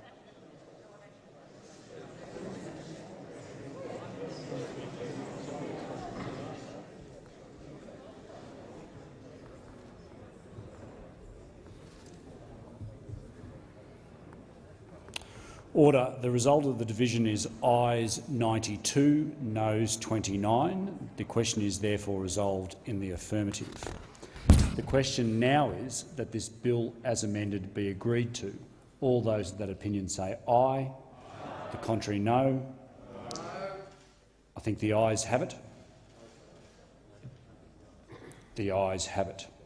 This bill as amended has been agreed to. The Minister. The Minister. Thank you very much, Mr Speaker. I ask leave of the House to move the third reading immediately. Is leave granted? Yep. Leave is granted. Thank you very much, Mr Speaker. And as I move this, I note a particular thanks to the Prime Minister for his support through the process and to Kylie Wright from my office for her support through the process. I move that this bill be now read a third time. All those of that opinion, the question is that the bill be now read a third time. All those of that opinion say aye. Contrary, no. I think the ayes have it. The ayes have it. The clerk. Third reading. A bill for an act to amend the law relating to human cloning and research involving human embryos and for related purposes. The Prime Minister on indulgence. Thank you, Mr Speaker. Can I thank the members of this House for the very mature and compassionate and considered and reasoned way that this House has conducted this debate. Can I thank the Minister for Health? Can I thank the Shadow Minister for Health and the previous Shadow Minister for Health, the member for McMahon? Can I thank all members for their contributions? Can I thank all members for the respect they have shown to each other's contributions? This is, as this House always is at its best, Mr Speaker. I'm sure we'd all agree. This has been a very difficult issue, I know, for many. And, Mr Speaker, indeed these issues, as a person of faith, are difficult for me. But this law, known as Maeve's Law, that we have now passed, a law to honour Maeve and to understand the challenges faced by Sarah and Joel, could have also been called Liam's Law. It could have also been called Kara's Law, Mr Speaker, which is what led me to be the patron of the Mito Foundation. And, Mr Speaker, Kara, she died almost 5 years ago next year, and she died of her 20th stroke. She was a beautiful girl. I knew her very well over many years, and I know that her parents, Craig and Karen, would be very pleased this day. Karen also has that MELIS mutation. Her other son, Braden, he has it, and he's now suffering from the condition. And his younger sister, Samantha, also has that gene. I just pray this will give hope to so many Australian families. I do indeed thank the House for their way that they have dealt with this matter. I thank the Prime Minister. The member for McMahon on indulgence. Thank you, Mr Speaker. On indulgence, I support the remarks of the Prime Minister on behalf of the opposition. I also want to pay tribute to the Minister for Health, who has shepherded this through. Regardless of what comes to the Minister for Health, this is a fitting high point for the Minister for Health this evening, and he can take due credit. I also want to thank my own Chief of Staff, Andrew Garrett, and on behalf of the member for Hindmarsh, Tom Scladgian, for their assistance, and the staff of the Minister for Health. Some people who opposed this bill pointed out that this has a long way to go before it saves a life, and that is right, and that is a legitimate point to make. But the important thing is the House has started the journey today, and there will be lives massively improved and saved, in my view, as a result of the actions taken by the House today. This is the House of Representatives and the People's House at its very best. I commend the House. I thank the member for McMahon.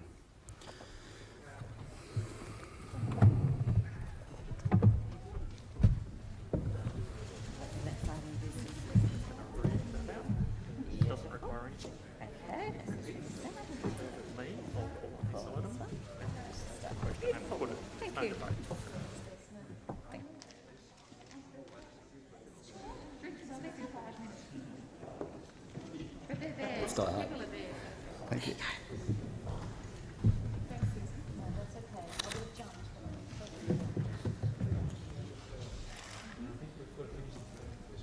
Thank you. People are just clearing the House now. And I have received a message from the Senate returning the Telstra Corporation and other legislation amendment bill without amendment. So just informing the House of that, and I call on the clerk for the next item of business.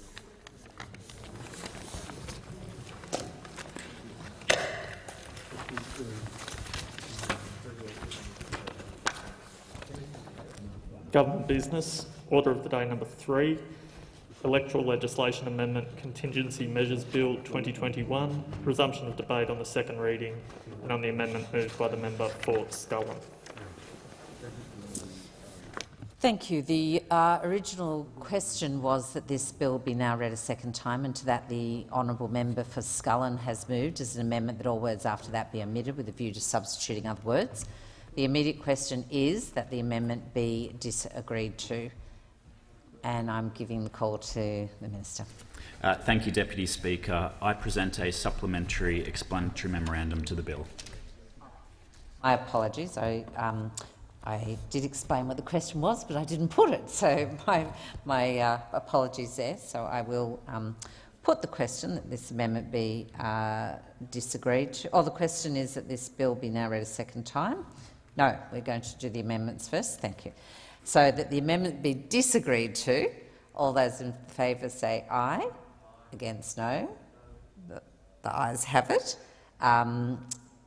The question now is that this bill be now read a second time, and I give the clerk. The Minister. You're going to want that this one be. Sorry, gosh. Okay. So the question now is that this bill be read a second time. That's the question I'll put. All those of that opinion say aye.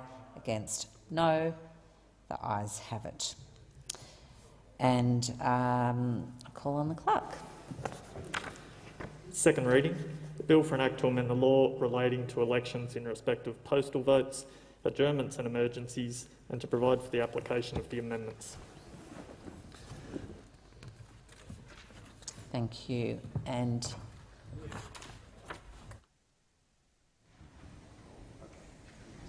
okay, thank you very much. So the House will now consider the bill in detail, and I understand it's the wish of the House to take the bill as a whole.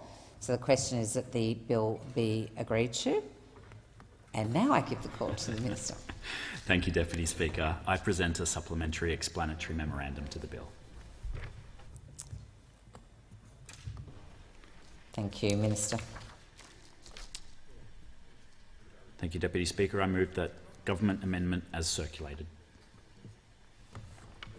Thank you. If there are no speakers, the question is that the amendment be agreed to. So that's the question I'm putting. All those of that opinion say aye. Against no.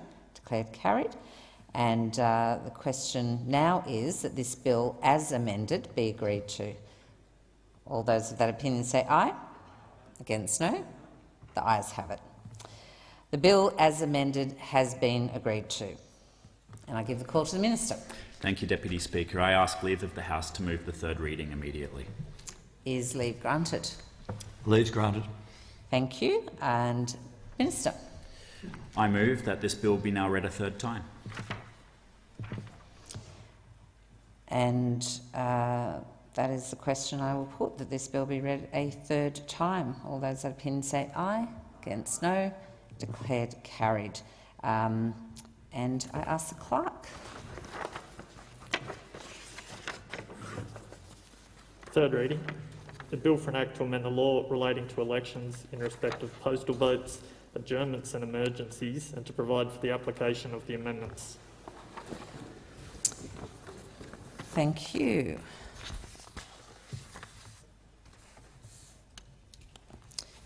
And I'll call on the clerk for the next item of business.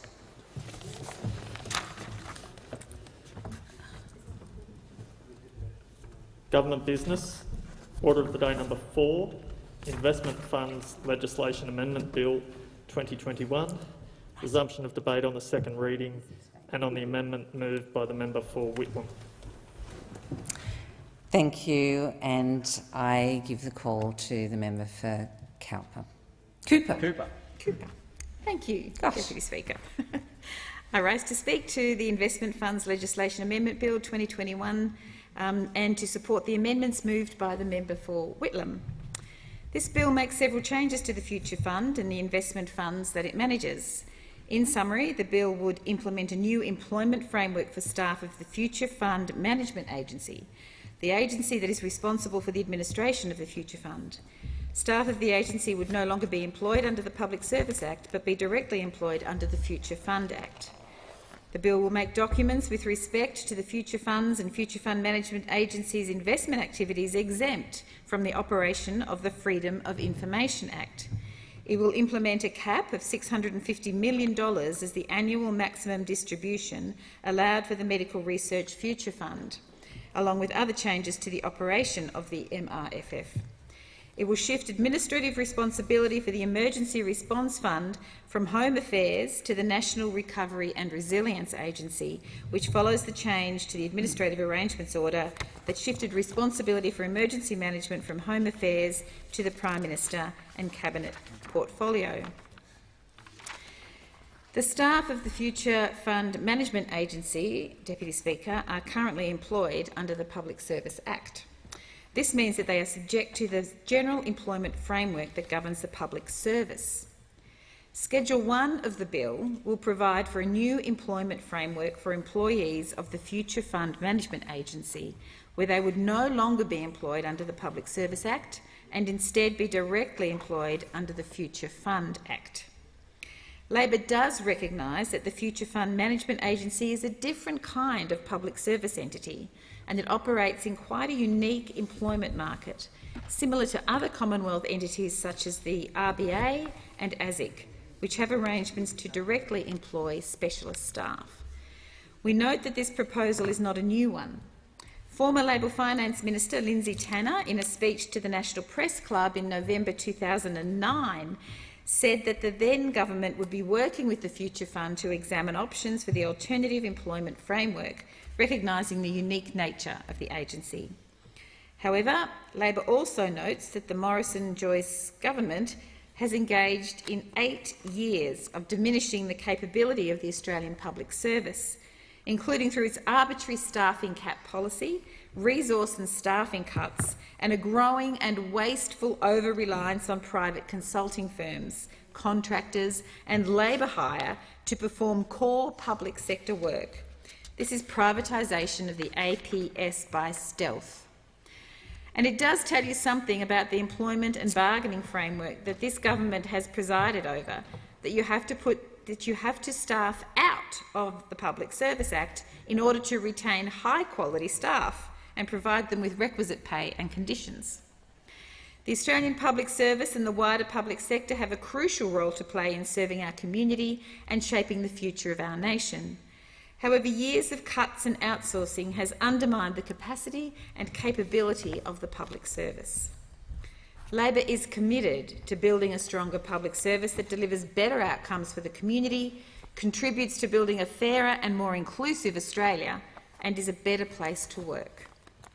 Labor recognises the essential role of the APS in designing and delivering services for the public good and in developing policy solutions to the challenges the nation faces, both now and into the future.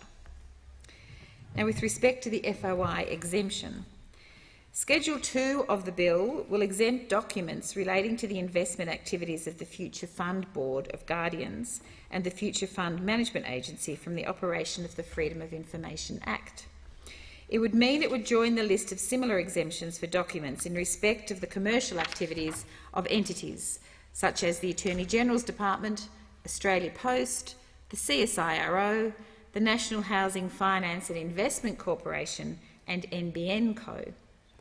Again, like the proposed changes to the employment framework, the proposal is not new.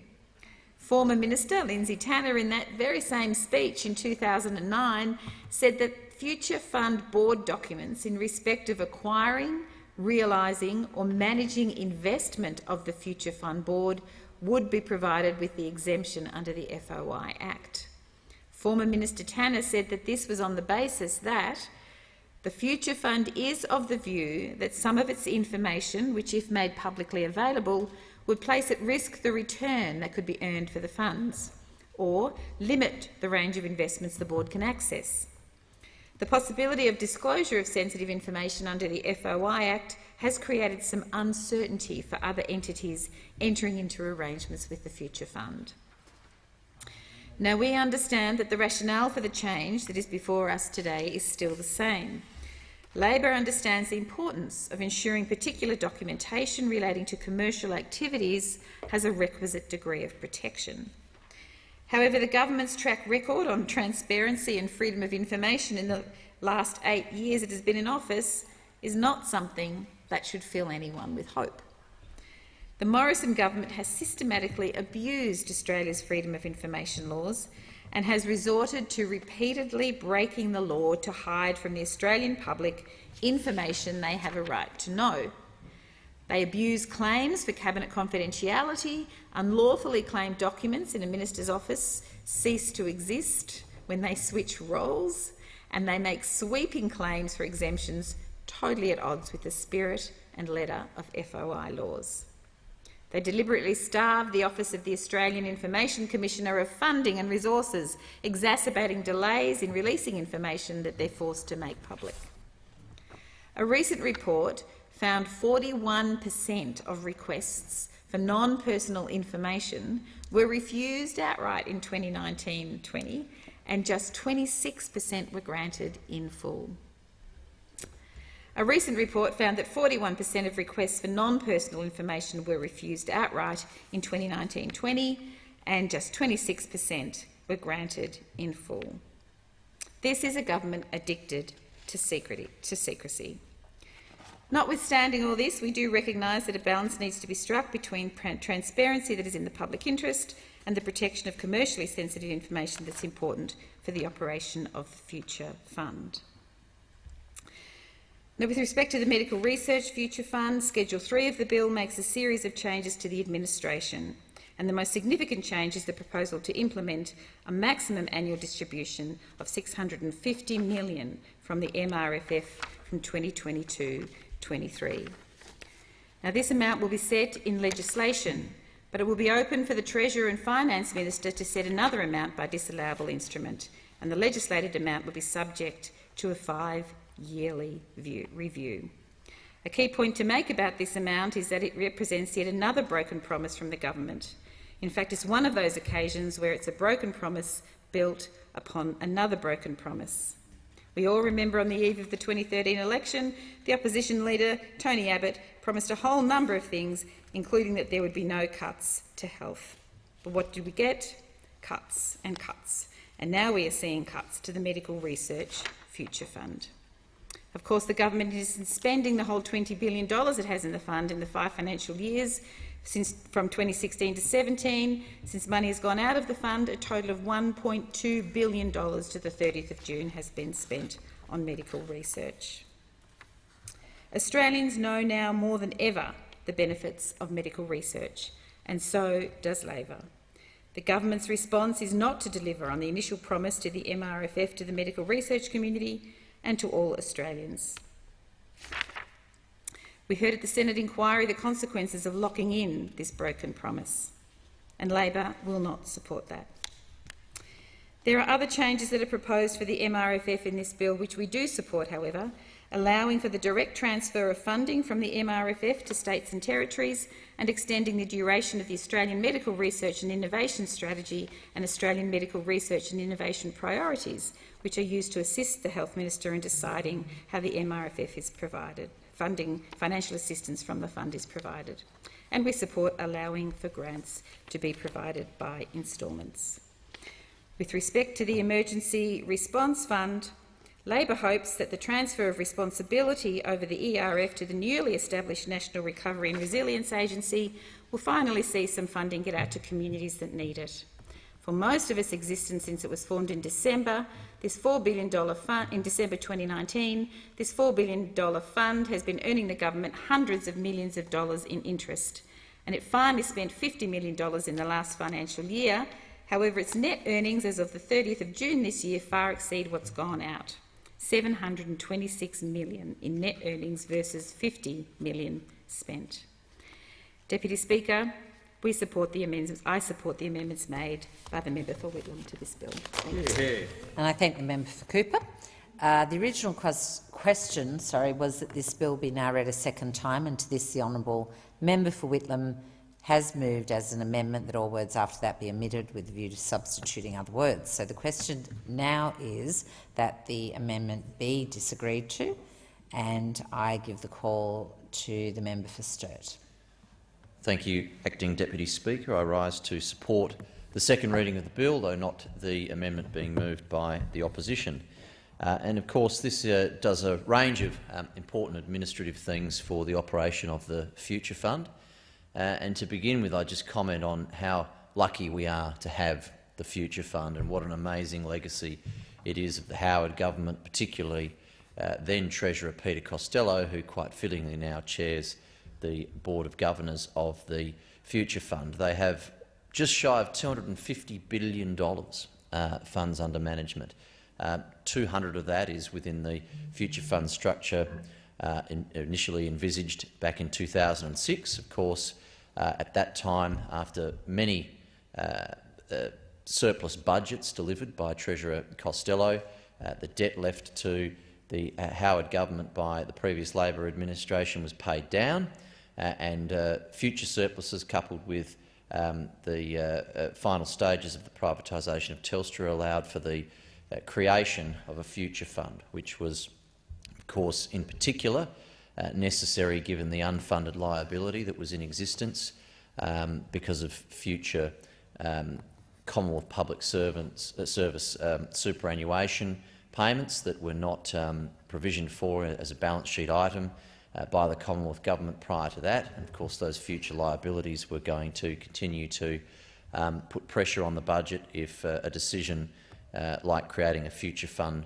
to cover those liabilities was not taken. And so now we're in a position where we have, as I say, nearly $250 billion in total, but the component that's there to help support the liability of Commonwealth Public Service superannuation, those prior to the scheme we have now, of course, we don't have the defined benefit schemes anymore, except, of course, in defence and some other judiciary, etc. But of course, in the general public service, Commonwealth Public Service, there is not those schemes that used to be in existence before the introduction of compulsory superannuation. So the workforce going forward provides for its own superannuation through, of course, each Commonwealth Public servant receiving their superannuation payment from us as a government that we are required to do, like any employer is required to do in this nation. But there is the legacy of the entitlements that are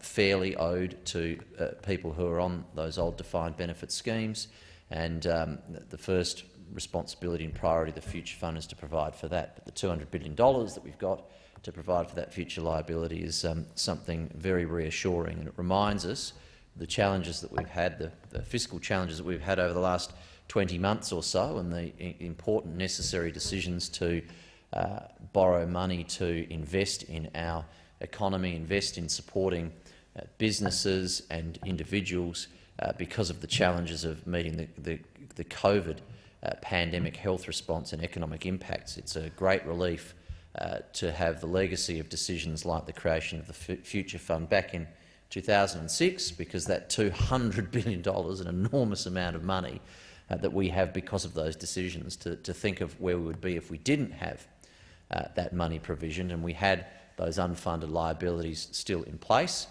we would be having a whole different set of policy debates and discussions in this place right now, because we would have to be figuring out a conventional fiscal solution to those liabilities, which would clearly put an enormous amount of pressure on the budget. So we're in a good position there.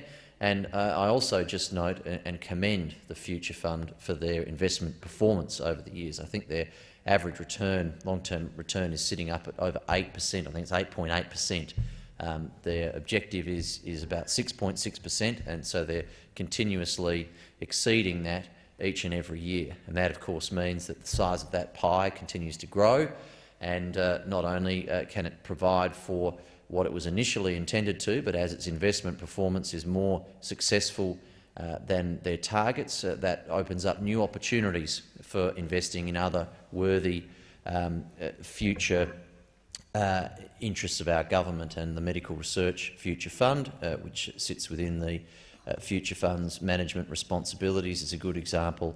The sort of thing that when and if and when in the future we are in a position to look at the successful greater than expected growth of the Future Fund and think about where we could be investing surplus funds that we might generate through the Future Fund. Things like medical research, of course, are an enormous opportunity to consider through that process. So this bill takes on two important changes, and I note, and I was surprised that the member for Cooper made this point. I was surprised when I read it as well that it was former Finance Minister Tanner who first foreshadowed these sorts of reforms more than 10 years ago. And frankly, we've both been in government over that time, so there's not much benefit in political point scoring on arguing about why it is that, having foreshadowed the need for this more than 10 years ago, we're getting to it now. But I'm pleased we're getting to it now, and I'm optimistic and hopeful that it'll get the support of this House and move through. And these, particularly the two significant changes I'm briefly going to comment on, come into effect. First, of course, is the exemptions under the FOI Act, and I think it's pretty obvious why the Future Fund would not want to have to comply with the FOI Act like any other agency needs to. The Future Fund, of course, would be spending a lot of money on very valuable advice that on investment, decision-making, business cases, etc., that any prudent funds management company would undertake. That, I suspect, would be worth millions and millions of dollars every year.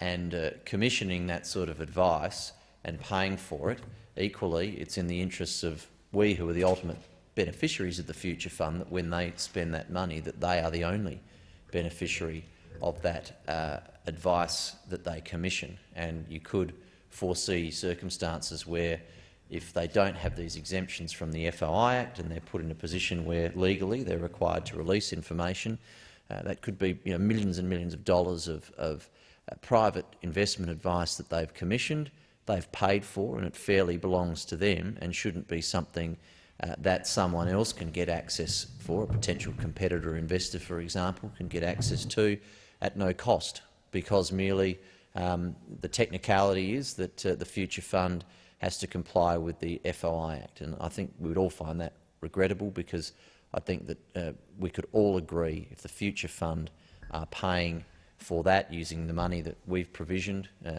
all of us as taxpayers and also beneficiaries as Australian citizens, that the Future Fund, if they pay fairly for certain information, that should belong to them, and they shouldn't in any circumstance be compelled because of an FOI determination to have to release that advice. I also understand that the Future Fund have raised issues where they might not have been provided full information from other parties that they engage in investment discussions and other pertinent discussions to how they manage their funds, because there is a fear that information turned over to the Future Fund by other parties, independent of any obligation under the FOI Act, would then potentially see the information that they have provided to the Future Fund be revealed into the public domain through the FOI Act process.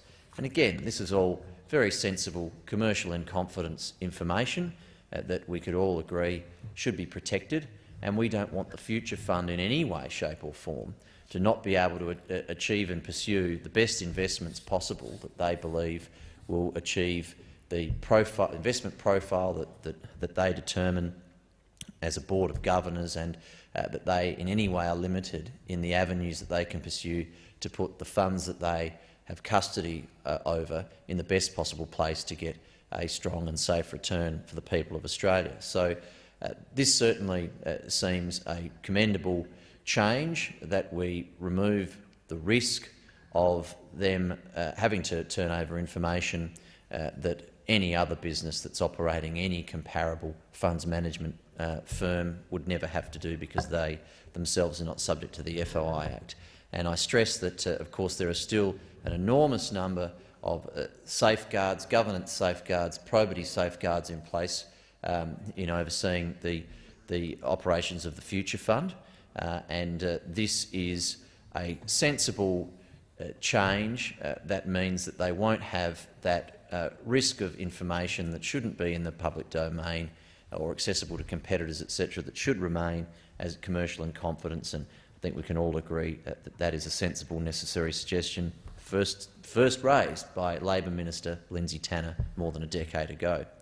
The second substantial part of this legislation is moving the employees of the Future Fund Management Authority from being members of the Australian Public Service into their own defined employment category within the Future Fund. And again, I think we can all understand the sense in this. Again, it was proposed by then Finance Minister Tanner 10 years ago, and you can imagine that the Future Fund would want to structure the way in which they employ their staff and the way in which they remunerate their staff and the way in which they attract talent. They have to meet the standards of the industry that they're operating in, and they have to be able to compete through the conditions and remuneration, etc., that they have to be able to offer to get the best people with what the standards are for the competitor organisations similar to them that they're competing with to employ the very best people.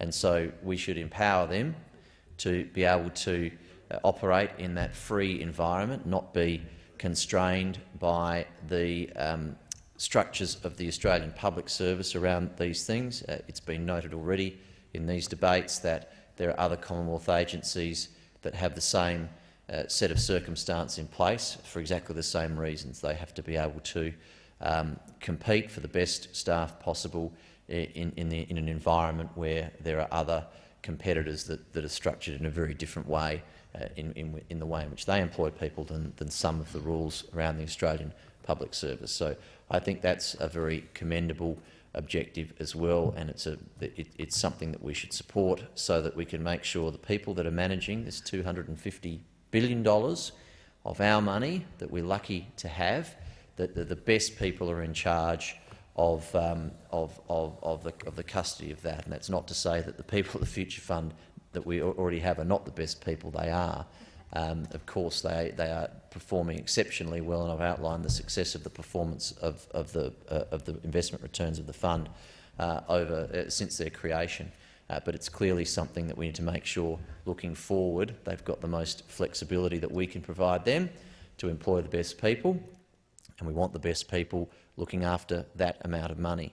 I should have, before this debate, looked this up to find a more recent statistic, so I won't test my memory and guess, but certainly the Future Fund as a sovereign fund is, on a per capita basis, one of the most impressive in the world. And in fact, putting aside per capita, it's also one of the largest in the world. And we should be very proud of that, and coupled with the general enormity of the superannuation system on top of that, the value of funds under management, we are very well provisioned in this country for the future. The Future Fund is a vital part of that, as I've outlined, given those funds are there to support the entitlements, the defined benefit scheme entitlements that Commonwealth public servants are validly entitled to, and should have confidence that the government is never going to struggle to meet those commitments. We are lucky to have this endowment. We are lucky that it is of the size that it is being managed as well as it is. We wish it that same success into the future, but in order to secure that, we should always look for ways and respond to opportunities to make changes to the statute instruments that they operate under, so that they can go out and perform to the best of their ability, which is to the benefit of all of the people of Australia. I commend the bill to the House. The question is that the amendment be disagreed to, and I call the member for Macquarie. Thank you, Deputy Speaker. And I'd like to speak to the amendment relating to Schedule 4, the Emergency Response Fund. Deputy Speaker, I have years of experiencing disasters. Having lived in the Blue Mountains for more than 30 years, I've experienced the fires, and that includes the bushfire that took my own home in 2013. But let's go forward from my experience in 2013, 6 years forward to the Gospers Mountain fire in 2019. It was a longer fire. It destroyed more habitat, although fewer homes were lost. But I have to say it affected far more people. More people were threatened, had near misses, endured extraordinary conditions, and the fire responders faced things they never thought they'd see ever. There are people only now just realising the mental toll that it's taken, along with the cumulative effects of floods and COVID. In between those two bushfire events was the creation of the Emergency Response Fund. And I spoke in this place and I welcomed that fund. I welcomed its creation. But 2 years on, the only thing that's happened is that the fund has got fatter. A small amount of money has been committed, but only a measly $50 million has actually gone out the door. The interest earned has been around $725 million. So the fund is sitting there getting bigger while the work that should be done to help prepare for the next fire or flood or other natural disaster simply isn't happening.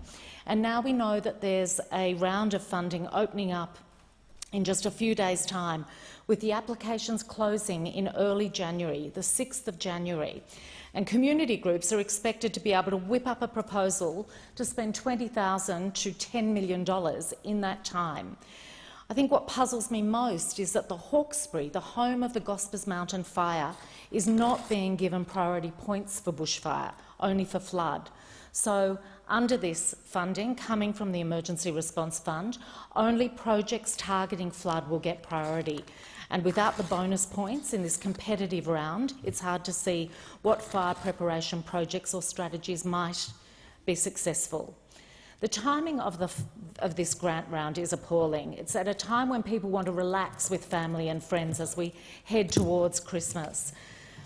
And what you really have to wonder about with the timing is when the announcements of the successful projects will be made.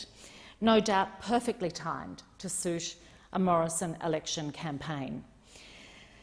The Morrison government is good at announcements, but as we've seen with the Emergency Response Fund to date, that's the subject of this bill, their report card gives them an A for an announcement and a D for delivery.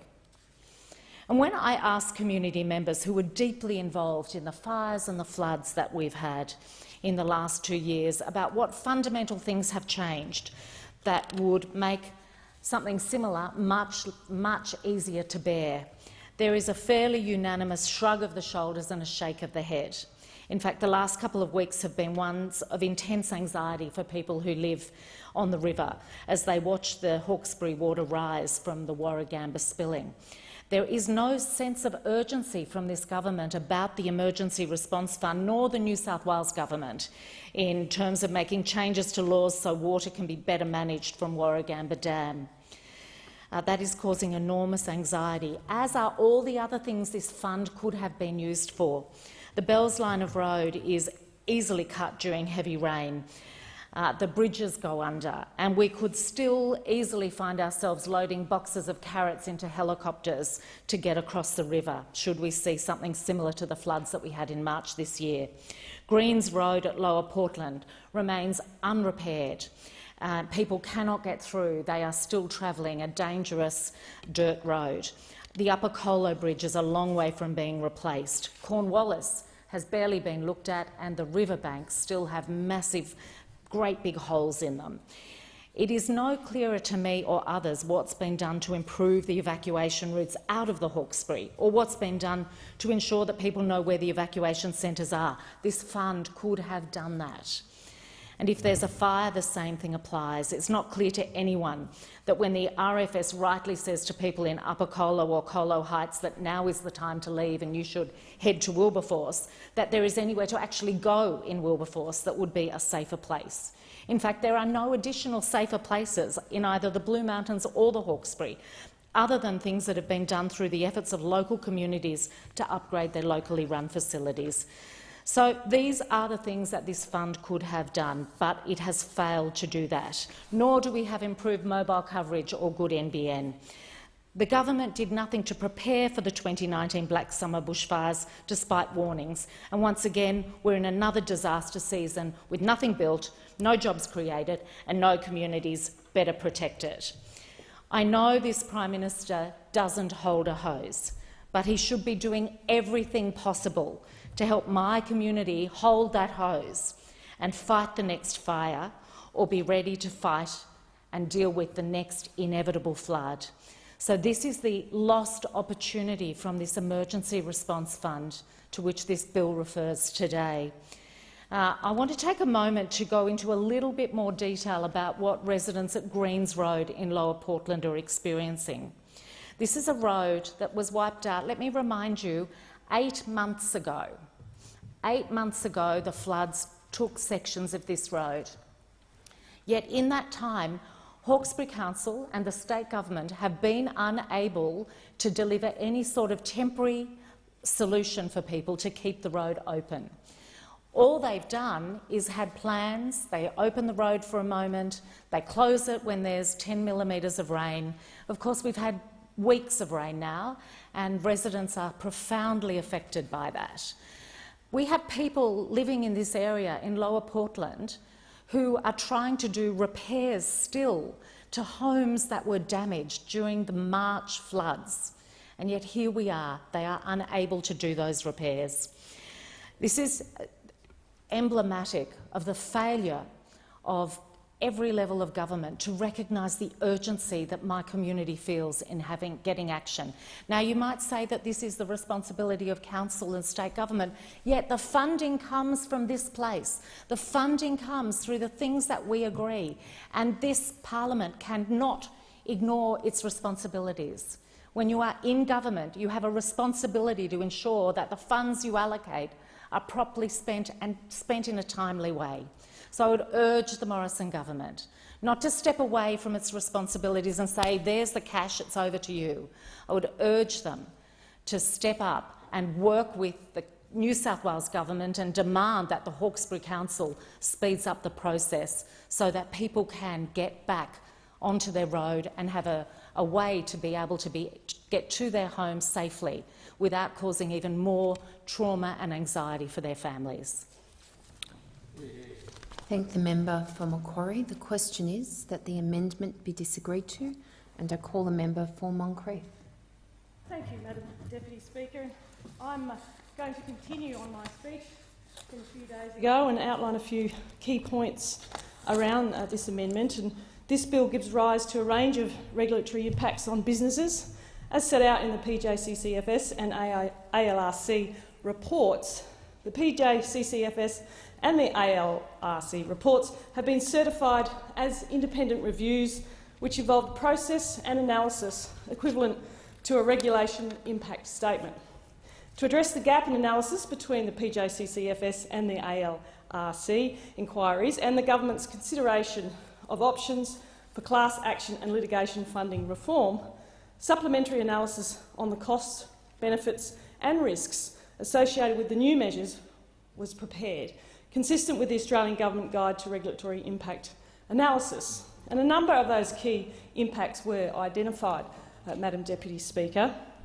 Litigation funders will experience greater barriers to charging unfair and disproportionate fees and commissions in class actions, reducing the availability of windfall profit-making. And litigation funders may be incentivised to undertake greater book building to inform their decision to support a class action, which entails identifying, communicating with and enrolling class members to the action. Litigation funders will gain certainty and clarity about court powers to intervene in litigation funding agreements and how courts will assess a proposed distribution of claim proceeds under a class action litigation funding schemes. Now, litigation funders may experience greater uncertainty about the enforceability of some litigation funding agreements and their returns in class action proceedings, although this uncertainty is likely to abate over time with the development of precedent. Litigation funders may also experience a reduced funding appetite, especially in respect of cases in which they would previously have received a windfall return, Madam Deputy Speaker. And litigation funders may be subject to additional administrative and compliance costs to comply with the new regulatory requirements. The government is ensuring fair and reasonable compensation, Madam Deputy Speaker, for class action claimants and appropriate regulation of litigation funders and lawyers. And it's crucial that Australia's class action system and litigation funding regime is conducted with impartiality and fairness to provide equitable outcomes for all Australians. The reforms respond to a range of recommendations by the Parliamentary Joint Committee on Corporations and Financial Services and the Australian Law Reform Commission in the respective inquiries into litigation funding and class actions. The government introduced these measures because action was needed to address what the Joint Committee found was systemic and inappropriate, skewing of proceeds away from class members to litigation funders. The Morrison government, it's our government, is taking action to ensure that if you participate in a class action case, your benefit and outcome is beneficial directly to you, as it should be, Madam Deputy Speaker. Individuals participating in class actions are seeing more than 50% of compensation awarded by Australia's judicial system going directly into the wallet of lawyers and litigation funders before claimants see a cent. And I don't think that's right, Madam Deputy Speaker. That's why the government has acted in this way. There are 5 key elements to these reforms in the bill. Firstly, enhanced protection to the right of class action plaintiffs to choose whether to join a class action litigation funding scheme, a type of managed investment scheme under the Corporations Act 2001. Court powers to approve or vary the distribution of the proceeds of the funded class action to ensure it's fair and it's reasonable. A rebuttal presumption that a distribution of over 30% in total of the claim proceeds of the scheme to non-members of the scheme is not fair and reasonable. A requirement for courts to consider the advice of certain independent experts, if any appointed, to assist in determining the fairness and reasonableness of a proposed distribution, and disincentives to funders from seeking common fund orders to extend their commissions to non-members. Together, the changes from a comprehensive package of reforms to promote a fair and reasonable distribution of class action proceeds to claimants who are members of a class action litigation funding scheme. They also continue the government's work to enhance oversight of the litigation funding industry, and I commend the committee on its work. I just wanted to finish with a short summary and go back to where I started, Madam Deputy Speaker, on this Corporations Amendment Improving Outcomes for Litigation Funding Participants Bill 2021, and just speak to the House on how it began. And on 28 October 2021, the House referred an inquiry into Corporations Amendment Improving Outcomes for Litigation Funding Participants Bill 2021 to the Parliamentary Joint Committee of Corporations and Financial Services, of which I'm a government member. And just a little bit about class actions. They enable a representative plaintiff. I've just been advised that the member for Moncrieff is speaking a second time, but not in immediate order after she was interrupted yesterday and needs to have sought leave to have spoken a second time. Is leave granted?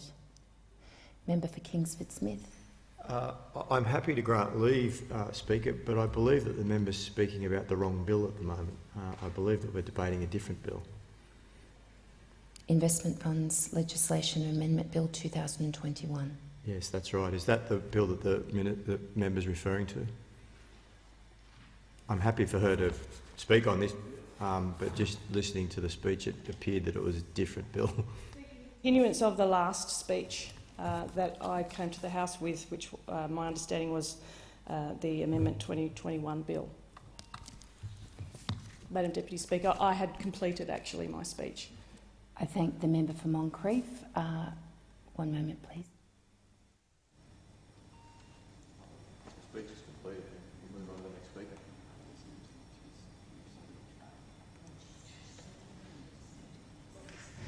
Given now that the member has finished speaking, the question is on the Investment Funds Legislation Amendment Bill. The question is that the amendment be disagreed to, and I call the member for Indi. Thank you, Madam Deputy Speaker. Madam Deputy Speaker, this bill contains 4 different parts which all deal with very different things. Firstly, Schedule 2. I have really strong concerns about Schedule 2, and I would like to see that schedule struck completely from this bill. Schedule 2 allows the Future Fund, Australia's publicly owned sovereign wealth fund, to operate with an unnecessary level of secrecy. I oppose this part of the bill, and I urge and expect the Senate will in fact remove it from the bill. Second part of this bill includes the Medical Research Fund, and it makes changes to the Medical Research Future Fund, which puts money into medical research in Australia. The bill sets a limit of $650 million a year on how much that fund can invest in medical research in any given year. Madam Deputy Speaker, I spent 12 years working in the Department of Rural Health, Melbourne Medical School, and through that experience of my research in rural Australia, I think it's a real shame that the government is legislating such a low limit on how much we can invest in our health. There are other very eminent medical researchers in this House, one sitting over there.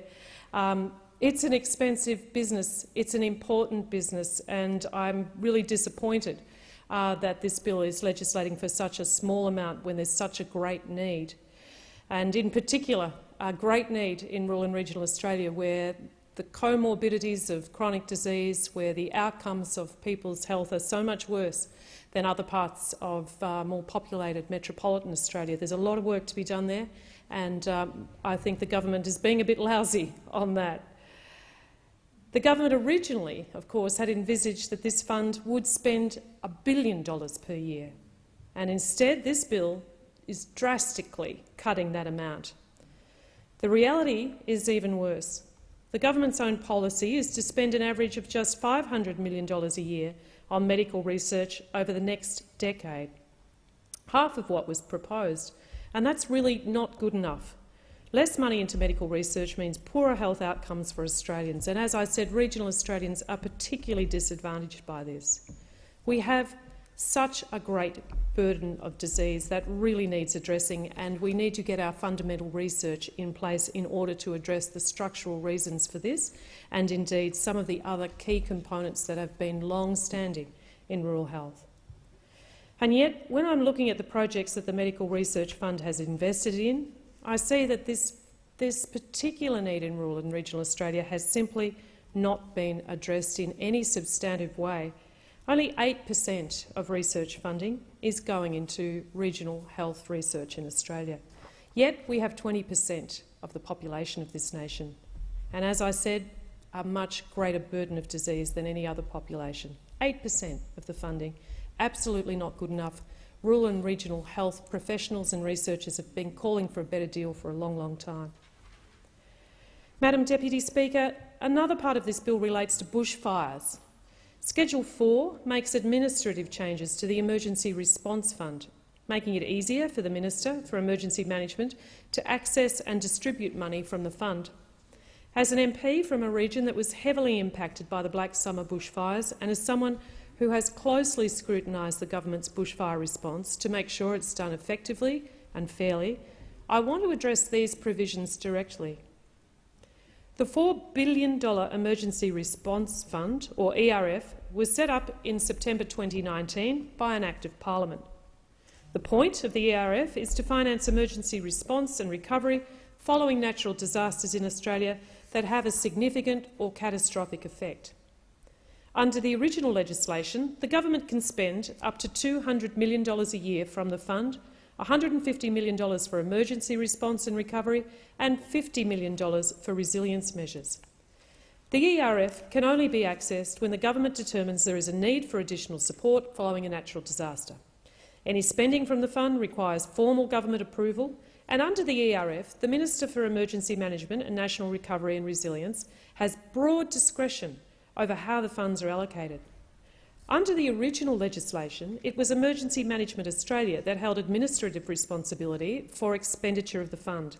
However, this legislation transfers that responsibility to the newly established National Recovery and Resilience Agency. And on a pure policy level, these changes make sense, and I support this part of the bill.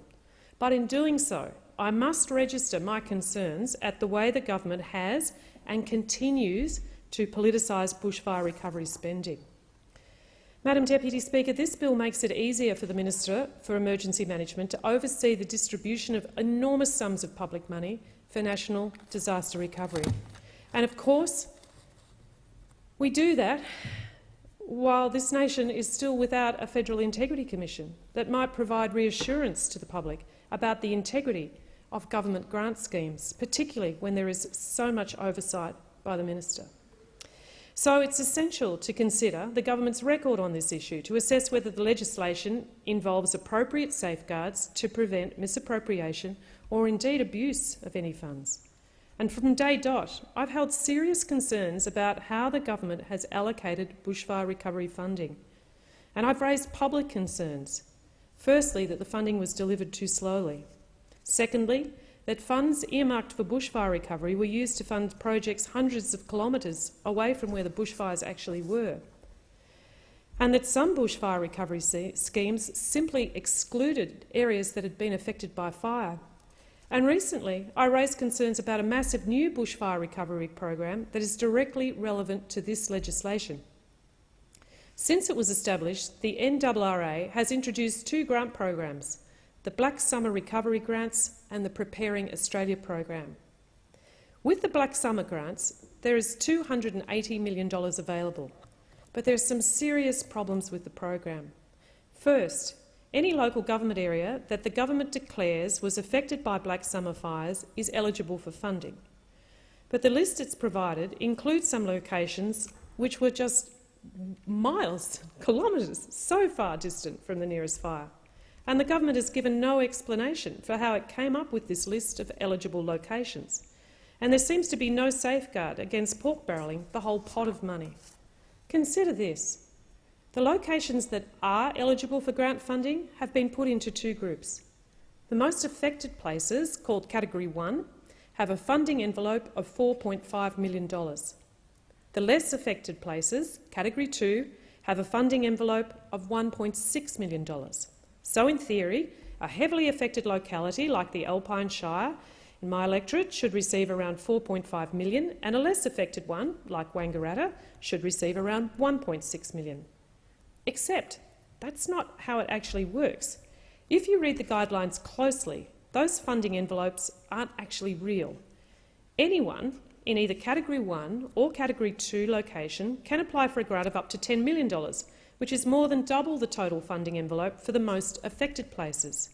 And if the government decides that a Category 1 location, like Towong or East Gippsland in the member for Gippsland's electorate, or Bega in the member for Eden Monaro's electorate, didn't put forward applications of sufficient quality, then it will simply redirect some of its funding to less affected locations. And there appears to be no safeguards in the guidelines to make sure that this funding, $250 million, actually goes to places that were most affected by bushfires. None at all. We could see a project in Brisbane win $10 million while the entire Upper Murray community misses out. It's possible. And even the way the government has classified places as Category 1 or 2 is completely opaque and lacks any logic. The alpine resorts of Mount Hotham, Mount Buller and Falls Creek are classified in the guidelines as Category 2, meaning they were only lightly impacted by the fires and are earmarked for less funding. But anyone who knows our area knows that the fires got within metres of Dinner Plain and nearly wiped out the Mount Hotham airport. Both Mount Buller and Falls had fires come within a few kilometres, were drenched in smoke for months and lost the entire summer tourist trade. Indeed, all three resorts are entirely contained within the Alpine and Mansfield local government areas, both of which were classified as Category 1 and earmarked for more funding. I also have concerns about the second grant program announced by the NRRA, the Preparing Australia program. This program will award grants of up to $10 million to help communities build their resilience to natural hazards like bushfires, floods and tropical cyclones. The program has $150 million available over the next 3 years. Once again, this program has a list of priority locations which will get first dibs on funding. The priority list includes cities like Geelong, Hobart and the Sunshine Coast. But the list left off Towong in my electorate. Towong Shire was absolutely slammed by the Black Summer bushfires. 40% of the area was burned. 1/3 of all farming land was burned. Thousands of livestock animals were lost. And I saw that the government has also excluded 4 heavily affected LGAs across the Murray. I'm calling for Tawong Shire to be added to the government's priority list for the Preparing Australia program. After everything that community went through, I don't want to see them miss out on disaster preparedness funding. It's one of their key concerns, preparedness. We don't want to be in this situation again. I'd also like to raise my deep concern about the timing of the grants. The government announced just weeks ago that it would open applications for the Preparing Australia grants on the 10th of December and close them on the 6th of January. It's frankly pretty ridiculous. Who is expected to be putting in a $10 million grant application in a 3-week window over Christmas and the New Year? I'm calling on the government to extend the deadline for these grants to give our communities a real chance to get in their applications. Madam Deputy Speaker, these concerns are highly relevant to this legislation because the bill before us gives us considerable authority to the NRRA, the body that the government has entrusted with this grant scheme. And it's not just me who has concerns about bushfire spending. The member for Gippsland, until recently a Cabinet Minister, said the flawed design of the Black Summer grant scheme will, quote, rip off his community. He said, and I quote, "The Canberra bureaucracy and the ministers responsible have clearly made a mistake, and rather than stubbornly plough on and make it worse, they should increase the allocation to East Gippsland and any other shire that was actually burnt." His position was backed up by the state MP Tim Bull and local mayor Wendy Urey. I back the member for Gippsland on this and request that if we are to give the NRRA and the minister more powers to over bushfire spending, then the NRRA listens. It must listen more closely to the bushfire-affected communities. I'm extremely pleased that the Coordinator-General of the NRRA, Shane Stone, has accepted my invitation to come to Indi to meet with me this Saturday morning in my Wodonga office. In its former iteration as the National Bushfire Recovery Agency, I was happy to enjoy a very positive working relationship with that agency's leaders, holding several tours of bushfire-affected parts of Indi to hear directly about the concerns people have. These tours proved crucial in communicating to government our community's needs in the immediate recovery, and it will be crucial this time for the government's understanding of our needs for building longer-term resilience. After meeting with Mr Stone this Saturday, I'll be heading straight up to the Murray Valley in the Upper Murray to meet with bushfire-affected communities around Corryong. I really hope that Mr Stone can join me on one of these trips in the very near future. Madam Deputy Speaker, Australians are smart enough to judge the government not just by their words but by their deeds. And by their deeds, we've seen a disturbing willingness to use public money to advance political objectives. And it's reasonable to raise these concerns because the government has shown, since the Black Summer fires, that it is willing to politicise bushfire recovery funding, and we simply can't have that. So when we look at legislation like this, it makes it easier for the Minister and the NRRA to make decisions about allocating funding, and so we are right to ask questions about that. If we are to give the NRRA more powers with this bill to spend public money on an issue as important as bushfire recovery, I'm calling on them now to show greater transparency about their decision-making and to show a greater commitment to funding, to bringing funding to where it actually is needed. Thank you, Madam Deputy Speaker. The question is that the amendment be disagreed to. I call the Assistant Minister. Thank you, Deputy Speaker. I'd like to thank all members who've contributed to the debate on the Investment Funds Legislation Amendment Bill. This bill will enhance the ability of the Future Fund Board of Guardians and the Future Fund Management Agency to continue investing for the benefit of future generations of Australians. The bill puts in place a new employment framework that will reinforce the board's independence from government and provide more operational flexibility to allow the agency to recruit and retain key investment management staff from around the globe. It will also help to establish staff and remuneration structures that better align with norms in the financial industry. The bill ensures that appropriate governance, accountability and transparency measures remain in place. Providing a partial exemption under the Freedom of Information Act 1982 for the board and the agency will reduce the risk of disclosing confidential, competitive and commercially sensitive material to the detriment of investment performance and industry relationships. It aligns the treatment of the Future Fund Board and the agency under the FOI Act with that of other entities that deal regularly with commercial information, such as the NBN Co and Export Finance Australia.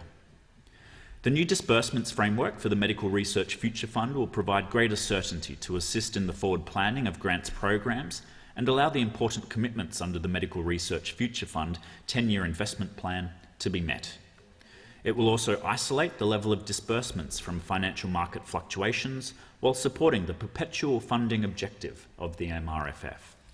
Once these changes are implemented, the government will issue a new investment mandate with a view to increase target earnings over the medium term and protect the fund's balance over the long term. The bill will also transfer responsibility for expenditure from the Emergency Response Fund to the newly established National Recovery and Resilience Agency and streamline administrative arrangements for transfers from the Emergency Response Fund special account. Once again, I thank all members for their contributions and I commend the bill to the House. The original question was that this bill be now read a second time. To this, the honourable member for Whitlam has moved as an amendment that all words after... One moment, please.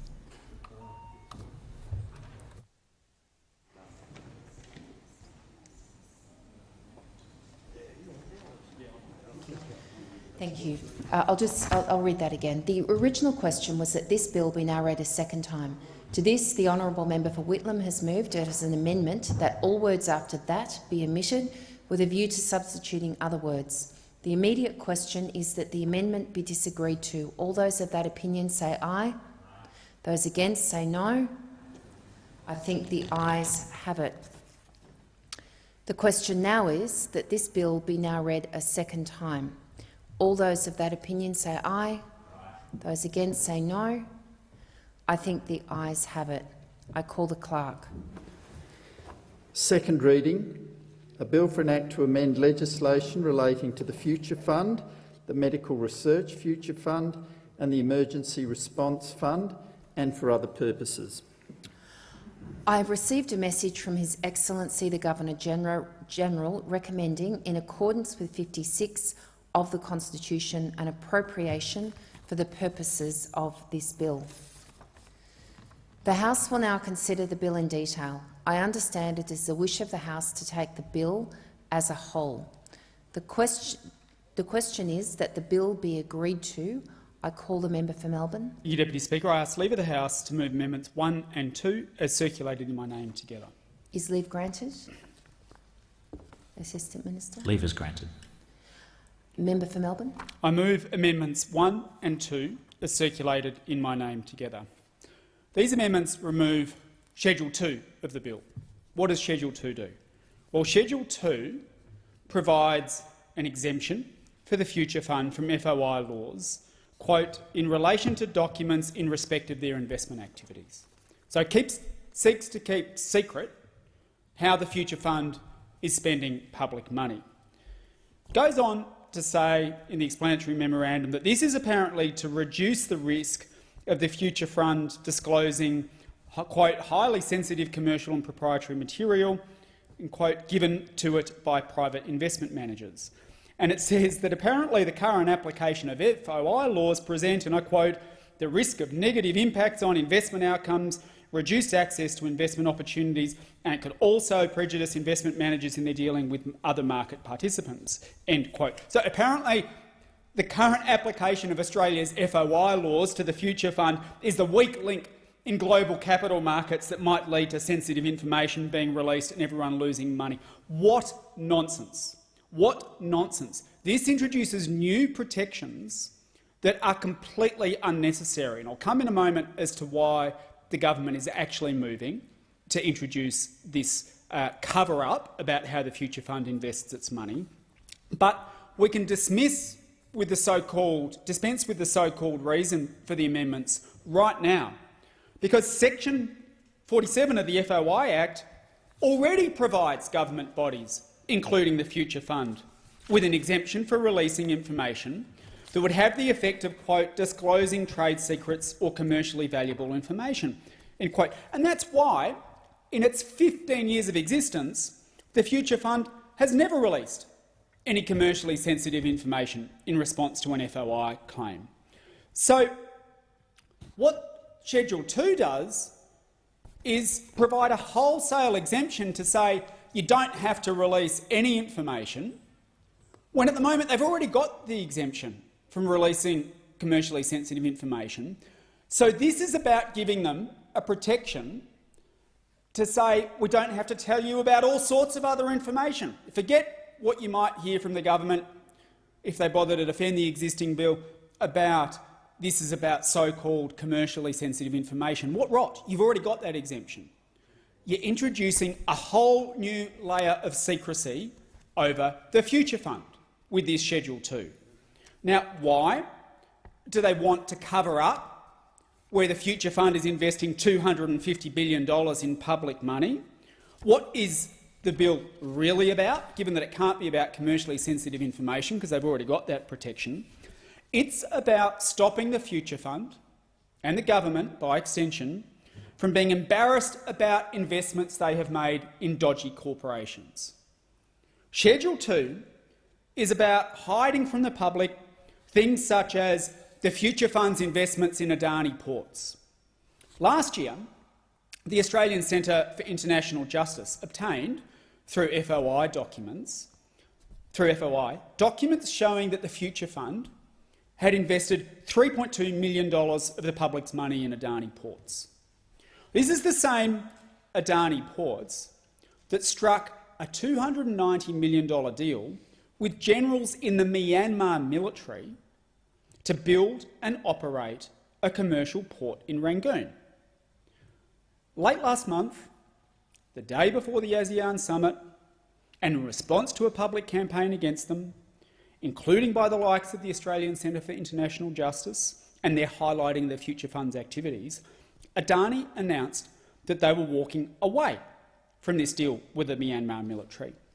So we have a situation where public money is being invested in a company through the Future Fund that is doing deals or wanting to do deals with repressive authoritarian regimes like the Myanmar military. We only found out about that because of the Freedom of Information laws that this government now wants to remove the right for scrutiny over. So in other words, we would never know that public money has been invested in a company that wants to do deals with one of the most repressive regimes in the world if it weren't for the Freedom of Information legislation. But now this government wants to cover it up and say you can't make Freedom of Information requests through the Future Fund. This is clearly about a government embarrassed because the Future Fund is making investment in dodgy corporations. The member for Melbourne, his time has expired. Do you wish to speak? Do you wish to seek the call again? Yes, please. Member for Melbourne has the call. Yes, Speaker.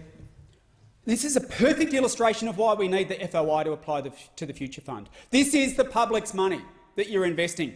And if it is being invested in dodgy corporations that then go off and do deals with dodgy regimes on the other side, of democracy, then the public has a right to know about it. And the government is taking that away. And this is consistent with this government's activity when it comes to public money. They rort public money themselves, and then when institutions that they oversee start investing in dodgy corporations, they want to cover it up. And of course, this is the same Adani ports that's part of the broader Adani group that are also wanting to develop the monstrous Carmichael coal mine in the Galilee Basin. We only found out about the Future Fund's investment in a company that is building one of the most climate-destroying projects in the world because of our Freedom of Information laws. But instead of responding to what is an international embarrassment and divesting from Adani ports, the Future Fund and the government want to pull up the shutters and say no one can find out where public money is being invested. And as I say, that is a hallmark of this government. Whenever they are caught out, whenever they are exposed, they shut up shop. This government's idea of solving a problem is just to hide the problem and say there's nothing to see here. And Schedule 2 of this bill is just the latest attempt by this government to avoid scrutiny. And I come back to the point that I made at the start. This is not about commercially sensitive information because the Future Fund already has protection under the FOI Act from releasing commercially sensitive information. This is about the government running another cover-up. I expect that there will be some members on the crossbench who support this, and I hope the opposition supports this as well. And I hope the government supports it, because this government is very fond of saying to everyone else, or if you've done nothing wrong, you've got nothing to hide. They're very prepared to say to people online, we're going to force you to disclose things that you might not want to disclose. They're very fond of saying to people who are doing it a bit tough, finding it hard to find a job, and who are on welfare, we're going to force you to jump through hoops and do all sorts of things that most other people don't have to do. And they pass law after law in this place to say people in their everyday activity, including their online activity, now lose the right to privacy, and they come in here time after time after time and say, if you've done nothing wrong, you've got nothing to hide. Well, apply the same logic to how you spend public money. The logic is even stronger when it comes to public money, if the government is to be at all consistent. So again, I plead with other members of this House, do not pull up the shutters and remove the right for the public to know how the Future Fund is spending public money. This will not affect the Future Fund's commercial returns or investment. That remains protected. But what this will do, if people don't support, if members in this place don't support this amendment, is that it will give the Future Fund the right to engage in a whole new layer of secrecy and cover up investments that we have already seen involve dealings with dictatorships and funding them indirectly through the use of public money.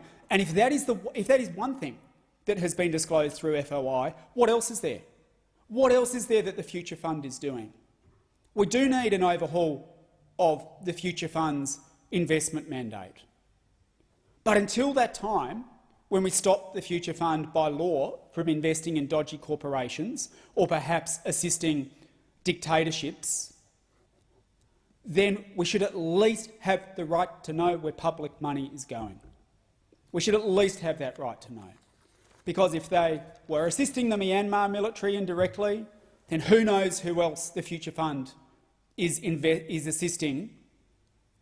And the only way we'll find out is through freedom of information laws. And so I commend these amendments to the House, because all it will do is provide a basic level of transparency into what the Future Fund is doing. And if the government doesn't support them, and if others don't support them, then they are engaging in a cover-up of Future Fund activities. The question is that the amendments be disagreed to. Oh, sorry, it doesn't need one. The question is that the amendments be disagreed to, and I call the member for Whitlam. Thanks, Deputy Speaker. My contribution will be short. Quite simply put, if Schedule 2 of this bill had the effect that the member for Melbourne said it had, then I'd be advocating that the Labor Party did not support it, and that we did support the amendment put by the member for Melbourne. But simply put, it does not. There's nothing in this bill which will prevent the disclosure by simple observation, by a question through question time, through a Senate estimates question or many other forums of this place, of the fact of a holding of the Future Fund. That is, whether it holds an interest in Adani Ports, whether it holds an interest in Telstra, whether it holds an interest in any other corporation or any other financial interest. Nothing in the bill will prevent the disclosure in this place or anywhere else of the fact of a holding. But what it will do is prevent the disclosure of certain commercially sensitive information. Let me explain why this is important. The Future Fund doesn't just buy interests in other commercial entities and other investments. It doesn't just buy them, it sells them as well. Like every other investment fund in the country, it doesn't just buy them, it sells them as well. If you're a counterparty to a transaction with a government body and you want to get inside information on the value of a particular holding that you're interested in purchasing, you could engage a commercial investment advisor to kick the tyres on that particular investment and do all the sorts of normal processes that you might do in a non-transaction due diligence process. Or you could, under the existing laws, conduct a freedom of information request which could disclose a whole range of commercially sensitive and prejudicial information to the vendor of an asset in a sell-side transaction.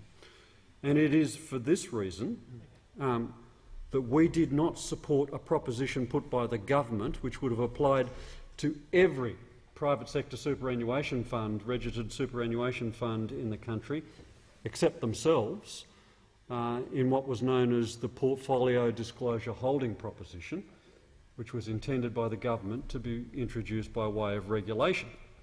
We did not support that, and we said to the government, we will not support this proposition if you're going to have one law for yourself, but another law for every registered superannuation entity in the country. We actually happen to support the proposition, which is perfectly commercial, contained within the current bill before the House. We have big questions as to why they would try and treat every other private sector superannuation entity differently to the way they are proposing to treat themselves. That is the background to the Labor Party's position on this bill. And as a result of the government changing its wrong-headed position on the portfolio holding disclosure proposition and bringing it into line to that which will now apply to the future fund, which is the reason why we're willing to support this proposition for the bill. So I stress again, if the effect of Schedule 2 in this bill had the effect was as has been outlined by the member for Melbourne, we would not be supporting it, but it doesn't. Nothing within this bill will prevent the fact of a holding, the fact of an investment by the future fund or any of its associated entities, but it will prevent a counterparty in a commercial transaction using freedom of association laws to get an advantage over what is essentially the Australian taxpayer in a transaction which involved the sale of an asset held by the future fund. That is why we will not be supporting the amendment moved by the member for Melbourne. The question is that the amendments be disagreed to, and I call the member for Melbourne. Thank you. Just very briefly, in response to that point that presumes to be the government's argument as well, if that were right, there would have been a slew of FOI applications being made right up till now that would have disadvantaged parties and disadvantaged the future fund in its investments, and you would have imagined that there would be being put before this parliament a string of examples of what the opposition and the government consider to be FOI abuses. It hasn't happened. It hasn't happened for the simple reason that there is already an exemption from disclosing commercially sensitive information under the Freedom of Information Act. The fact that none of those things have happened suggests that the government in fact has a very different motive. The government has a very different motive for moving this set of amendments, and that set of amendment is to introduce a whole new layer of secrecy in the future fund, and that should be opposed. The question is that the amendments be disagreed to. All those of that opinion say aye. Those against say no. I think the ayes have it. Noes have it. Division required. Ring the bell. Division required? Yes. Ring the bells for 4 minutes.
Lock the doors. Order. The question is that the amendments moved by the member for Melbourne be disagreed to. The ayes will pass. No. There being fewer than 5 members on the side of the noes in this division, I declare the question resolved in the affirmative in accordance with Standing Order 127. The names of those members who are in the minority will be recorded in the votes and proceedings. The question now is that this bill be agreed to. All of those of that opinion say aye. Contrary, no. Is division required? Ring the bells for 1 minute.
Lock the doors. The question is that this bill be agreed to. As there are fewer than 5 members on the side for the noes in this division, I declare the question resolved in the affirmative in accordance with Standing Order 127. Again, the names of those members who are in the minority will be recorded in the votes and proceedings. This bill has been agreed to. The Minister. I ask leave of the House to move the third reading immediately. Is leave granted? Leave is granted. I move this bill be now read a third time. The Clerk. No. Put the question. The question is that this bill be now read a third time. All of those of that opinion say aye. Contrary, no. I think the ayes have it. The Clerk. Third reading. A bill for an act to amend legislation relating to the Future Fund, the Medical Research Future Fund and the Emergency Response Fund, and for other purposes.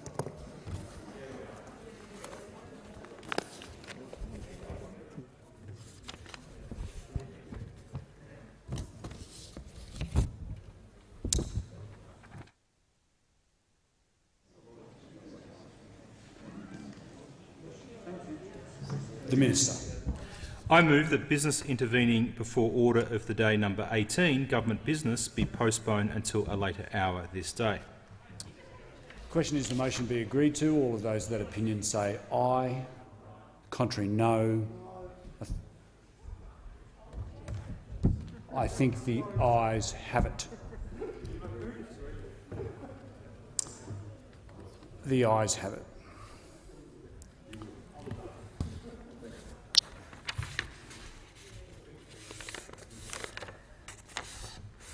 The Clerk.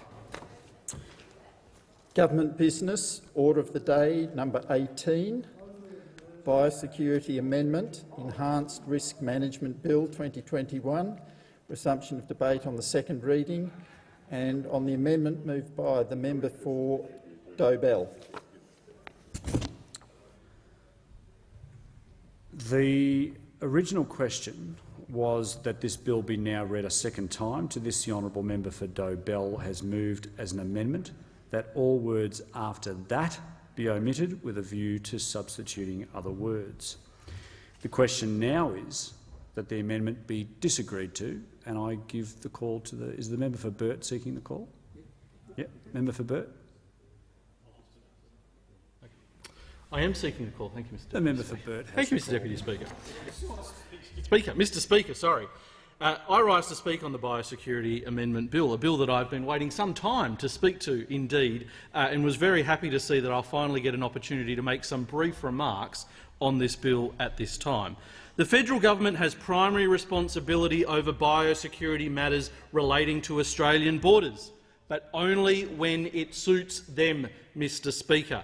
There are some important things being done in this bill, but in the brief moments that I have to make commentary on this bill, can I make the observation that in times of a COVID pandemic that was declared in January, a COVID pandemic that saw our parliament schedule have to be rearranged from March last year, we are only now, in December, being given the opportunity to continue debate on this legislation. It is only in the second half of this year, 18 months after. Order. It being 7:30, I propose the question that the House do now adjourn.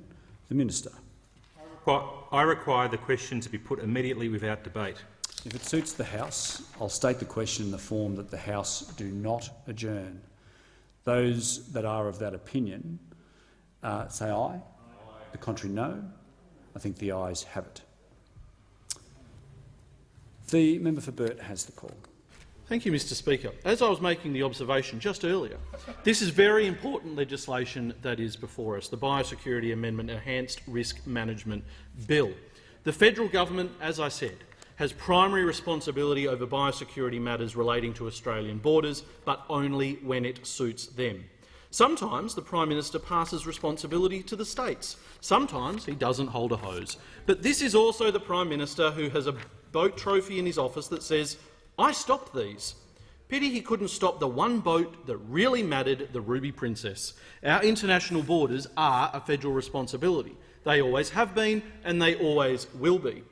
The Prime Minister's idol once said that we will determine who comes into this country and the circumstances in which they come.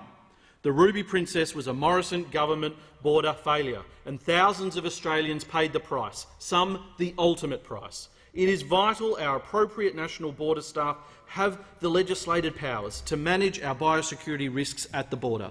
In particular, these laws will strengthen border biosecurity protections for those entering Australia via ship or by air.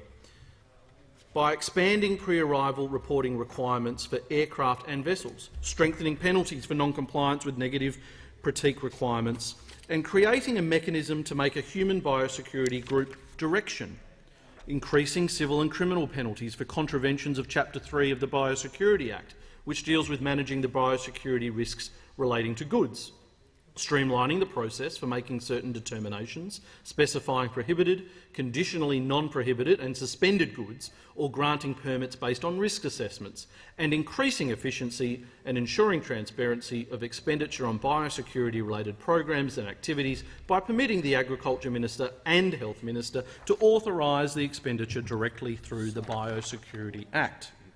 Ultimately, it's work like this that will contribute to Australia's pandemic preparedness and response at the border, some 18 months after that pandemic started.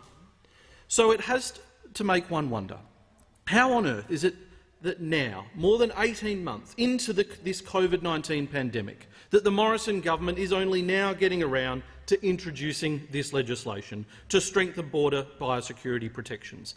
The delay on bringing about this essential legislation to protect our nation during the pandemic is negligent and unforgivable.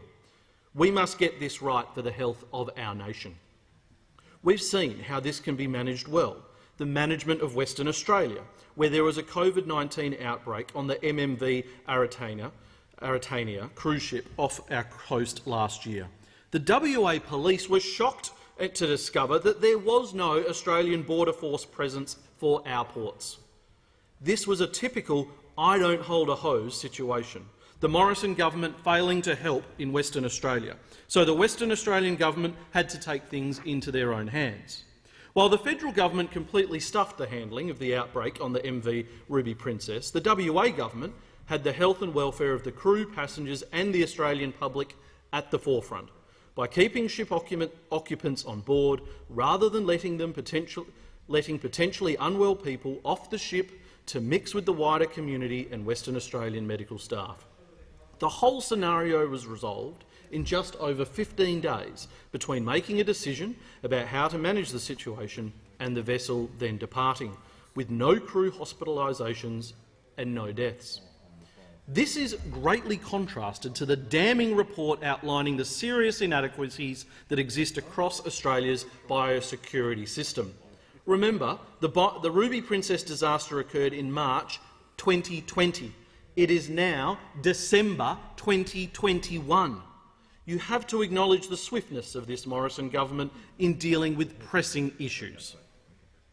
The April 2021 Inspector-General of Biosecurity's report, titled Confidence Testing for At-Border Delivery of Critical Human Biosecurity Functions, Ruby Princess Cruise Ship Incident, found weaknesses in Federal Department of Agriculture, Water and Environment's management of human biosecurity functions and recommended a strengthening of arrangements for intercepting listed human diseases and human biosecurity risk material to ensure that efforts be directed to areas of highest risk.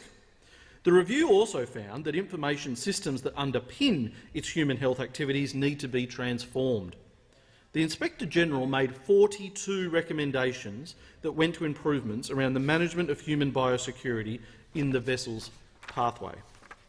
Yet this bill doesn't actually implement those recommendations. How is a global pandemic not enough to prioritise our national biosecurity processes? We now have legislation in front of us in this parliament to do just that, and yet the recommendations made on one of the most serious breaches of our border under this government during a COVID-19 pandemic are not being dealt with in the legislation. How is a global pandemic not enough to make sure that our national biosecurity processes are strengthened, are enhanced and protect our nation? It's been more than 18 months and we are only just getting to this legislation now, and it doesn't even do what is needed to protect our nation from COVID-19. It is typical of this Morrison government, which is all announcement and no follow-through.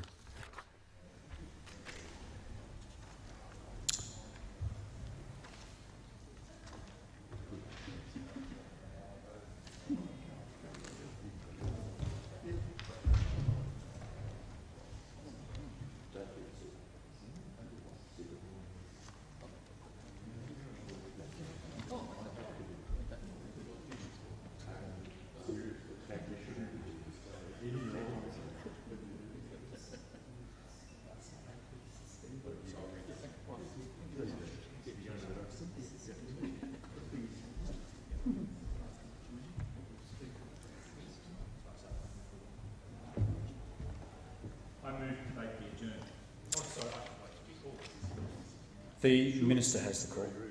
I move that debate be adjourned. The question is that the motion be agreed to. All those of that opinion say aye. Aye. Contrary, no. I think the ayes have it. The Minister. I move that so much of the standing orders be suspended as would prevent the following from occurring in relation to the order of business for today. 1. The following bills have priority over all other business during government business time. A. The Biosecurity Amendment Enhanced Risk Management Bill 2021. B. The Independent National Security Legislation Monitor Amendment Bill 2021.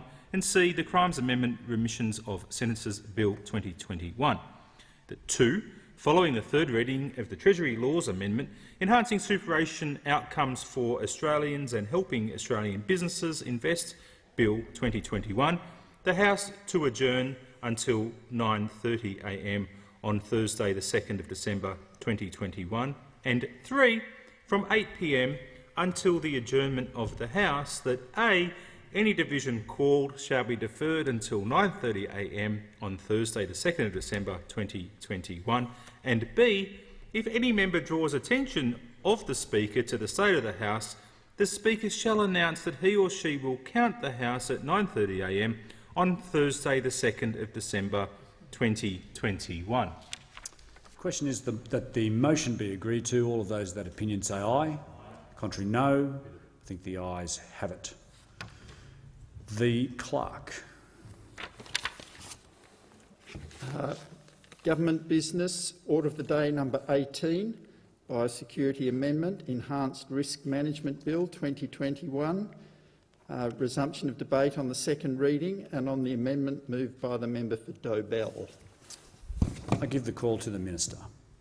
Thank you, Mr Speaker. The Biosecurity Amendment Enhanced Risk Management Bill 2021 will amend the Biosecurity Act 2015 to strengthen the management of biosecurity risks to human health posed by maritime and aviation arrivals. It will improve the efficiency and effectiveness of the administration of the Biosecurity Act and increase a range of civil and criminal penalties. The bill will amend provisions relating to human health, equipping human biosecurity officers and biosecurity officers with a strengthened legislative framework to identify, assess and manage human biosecurity risks entering Australia through the maritime and aviation pathways. This will be done by expanding pre-arrival reporting requirements, strengthening penalties for non-compliance, and creating a mechanism to make a human biosecurity group direction to identify, assess and manage the risk posed by classes of people who have or may have been exposed to a listed human disease, such as passengers on board a cruise ship.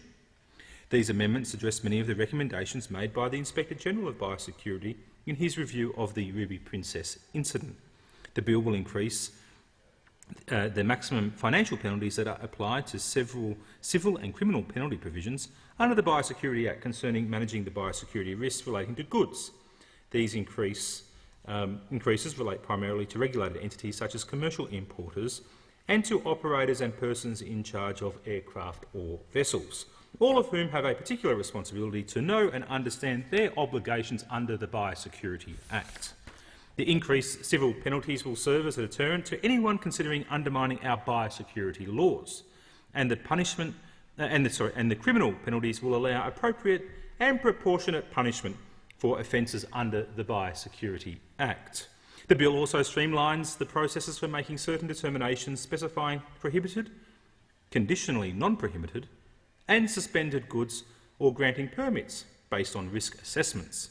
It also increases efficiency and allows transparency of expenditure on biosecurity-related programs and activities by permitting the Agriculture Minister and the Health Minister to authorise the expenditure directly through the Biosecurity Act. The passage of the bill will ensure that the biosecurity framework remains effective and responsive in protecting Australia's human, animal and plant health, environment and economy. This includes ensuring a fit-for-purpose human biosecurity framework that addresses critical challenges identified over the course of Australia's response to the COVID-19 pandemic. This bill will safeguard Australia's economic recovery, Mr Speaker, and human health, both now and into the future. The original question was that this bill be now read a second time. To this, the honourable member for Dobell has moved as an amendment that all words after that be omitted with a view to substituting other words. The immediate question is that the amendment be disagreed to. All of those of that opinion say aye. Contrary, no. I think the ayes have it. The ayes have it. The question now is that this bill be now read a second time. All of those of that opinion say aye. Contrary, no. I think the ayes have it. The Clerk.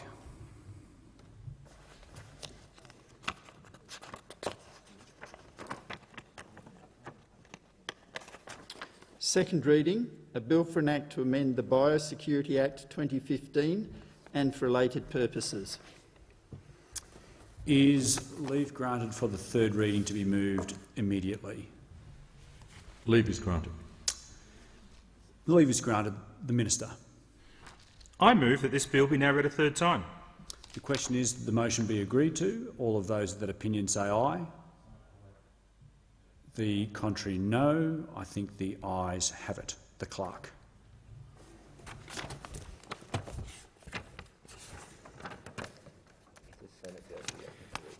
Third reading, a bill for an act to amend the Biosecurity Act 2015 and for related purposes.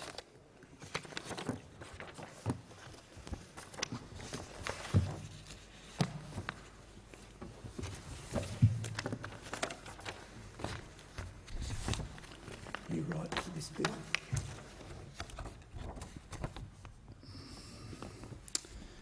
The Clerk. Government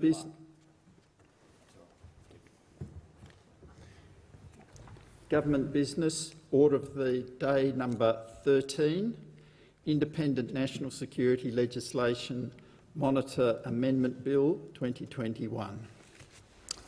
The Minister. I present the explanatory memorandum to this bill and I move that the bill be now read a second time. The question is that this bill be now read a second time, and I give the call to the Minister. The government is committed to ensuring the safety and security of all Australians. Australia has a robust national security and counter-terrorism framework to ensure that our agencies have the powers they need to prevent terrorist attacks and deal with those who seek to commit them. These laws need regular assessment to ensure that powers remain appropriate to the current threat environment and that the objective of protecting national security is balanced up against upholding the rights and freedoms of individuals. The Independent National Security Legislation Monitor, known as the Monitor, independently reviews the operation, effectiveness, implications of Australia's national security and counter-terrorism laws, ensuring they contain appropriate protections for individual rights, remain proportionate to terrorism or national security threats and remain necessary. The bill would amend the Independent National Security Legislation Monitor Act 2010 to clarify reporting arrangements for the Monitor and provide a framework for the engagement of staff to assist the Monitor in its work. The amendments will assist the Monitor in the performance of their role and, as a result, will help ensure Australia's counter-terrorism and national security legislation remains proportionate and consistent with Australia's international obligations. A key function of the Monitor is to review Commonwealth counter-terrorism and national security legislation and to report on the outcomes of those reviews. The Monitor can conduct own motion reviews on specific matters and must conduct specific statutory reviews and reviews on matters referred to by the Attorney-General or by the Prime Minister. The Parliamentary Joint Committee on Intelligence and Security, the PJCIS, may also refer matters to the Monitor, and the Monitor may decide to take the referral as an own motion review. This bill would amend the Act to enable the Monitor to report on own motion inquiries in standalone reports, separate to the Monitor's annual reports, and to clarify the review and reporting arrangements for statutory reviews, own motion reviews and reviews conducted under a PJCIS referral. This responds to recommendations made by the former Monitor, Dr James Renwick, and by the 2019 Comprehensive Review of the Legal Framework of the National Intelligence Community. The bill will also provide a framework on the engagement of staff to assist the Monitor. The Monitor is a part-time statutory appointment. When the position was established in 2010, it was envisaged that the Monitor would only undertake one review a year. Since then, the role has evolved, including through an increased number of statutory reviews of various legislation. The Monitor is now supported by 3 permanent employees of the Attorney-General's Department, whose services have been made available to assist the Monitor, as well as legal representatives who are engaged in relation to specific reviews. This bill would formalise those arrangements by amending the Act to include provisions for the engagement of staff, including contractors, to assist the Monitor with the performance of functions and exercise of their powers.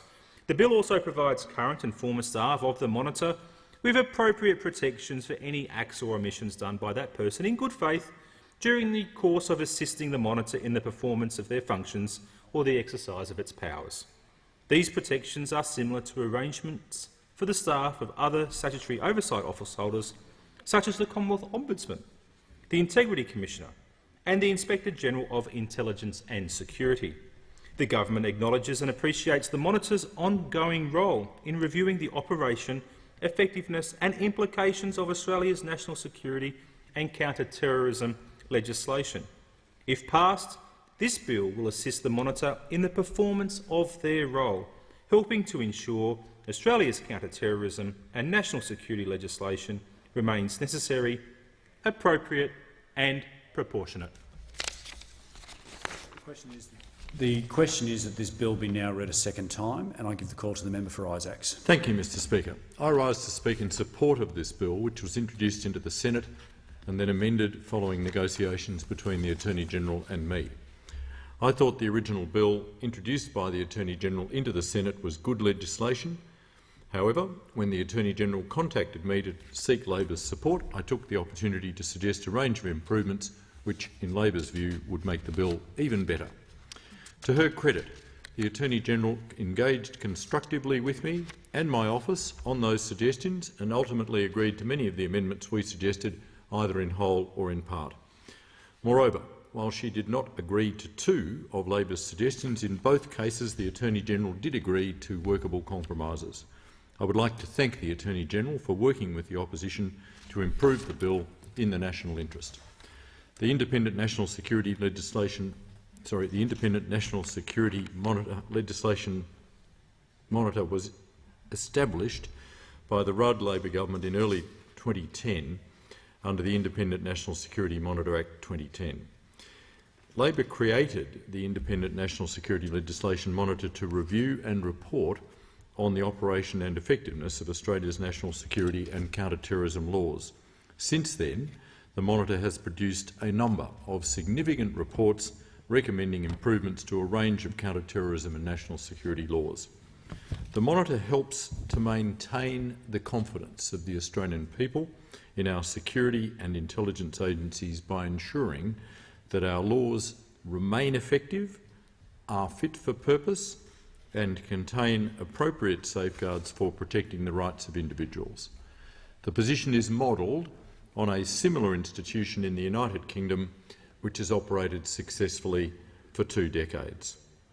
Shamefully and foolishly, the current Liberal government sought to abolish the Monitor completely in 2014, and then, when Labor's opposition and a public backlash forced the government to abandon that plan, the government sought to achieve the same objective by leaving the position vacant for over 8 months. Indeed, prior to the introduction of this bill, the only bill this government has ever introduced with the words Independent National Security Legislation Monitor in the title was the bill to abolish the office. Labor welcomes the fact that the government appears to have developed at least some appreciation for the important role that the Monitor plays. Against that background, let me turn to the bill itself. The bill would amend the Independent National Security Legislation Monitor Act to expressly empower the Monitor to report on own motion inquiries and statutory reviews at any time and in standalone reports. Currently, there is no express provision allowing the Monitor to prepare and give to the Attorney-General a report on own motion inquiries or statutory reviews sooner than or separately from the annual report. The bill would also amend the Act to expressly empower the Monitor to report on a referral from the Parliamentary Joint Committee on Intelligence and Security at any time, either in the Monitor's annual report or in a standalone report. While the Act currently allows the committee to refer an inquiry to the Monitor, it is silent on reporting a referral from the Intelligence and Security Committee. And finally, the bill amends the Act to provide a framework for the engagement of staff, including contractors, to assist the Monitor in the performance of his or her functions or the exercise of his or her powers. Under the Independent National Security Legislation Monitor Act, the Monitor is protected from any legal action in relation to acts or omissions done in good faith and in the performance of his or her functions. As part of the proposed framework for the engagement of staff, the bill would extend those protections to staff of the Monitor. The Monitor has sought these amendments for some time, particularly the amendments to clarify how and when reports may be provided to the Attorney-General. In his report of the comprehensive review of the legal framework of the national intelligence community, former ASIO Director-General Dennis Richardson also recommended the Independent National Security Legislation Monitor Act be amended to provide that the Monitor may prepare and give to the Attorney-General a report on any matter relating to the performance of the Monitor's functions at any time. In addition to making some minor technical changes to the Independent National Security Legislation Monitor Act, the amendments agreed between the Government and Labor in the Senate would do the following. First, The tabling requirements for reports by the independent monitor would be amended so that reports must be tabled within the earlier of 30 calendar days or 15 sitting days of receipt by the Attorney-General. This will ensure that reports by the monitor will be made public much sooner than is currently the case. Secondly, Australian public servants and other potential employees can only be made available to the independent monitor with the monitor's agreement, and that agreement can be revoked at any time. It is important that the monitor is independent and is seen to be independent of the government. That is the principle that this amendment is designed to uphold. Thirdly, the Independent National Security Legislation Monitor Act will be amended to enable the monitor to be appointed on a full-time basis. I commend the bill to the House. The question is that the bill be now read a second time. All of those of that opinion say aye.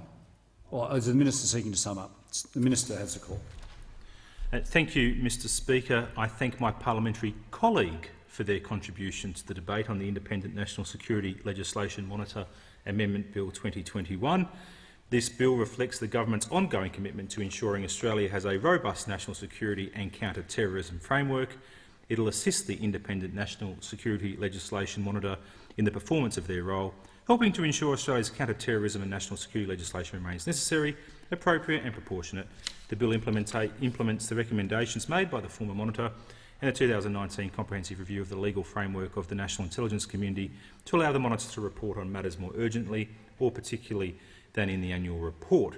The additional amendments moved by the government will ensure appropriate reporting and staffing arrangements for the Independent National Security Legislation Monitor, ensuring they can effectively execute their important oversight role. I thank my colleagues across the chamber for their support in these measures. The question is that this bill be now read a second time. All of those of that opinion say aye. The contrary, no. I think the ayes have it. The Clerk. Second reading. A bill for an Act to amend the Independent National Security Legislation Monitor Act 2010 and for related purposes. Is leave granted for the third reading to be moved immediately? Leave is granted. The Minister. I move that this bill be now read a third time. The question is that the motion be agreed to. All of those of that opinion say aye. The contrary, no. I think the ayes have it. The Clerk. Third reading. A bill for an Act to amend the Independent National Security Legislation Monitor Act 2010 and for related purposes.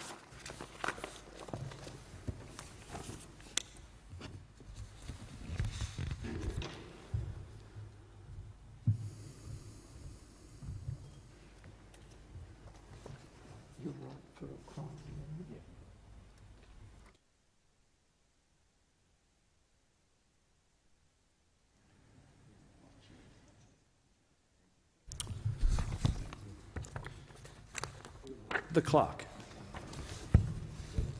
Government business, order of the day number 14, Crimes Amendment, Remissions of Sentences Bill 2021.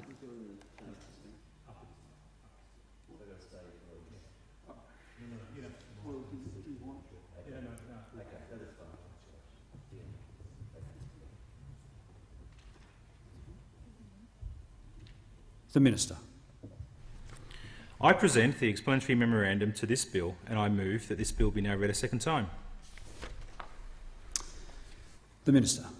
The Crimes Amendment Remissions of Sentences Bill repeals Section 19AA of the Crimes Act 1914, which automatically applies remissions or reductions granted under state or territory laws to federal sentences. The Australian Government's most important responsibility is to keep Australians safe. This bill supports this by addressing the significant risk to community safety as a result of the high numbers of remissions known as Emergency Management Days, otherwise known as EMDs, that Victoria has been granting to federal offences since the beginning of the COVID-19 pandemic.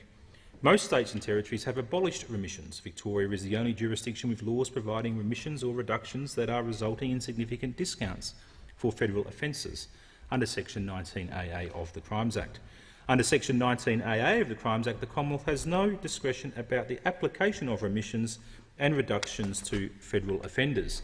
This situation is unacceptable and means federal offenders are not serving the sentences handed down by the courts in recognition of their crimes. Repealing Section 19AA of the Crimes Act through this bill is necessary to restore respect for the sentences which courts impose on federal offenders, including the careful balance struck by courts between the appropriate expiry of the non-parole period compared to the head sentence. Currently, if offenders are found suitable for release on parole after EMDs have been applied to reduce their head sentence, their rehabilitation and reintegration options may be limited or less effective during their shorter parole period. Increasing the risks of reoffending, the removal of the unpredictable application of EMDs is critical to ensure community safety. Prior to the COVID-19 pandemic, Victoria were generally granting less than 10 EMDs per federal prisoner for restriction in circumstances like natural disasters and staffing shortages. But since the beginning of the COVID-19 pandemic, Victoria has been handing out much higher numbers of EMDs to federal offenders in their prisons. As a result, many federal offenders incarcerated in Victoria, including terrorists, child sex offenders and drug traffickers, are receiving substantial discounts off the sentence expiry date by the sentencing court. The release of high-risk federal offender Adam Brookman is an example of how problematic the application of EMDs can be. In June 2021, following his guilty plea, the Supreme Court of Victoria sentenced Mr Brookman to 6 years and 8 months imprisonment for an offence against the Crimes, Foreign Incursions and Recruitment Act 1978. Specifically, he undertook weapons training, reconnaissance and guard duty and provided medical services in support of groups engaged in hostile activity in Syria. Despite the court fixing a head sentence that did not expire for a further 9 months, Mr Brookman was released on the date of his sentencing because Victoria had granted him more than 340 days off his sentence during the period he was on remand. There are more people charged with terrorism offences on remand in Victoria, and as the pandemic continues, they are accruing hundreds of days off their sentence in the event they are convicted. In the interim, our agencies are using the options available to mitigate against the risk posed by the early release of high-risk federal offenders like Mr Brookman, including control orders. Even this has become problematic under the current framework, as sentence expiry dates for terrorists incarcerated in Victoria keep changing unpredictably as EMDs are periodically accrued. This bill will put an end to this unacceptable situation. Fundamentally, the current framework comprises community safety, as it allows dangerous offenders to be released much earlier than the date set by the sentencing court. This includes, for example, a high-risk child sex offender with an extensive prior criminal history in 3 states and a history of breaching multiple community-based orders. Despite being sentenced to spend 3 years and 1 month in prison for his despicable crimes, the high-risk child sex offender sentence expired in August 2021 after Victoria granted him more than 300 days off his sentence. The bill will prevent circumstances such as these occurring and will ensure that federal offenders like this serve the sentence that is handed down by the court. Further, this bill is necessary to ensure that federal offenders are being treated more consistently across Australia. Under the existing laws, a federal offender incarcerated in Victoria may serve a significantly lower sentence than they would if they served their sentence in any other jurisdiction.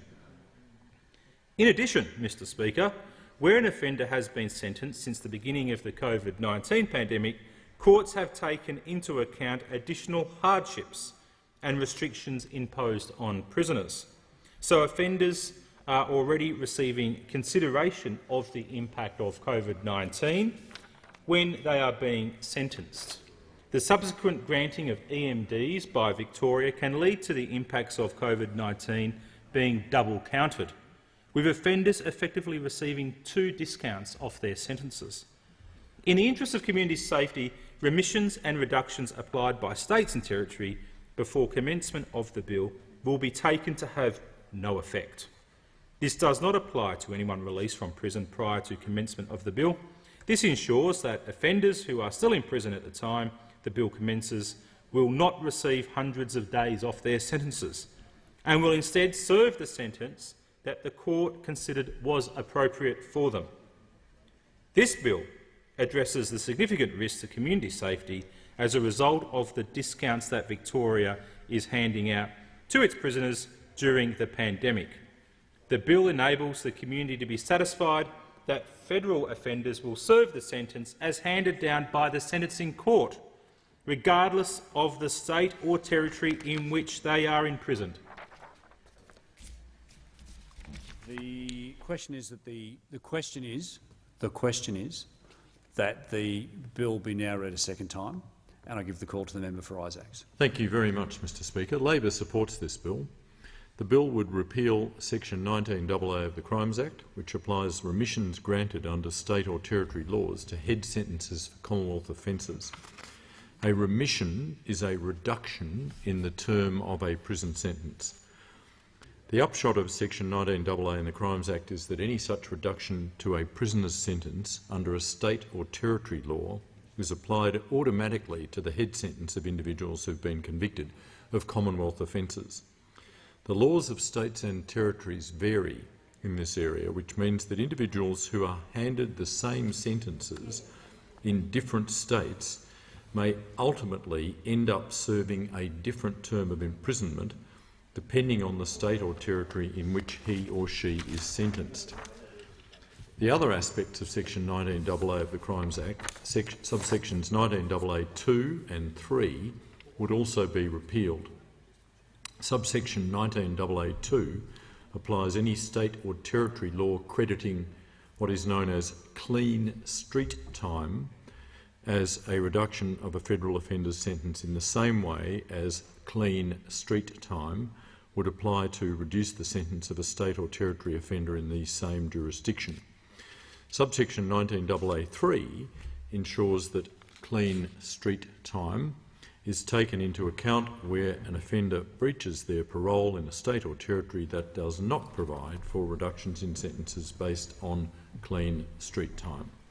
The bill would replace subsections 19AA2 and 3 with a new subsection in a different part of the Crimes Act. While courts could still consider clean street time when dealing with federal offenders who have breached their parole conditions, state and territory laws in relation to clean street time would no longer apply automatically to federal offenders. This bill was the subject of an inquiry by the Legal and Constitutional Affairs Committee of the Senate. The primary concern raised by submitters about the bill was that the measures in the bill would apply retrospectively, with the effect that reductions in sentences that have already been applied would be removed by the bill. In response to that concern, the Attorney-General's Department submitted that, and I quote, "Remissions and reductions are not an entitlement, and it is not unreasonable to expect that changes may be made from time to time to discretionary benefits such as these," end quote, while also noting that the changes in the bill would not impose any additional punishments or change the sentence imposed by the sentencing court. Labor understands and takes very seriously the concerns raised by submitters about this aspect of the bill.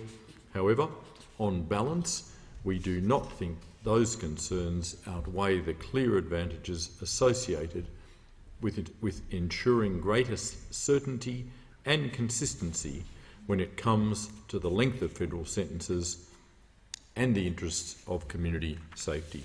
I commend the bill to the House. The question is that the bill be now read a second time. All of those of that opinion say aye. Contrary, no. I think the ayes have it. The clerk. Second reading, a bill for an act to amend the Crimes Act 1914 and for related purposes.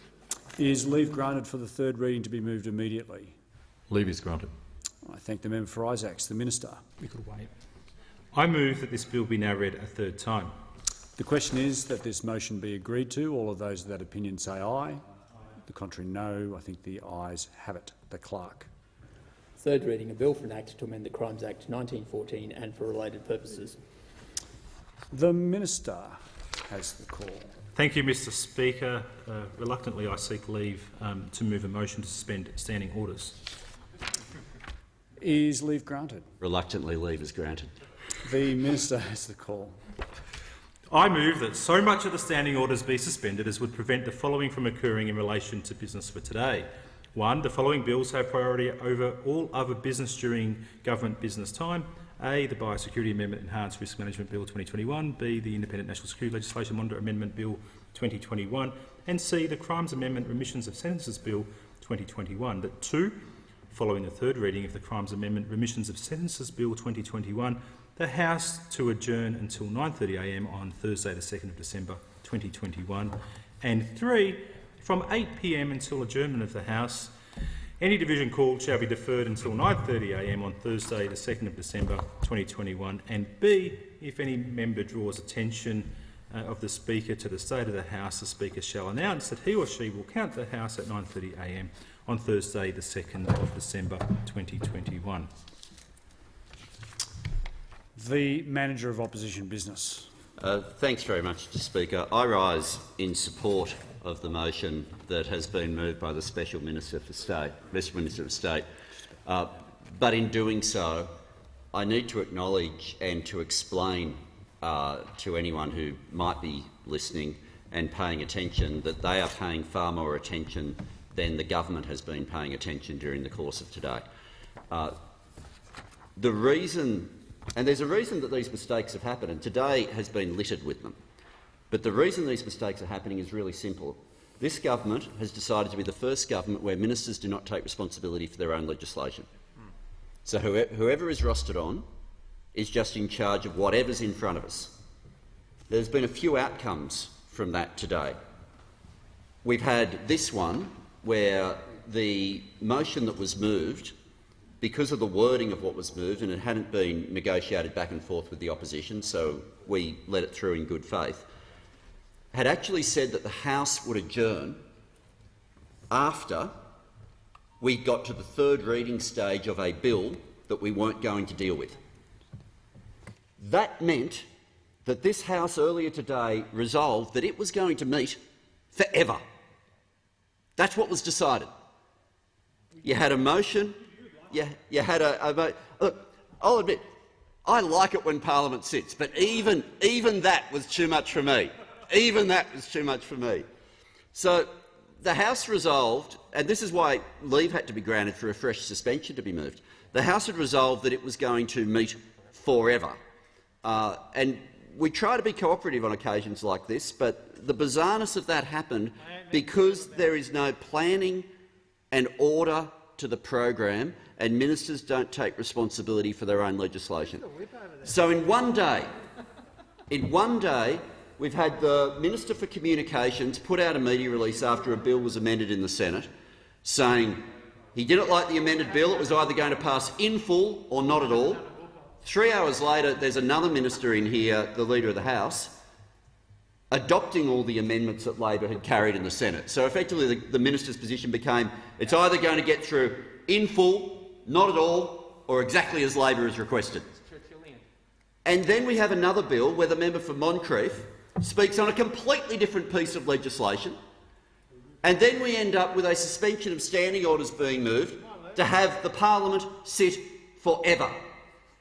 When I said earlier this week when the program came down that this was the moment when the government gave up, I meant it figuratively. I did not expect that they would, in fact, give up. Keep going forever. Interestingly, though, the way they were going to keep going forever was in keeping with this government, because they were going to keep the parliament sitting forever with nothing before it, with nothing to do, with no actual purpose. We will support the suspension of standing orders, but remind the government this place is not a bubble, this place matters. Paying attention matters. Having ministers responsible for their own legislation matters. That's why the relevant shadow ministers come in here and take the business of government far more seriously. We take the business of government far more seriously than the government itself takes it. The question is that the motion to suspend standing orders by the minister be agreed to. All of those of that opinion say aye. The contrary, no. I think the ayes have it. The ayes have it. The House does now stand adjourned until 9:30 a.m. on Thursday, the 2nd of December 2021.